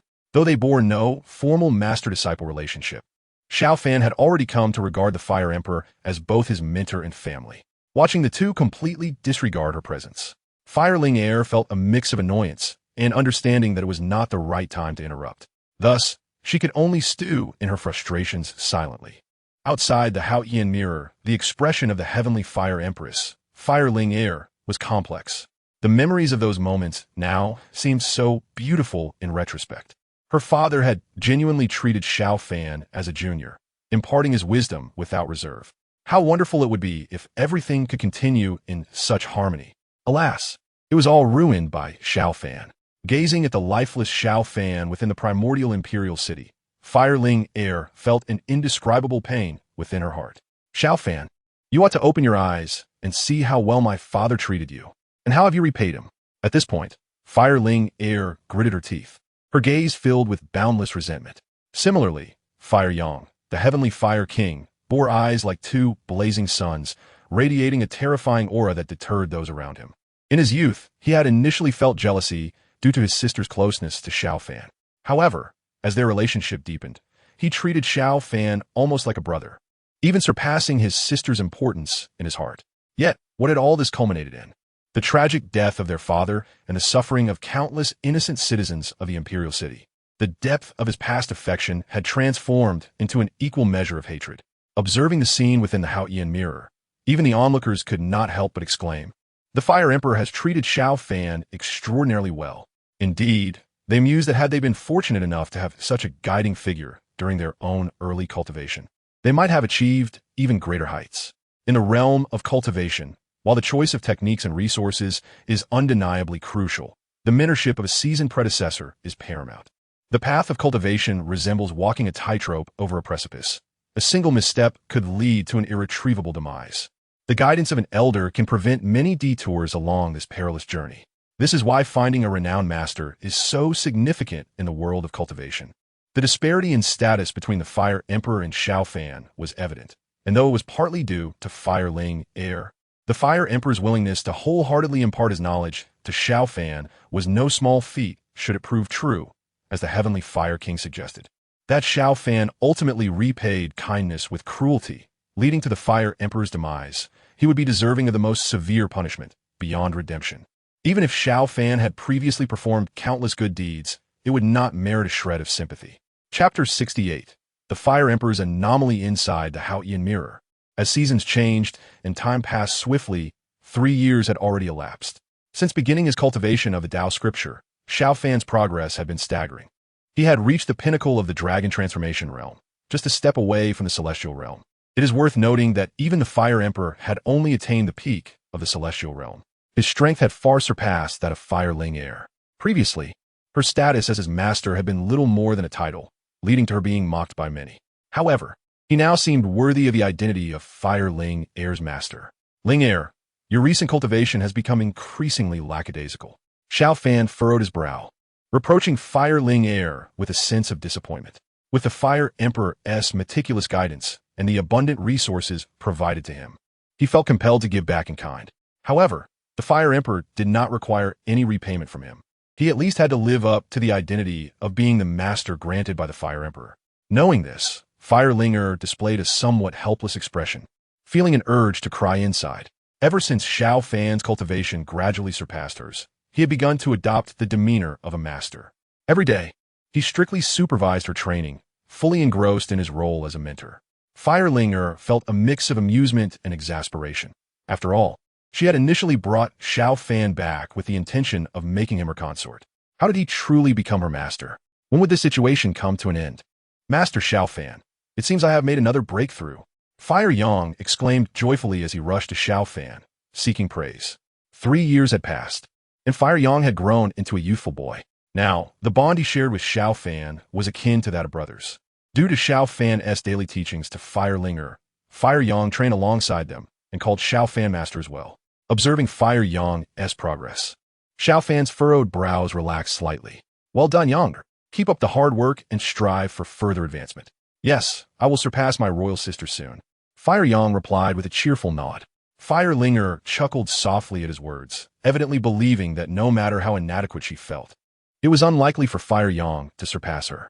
Yet, seeing Fire Yang, the little traitor, she felt a pang of discomfort. In the past, he had always followed her closely, but somewhere along the line, he began to follow Xiao Fan instead. She felt completely sidelined as the elder sister. Noticing Fire Ling heir's lack of ambition and her sarcasm, Xiao Fan's expression grew stern. If you continue to be so sluggish, it won't be long before you're truly surpassed by Fire Yang. Understood, it's so annoying. Fire Ling heir replied irritably, waving her hand dismissively. In Xiao Fan's heart, it seemed that Fire Yang's standing had already surpassed hers, which troubled her greatly. Seeing this, Xiao Fan shook his head in resignation. Sometimes, relentless pressure was not the best approach. A little relaxation was necessary. After pondering for a moment, he suggested, "There's a temple fair in the city today. Would you like to go and have a look?" I want to go. Fire Yang shouted excitedly. All right, Xiao Fan said, patting Fire Yang on the head. It was expected that Fire Yang would be this enthusiastic. His words were primarily directed at Fire Ling heir. Xiao Fan then looked at Fire Ling heir with an inquiring gaze. Fire Ling heir felt a bit awkward, especially since she had just scolded Xiao Fan. However, she desperately wanted to attend the temple fair, particularly with him. Ahem, this princess will begrudgingly accompany you. Upon hearing this, a smile crept onto Xiao Fan's face. Then please wait for me a moment. I need to inform my uncle. After all, He had to notify the Fire Emperor about taking the prince and princess out of the palace. Xiao Fan made his way smoothly to the outer chamber of the imperial study. However, after the attendants had announced him for quite some time, there was still no response. Yet, he could sense the Fire Emperor's presence within. Finally, after a long wait, the attendants announced that he could enter. Xiao Fan stepped into the study, feeling a mix of confusion. The Fire Emperor was, as usual, seated at his desk reviewing documents, and greeted Xiao Fan with a smile. However, Xiao Fan keenly sensed a disturbance in the Fire Emperor's aura. Uncle, before Xiao Fan could finish, the Fire Emperor interrupted. It's nothing. Just a minor issue during my training. Xiao Fan fell silent, as it was evident to him that the Fire Emperor was facing a significant problem, far more serious than he let on. Yet, even if he was aware, there was little he could do to assist the Fire Emperor, who held his own dignity as a ruler. Since the Fire Emperor was unwilling to speak, Xiao Fan chose to remain silent. The Fire Emperor looked at Xiao Fan with appreciation, knowing he was a remarkably astute individual whose cultivation had soared. He was aware that his circumstances could not be concealed from Xiao Fan, yet Xiao Fan chose to protect his pride, validating the effort he had invested in Xiao Fan's upbringing. His initial motivation for nurturing Xiao Fan was not only because Firelinger had feelings for him and wished for him to be worthy of her, but also because he recognized Xiao Fan's kind-heartedness. The fact that Xiao Fan could comprehend the profound intricacies of the Heavenly Path Sutra and had risen to the ranks of top-tier powerhouses was an unexpected delight. As long as Xiao Fan remained by Firelinger and Fire Yang's side, he could rest easy. The Fire Emperor then inquired, "Did you come to see me for something specific today?" Xiao Fan promptly explained his intention to take Firelinger and Fire Yang to the temple fair. The Fire Emperor nodded thoughtfully. Training can indeed be tedious. It is no wonder Linger has become increasingly lackadaisical. A little outing is certainly in order. Then I shall take care of them both. After receiving the Fire Emperor's consent, Xiao Fan prepared to leave. However, before departing, he solemnly addressed the Fire Emperor, "Uncle, if you ever need my assistance, do not hesitate to ask." The Fire Emperor paused, taken aback, before breaking into a reassuring smile. "Your willingness is all that matters. Now go. They must be waiting eagerly." Xiao Fan left the imperial study without lingering. Yet, a sense of unease lingered within him. Deep down, he harbored a foreboding feeling. This unease persisted as he accompanied Firelinger and Fire Yang to the temple fair, causing him to be somewhat distracted. "Master, do you think I look good in this mask?" Firelinger inquired cheerfully while wearing a fox mask.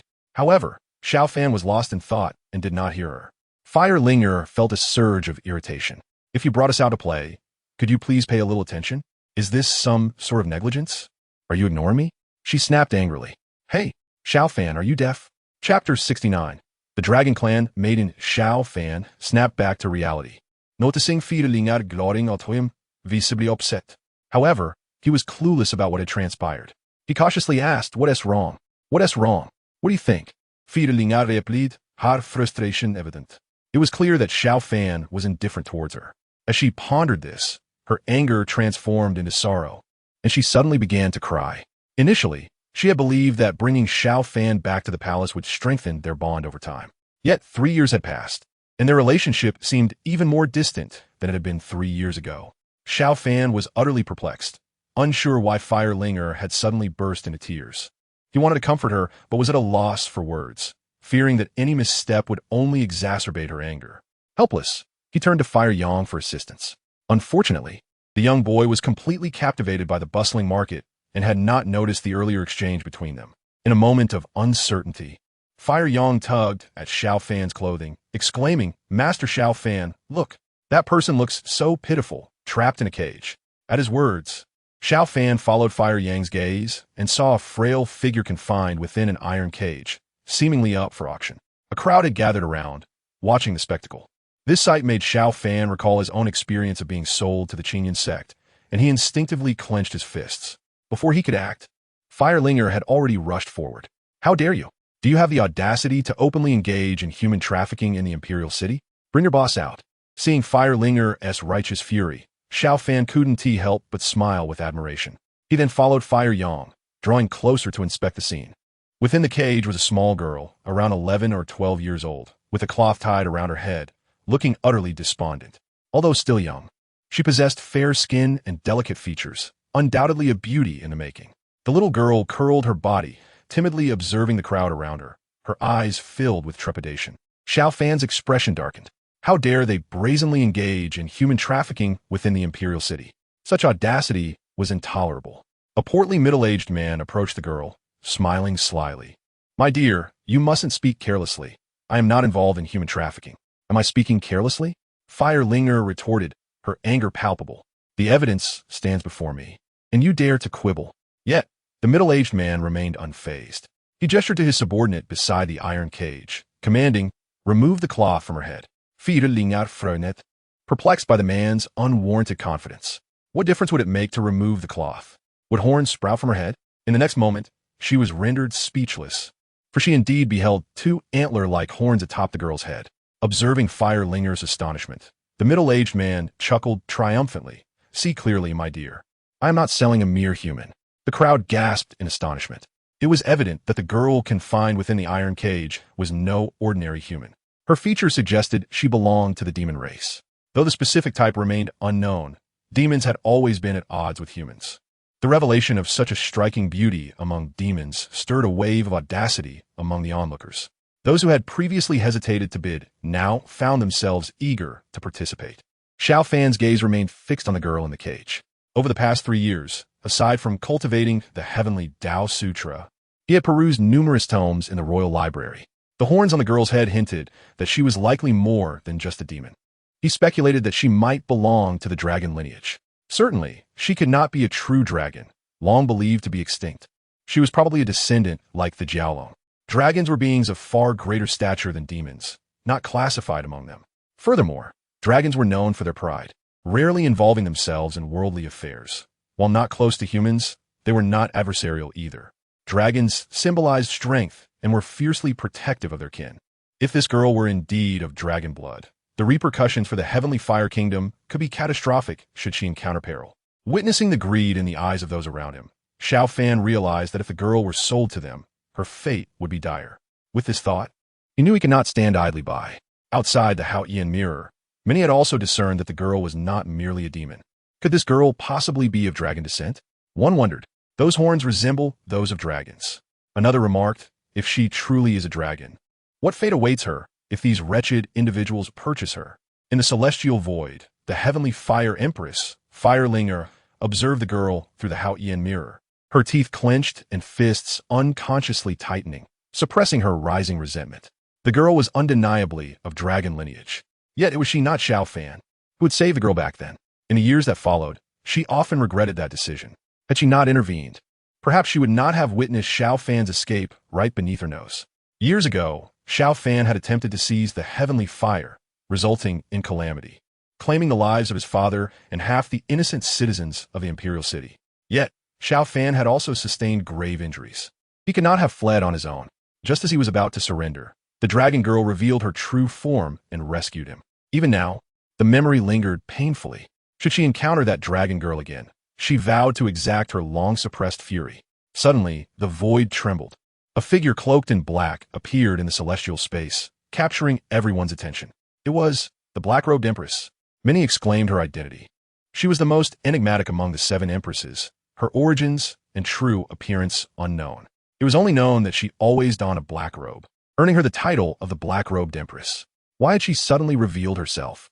Fire Linger shared the same curiosity. The black-robed empress was known for her secrecy, rarely presenting herself before the public. Her sudden appearance was indeed surprising. The next moment, the black-robed empress slowly placed her hand on her robe, as if about to unveil it. Upon noticing this gesture, the crowd erupted in excitement. Could they be so fortunate as to witness the true visage of the black-robed empress? Chapter 70. Remember my name? I am Fire Linger. The crowd held its breath, time seemingly suspended. The black-robed empress gradually lifted her cloak. In the following instant, as all beheld her true form, their eyes widened, mouths agape in disbelief. How can this be? Countless voices echoed their incredulity. She. Some were so shocked they could hardly articulate their thoughts. As they had anticipated, the black-robed empress had remained cloaked, never revealing her face, not due to any lack of beauty. For a cultivator, after refining their essence, would be devoid of any ugliness, especially female practitioners who meticulously maintained their appearance. The black-robed empress was undeniably stunning. Yet her features bore an uncanny resemblance to the dragon girl they had just seen in the Haotian mirror. If mere resemblance were all, it would suffice. Yet, the black-robed empress possessed a pair of identical horns upon her forehead. The timing of her unveiling seemed deliberate. Everything pointed towards the conclusion that the black-robed empress was indeed the dragon girl depicted in the Haotian mirror. Perhaps it would be more fitting to refer to her as the dragon empress. The revelation was staggering.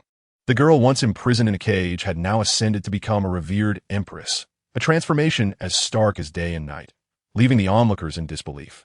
The crowd remained oblivious to the events that had transpired between the dragon empress, Xiao Fan, and Fire Linga, their excitement purely based on the spectacle before them. However, the heavenly fire empress, Fire Linga, felt differently. Just moments ago, she had harbored thoughts of revenge against the dragon girl. Yet now, the very girl she wished to confront stood before her as a powerful empress. The once vulnerable dragon girl had now risen to stand alongside her as one of the 7 empresses. Particularly, the dragon lineage was renowned for its physical prowess. Among the other 6 empresses, even the esteemed Yaoqi empress would find herself at a disadvantage without the assistance of the Haotian mirror. However, the dragon empress was unparalleled in strength and defense. It was said that top-tier dragons built their nests in volcanic craters, bathing in magma as if it were a leisurely bath, naturally resilient to high temperatures. Given that she cultivated fire-based techniques, engaging in combat with her could prove perilous. Before taking any rash actions, she needed to be adequately prepared. Yet, the sudden appearance of the dragon empress raised questions. Did she intend to rescue Xiao Fan again? Firelinger's mind raced with uncertainty. If the dragon empress sought to save Xiao Fan, why had she previously allied with the other 6 empresses to suppress him?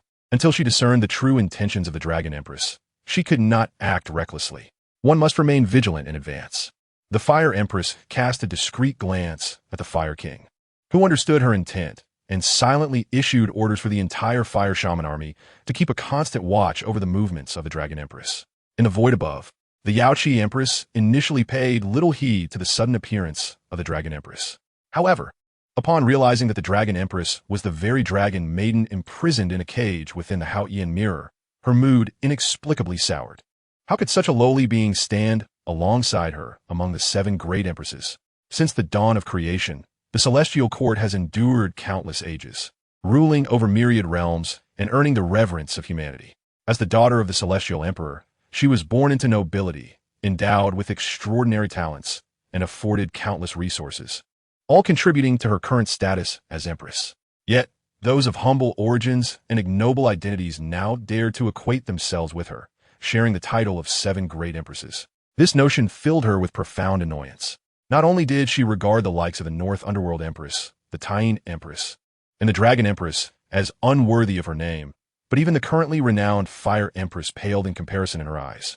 In her view, there should exist but one empress in this world, the Yaoqi Empress. The title of empress should belong solely to the celestial court and to her. Moreover, the Yaoqi Empress discerned another significant issue. The North Underworld Empress, Tianwu Empress, and Fire Empress had all crossed paths with Xiao Fan. To be more explicit, they had all taken Xiao Fan as their master. Even she had once been compelled to do so. If this were merely a coincidence, it would be astonishing. The former disciples of Xiao Fan had all ascended to the esteemed position of empress. What power did Xiao Fan possess that enabled his former students to achieve such heights? At this moment, aside from her desire to extract information about her husband's soul-nurturing vial from Xiao Fan's memories, the Yaoqi Empress was also keen to uncover the secret behind Xiao Fan's ability to elevate his disciples to the rank of empress. She then turned her gaze toward the Dragon Empress, pondering whether she too shared a master-disciple bond with Xiao Fan. After the Dragon Empress cast aside her black cloak, she merely regarded the Fire Empress with an impassive expression, offering no further response. Raising her eyes to the Haotian mirror above, her gaze revealed no emotional fluctuation. Within the Haotian mirror, Xiao Fan prepared to intervene and rescue the Dragon Maiden. However, upon witnessing the middle-aged man, a trafficker, trembling with rage beside him, he chose to remain silently in the background. It appeared that his assistance was unnecessary. Observing the smug expression on the trafficker's face, the fiery spirit within the Dragon Maiden ignited as her eyes nearly blazed with fury. Her desire to save the girl was not genuine. Rather, she found the pompous demeanor of the rotund trafficker intolerable. After feeling pent-up frustration due to Xiao Fan's affairs, she finally found a target for her ire.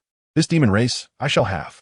The trafficker, oblivious to the gravity of the situation, smugly declared, if the lady desires her, that can certainly be arranged. But it must be by the rules. Whoever pays the highest wins. You want money from me? The fiery spirit's face broke into a knowing smile. Do you think you can still rob me? The trafficker's expression shifted as he shot her a fierce glare. You guessed correctly. The fiery spirit laid her cards on the table. Lady, judging by your attire, you must not be from an ordinary family. But this imperial city is not your private garden. You cannot do as you please. The trafficker issued a menacing remark, signaling to his subordinates. Observing this, Xiao Fan unleashed his oppressive aura, subduing the trafficker's lackeys. As Xiao Fan intervened on her behalf, the fiery spirit felt her mood lift considerably. She then strode confidently toward the trafficker, teasing, "You were mistaken. This imperial city is indeed my private garden. Remember my name? I'm Fireling. Chapter 71. The hybrid of human and dragon. Fireling. The trafficker's eyes widened in terror as he gazed at the fiery spirit before him. The onlookers, upon hearing her name, displayed expressions of sheer horror. Fireling was the true name of the renowned third princess, known for her notorious defiance. The Fire Emperor dotes on his daughter excessively, leading her to become headstrong and fearless, creating chaos throughout the imperial city. The mere mention of her name instilled fear in all. If this woman truly was the third princess Fireling, the trafficker would find himself in dire straits, fortunate to escape with his life.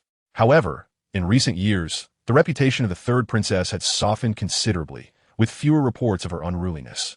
Instead, numerous gossip columns circulated about her, suggesting that she had become preoccupied with a male companion 3 years prior, indulging in pleasures within the Chonglu Palace, oblivious to the world outside. Upon hearing the name Fireling, the trafficker was paralyzed with fear, not daring to question the authenticity of her identity. After all, no one in the imperial city would dare impersonate the third princess. Your Highness, I beg your forgiveness for my ignorance and offense. Please spare me. The trafficker hastily commanded his subordinates. Quickly, fetch this demon race out. Do you wish for the third princess to take action herself? After everything was settled, the trafficker presented the key to the chains binding the dragon maiden with exaggerated deference. All done, now leave. Fideling exclaimed impatiently, causing the trafficker and his men to scurry away in fright. The once curious onlookers had long since dispersed, unwilling to linger in the presence of the infamous third princess. Observing the now empty street, Xiao Fan couldn't help but feel amused. He had witnessed firsthand the terror that Fireling's name inspired. It seemed that their plans to explore the temple fair would not come to fruition today. Fire Young's disappointment was palpable as she pouted. Casting resentful gaze at Firelingar. Firelingar, realizing her impulsiveness, felt regret. She had never intended to rescue the dragon maiden in the first place. Now, not only had she forfeited her chance to attend the fair, but she was also unsure how to deal with this demon maiden, since she was of the demon race. Perhaps she should simply kill her. Yet, the sight of the dragon maiden's timid demeanor made it difficult for her to proceed with such a decision. However, bringing this demon maiden back to the palace was out of the question. The enmity between humans and demons ran deep, and even she understood that much. Reluctantly, Fireling decided to leave the dilemma to Xiao Fan, for after all, he was her master. Who else could she burden with this? Fortunately for Xiao Fan, it was not a challenge at all. He accepted the key from Fireling and promptly unlocked the shackles binding the dragon maiden, gently crouching before her. He spoke in a soothing voice, "Do not be afraid. We will not harm you." Perhaps sensing the unique warmth emanating from Xiao Fan, the dragon maiden's tension began to dissipate significantly. After soothing the dragon girl, Xiao Fan rose to his feet and gazed at Huolinger. Naturally, a demon cannot be brought back to the palace, but a dragon is a different matter altogether. If you were to take this dragon girl back to the palace and care for her, it might pave the way for establishing a favorable relationship with the dragon clan in the future. This would undoubtedly be a significant benefit for the entire Tianwu Kingdom and for the Fire Emperor. With this thought in mind, Xiao Fan conveyed his deduction to Huolinger that this girl was not a demon, but indeed a dragon. Huolinger was momentarily taken aback, then scrutinized the girl once more. Indeed, the two horns atop her head bore a striking resemblance to the characteristics of dragons. However, as she knew, dragons could not assume human form in their youth. Only the most formidable dragons could take on a humanoid shape. After all, Their immense physical form symbolized their power and pride. Dragons would not easily transform without absolute strength, nor did they favor it, for they deemed human bodies weak and inferior. The girl before them, confined within a cage, clearly had little connection to such strength. After sharing her thoughts with Xiao Fan, he replied with a gentle smile, "You are correct. Your observations align perfectly with the records in the royal archives. However, you have overlooked a crucial element." "What element?" Hu Linge inquired, puzzled. Although she occasionally perused the texts in the royal library, she was far less immersed in them than Xiao Fan, who had likely read through the archives thoroughly over the past 3 years. Without further ado, Xiao Fan stated solemnly, if she is a hybrid of human and dragon lineage, she would have assumed human form from a young age, only transforming into her true dragon form once her dragon blood awakens. You suggest she is a hybrid of human and dragon?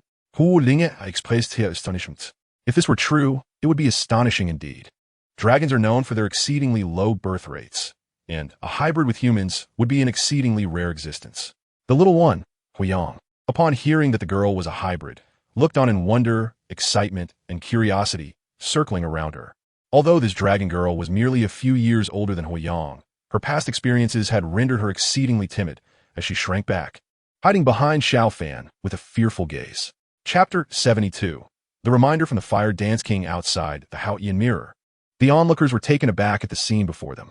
They had not anticipated the deep connection between the Dragon Empress and the Fire Empress. It could be said that had the Fire Empress not intervened to save her, the Dragon Empress might have faced dire consequences. It is no exaggeration to say that without the Fire Empress's assistance, the current Dragon Empress might not exist. Given this, one would assume the relationship between the Dragon Empress and the Fire Empress to be exceedingly close. However, observing the distance between them now, it was evident that their relationship was not as imagined. After revealing herself, the Dragon Empress merely cast a fleeting glance at the Fire Empress, offering no further acknowledgement. Clearly, their relationship was not particularly amicable. How could this be? Such a profound debt of gratitude for saving her life could not fail to bridge the gap between them. Or perhaps subsequent events had transpired, causing a rift between the Dragon Empress and the Fire Empress? Humans are naturally curious, especially when it pertains to the gossip surrounding two empresses. Everyone was eager to uncover what had transpired thereafter. The Fire Empress, Huolinger, cast a cold gaze upon the Dragon Empress. She had initially rescued the Dragon Girl, yet the girl seemed to have an aversion to her, instead clinging to Xiao Fan daily. In retrospect, she felt somewhat foolish for her jealousy. Not only had she failed to receive the gratitude she deserved from the Dragon Girl, but it also resulted in Xiao Fan being taken away by her. Nevertheless, such a situation could not repeat itself. Whether the former Dragon Girl or the current Dragon Empress, neither would be permitted to rescue Xiao Fan from under her watchful eye. Within the Haotian mirror, it was unclear whether it was Xiao Fan's inherent charm, but the Dragon Girl exhibited great fear and trepidation towards everyone except him. Observing this, Xiao Fan felt compelled to keep her close. Upon returning to the palace, he intended to report this matter to the royal family. However, the Dragon Girl clung tightly to his garment, unwilling to let him leave. Her eyes brimmed with fear, as though she feared being abandoned. Reluctantly, Xiao Fan decided to stay temporarily to comfort her. Only after the Dragon Girl had fallen into a weary slumber did he seize the opportunity to report to the Fire Emperor. "Linge, I must trouble you to look after her," he instructed before departing. "Oh," Hu Linge replied, begrudgingly, watching Xiao Fan's attentive care for the Dragon Girl. She felt a pang of jealousy. Yet, this Dragon Girl was merely an 11 or 12-year-old child, and Xiao Fan's demeanor towards her was clearly one of affection. If she were to be petty, it would only reflect poorly on her character and question Xiao Fan's integrity. As a mature woman, she understood her role. As Xiao Fan approached the study, he coincidentally encountered the Fire Dance King exiting. His brow furrowed slightly. Having lived in the palace for 3 years, he had gained a deeper understanding of the Fire Dance King. The Fire Dance King was the half-brother of the Fire Emperor, equally skilled in both strategy and martial prowess. However, being a non-legitimate child, he ultimately lost the throne to the Fire Emperor. Despite this setback, the Fire Dance King remained ambitious, continually cultivating relationships with noble clans and ministers, achieving a reputation in Tianwu Kingdom that rivaled the Fire Emperor's. The Fire Emperor, known for his benevolence, chose not to harm his brother, allowing the Fire Dance King's ambitions to flourish. Xiao Fan was aware that the Fire Dance King rarely entered the palace unless absolutely necessary. Therefore, encountering him now was unusual, especially as he bore a hint of worry upon his brow, a rarity in Xiao Fan's experience. Xiao Fan, the Fire Dance King acknowledged. I have seen you. The Fire Dance King halted, scrutinizing Xiao Fan with a look of surprise. Xiao Fan, I pride myself on my discernment, yet I misjudged you. It seems my elder brother's decision to assist you through the Tianwu was indeed a wise one. You are truly a person of great potential. Thank you for your praise. Fire Dance King, I am unworthy of it, Xiao Fan replied, maintaining a respectful demeanor. After complimenting Xiao Fan, the Fire Dance King suddenly sighed deeply. Xiao Fan, I know that my elder brother holds you in high regard. I hope you can persuade him to avoid making a grave mistake. With that, the Fire Dance King brushed his sleeve and departed. Xiao Fan was left bewildered. Why would he need to advise the Fire Emperor against making a grave mistake? He could not fathom the meaning behind this statement. In his eyes, the Fire Emperor was an exceptionally wise and benevolent ruler. If such a sagacious figure were to knowingly commit an error, how could he possibly persuade him otherwise? Moreover, he placed greater trust in the Fire Emperor's virtue than in the Fire Dance King's words, suspecting that this might be an attempt to sow discord. Shaking his head, Xiao Fan dismissed the thought and proceeded into the study. Xiao Fan, did you not take Linger and Yanger to the temple fair? Why have you returned so soon? The Fire Emperor inquired, a hint of confusion evident in his tone. Xiao Fan did not respond immediately, instead quietly observing the Fire Emperor. At that moment, the Fire Emperor appeared entirely unchanged. The earlier chaotic energy around him had vanished. It seemed, then, that the Fire Emperor was indeed in good health. Although he did not fully trust the words of the Fire Dance King, he was nonetheless concerned that something might indeed happen to the Fire Emperor.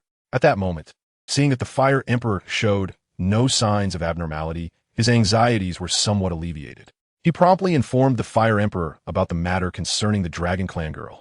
The Fire Emperor, upon hearing this, wore a serious expression. The Dragon Clan was synonymous with immense power. Even without cultivation, an adult dragon could rival the strength of a human practitioner in the transformation realm. After all, the essence of the transformation realm signifies a physical prowess comparable to that of a dragon, while the latter is the true embodiment of dragonkind, the elite among dragons. Upon reaching adulthood, could even attain the Saint Realm, a realm that has been legendary throughout history. Since the establishment of the Celestial Fire Nation, its strongest warriors have barely reached the peak of the Transcendence Realm, eternally unable to touch the threshold of the Saint Realm. He had pursued this for many years and had only recently glimpsed a faint opportunity to break into the Saint Realm. The Fire Emperor had a degree of trust in Xiao Fan. Since Xiao Fan claimed that the girl was of the Dragon Clan and an exceedingly rare hybrid, it was only natural to take good care of her. If the Dragon Clan were to come seeking her, it would provide a reasonable explanation. Xiao Fan, since the Dragon Clan girl relies on you so much, it would be a labor of love for you to look after her, he said. Uncle, rest assured, I shall not fail in my duty, Xiao Fan replied earnestly. Very well. If there is nothing else, you may return, the Fire Emperor commanded. Xiao Fan nodded and took his leave. After his departure, the Fire Emperor's countenance turned pale, and his aura became exceedingly chaotic. Is it truly so difficult to reach the Saint Realm? He murmured, his gaze reflecting a sense of desolation. Yet suddenly, his eyes burned with fervor. No, I refuse to believe it. Chapter 73. The promise of the Fire Dance King in the days that followed. Everything appeared remarkably tranquil. Xiao Fan had long forgotten the words of the Fire Dance King, spending his days instructing Huolinger and Huiyang in their cultivation, while the state of the Dragon Clan girl gradually improved. Although she remained timid and afraid of others, aside from Xiao Fan, she was slowly beginning to speak. Master.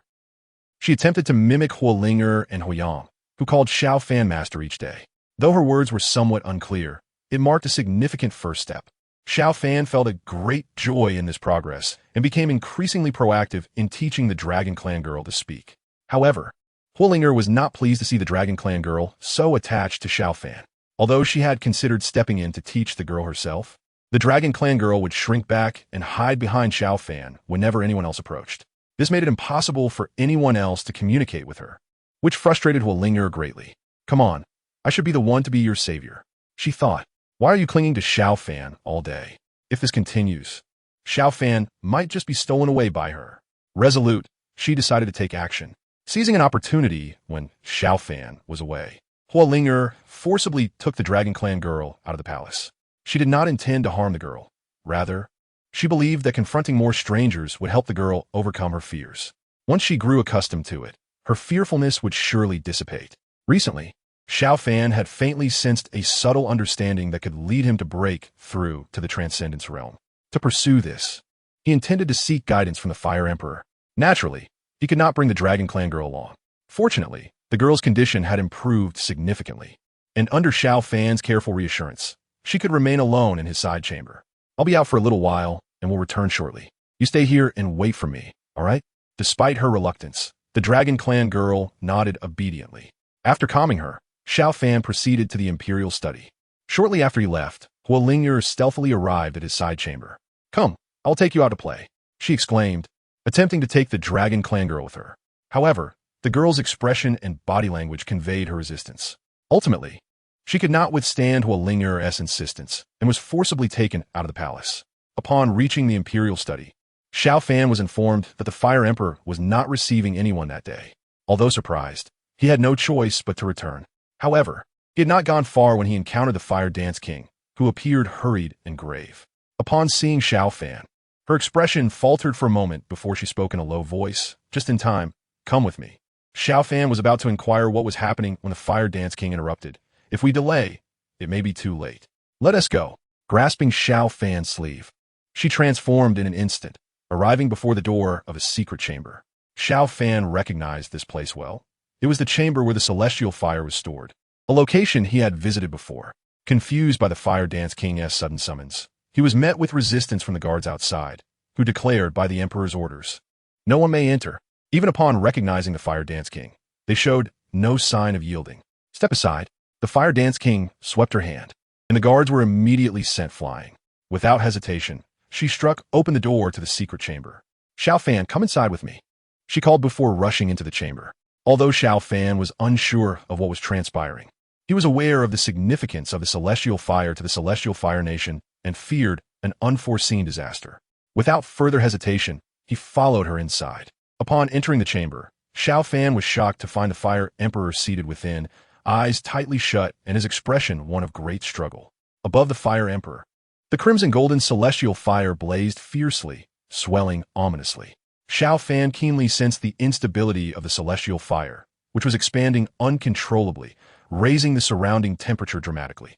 Witnessing this scene, the Fire Dance King's expression turned to one of horror as she shouted, "Brother, stop!" The Fire Emperor slowly opened his eyes, his gaze resembling that of ashes. "It's too late," he murmured. Suddenly, the celestial fire above him spiraled out of control, expanding at an unimaginable speed. "Brother," the Fire Dance King cried, her eyes filled with anguish. With a swift motion, she pushed Xiao Fan out of the chamber and dashed towards the Fire Emperor's position. Meanwhile, within the Imperial City, Hua Ling'er led the Dragon Clan girl through the crowd, hoping to help her overcome her fear of others. However, instead of alleviating her anxiety, this only intensified it. The Dragon Clan girl's eyes brimmed with terror, and her movements became increasingly frantic. "Don't be afraid. These people are nothing to fear. You need to be brave," Hua Ling'er encouraged, gently nudging the girl towards others. Yet, for the Dragon Clan girl, this approach proved entirely ineffective and only induced a panic response. Suddenly, she bolted away as if possessed. "Hey, don't run," Hua Ling'er exclaimed, intending to pursue her. Just then, a tremendous surge of energy erupted from the royal palace. Boom! A powerful wave of heat engulfed the entire imperial city, causing temperatures to soar and igniting fierce flames. The ground trembled, buildings crumbled, and fire raged unchecked, transforming the city into a hellish inferno. The anguished cries of the populace echoed as the streets were instantly littered with charred remains. In an instant, the entire imperial city had turned into a scene of unimaginable suffering. At the center of this catastrophe lay the Fire Emperor, barely clinging to life. Upon him lay the lifeless body of the Fire Dance King, who had shielded him from the brunt of the celestial fire's explosive power, allowing him to survive with a flicker of breath. As he gazed upon the silent form of the Fire Dance King, the Fire Emperor's expression turned mournful, tears streaming down his cheeks. Memories of their childhood promise echoed in his mind. "Brother, when I inherit the throne, you must assist me well. And what if I were to inherit the throne? Brother, should you inherit the throne in the future, I shall vigilantly oversee your reign, ensuring you avoid mistakes and become a benevolent emperor." Ha ha ha, it's a pact. Yet, I cannot discern when the bond between him and the Fire Dance King began to fray. Nevertheless, the Fire Dance King has never forgotten their promise. To outsiders, the Fire Dance King wields immense power, seemingly dismissive of him as emperor, harboring intentions to usurp the throne. Yet, he alone understands that the Fire Dance King has never aspired to seize power. His overwhelming authority is merely to ensure that he governs wisely. Ultimately, he has betrayed the Fire Dance King. Chapter 74. Are you disappointed in me? Outside the mirror of Hao Yan, many felt a sense of disillusionment. It was evident that Xiao Fan had been wrongfully accused. The true culprits behind the demise of the Fire Emperor and the suffering of half the populace were not Xiao Fan, but the Fire Emperor himself. Despite his illustrious reign, a fleeting thought led to catastrophic consequences. However, if they were in the Fire Emperor's position, they too might have gambled on such a chance. After all, once cultivators embark on their path, their desire for ascendance is insatiable. Faced with an opportunity to break through to the sage realm, it is unlikely anyone could resist such temptation. Yet, this is not the moment for lamentation. Many eyes are now fixed on the heavenly Fire Empress. With the truth laid bare, one wonders how she feels at this juncture. Perhaps the heavenly Fire Empress might even turn against the underworld demon emperor. Father, at this moment, the heavenly Fire Empress, Huoling'er, felt her pupils tremble. She could scarcely believe what she was witnessing. The calamity had stemmed from a single fleeting thought of her father. The truth was almost too painful to bear. Her father, so wise and benevolent. Would she ever have believed he could unleash such disaster from personal desire? Father, why did you do this? Was it truly worth it? Is breaking through to the sage realm so critical that you'd risk your very existence? If you knew this fleeting thought not only cost you your life, but also harmed your brother and half the innocent citizens, would you still pursue it? Tears brimmed in the eyes of the heavenly Fire Empress, her expression one of profound sorrow. Suddenly, she felt utterly foolish. The father she revered for his virtue was the architect of the disaster, a sinner to the entire heavenly Fire Kingdom. And as the daughter of a sinner, what right did she have to sit upon the throne? With a gasp, the heavenly Fire Empress coughed blood, crimson staining her lips, her gaze desolate, slowly morphing into a mournful smile. Her breath waned, her eyes growing lifeless like ash. Sister, the Fire King, Huiyang, cried out, deeply concerned for his elder sister. He sensed she had lost the will to live. The truth was brutal, and he too struggled to accept it. Yet, without his sister, the former Heavenly Fire Kingdom would not have transformed into the current Heavenly Fire Dynasty, although their father had committed a grave error. The Heavenly Fire Empress's achievements had long since outweighed this sin, while the lives of the innocent victims could not be measured by her merits. For the citizens of the Heavenly Fire Dynasty, they needed the Heavenly Fire Empress. She was their faith, the one who bestowed them a life of happiness and tranquility. If his sister sought atonement, she should strive to live on. However, no matter how the Fire King urged, the Heavenly Fire Empress remained indifferent, not uttering a word. Even his attempt to take her back proved futile. Though he was anxious, he felt powerless. Glancing at Xiao Fan, now a shell of a man within the original imperial city, Huiyang's expression grew despondent. Perhaps only Master Xiao Fan could console his sister. Alas, that seemed but a dream. He longed to use Master Xiao Fan to inspire her, believing she would respond upon hearing his name. Yet he could feel the attention of the Yaoqi Empress was firmly fixed upon them, clearly wary of their potential defection. Any action related to Xiao Fan would likely provoke a wrathful response. Had his sister been her usual spirited self, they would have had no fear of the Yaoqi Empress. Even with the Haoyan mirror in her possession, they could have retreated unscathed. Yet in her current state, she could not withstand the Yaoqi Empress's might. Thus, he could only suppress his intentions and wait for an opportunity in silence. Observing the Fire King retreating submissively, the Yaoqi Empress scoffed derisively. Turning her gaze to the Heavenly Fire Empress, now devoid of hope, she could not help but smile coldly. Such a fragile will could hardly be compared to her own. She had initially viewed the Heavenly Fire Empress as a rival, yet appeared she was significantly weaker than anticipated. In her present state, the Heavenly Fire Empress would fall easily to her. Nevertheless, it was unexpected that Xiao Fan had been wronged once again. The thought of this made her increasingly agitated. Xiao Fan, how long can you maintain this charade? The Yaoqi Empress regarded Xiao Fan, now a mere shadow of his former self, with a cold expression. Thousands of miles away, the North Underworld Empress, Lung Ruo Shui, and the Taiyan Empress, Wen Yixian, exchanged glances upon witnessing the truth within the Haoyan mirror, their faces lighting up with radiant smiles. Indeed, Master Xiao Fan would never commit such heinous acts.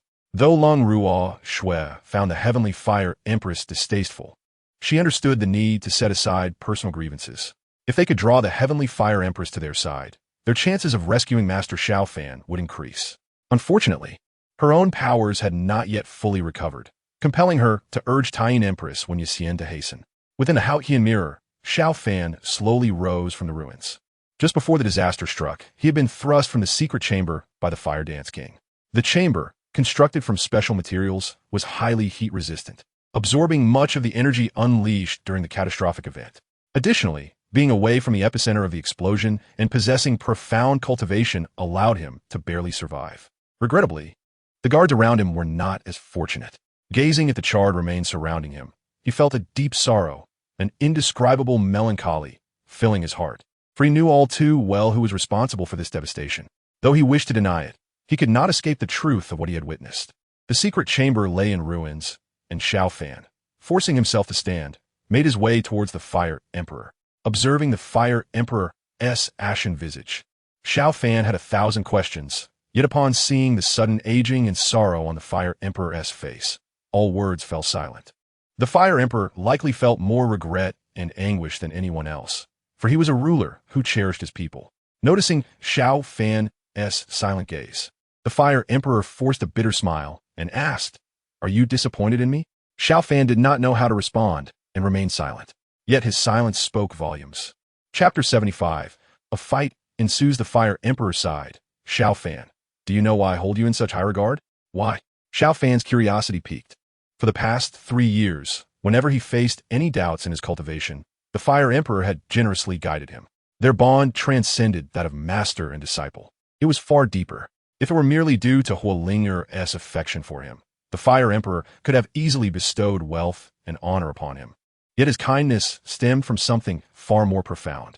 Observing the perplexed expression in Xiao Fan's eyes, the Fire Emperor smiled faintly and said, "Xiao Fan, at times I find myself envious of you, for you have managed to maintain an innocent heart, untouched by the desires that afflict humanity. As mortals, we inevitably harbor aspirations. Despite your relentless dedication to cultivation, which has bordered on madness, you have never strayed from your true self. I, on the other hand, cannot claim such fortitude, nor can most others. Perhaps this is the reason you have been able to comprehend the profound mysteries of the heavenly Tao scripture." As he spoke, a glimmer of longing appeared in the Fire Emperor's gaze.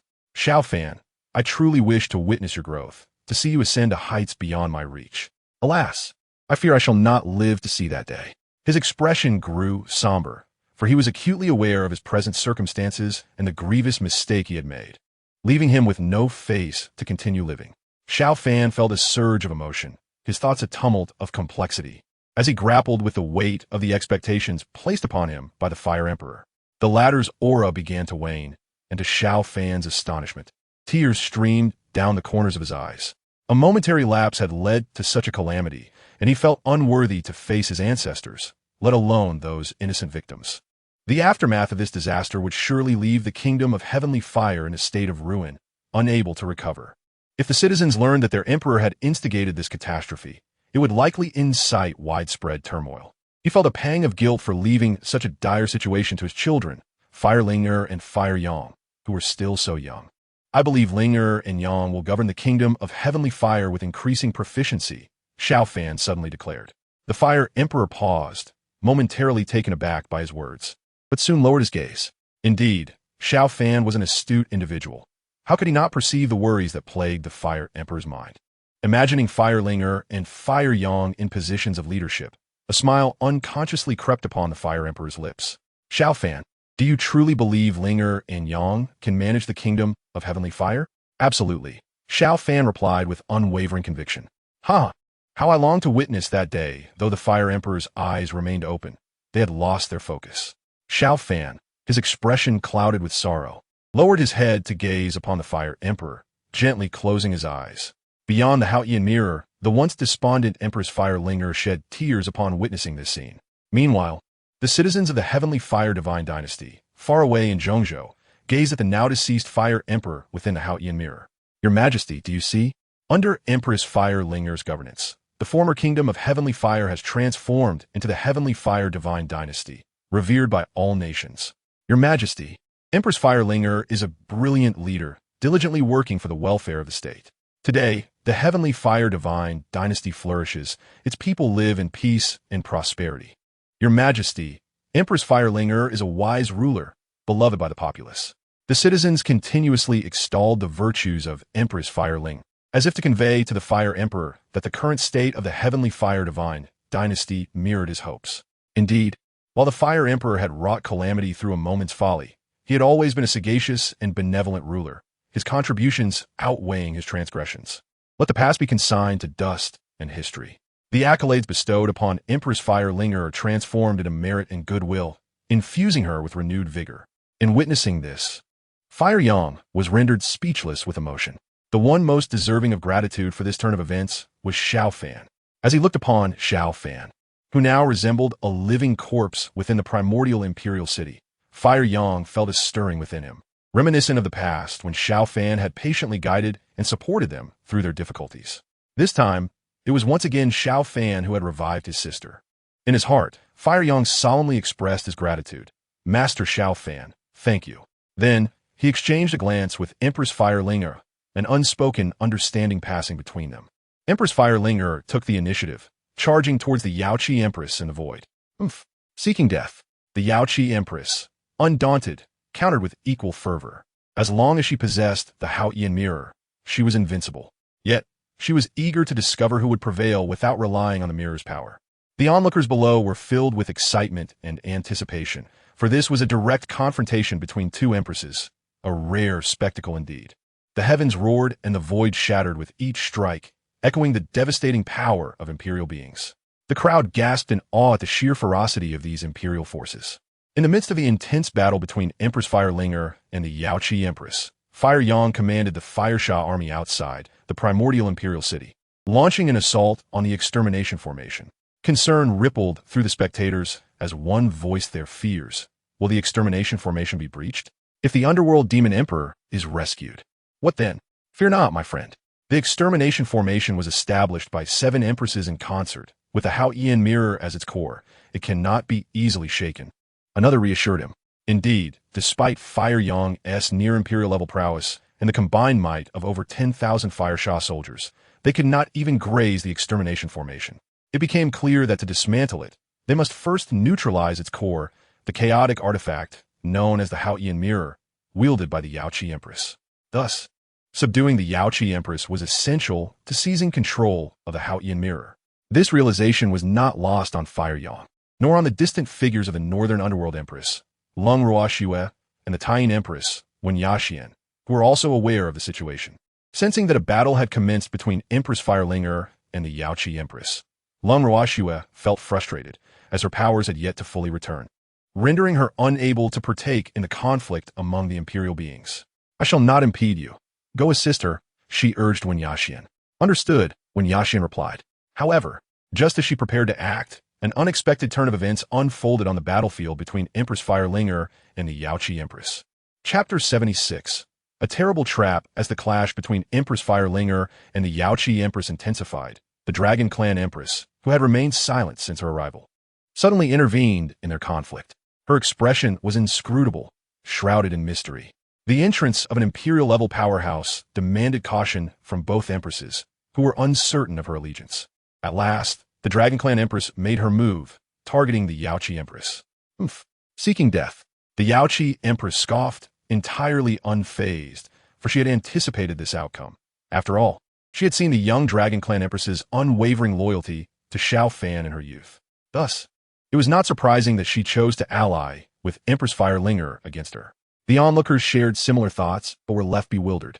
If the Dragon Clan Empress intended to rescue the underworld demon emperor Xiao Fan from the outset, why had she previously joined forces with the other 6 empresses to suppress him?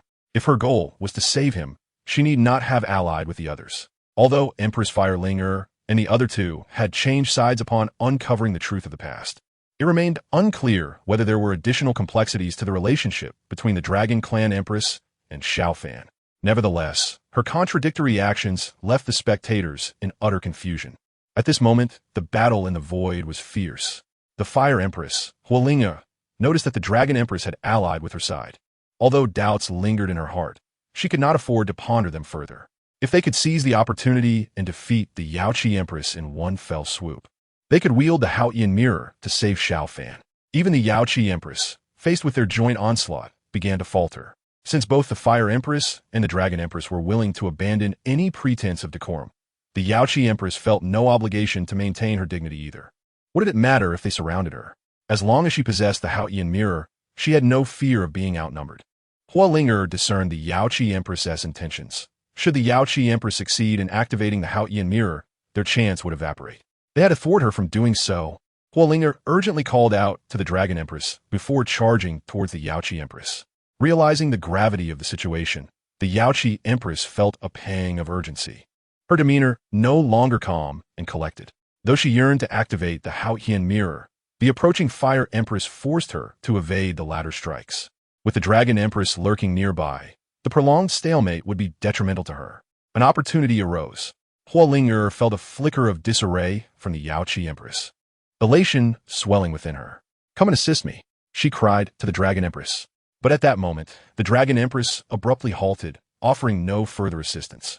Emotionlessly, she stated, "My prior aid was merely to repay the debt of gratitude for your past rescue. Now we are even." At her words, Huolinger nearly spat blood in fury. What kind of repayment was this? If one chooses to help, they should see it through to the end.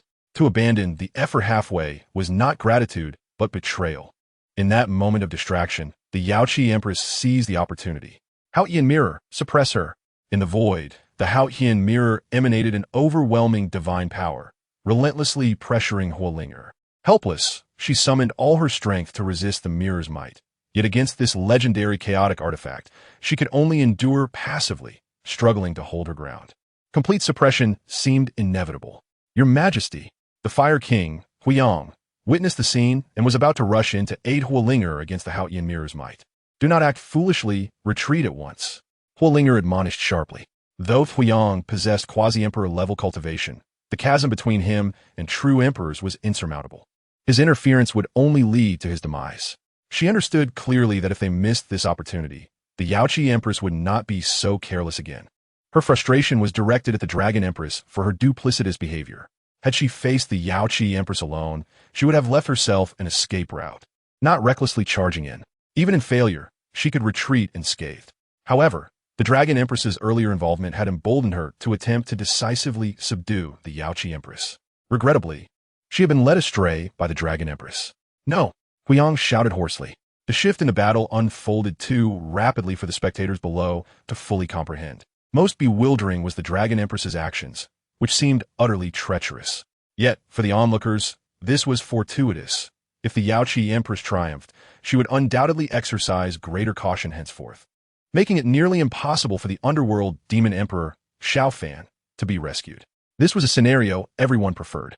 Indeed, until now, the underworld demon emperor had not committed any heinous acts. Rather, his actions had often invoked feelings of inadequacy among them. To regard him as a sage among men would not be an exaggeration. However, they must remember that Xiao Fan had lived for nearly 10,000 years, and what they had witnessed was merely a glimpse of his existence over the past 2 or 3 decades. While he appeared benevolent thus far, it did not guarantee his perpetual goodness. Could it be that the countless heinous crimes he committed in the ensuing millennia, the innocent souls wronged by him, all bore some hidden context? It was implausible.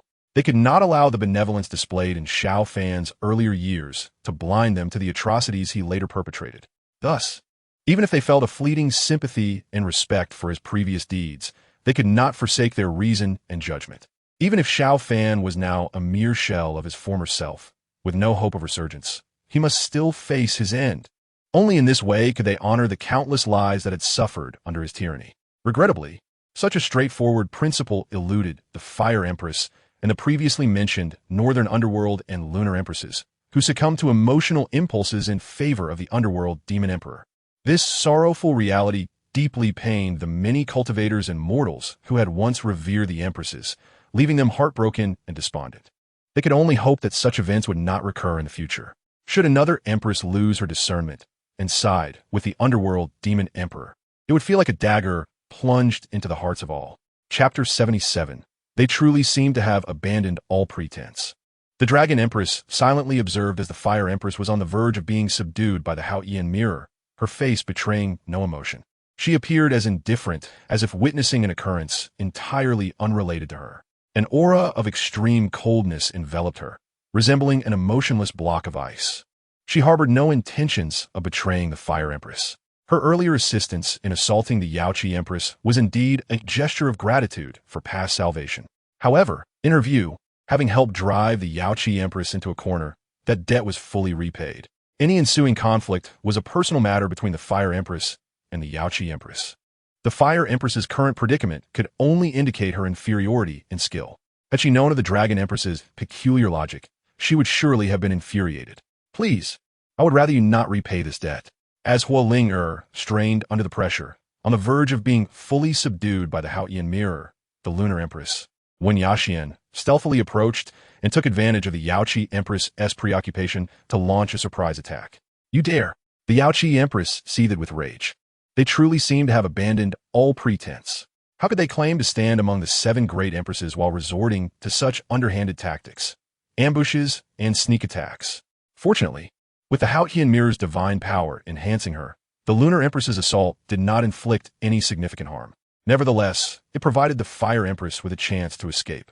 Seizing the moment, the Yaoqi Empress was momentarily distracted by the Lunar Empress's attack. Huoling found an opening and evaded the oppressive force of the Haotian mirror. Seeing this, the Yaoqi Empress was incensed, her teeth gritted, her fingers turning pale from tension. The Fire Empress's strength was comparable to her own, and with the Lunar Empress, an unpredictable factor, alongside, even with the Haotian mirror's backing, she could only maintain her position without fully subduing them. Thus, they were left in a stalemate. Upon escaping, Huoling was still shaken. Fortunately, she was not alone in her struggle. The Lunar Empress, Wen Yaxian, appeared by her side. Huoling expressed her gratitude. Thank you, Wen Yaxian nodded, foregoing pleasantries. They shared a common goal, to rescue Xiao Fan. The more allies they had, the stronger their resolve, and thus she would not stand idly by. With the unpredictable Dragon Empress and the still recovering Northern Underworld Empress, Lung Ruoxue, they were effectively in a 2-on-1 situation. Even though the Yaoqi Empress, empowered by the Haotian mirror, could not be easily subdued, she still prevailed in terms of momentum. The Yaoqi Empress was acutely aware of this fact. While the Haotian mirror granted her invincibility, succumbing to a disadvantageous atmosphere was something she could not tolerate. Setting aside the inscrutable Dragon Empress and the still recovering Beiming Empress, Lung Ruoxue, she realized that to completely suppress the Fire Empress, Huoling and the Tian Empress, Wen Yaxian, she required allies. With this thought, the Yaoqi Empress proclaimed into the void, "How much longer will you linger? Reveal yourselves at once." She was addressing the 2 hidden empresses. However, the space remained undisturbed, indicating that they did not heed her call. The Fire Empress and the Tian Empress remained unfazed, for they knew that the other 2 empresses would not respond to the Yaoqi Empress. This was not due to allegiance to them, but rather because those who ascended to the rank of Empress possessed their own pride. Indeed, the Yaoqi Empress was ranked first among the 7 empresses, yet this did not grant her the authority to issue commands with arrogance. Previously, unaware of the truth, they had endured her commands to suppress Xiao Fan. Now that Xiao Fan was entirely subdued by the Zhuxian array and rendered powerless, they no longer felt compelled to follow her directives. The 2 empresses, still hidden, perhaps did not wish for Xiao Fan to be rescued. However, the timing of their appearance was entirely at their discretion, not the Yaoqi Empress's. As the delay continued, the Yaoqi Empress's expression grew increasingly grim. She then commanded in a stern voice, "In the name of the Lord of the Heavenly Court, I order you to reveal yourselves and assist me in suppressing the rebel." Yet, even with the title of Lord of the Heavenly Court invoked, there was still no response. The Fire Empress and the Tian Empress exchanged glances, subsequently revealing mocking smiles towards the Yaoqi Empress. At that moment, the Yaoqi Empress was on the brink of fury. She had always looked down upon the other 6 empresses, believing they were unworthy of standing on equal footing with her. Yet in the hearts of those 6, they too regarded the haughty Yaoqi Empress with disdain. They perceived her top, ranking among the empresses, as merely a result of her noble lineage. Were it not for her being the daughter of the former heavenly emperor, what right did she have to inherit the position of Lord of the Heavenly Court? What authority did she possess to command them? Even the onlookers, witnessing the Yaoqi Empress's failure to sway the hidden empresses, found it quite normal. After all, they believed that despite the rankings, all 7 empresses held equal standing.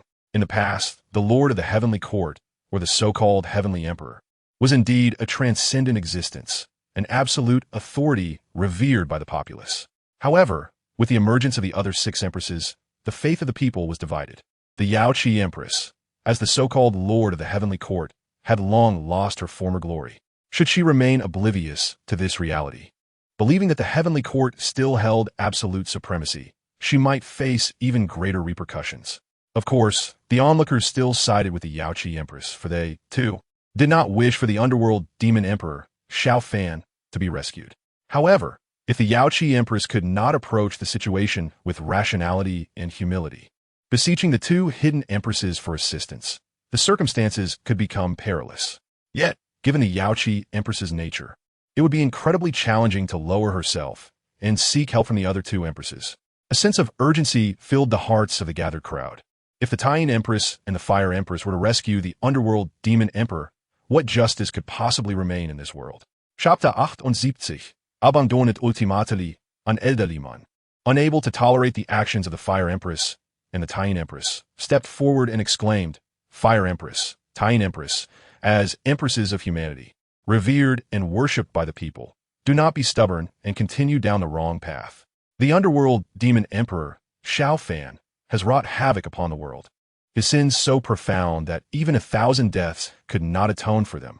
Years ago, several great scholars from the Tianwu Academy dedicated themselves to saving the populace, unaware of how many lives they saved, only to be ruthlessly slain by the underworld demon emperor, Xiao Fan. The countless crimes committed by Xiao Fan over these millennia are well known to the world. There is no need for me to enumerate them all. Indeed, Xiao Fan once bestowed kindness upon you, but as empresses of humanity, how can you allow your emotions to cloud your judgment? What of righteousness? What of justice? How are those who revere you to find their place? The elder questioned the Fire Empress and the Tian Empress with fervor. His identity was soon recognized. He was a great scholar from the Tianwu Academy. It was indeed the scholars who could articulate reasons so clearly. In truth, many shared similar thoughts, but lacked the courage to voice them. Upon witnessing this outspoken individual, the crowd became animated, voicing their criticism of the emotional decisions made by the Fire Empress and the Tian Empress. Seeing the public rally behind her, the Yaoqi Empress felt a surge of relief as she observed the Fire Empress and the Tian Empress being reproached by the people. The Fire Empress, Huolinger, was incensed by the situation and wished to chastise the loquacious scholar, but was halted by the Tian Empress, Wen Yaxian. No, Wen Yaxian shook her head. If the Fire Empress were to act out, it would position her in direct opposition to the people, while she herself could bear the consequences. The Fire Empress had the backing of the Tianwu divine dynasty. If the Fire Empress turned against the populace, it would mean the divine dynasty would too, and the citizens of the Tianwu divine dynasty would likely find no peace thereafter. Huiyang, the Fire King, felt a wave of relief upon seeing the Tian Empress prevent his elder sister from acting rashly. His sister's temper could sometimes be excessively volatile. The Fire Empress, realizing the implications of her impulsiveness, understood that her actions could endanger the entire Tianwu divine dynasty. Just as she was seething, a sudden burst of laughter echoed from afar. Ha ha ha! It seems the world is still filled with rational individuals. Then the void trembled, and countless colossal figures emerged, seemingly on the verge of collapsing the space itself. Could it be? The Dragon Clan has emerged en masse? The crowd gasped in awe as thousands of giant dragons appeared before them. Each dragon emanated a power comparable to that of a sage-level practitioner, while the leading dragons exuded the might of quasi-emperors. It was unimaginable to witness such a multitude of dragons simultaneously. Though the Dragon Clan symbolized strength, their reproductive capabilities were notoriously poor, leading to a limited population. Moreover, it was said that a catastrophic battle between the Dragon Clan and the Demon Clan occurred thousands of years ago, resulting in devastating losses for the dragons. Subsequently, the Dragon Clan had concealed themselves, recuperating in seclusion. It was exceedingly rare to encounter even a single dragon, let alone such a grand display. To their astonishment, after millennia of recuperation, the Dragon Clan had flourished to this extent. Many in the crowd began to speculate that the appearance of the Dragon Empress had summoned these dragons. The foremost dragons approached the Dragon Empress and bowed before her. Long Guang, on behalf of the entire Dragon Clan, greets your majesty the empress. We, the Dragon Clan, pledge our allegiance to your majesty as our sovereign. It is you. The Dragon Empress narrowed her eyes slightly, recognizing Long Guang. Your majesty, you still remember me?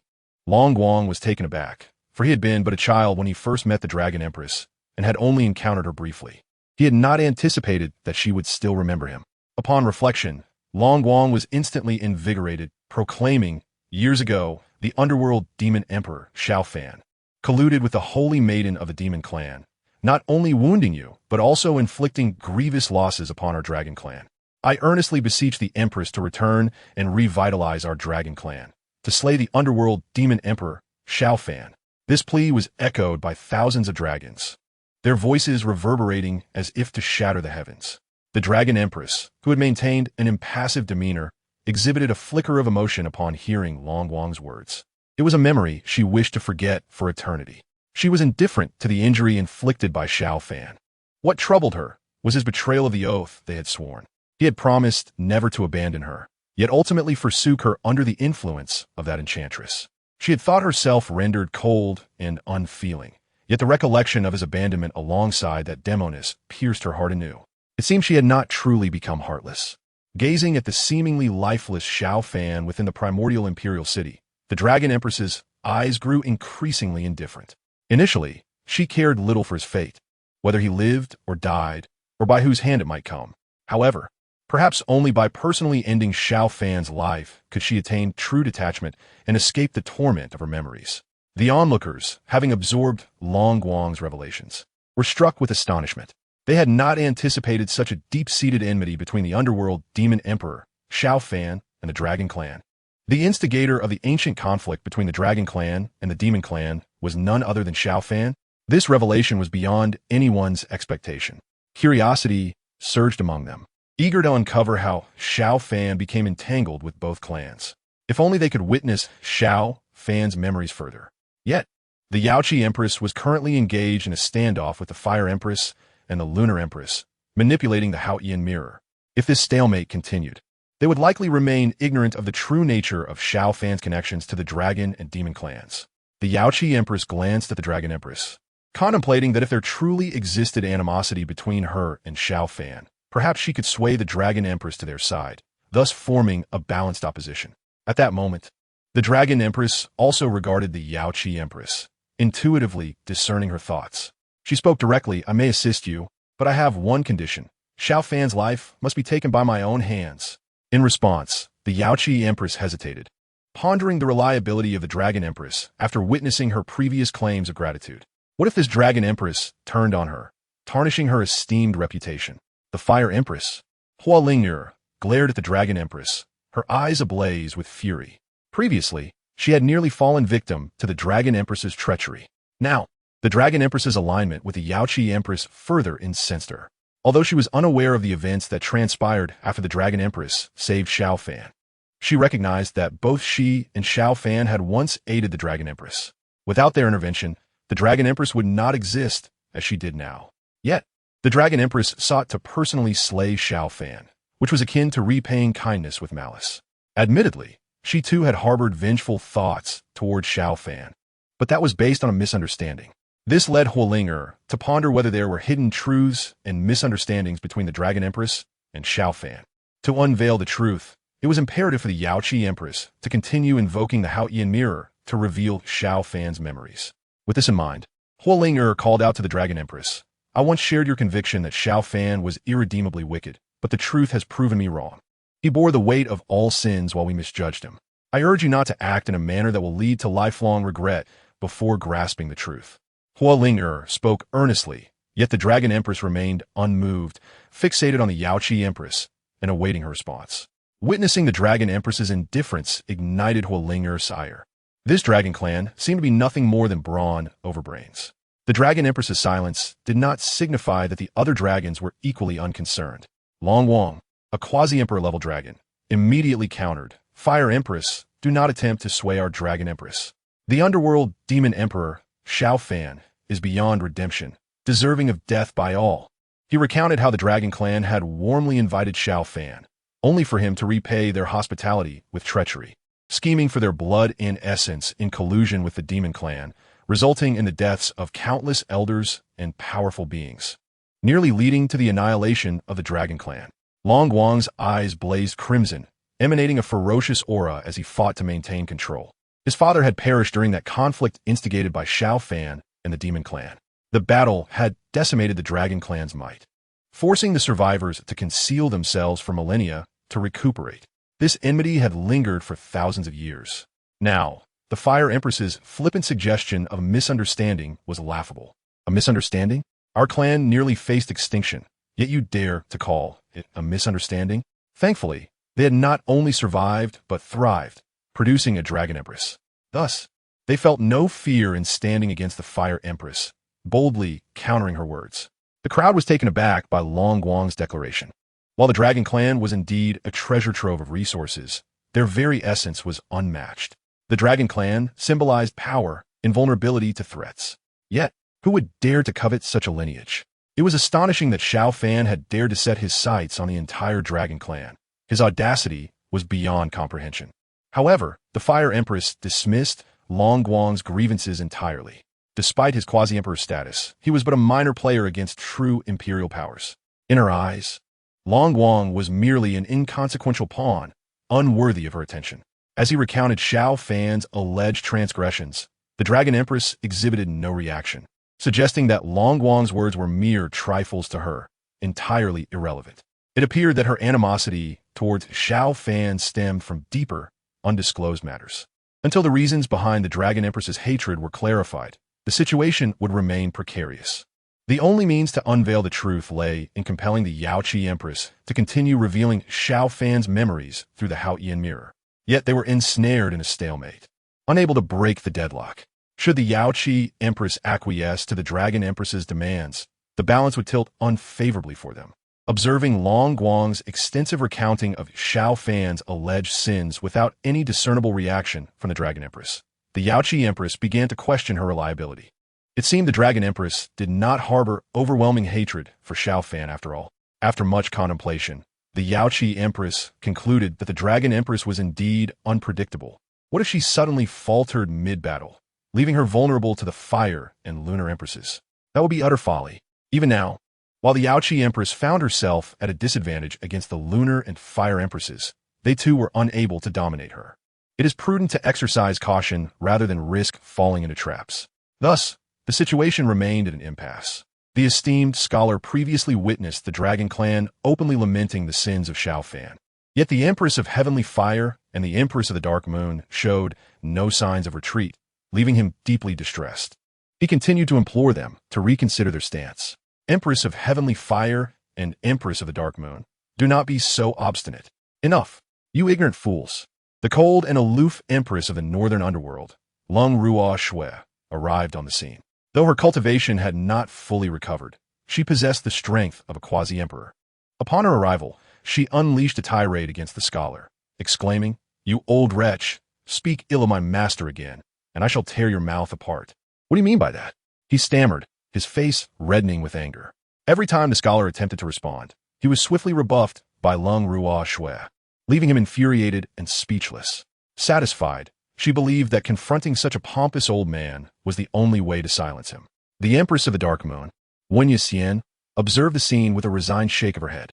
Although somewhat brazen, it was indeed an effective method. The Empress of Heavenly Fire, Huoling Air, regarded her with a peculiar expression. She had thought her temper was sufficiently fiery, yet compared to Lung Ruo Shui, it was still lacking in unreasonableness. Chapter 80. It is all my fault. Seeing the scholar at a loss for words, others also hesitated to meet her gaze.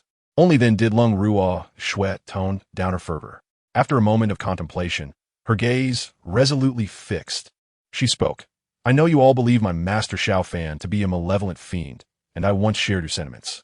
However, as you can see, everything is not as we presumed. My master Xiao Fan has silently borne all sins so that we, his disciples, may live well." As she spoke, her eyes welled with tears. "Regardless of your accusations of impulsiveness or irrationality, I firmly believe that my master Xiao Fan has committed no evil. The truth behind all these crimes must surely be more complex. I would stake my life as a guarantee, rather than remain in this stalemate. Let us continue to observe and discern whether my master Xiao Fan is indeed a villain.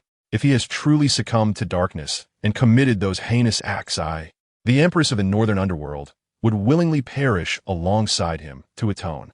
Her emotions were sincere, her words heartfelt. Even the previously silent scholar felt a pang of emotion. Why, he thought, had she chosen to confront him so harshly when she could have spoken reasonably? The others, after hearing Lung Ruo Shui's words, though they considered the notion of Xiao Fan's crimes being concealed as absurd, were nonetheless moved. After all, the dignified Empress of the Northern Underworld had staked her life, and it was not an unreasonable request. Should the truth reveal Xiao Fan's misdeeds, she would have no defense.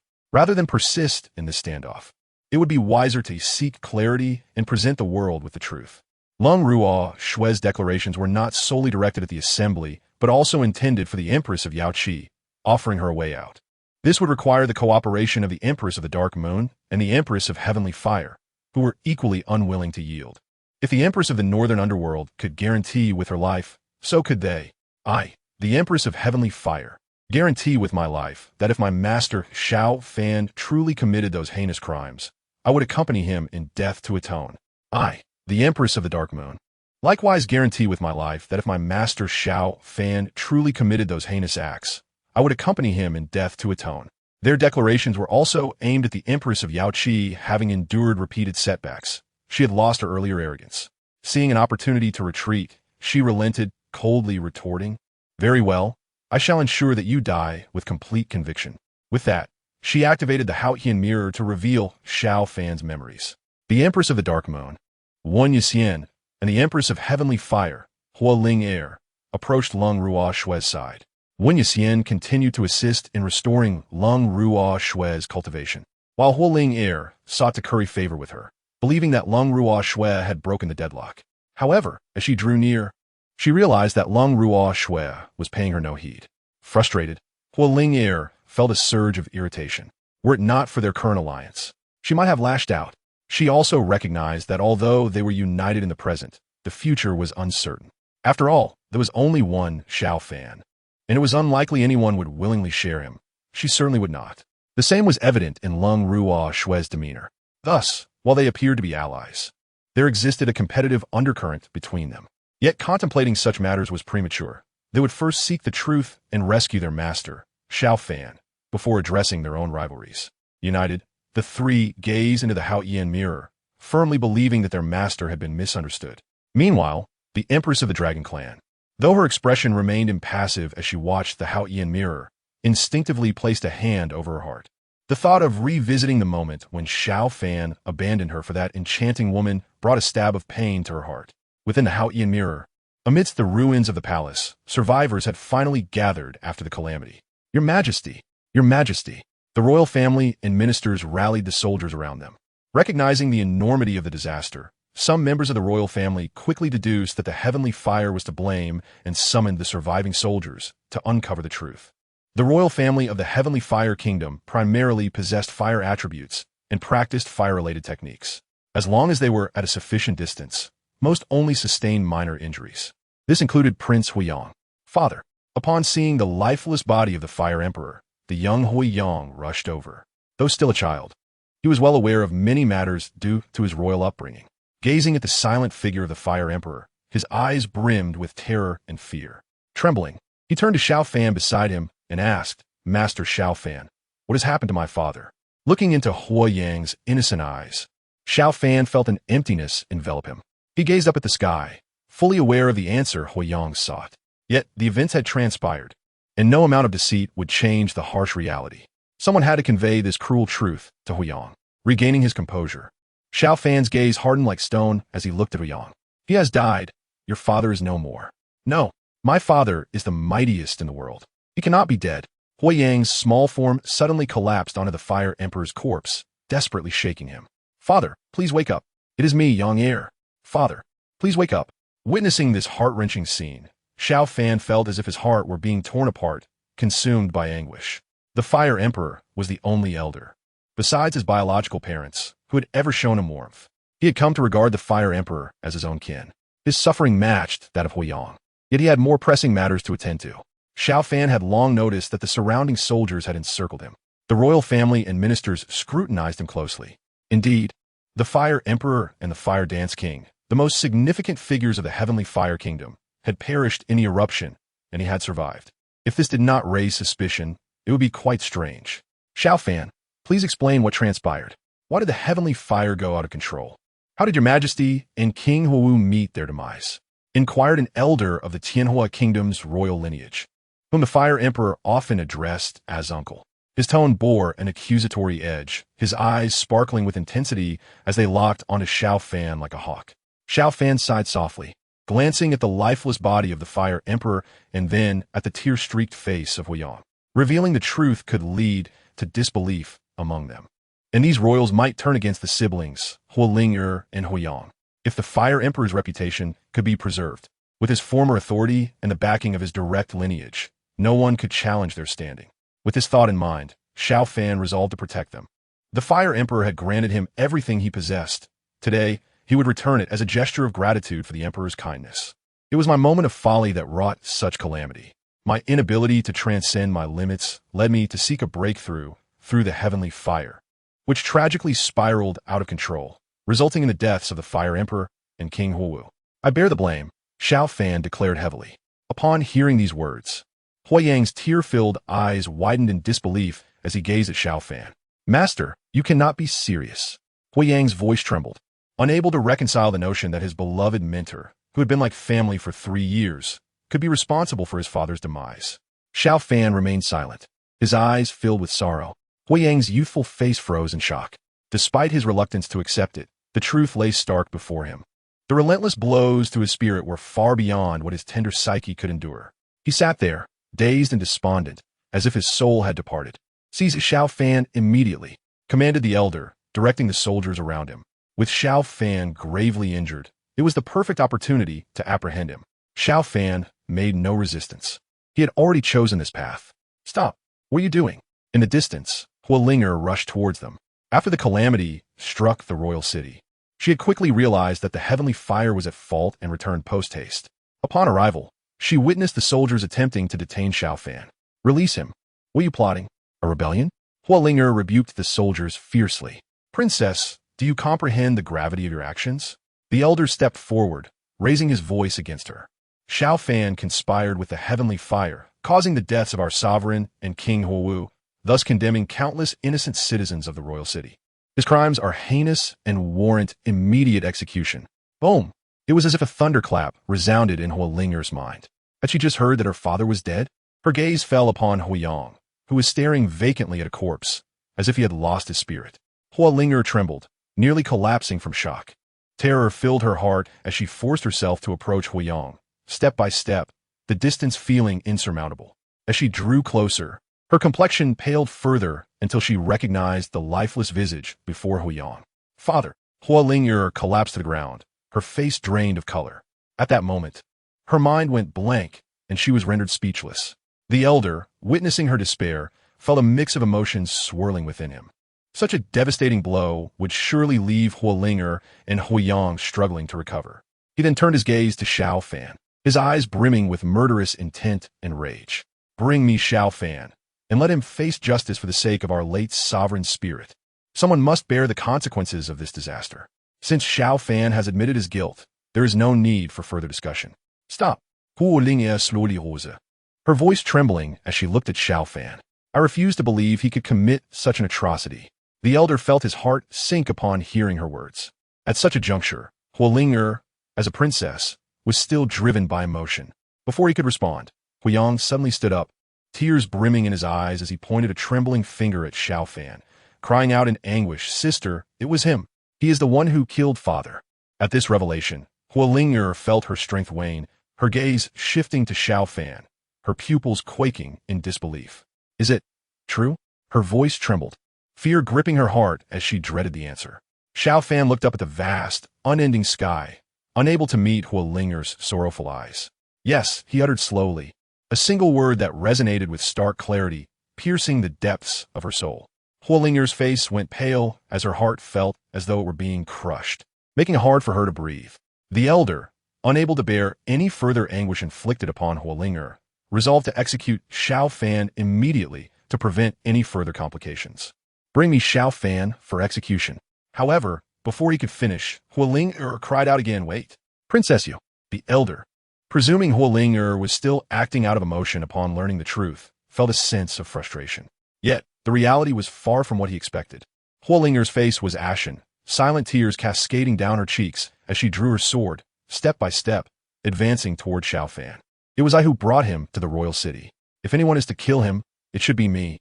Xiao Fan gazed calmly at the approaching Huoling, a serene smile gracing his lips. The past 3 years in the Tianwu kingdom had been filled with joy and happiness. He had acquired vast knowledge, broadened his horizons, and experienced warmth of family and the sweetness of love.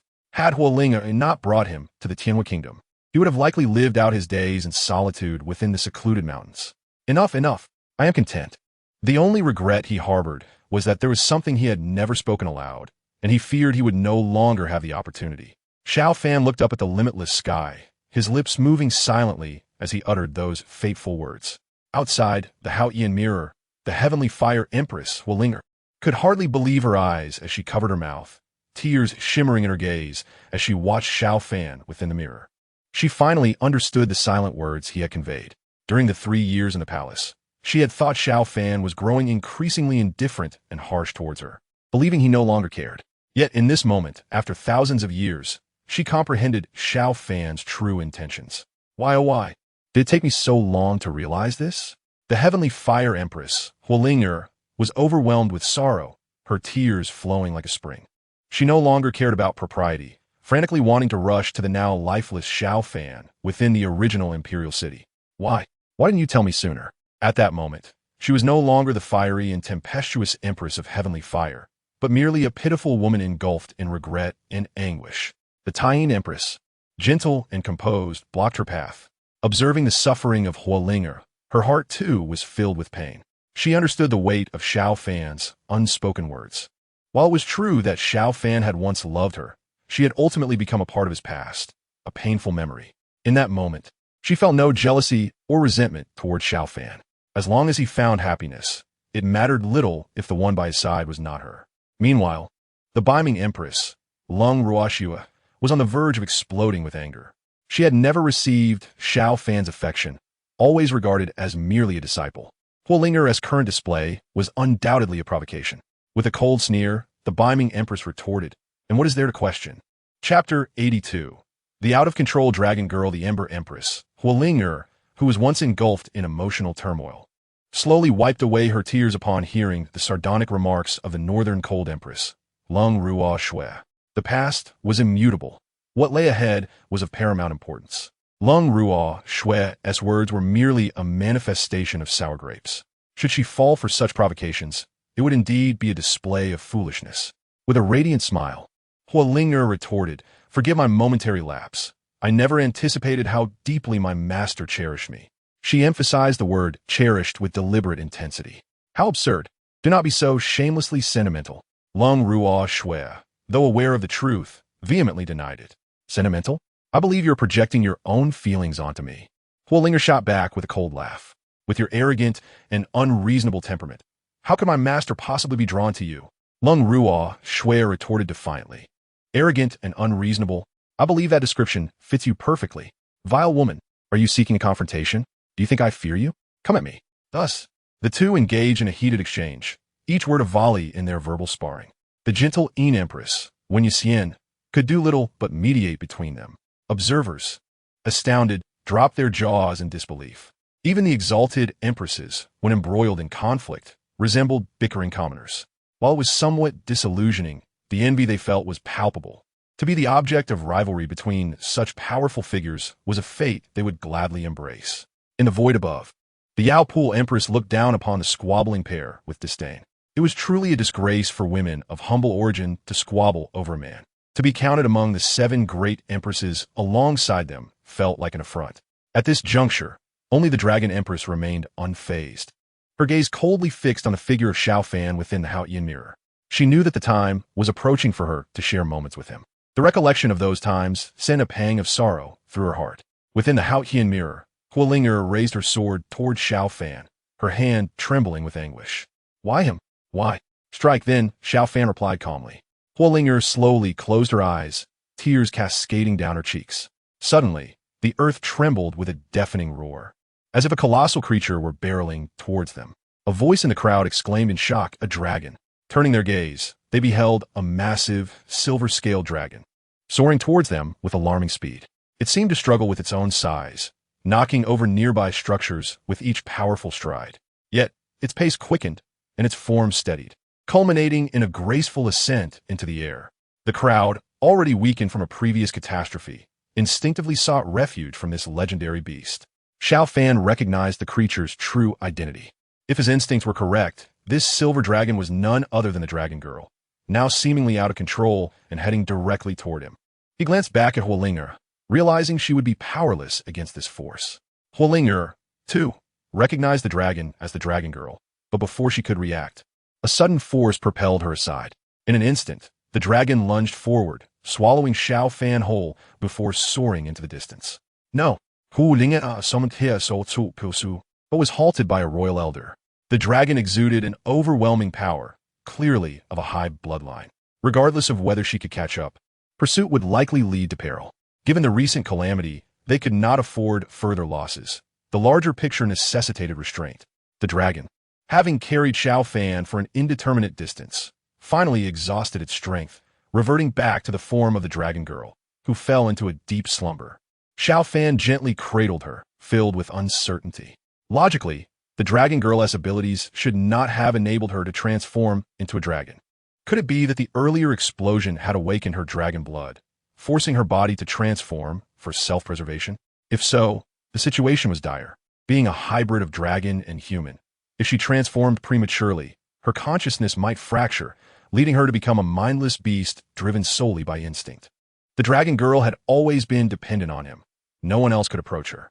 Her ability to save him after losing control indicated that, deep down, she still recognized him. If anyone were to rescue her and restore her consciousness, it would likely be none other than him.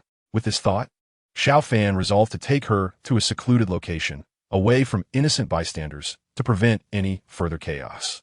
Days later, within a remote valley, the Dragon Girl finally awakened. The transformation had drained her vitality, causing her prolonged slumber. Yet, confusion clouded her mind, her eyes a blood red, reminiscent of a frenzied beast. Fortunately, Xiao Fan had prepared for this, binding her in advance. The Dragon Girl's bloodthirsty gaze fixated on Xiao Fan, her cries echoing in the air. "Do you still remember me?" Xiao Fan asked softly.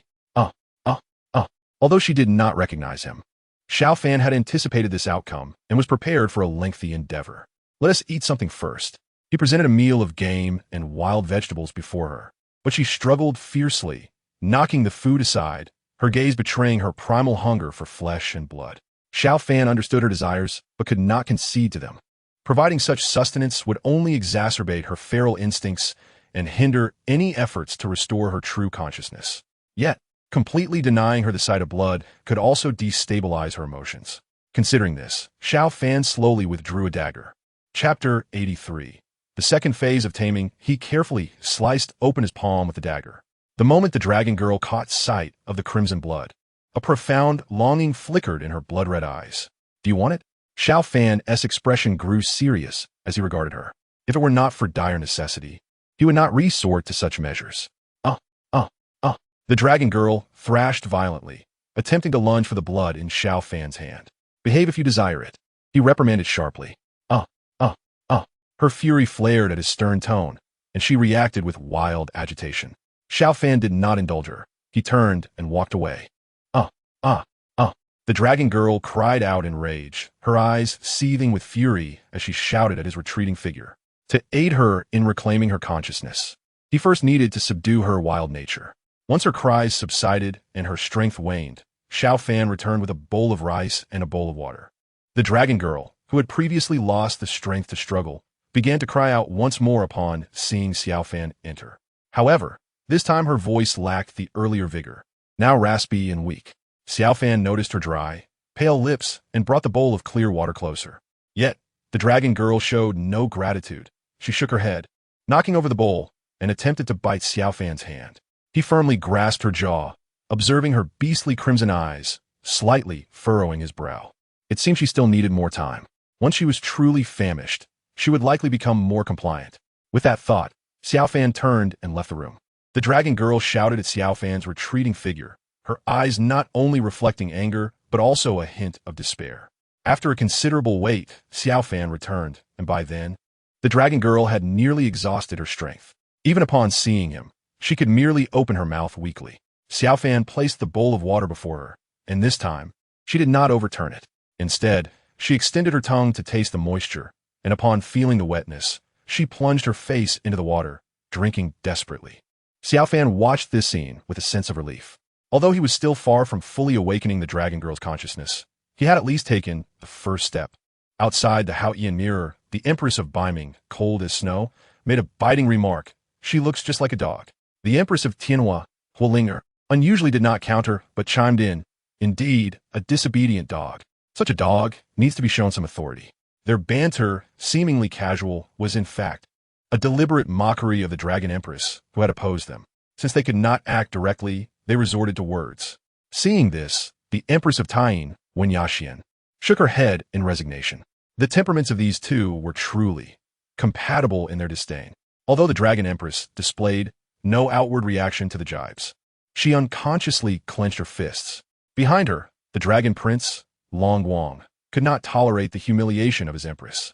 Just as he was about to retort, he locked eyes with the murderous gazes of Huolinger and cold as snow. One pair radiated heat, while the other exuded coldness, leaving him feeling both chilled and scorched. He shivered uncontrollably, torn between the two extremes. The war among the empresses was not something they could meddle in. To think the dignified Dragon Empress is being treated like livestock is truly perverse. Someone exclaimed in shock. Friend, your words are misguided. Although Xiao Fan's methods are indeed humiliating, his intention is to help the Dragon Empress regain her true consciousness. This is a last resort. The surrounding crowd murmured in agreement, yet many found it difficult to accept. But she is an empress. Someone protested indignantly. Do refrain from your idle chatter, my friend. Don't think I am unaware of your twisted thoughts. You merely wish to swap places with Xiao Fan, do you not? This statement caused an uproar, as many considered it plausible. The individual had been so vocal out of envy. Not only the onlookers, but even the dragons turned their attention to this person. Who dares to insult our Dragon Empress? Long Guang roared in fury. He could do nothing about the Empress of Beiming and the Empress of Tianwu, but surely he could deal with these lesser beings. I didn't mean it. I didn't say that. The man stammered, desperately trying to defend himself. This is slander. I am a person of integrity. Despite his protests, he quickly fell silent upon retreating into the crowd, fearful of drawing the dragon's attention. Within the Haotian mirror, the dragon girl regained some strength after drinking water and became defiant once more, shouting fiercely at Xiao Fan. He remained unfazed, having anticipated this reaction. After all, taming a dragon was not an overnight endeavor. Ignoring her shouts, he left the room. In the following days, Xiao Fan repeated this routine. If the dragon girl disobeyed, he would let her go hungry and thirsty, only offering food and water when she was on the brink of collapse. Gradually, through this cycle of control, the dragon girl's wildness began to subside. She no longer shouted violently upon seeing him. One day, Xiao Fan returned with food and water, and this time, the dragon girl did not overturn them or shout. She merely turned her head away, refusing to look at him. Observing her proud demeanor, Xiao Fan smiled gently. It seemed the second phase could soon commence. He drew a dagger and sliced open his palm. The dragon girl, who had previously dismissed him, now gazed hungrily at the crimson blood seeping from his hand, her primal instincts igniting. Her body instinctively leaned towards his hand. Seeing this, Xiao Fan sighed softly. As long as the dragon girl could not suppress her desire for fresh blood, she would never conquer her beastly nature or reclaim her true consciousness. To teach the dragon girl to control her appetite for flesh, Xiao Fan deliberately waved his hand before her, saying, if you want it, you must obey and eat this food first.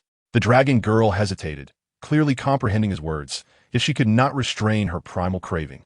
Her crimson eyes were filled with raw, beastly desire as she greedily eyed the blood on Xiao Fan's hand, straining forward with her tongue extended, yearning to lick the blood. If you do not obey, do not even think about it. Xiao Fan coldly withdrew his hand. In response, the dragon girl angrily overturned the food and water before her. She yelled, her crimson eyes ablaze with fury directed at Xiao Fan. He was not angered. He understood that suppressing the dragon girl's craving for blood and flesh would not be an easy task. Patience was required. After quietly cleaning up the spilled food, Xiao Fan ignored her and left. Ah! The dragon girl glared at his retreating figure, shouting in frustration.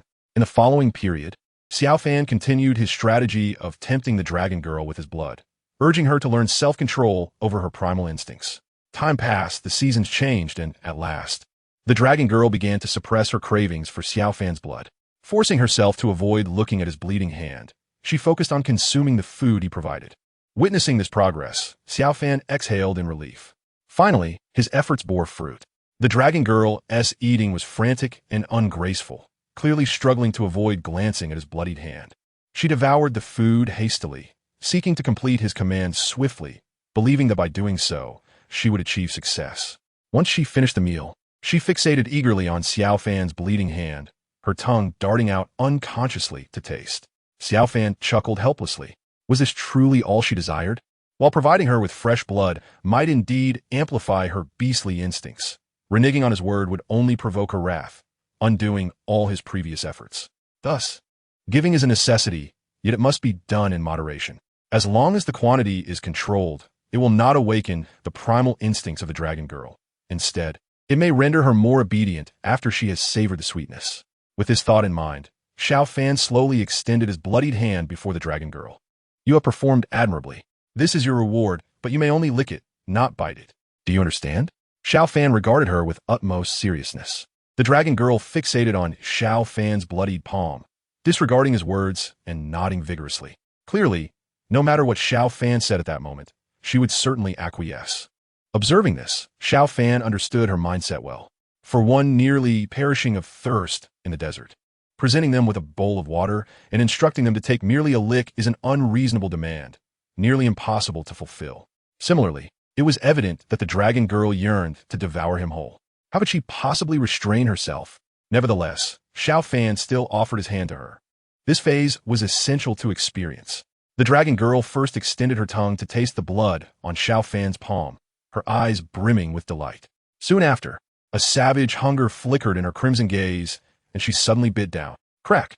Without mercy, Xiao Fan delivered a sharp rap to the dragon girl's head. Only licking is permitted. Biting is forbidden, he scolded. The dragon girl winced in pain, releasing her grip. Xiao Fan promptly withdrew his hand. If you dare disobey again, even licking will be off limits. With that, he turned and left the room coldly. The dragon girl gazed longingly at his departing figure, lamenting in anguish. Yet, regardless of her cries, Xiao Fan did not glance back. His actions were intended to instill in the dragon girl the lesson that disobedience leads to nothing. Time passed, and seasons changed. The dragon girl no longer needed to be confined to the room.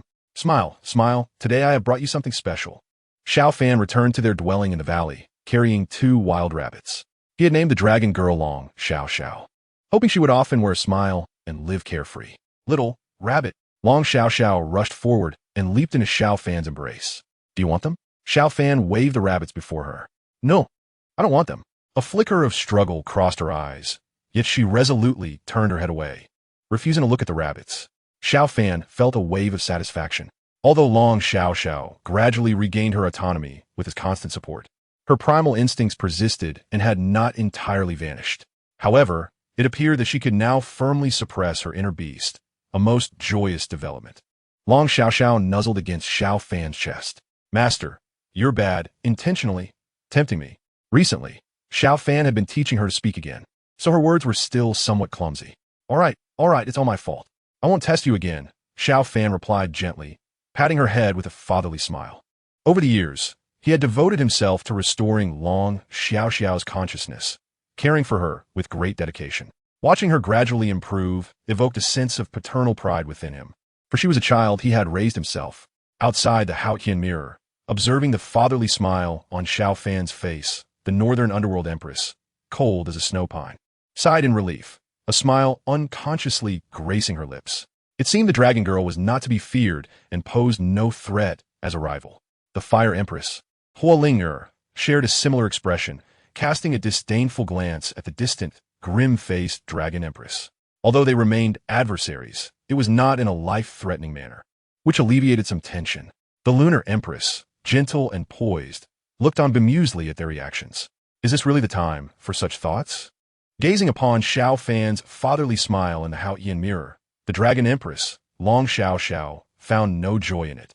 Her fingers turned white from clenched fists, her arms trembling slightly. The affectionate smile from Xiao Fan pierced her deeply, exposing the lies she had told herself throughout her life, now ruthlessly torn apart. Chapter 85. An unexpected visitor within the Haotian mirror. Xiao Fan spent each day in the company of Long Xiao Xiao, unknowingly passing countless seasons. Their days were tranquil and warm. The dragon race, known for its exceptionally long lifespan, meant that even after decades, Long Xiao Xiao remained the innocent and pure girl she had always been. Yet, despite the years that had passed, she remained timid, fearful of strangers. Xiao Fan did not force her. Thus, when he ventured out to procure daily necessities, he left her alone in the valley. Initially, Long Xiao Xiao would cling to his clothing, unwilling to let him go, her eyes filled with fear and worry, constantly questioning whether he would abandon her. For this girl, who lacked security, Xiao Fan patiently reassured her, promising to return at a fixed time. And he had never broken that promise, always returning as agreed. He understood that establishing this sense of security in Long Xiao Xiao's heart was crucial. The next time he had to leave, she would be less fearful. However, one day, while Xiao Fan was out gathering supplies, he encountered some unforeseen delays on the road and returned half a day later than usual. Due to this delay, Long Xiao Xiao appeared exceedingly anxious and distressed, her eyes filled with terror. When Xiao Fan finally appeared, she rushed into his arms. "Master, I knew you would never abandon me." Tears streamed down her face. Xiao Fan, feeling guilty, gently stroked her head, comforting her. "Rest assured, I will never leave you." After wiping away her tears, Xiao Fan retrieved a string of candied hawthorn from his bundle. Candied hawthorn. Long Xiao Xiao's eyes sparkled, and she eagerly took a bite. "Master, it's sweet." Her face radiated joy and satisfaction. Xiao Fan couldn't help but smile indulgently. She truly was like a child, easily appeased. Yet, as they relished this tender moment, an unexpected guest intruded upon their tranquility. "Who goes there?" Xiao Fan positioned himself protectively in front of Long Xiao Xiao, scanning the valley warily. Long Xiao Xiao, confused, tightly grasped his sleeve, hiding behind him, her doe-like eyes cautiously peering at the direction he was watching. Suddenly, the space in that direction rippled, revealing the figure of a middle-aged man. He was robust and imposing. Xiao Fan narrowed his eyes, deep in thought, and said in a low voice, "It's you." He recognized the man. The reason for his delayed return stemmed from this suspicious individual. To avoid attracting attention, he had concealed his presence while shopping in the city. This was the subtlety of the heavenly Tao scripture. By masking his aura, he appeared no different from a mere mortal, even to those of greater strength. However, for reasons unknown, the middle-aged man seemed particularly attentive to him. Xiao Fan sensed that the man was a practitioner of considerable skill, likely on par with his own. In the decades spent by Long Xiao Xiao's side, Xiao Fan had achieved the pinnacle of the Tongtian realm, merely a step away from the Saint realm, placing him among the elite in the cultivation world. It was astonishing to encounter another practitioner of equal strength in an ordinary mortal city. The odds were exceedingly low. Uncertain of the man's intentions, Xiao Fan decided to remain vigilant. In an effort to evade his pursuer, he deliberately took several convoluted routes, which ultimately consumed half a day's time. He believed he had successfully shaken off his follower, only to discover that the individual had tracked him down to this location. "My good sir, may I inquire about your intentions in following me?" Xiao Fan inquired with a calm demeanor. Although he felt a sense of displeasure towards this uninvited guest, he refrained from exhibiting any hostility until he discerned the stranger's purpose. However, the middle-aged man seemed oblivious to Xiao Fan's question, his gaze fixated intently on Long Xiao Xiao, who stood behind Xiao Fan, his eyes ablaze with fervor. Indeed, the aura I sensed earlier was accurate. Xiao Fan's expression turned frigid in an instant. The stranger was not only disregarding his presence, but appeared to have ulterior motives concerning Long Xiao Xiao. It became evident that the reason the man had taken notice of him was solely due to the lingering essence of Long Xiao Xiao. The man was not pursuing him, but rather Long Xiao Xiao. Long Xiao Xiao, visibly distressed and apprehensive under the man's unabashed gaze, clutched the hem of Xiao Fan's garment, retreating behind him to avoid the stranger's scrutiny. "Do not fear, your master is here," Xiao Fan reassured her before turning his attention back to the middle-aged man. This time, Xiao Fan no longer concealed his aura, openly displaying his formidable strength before the stranger. It was clear that to command respect, one must first exhibit sufficient power.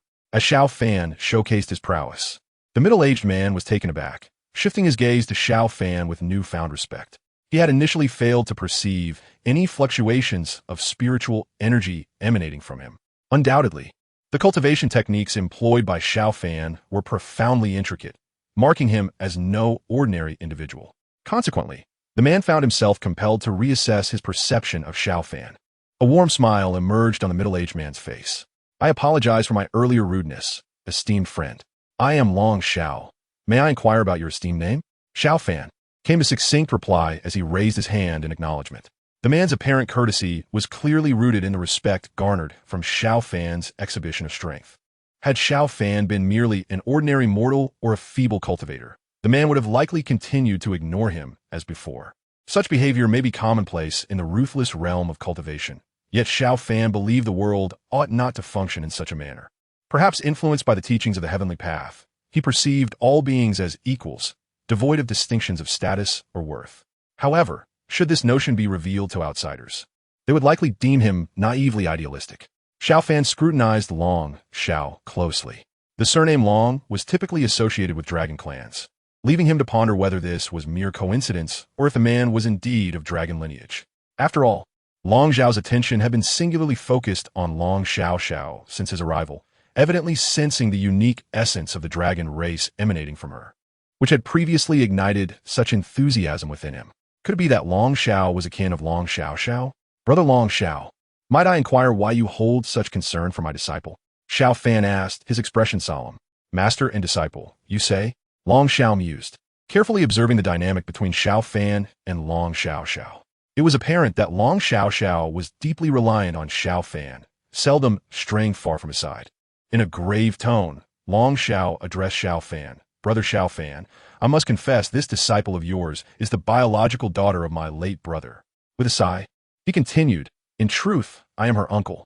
Long Xiao's voice carried a tone of nostalgia. Years ago, my brother and sister-in-law fell victim to the atrocities of the demon race, leaving their child to wander. For many years, I have sought my niece, and at last, the heavens have not forsaken my efforts. He looked at Xiao Fan earnestly. Brother Xiao Fan, you are a benefactor to my dragon clan. Without you, my niece would have faced dire straits. Xiao Fan's brow furrowed slightly upon hearing this. If Long Xiao's claims held truth, it would indeed be a fortunate turn of events.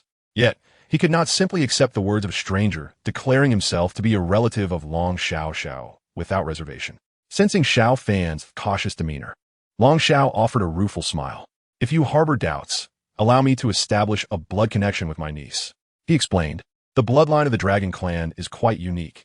If we are truly kin, a mere touch will suffice to forge a connection.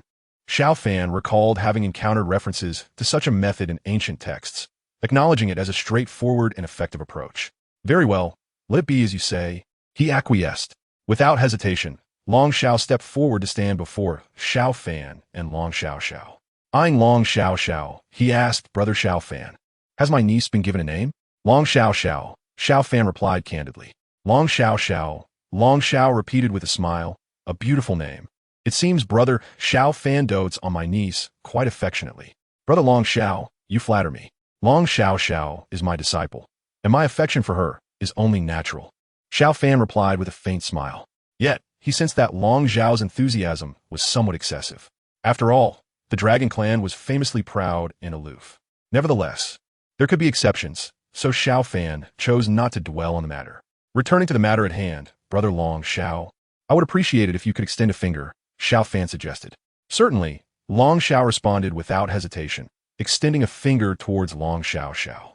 However, Long Xiao Xiao exhibited considerable reluctance at the prospect of establishing this blood connection. She hesitated for an extended period, unwilling to reach out and touch Long Xiao's finger. Xiao Fan had anticipated this reaction. Since their acquaintance, Long Xiao Xiao had shown aversion to anyone other than him. Consequently, he drew her close, softly whispering reassurances in her ear. Do not fear. Your master will remain by your side.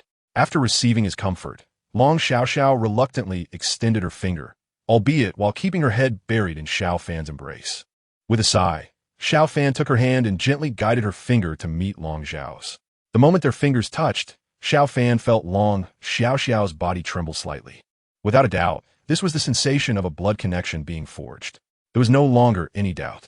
Long Xiao gazed at Long Xiao Xiao in Xiao Fan's arms with uncontainable excitement, exclaiming, I knew it.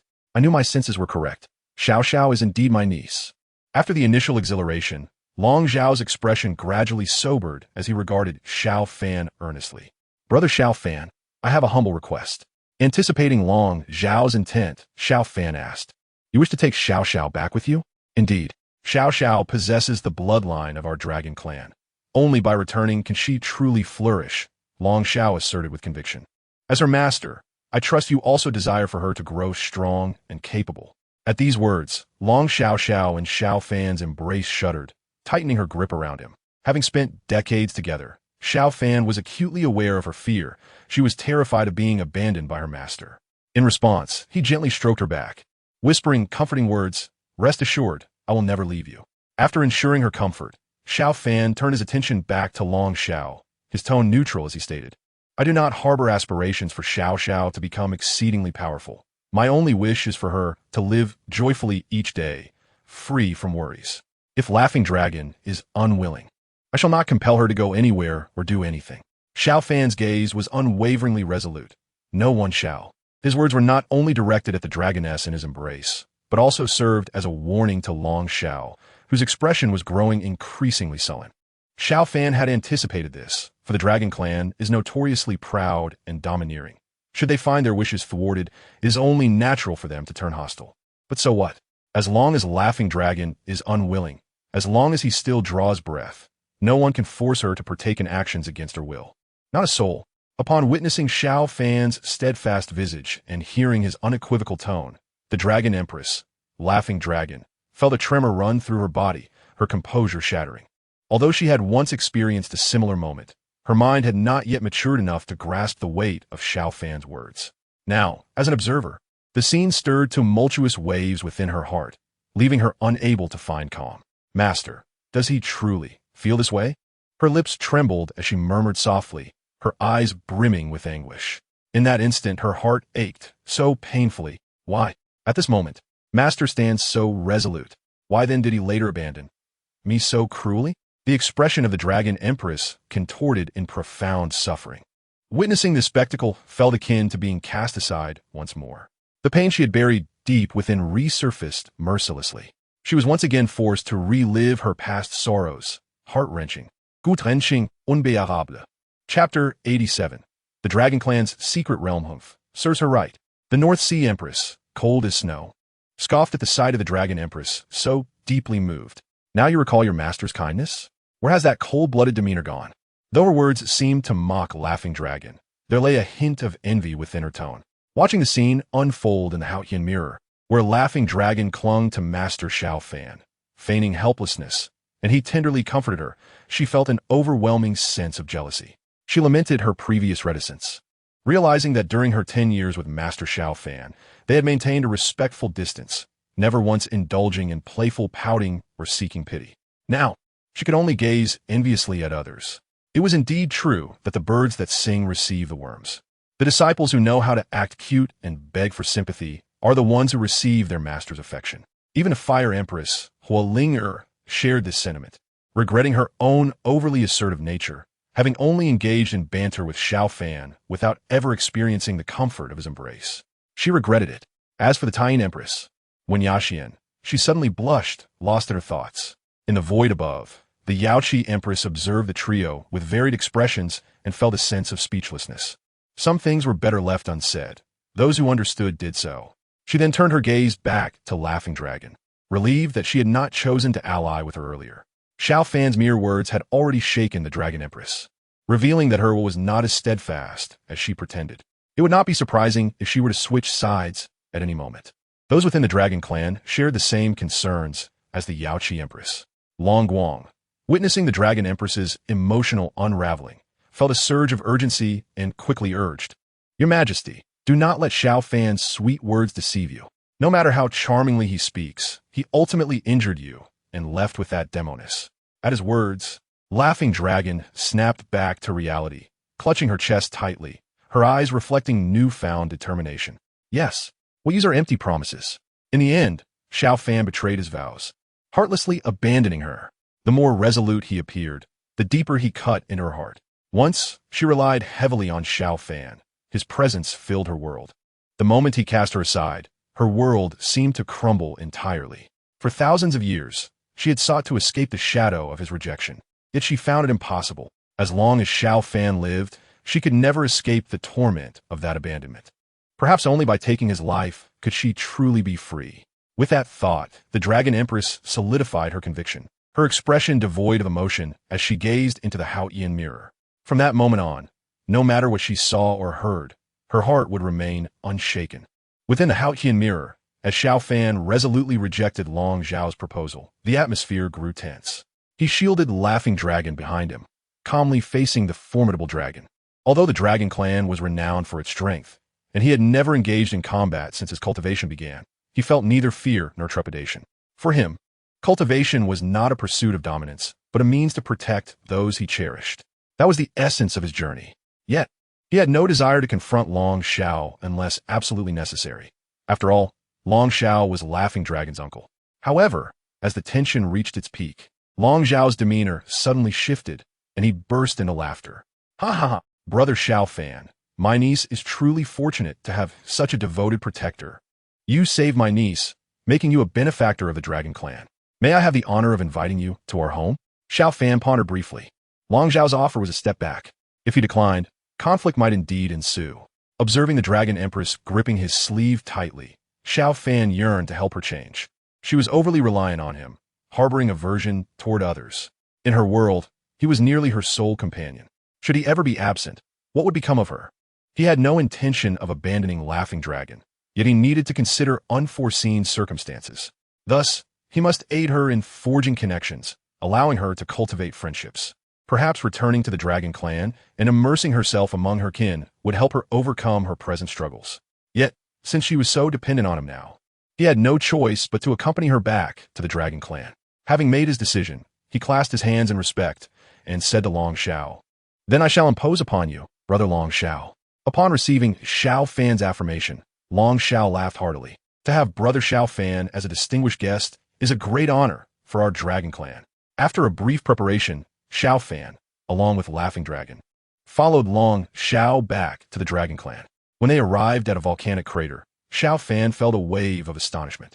Though he had read in text that the Dragon Clan typically resided in volcanic regions, witnessing it firsthand was still a tremendous shock. The harsh conditions near the volcano hardly seemed suitable for habitation. Even though the dragons were unafraid of the magma's heat, the environment was undeniably inhospitable.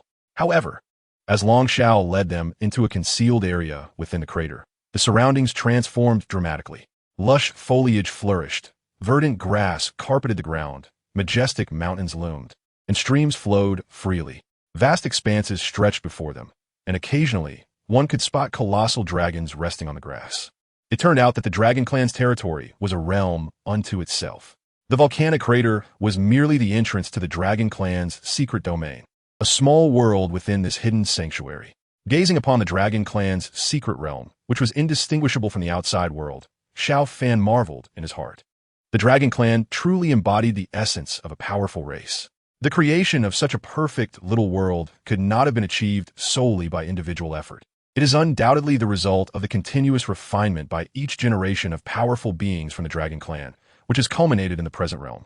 Brother Xiao Fan, what are your thoughts on our Dragon Clan's secret realm? Long Zhao inquired proudly. This sacred space is the foundation of their existence and propagation, a source of pride in every dragon's heart, and he could not help but wish to showcase it. Xiao Fan was generous with his praise, exclaiming, "Such supreme power, divine craftsmanship, it truly opens my eyes." Outside the Haotian mirror, countless onlookers were equally astonished by the flawless beauty of the Dragon Clan's secret realm, witnessing for the first time the true homeland of the dragons. They could assure everyone that Xiao Fan's compliments were devoid of flattery, for any praise of this realm would undoubtedly fall short of its magnificence. At that moment, behind the Dragon Empress Long Zhao, the aspiring Emperor-level warriors of the Dragon Clan were already moved to tears.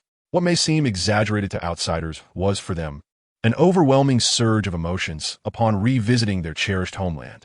Despite their formidable strength and leadership among the dragons, they had once lived carefree in this very realm during their youth. This was their homeland, their spiritual sanctuary, the place where their lineage had thrived for generations. Yet, all of it was obliterated in the devastating war between the Dragon Clan and the Demon Clan. The current Dragon Clan's secret realm they beheld was but a shadow of its former self, lost to the sands of time. The true architect of this calamity was none other than Xiao Fan, who now extolled the virtues of the Dragon Clan's domain within the Haotian Mirror. The malevolent demon Emperor Xiao Fan, who had harmed their kin and destroyed their home, was an enemy they could never forgive. We must remember this enmity, Long Guang passionately declared to the younger dragons, urging them to remember that Xiao Fan was their foe. The rallying cries of eliminate the demon Emperor Xiao Fan and revive the Dragon Clan echoed thunderously as thousands of dragons fervently shouted in unison. The palpable aura of vengeance seemed to solidify, as if threatening to pierce the heavens. Surrounding cultivators instinctively retreated, filled with trepidation at the fearsome atmosphere created by the dragons. Those of lesser power would likely suffer grievous injuries if they ventured too close. Even from a distance, the depth of hatred the Dragon Clan bore towards the demon Emperor Xiao Fan was unmistakable. In the midst of this uproar, the Fire Empress Hua Ling'er admonished, "Enough with the noise. Whoever dares to shout again shall face my wrath." The Frost Empress Lung Ruo Shui and the Yin Empress Wen Yuxian remained silent, their gazes icy. They were still very much alive, yet the Dragon Clan audaciously called for the death of their master. Did they truly think the three of them were mere pushovers? Long Guang seethed with anger at the Fire Empress's mockery of their clan. Such insults were intolerable. Did they believe the Dragon Clan was devoid of an empress?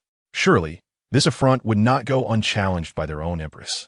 Long Guang then turned his attention to the Dragon Empress Long Xiao, only to find her completely unresponsive, seemingly oblivious to the chaos around her.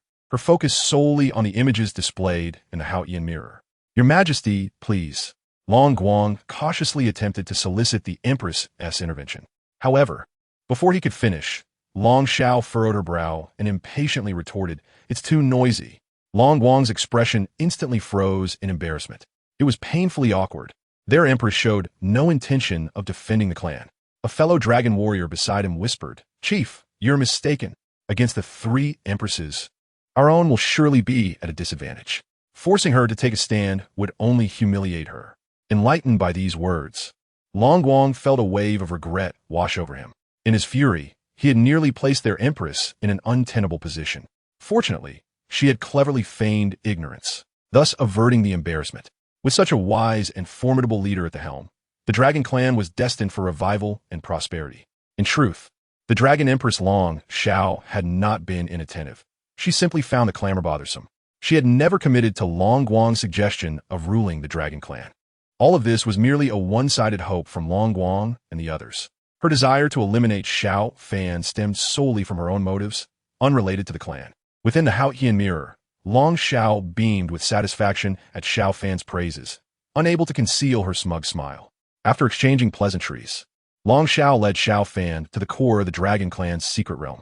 The architectural marvels before them bore a striking resemblance to those of the human realm, a revelation that took Xiao Fan by surprise. He had expected the dragon's abodes to resemble caves or lairs.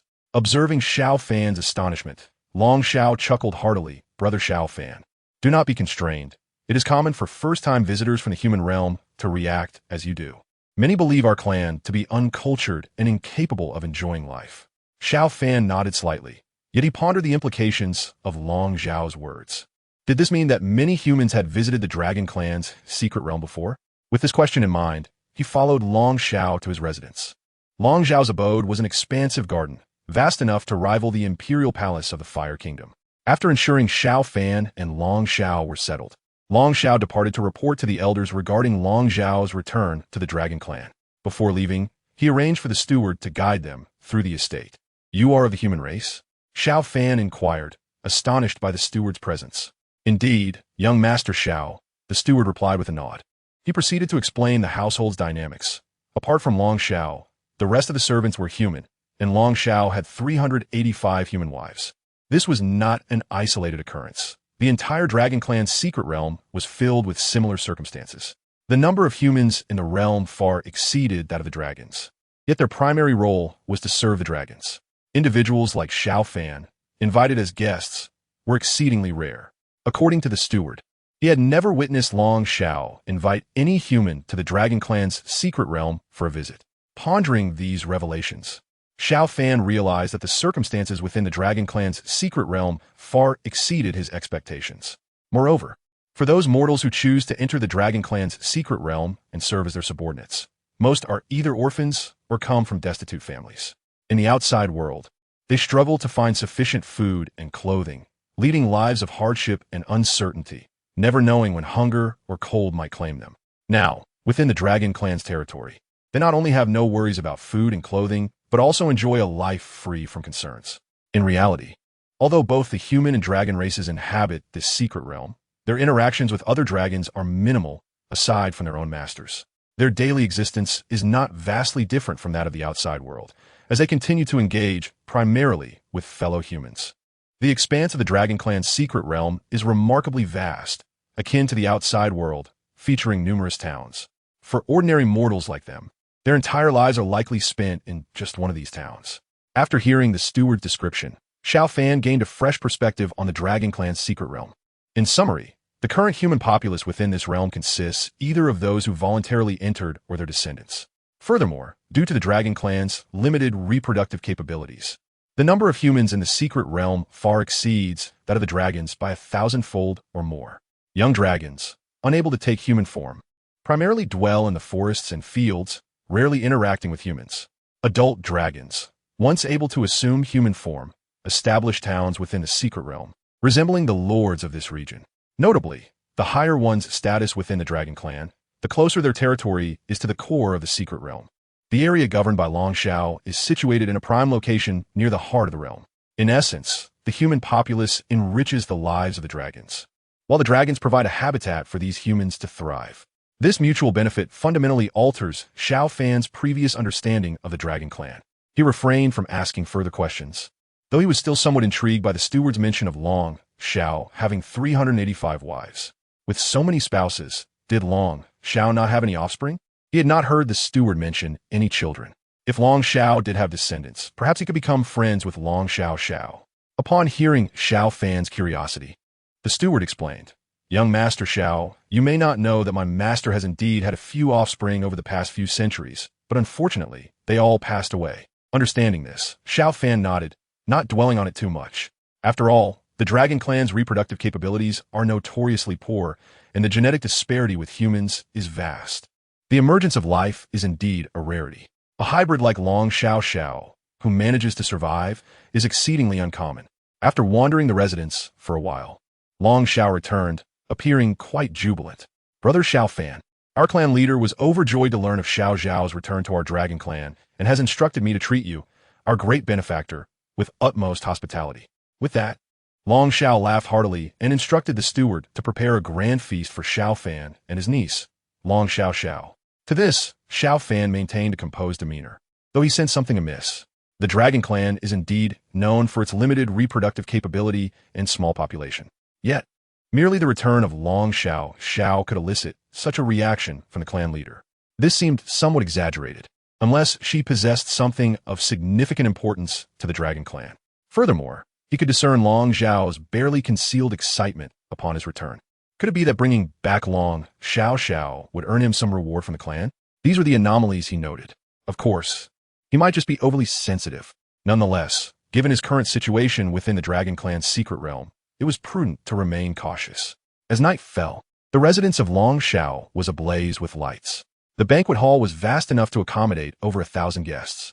The simultaneous appearance of Long Xiao's 385 wives was indeed a rare occurrence. Each of these ladies, vying for Long Xiao's favor, appeared meticulously adorned. The sight of these 385 beauties competing for attention was truly breathtaking. "Husband, do you think I look lovely today?" "Husband, I made this for you with my own hands." "Husband." Long Xiao, overwhelmed by the noise, buried her face in Xiao Fan's embrace, clearly distressed by the clamor. Even Xiao Fan found the atmosphere somewhat overwhelming. Yet, with Long Xiao having summoned all his wives, it was evident he wished to showcase the significance of this banquet. Xiao Fan felt it inappropriate to dampen his enthusiasm. Very well. I shall take a look at each one." Long Xiao appeared to relish the attention, basking in the adoration. He then turned to the taciturn Xiao Fan and exclaimed, "Brother Xiao Fan, do not feel constrained. Feel free to choose. If any of my wives catch your fancy, do not hesitate." Upon saying this, Long Zhao's expression shifted to one of anger as he chastised the wives surrounding him. You ladies who lack discernment, why do you not attend to my brother Xiao Fan? If you neglect him, I shall not spare you. At his words, many of the beautiful women flocked to Xiao Fan. Young Master Xiao, you are so handsome. May I pour you a drink? My name is Fong Fong. Young Master Xiao, I am called. In an instant, Xiao Fan found himself surrounded by a throng of alluring women. He felt a deep sense of displeasure at this turn of events. He could sense that Long Zhao's remarks were not made in jest. These women, rather than being Long Zhao's wives, seemed more akin to possessions. As he pondered how to extricate himself from this situation, Long Xiao, who had been nestled in his embrace, suddenly erupted in anger. Hiss! With bared teeth, Long Xiao shouted at the women encroaching upon Xiao Fan. Upon witnessing this, the women hesitated to approach him any closer. Long Xiao burst into laughter at the scene. Ha ha! Brother Xiao Fan, it seems my niece harbors quite strong feelings for you. He then addressed the retreating wives. All right, you can all return. Do not make things difficult for my brother Xiao Fan. Chapter 90. The Dragon Clan Leader Outside the Haotian Mirror. The North Sea Empress Lung Ruoxue and the Fire Empress Huolinger watched in exasperation as Xiao Fan became entangled with these superficial women. They were infuriated by Long Zhao's audacity in sending his wives to flirt with their master, Xiao Fan. Such shamelessness in the world was astonishing. Was this Long Xiao still alive? If so, he should suffer a fate worse than death. If he were already dead, they would not mind ensuring he met an even more thorough demise. The Taiyan Empress Wen Yaxian's expression also darkened. While she trusted Xiao Fan's character, Long Zhao's actions were an affront to him. Unable to locate Long Xiao, they would have to hold the current clan leader accountable. 3 icy glares converged upon Long Guang. Long Guang was bewildered. Please, I am Long Guang, not Long Xiao. Although Long Xiao could be considered a distant relative, he had fallen in battle during the war against the Demon Clan years ago. What do you want from me? He thought, feeling indignant. The Dragon Clan's warm hospitality towards Xiao Fan, only for him to repay their kindness with treachery, causing untold casualties to their clan. Was there no sense of justice in the world? Yet, what could he do? Feeling trapped in this situation, the 3 empresses stared daggers at him. He could neither fight back nor retort. All he could do was grit his teeth and swallow his grievances. However, it would not be long before the Haotian Mirror revealed Xiao Fan's betrayal, exposing his heinous crimes against the Dragon Clan. Let's see how these 3 wicked empresses would respond then. Just wait and see. Your triumph will not last long. Within the Haotian Mirror, the farcical banquet finally drew to a close. After soothing Long Xiao to sleep, Xiao Fan gazed at the night sky, which resembled that of the outside world. Yet unease gnawed at his heart. Everything appeared ordinary, yet he could not shake off a lingering sense of anxiety. He suddenly felt that bringing Long Xiao back to the Dragon Clan might have been a misguided decision. However, with the situation as it was, he could only proceed step by step, hoping that he was merely overthinking. The next day, Long Xiao arrived at Xiao Fan's residence, stating his intention to take Long Xiao to the Dragon Clan's altar for her bloodline awakening, a rite that every member of the Dragon Clan must undergo. Unlike the humans, the Dragon Clan's cultivation relies on the power of their bloodline. Only by awakening their bloodline can they continuously strengthen themselves. Although Xiao Fan understood that the Dragon Clan's altar was undoubtedly a sacred and crucial place, not easily accessible to mere humans, he insisted on accompanying Long Xiao, as she could not be separated from him. To his surprise, Long Xiao readily agreed without a moment's hesitation, smiling as he mentioned that he had already informed the clan leader the previous day. Now, Xiao Fan was regarded as an esteemed guest of the Dragon Clan, and the clan leader was eager to meet him. This revelation genuinely took Xiao Fan aback. Based on the ancient texts he had perused, the Dragon Clan was a notoriously proud race, dismissive of others. Yet, his experiences thus far had completely upended his perceptions, which only deepened his unease. After all, when everything contradicts your understanding, it signifies a profound ignorance of all that surrounds you. Following Long Xiao Fan arrived at the heart and sanctum of the Dragon Clan's secret realm, the Dragon Sacred City. Before him lay a vast plaza adorned with innumerable towering stone columns, upon which young dragons coiled in various positions. As Long Xiao explained, the Dragon Clan placed immense value on bloodlines. Only those young dragons with awakened bloodlines of a certain rank were permitted to cultivate within the Dragon Sacred City, signifying that the young dragons present were truly worthy of the clan's investment. Xiao Fan, while nodding in acknowledgement, felt a twinge of confusion. Pureblood dragons maintain their dragon forms throughout their youth, whereas mixed bloods, like Long Xiao, typically could not sustain their dragon forms until they reach maturity and strength. Yet, he observed not a single mixed blood dragon in sight. While such hybrids were rare, he had learned that many mature male dragons in the realm were accompanied by numerous human women. With such a vast number, it seemed improbable that not a single qualified mixed blood existed. Was it mere coincidence, or was there another explanation? Xiao Fan pondered Long Zhao's earlier assertion regarding the dragon clan's emphasis on bloodlines. How did they regard mixed bloods infused with human lineage? As they traversed the plaza, the young dragons gazed at Xiao Fan and Long Xiao with wide, curious eyes, while Long Xiao reciprocated their curiosity. Perhaps seeing her kin up close for the first time stirred something within her, as she nearly reached out to touch one of the young dragons, but hesitated, retracting her hand after a moment's contemplation. Witnessing this, a comforting smile crept across Xiao Fan's lips. Regardless of the anomalies present, it was heartening to see Long Xiao bravely taking her first steps in this unfamiliar world. They continued to the innermost sanctum of the dragon sacred city and finally arrived at the altar. At the center of the altar stood a colossal stone pillar shaped like a dragon, surrounded by a dozen elderly men with silver hair, their faces etched with deep lines. Though they appeared frail and aged, they emanated an aura of undeniable authority. Xiao Fan scrutinized them carefully. If he was not mistaken, these elders were formidable figures of the dragon clan, embodying its true heritage. Long Xiao pays respects to the elders. Long Xiao bowed respectfully to the elders, who remained with their eyes closed, offering no reply. Suddenly, a massive black dragon descended from the sky, transforming into a commanding middle-aged man before the trio. Long Xiao pays respects to the clan leader.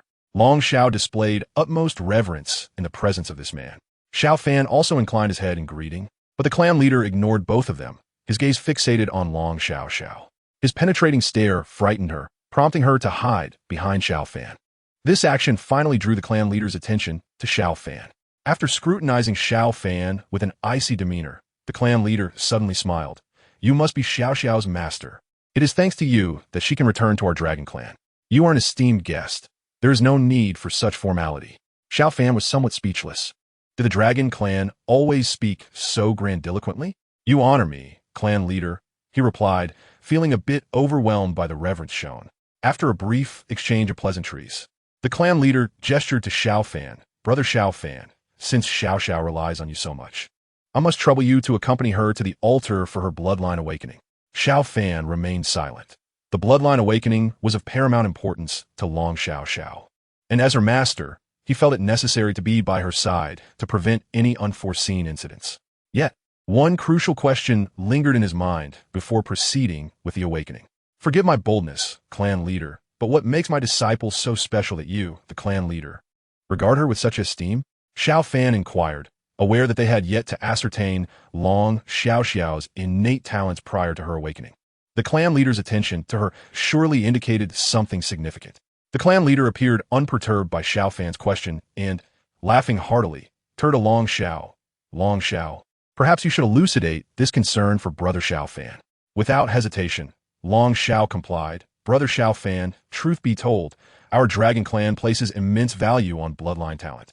The rank of one's bloodline essentially determines their future potential. My younger brother, Xiao's father, awakened the highest form of our bloodline, the true dragon bloodline." As he spoke, Long Zhao's demeanor shifted to one of fervent excitement, only to darken abruptly. "My brother could have led our clan to new heights, but tragically, he was cut down by the demon clan before he could truly flourish. As Xiao is his only child, it is highly likely she has inherited the true dragon bloodline." Understanding dawned on Xiao Fan as he nodded in acknowledgement. Everything became clear.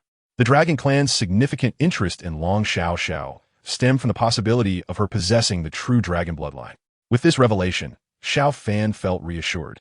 Yet the weight of expectation rested heavily on Long Xiao's shoulders. Glancing at the timid girl in his embrace, he gently reassured her, "Xiao, do not feel overly pressured. In my eyes, you will always be the best." Long Xiao clung to Xiao Fan as if he were her lifeline, her eyes reflecting uncertainty about the impending awakening.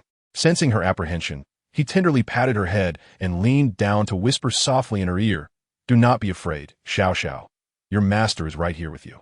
Though fear still lingered in her heart, The sight of her master beside her instilled a measure of courage. With that, Xiao Fan led Long Xiao to the altar, standing before the immense dragon-shaped stone pillar. The clan leader approached them, saying, Xiao, place your hand upon the stone pillar. Should anything occur, do not be afraid. It will be all right. Afterward, he turned to Xiao Fan, Brother Xiao Fan, I appreciate your assistance. Xiao Fan nodded slightly in response.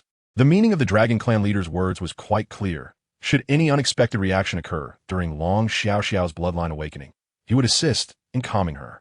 In truth, there was no need for the Dragon Clan leader to remind him. As Long Xiao's master, he would undoubtedly not stand idly by. Let's begin, Xiao. Xiao Fan wrapped his arm around Long Xiao's shoulders, hoping to instill in her a measure of confidence and courage. Long Xiao gazed at the immense dragon-shaped stone pillar before her eyes brimming with determination. She could not afford to disappoint her master. With that resolve, she placed her hand upon the colossal dragon-shaped pillar. Suddenly, the ground seemed to tremble. Boom! The massive stone pillar appeared to come alive, radiating an extraordinarily brilliant golden light. A golden beam shot skyward, connecting the heavens and the earth within the Dragon Clan's secret realm. In an instant, the dim surroundings were illuminated. A colossal golden dragon phantom coiled around the golden beam, casting a shadow that obscured the sun. At that moment, both dragons and humans within the Dragon Clan's secret realm were profoundly shaken and captivated by the spectacle. Meanwhile, Long Xiao, the catalyst of this event, had her eyes tightly closed, her expression somewhat pained. The bloodline energy within her surged, gradually transforming into gold. Intricate and ancient golden runes began to emerge upon her skin. Xiao, hold on. Xiao Fan encouraged from his side. Although he had never witnessed what a true dragon bloodline looked like, he could sense the extraordinary nature of Long Xiao's awakening. As her master, he felt immense joy for her, observing from a close distance. The Dragon Clan leader and Long Xiao were overwhelmed with excitement. This is the true dragon bloodline. The heavens favor our Dragon Clan. The Dragon Clan leader laughed heartily. Once the awakening ceremony concluded, everything returned to normal. However, Long Xiao appeared somewhat weakened, unable to yet harness the immense power that accompanied her bloodline awakening. Her expression reflected her discomfort, as she required time to absorb and process the newfound strength. Xiao Fan gently cradled Long Xiao in his arms and turned to the Dragon Clan leader, saying, Leader, I would like to take Xiao back to rest. Of course, Brother Xiao Fan. Xiao relies on you greatly. I appreciate your care, the Dragon Clan leader replied solemnly, then turned to Long Xiao with a serious expression. Long Xiao, Brother Xiao Fan is a benefactor and esteemed guest of our Dragon Clan. You must treat him well. Should there be any neglect, I shall hold you accountable. For some reason, the Dragon Clan leader's gaze towards Long Xiao was laden with meaning. Rest assured, leader, I shall take good care of Brother Xiao Fan. Long Xiao's eyes flickered with a hint of understanding. The Dragon Clan leader was quite pleased and smiled. At that moment, Xiao Fan's attention was solely on Long Xiao, oblivious to the unspoken exchange between the two. After Xiao Fan carried Long Xiao away, the expression of the Dragon Clan leader turned icy. The dozen or so elders seated around the altar suddenly opened their eyes, a strange gleam shining within their murky gaze. One elder spoke solemnly to the Dragon Clan leader. Long Tian, the future of our Dragon Clan supremacy is at stake. There must be no more missteps. Long Tian was the name of the Dragon Clan leader. Rest assured, esteemed elders, the transformation pool is prepared. Once that wretched child's true dragon bloodline stabilizes, we shall extract her essence and dragon energy to aid our clan in breaking through our limitations and achieving the true dragon form. The thought invigorated Long Tian, his excitement palpable. For this day, the Dragon Clan had schemed for millennia. The true dragon, reaching its pinnacle, would rival even imperial-level beings. Through the transformation pool, all members of the Dragon Clan could transcend the confines of their bloodline, attaining the true dragon form. At that juncture, they would dominate the entire realm, proclaiming to all races who the true rulers of this world were.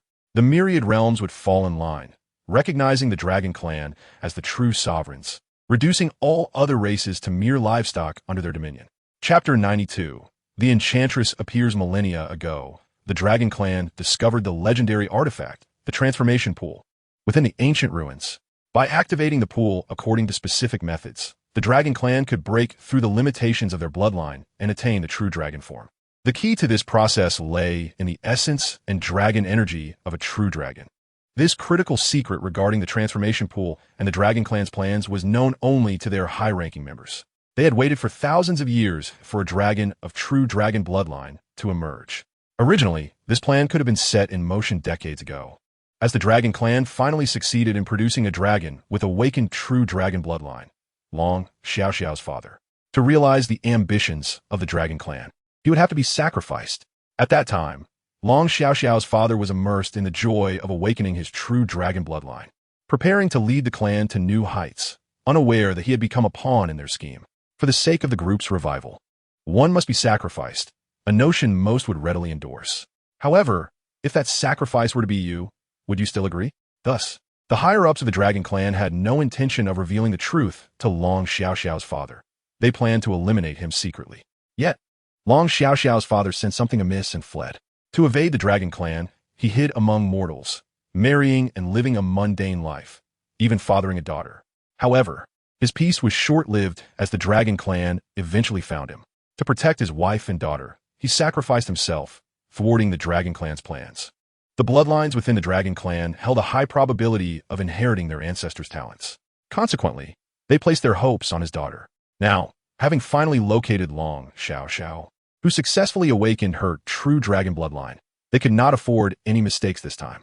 Unbeknownst to all this, Xiao Fan remained blissfully ignorant. In his mind, with Long Xiaoxiao awakening her true dragon bloodline, the Dragon Clan would surely nurture her with great care, a thought any rational person would entertain. Upon returning to Long Zhao's residence, they encountered a new batch of human servants.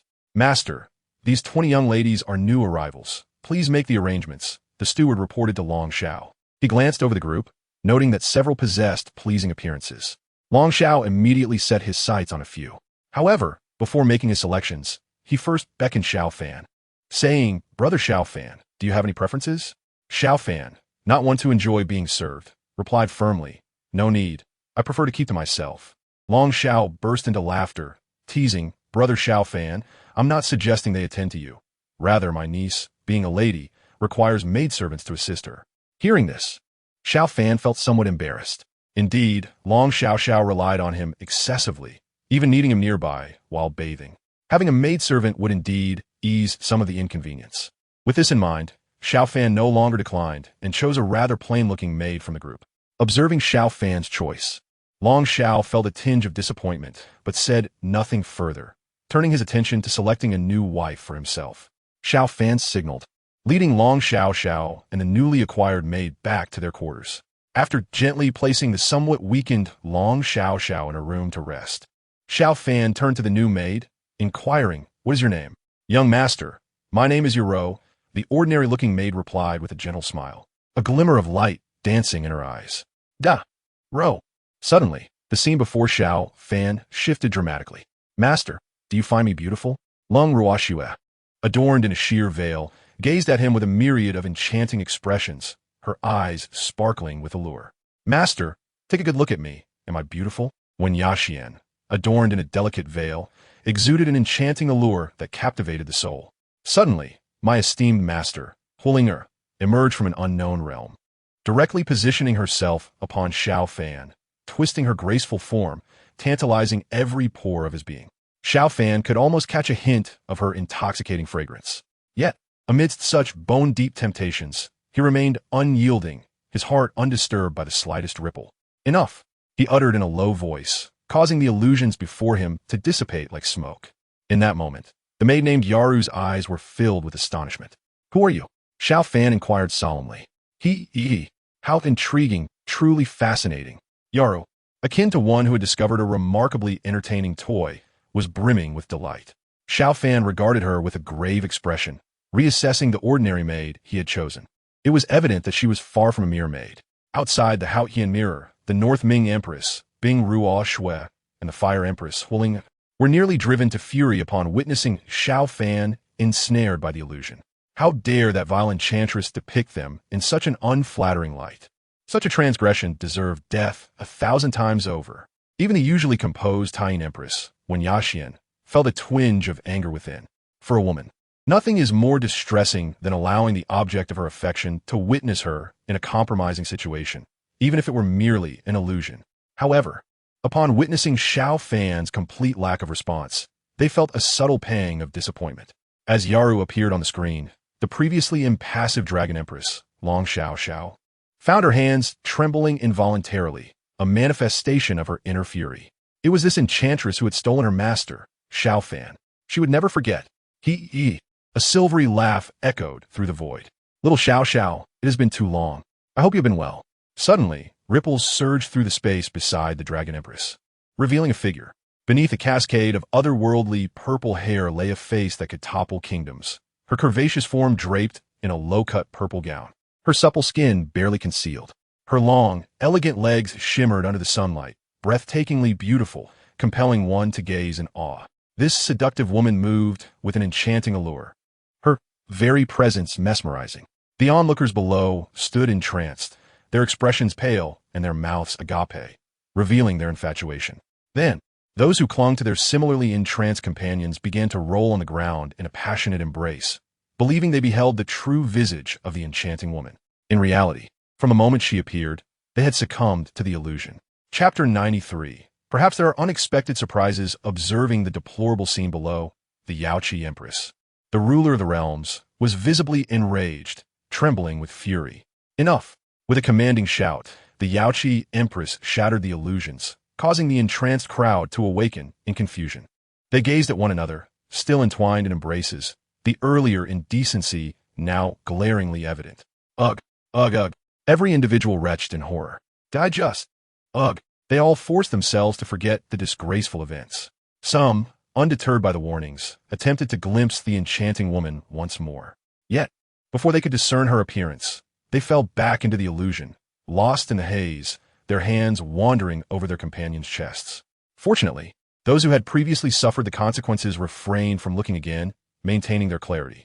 Witnessing the audacity of one who dared to caress his chest, seeking to slip her hand beneath his garments, he found it utterly repulsive. Without hesitation, he struck the man squarely on the nose, sending him sprawling, yet inadvertently breaking the illusion. The man, clutching his nose, rose with a dazed expression. It was terrifying. Who was this enchanting woman? An aged cultivator then raised his voice, warning the crowd. Dear friends, if I am not mistaken, this woman is none other than the infamous Demon Empress of the Yao clan. The Demon Empress possesses a mesmerizing allure.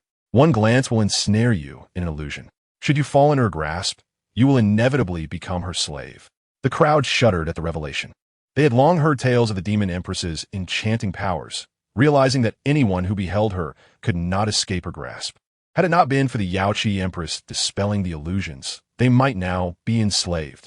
Having witnessed the Demon Empress's might, they were filled with trepidation. Despite their curiosity about her captivating visage, they dared not look again. Even the Dragon Clan, typically proud, refrained from gazing at the Demon Empress, their hearts ablaze with fury. After all, the Dragon Clan bore an ancient grudge against the Yao clan. However, engaging in battle against an empress would lead to catastrophic consequences. Now was not the time for revenge. They could only suppress their animosity. As long as their Dragon Empress remained, the day of reckoning would inevitably arrive. The priority was to expose the crimes of the underworld Demon Emperor, Xiao Fan. Once the truth of his collusion with the Yao clan against the Dragon Clan was unveiled, they would have the moral high ground to seek vengeance. Thus, patience was paramount. As she surveyed the frightened men below, the Demon Empress's lips curled into a disdainful smile. In this world, there is not a single worthy man among them, except for him. Her gaze lingered upon the now lifeless Xiao Fan within the primordial imperial city. In her enchanting eyes, a rare hint of melancholy flickered. How many years had passed? To this day, he remained the only man who had captured her attention. Observing the Demon Empress's audacious demeanor, the Yaoqi Empress could no longer contain her ire. This Demon Empress showed blatant disregard for her authority as the ruler of the heavens, daring to enchant the world before her very eyes. Demon Empress, she thundered, as one of the 7 great empresses, your actions are utterly lawless and reckless. Where's the respect for heavenly decrees?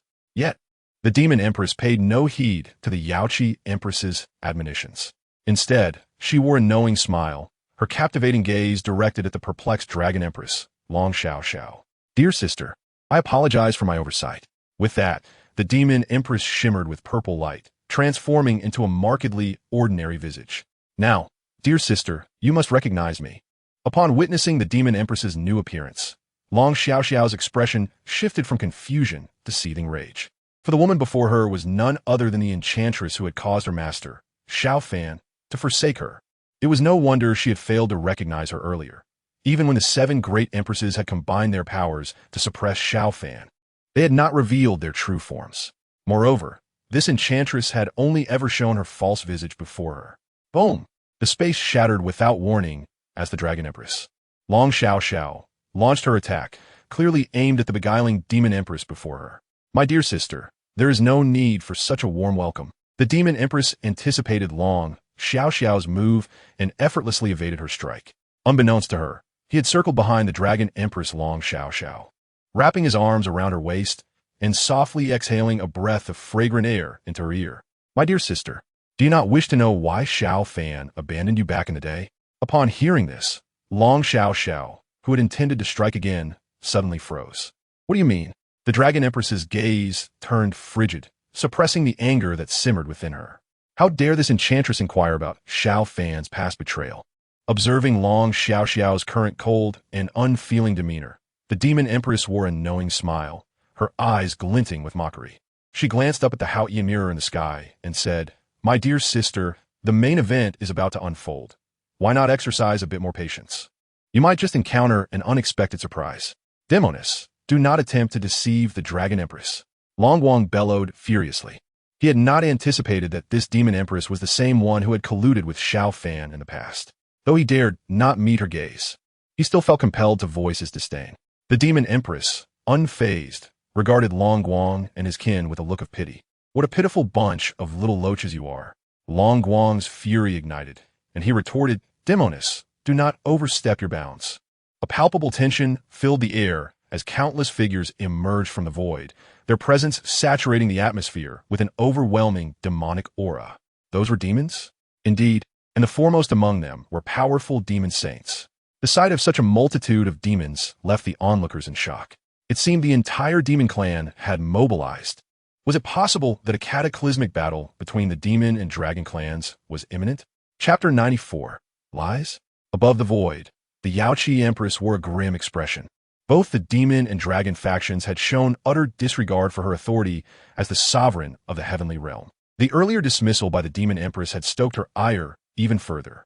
However, witnessing the escalating confrontation between the demons and dragons, it was her duty as the ruler of the heavenly realm to intervene and prevent conflict. Demon Empress, Dragon Empress, reign in your subordinates. This place is not your battlefield, the Yaoqi Empress warned. At last, the Demon Empress turned her attention to the Yaoqi Empress. Yao Shi, I advise you not to meddle in matters that do not concern you. You wouldn't want me and my 3 companions to join forces against you, would you? As she spoke, the Demon Empress cast a playful glance at the North Sea Empress, the Lunar Empress, and the Fire Empress, who were equally taken aback. This Demon Empress was indeed an enigmatic figure. Yet, if another Empress were to align with them, it would certainly be advantageous. Impudent. The Yaoqi Empress's fury reached its zenith. This Demon Empress not only addressed her by her true name, but also openly threatened her. Yao Shi, I advise you to stop taking your so-called position as the ruler of the heavenly realm too seriously. Otherwise, who knows? I might one day take an interest in sitting upon that throne myself. The Demon Empress maintained her cheerful demeanor, her eyes gleaming with derision. The 7 emperors coexist. The heavenly realm is no longer what it once was. The so-called authority has become nothing more than a laughingstock. Only you, Yaoqi Empress, remain oblivious to reality, still posturing as the ruler of the heavenly realm. You, the Yaoqi Empress, trembled with rage. However, the words of the Demon Empress struck a deep chord within her. After numerous humiliations, she had gradually lost her former pride. Ultimately, the heavenly realm, which had endured from the dawn of creation, was destined for decline. Her title as the ruler had become a mere facade. Enough, she thought, no longer wishing to bear the title of the heavenly sovereign. Once she located the soul reviving vessel of her husband, she would find a way to resurrect him. Together, they would live as divine partners, free from worldly concerns. After addressing the Yaoqi Empress, the Demon Empress turned her gaze to the increasingly agitated Long Guang and remarked with mockery, Little Loach, are you sure that when the time comes, your Dragon Empress will truly aid your clan? This question left Long Guang momentarily bewildered. Would the Dragon Empress not support her own clan? This was a conclusion that every dragon present had taken for granted.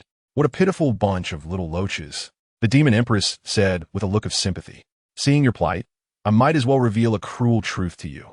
Demoness, we dragons will not be swayed by your deceit.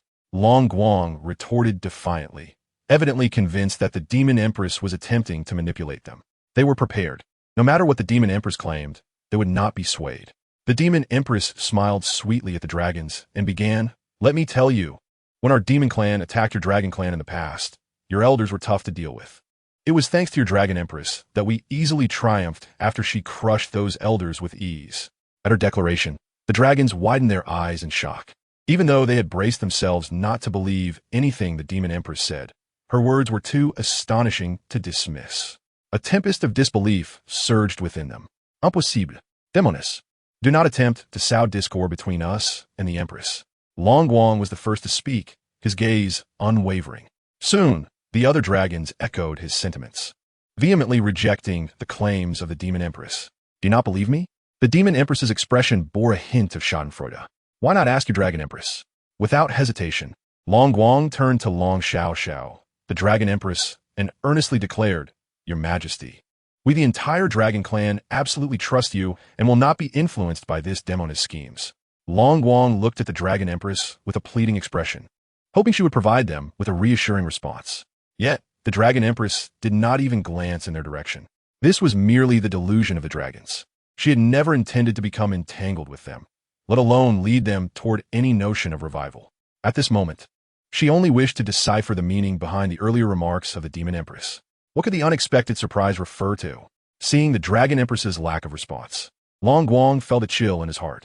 However, this did not lead him to believe the words of the Demon Empress. Perhaps the Dragon Empress was simply taciturn and disinclined to speak. Regarding such an absurd matter, she might have deemed it unnecessary to explain. Long Guang conveyed his thoughts to the Dragon Clan.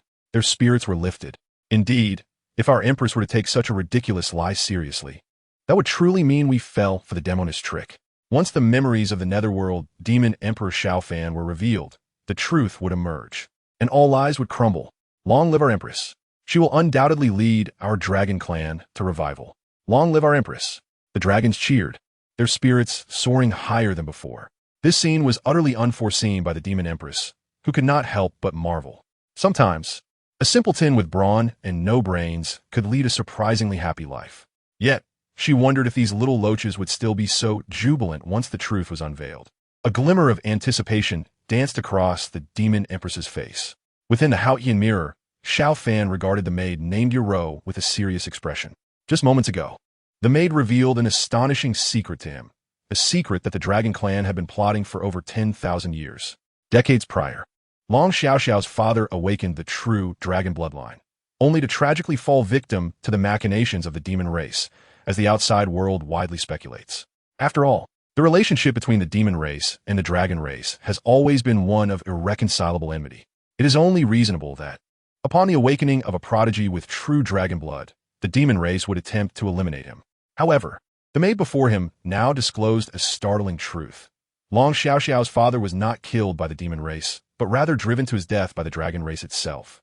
It seems utterly illogical that the dragon race, having produced a prodigy with a true dragon bloodline, would fail to protect and nurture him, instead forcing him to his demise. Yet, the maid continued to unveil another astonishing secret, the reason behind Long Xiaoxiao's father's tragic fate. Chapter 95, Brother Xiaofan, I am afraid. The animosity between the demon race and the dragon race was no secret, with blame cast back and forth frequently. However, the inexplicable demise of a prodigy with a true dragon bloodline raised eyebrows within the demon race. Thus, for many years, they had been investigating the true cause of Long Xiaoxiao's father's death. The maid, known as Yero, was no ordinary human. She was the demon race's holy maiden. Gongsun Yero, proficient in disguise and illusion. She had infiltrated the dragon race's secret realm for decades, tirelessly uncovering their secrets. Now, she was privy to the dragon race's ambitions to activate the dragon transformation pool using true dragon essence and dragon source, facilitating a complete transformation of their clan, ultimately aspiring to dominate all of existence. If the dragon race truly achieved this transformation, their first target for establishing dominance would undoubtedly be the demon race. Yet, even with this knowledge, being ensconced within the dragon race's secret realm prevented her from relaying this critical information back to her own race. Upon noticing the peculiar significance of Xiao Fan, a human, she surmised that perhaps she could use him to convey the message back to the demon race. Therefore, her entry into Long Zhao's residence was not mere coincidence. It was a deliberate approach to get close to Xiao Fan. As for being chosen by Xiao Fan, that was merely serendipity. After hearing Gong Sun Yoro's words, Xiao Fan was engulfed in a lingering shock. If what she claimed was true, then Long Xiao was in grave danger. Furthermore, after losing his utility, he too would surely be dealt with by the dragon race. Yet, how could he ascertain the veracity of Gong Sun Yoro's statements? Moreover, her willingness to divulge everything so easily seemed exceedingly anomalous. Did Gong Sun Yoro truly harbor no defenses against him? Contemplating this, Xiao Fan curiously inquired, "How can you be so certain that I will believe your words? What if I choose to disbelieve you and inform Long Xiao about your true identity as a demon? Wouldn't that put you in peril?" In response to Xiao Fan's skepticism, Gong Sun Yoro suddenly smiled with an enchanting tenderness. Her seemingly ordinary visage now radiated an inexplicable allure. "Brother Xiao Fan, are you worried about me?" She purred, her eyes glistening with affection as she gazed at him. Her slender waist, appearing delicate and fragile, enabled her to effortlessly perch upon his lap. With her smooth, pale arms draped around his neck, she exhaled a fragrant breath near his nose. "Brother Xiao Fan, the moment I first laid eyes on you, I fell deeply in love. I have laid bare my heart for you. You must not forsake my genuine feelings." Xiao Fan furrowed his brow, feeling quite uncomfortable. Outside the Haotian mirror, the northern underworld empress, Lung Ruoxua, seethed with indignation. Initially indifferent to the demon empress, she was now infuriated upon witnessing her shameless attempts to entice her master, Xiao Fan, nearly driving her to madness. Indeed, how disgraceful! The demon race has no shame. Meanwhile, the fire empress, Huolinger, was equally incensed. This demoness is unbearably seductive. She must be closely monitored to prevent her from getting close to Xiao Fan again. Although the moon empress, Wen Yaxian, disapproved of the demon empress's shameless behavior, her rationality prevailed. The real concern lay not in past indiscretions, but in the secrets concerning the dragon race that the demon empress had just revealed. If what she said was indeed true, then the dragon race's ambitions were far too grand. The onlookers were utterly astonished. The dragon race aimed for a complete transformation, aspiring to become the true rulers of the world, relegating all other races to mere livestock. Should the dragon race truly possess such grand designs, they would undoubtedly be at odds with every other race. In contrast, Xiao Fan's alleged collusion with the demon race might even serve to rescue the world from calamity. Dragon Guang could not contain himself any longer, exclaiming vehemently, "Slander! This is all slander. My dragon race has always been peaceful and could never harbor such grand ambitions. This is just this demoness defaming my dragon race." Gong Sun Yoro regarded him with a pitying gaze. "Oh, little mudfish, why are you so anxious? If I am indeed slandering your dragon race, you will soon find out." For reasons unbeknownst to him, Dragon Guang, who had previously been so resolute, now found himself consumed by doubt. Despite this, as the current patriarch of the dragon race, he could not show any sign of retreat. Thus, he begrudgingly continued to observe. Within the Haotian mirror, Xiao Fan found Gong Sun Yoro's behavior quite distasteful. He contemplated rising to cast her out, but sensed someone approaching the courtyard. Gonsun Yaro, clearly aware of it as well, tightened her embrace around his neck, pressing her face against his chest. "Brother Xiao Fan, I am afraid." Though dissatisfaction lingered in his heart, he refrained from making any unusual movements that might draw suspicion in front of the approaching guest. "Oh, it seems I have arrived at an opportune time." Dragon Xiao chuckled mockingly upon witnessing the scene before him, amusement dancing in his eyes. He had thought Xiao Fan to be a paragon of virtue, only to discover he was merely posturing. Unexpectedly, Xiao Fan had a penchant for the unattractive. No wonder he overlooked the many beautiful women surrounding him. The true dragon bloodline within Long Xiao must not falter. Once she stabilized her newly awakened true dragon bloodline, they could commence their grand plan. Given Long Xiao's dependence on Xiao Fan, it was imperative to avoid any unforeseen occurrences, thus necessitating his careful treatment of Xiao Fan. "Brother Xiao Fan, I shall not intrude upon your leisure any longer. These are elixirs meant to help stabilize Xiao's bloodline. I hope you can keep them in mind during your spare time." Dragon Zhao's gaze was laden with innuendo, unabashedly teasing. After leaving the elixirs, he departed with a hearty laugh. Xiao Fan's attention remained fixated on the elixirs Dragon Xiao had provided. If Gongsun Yaro's words bore truth, then these so-called stabilizing elixirs were in fact fatal tokens for Long Xiao Xiao. Concern etched across his face, for her life hung in the balance, and he could afford no negligence. Thus, even though he did not fully trust Gongsun Yaro's claims, he could not afford to let his guard down against the dragon race.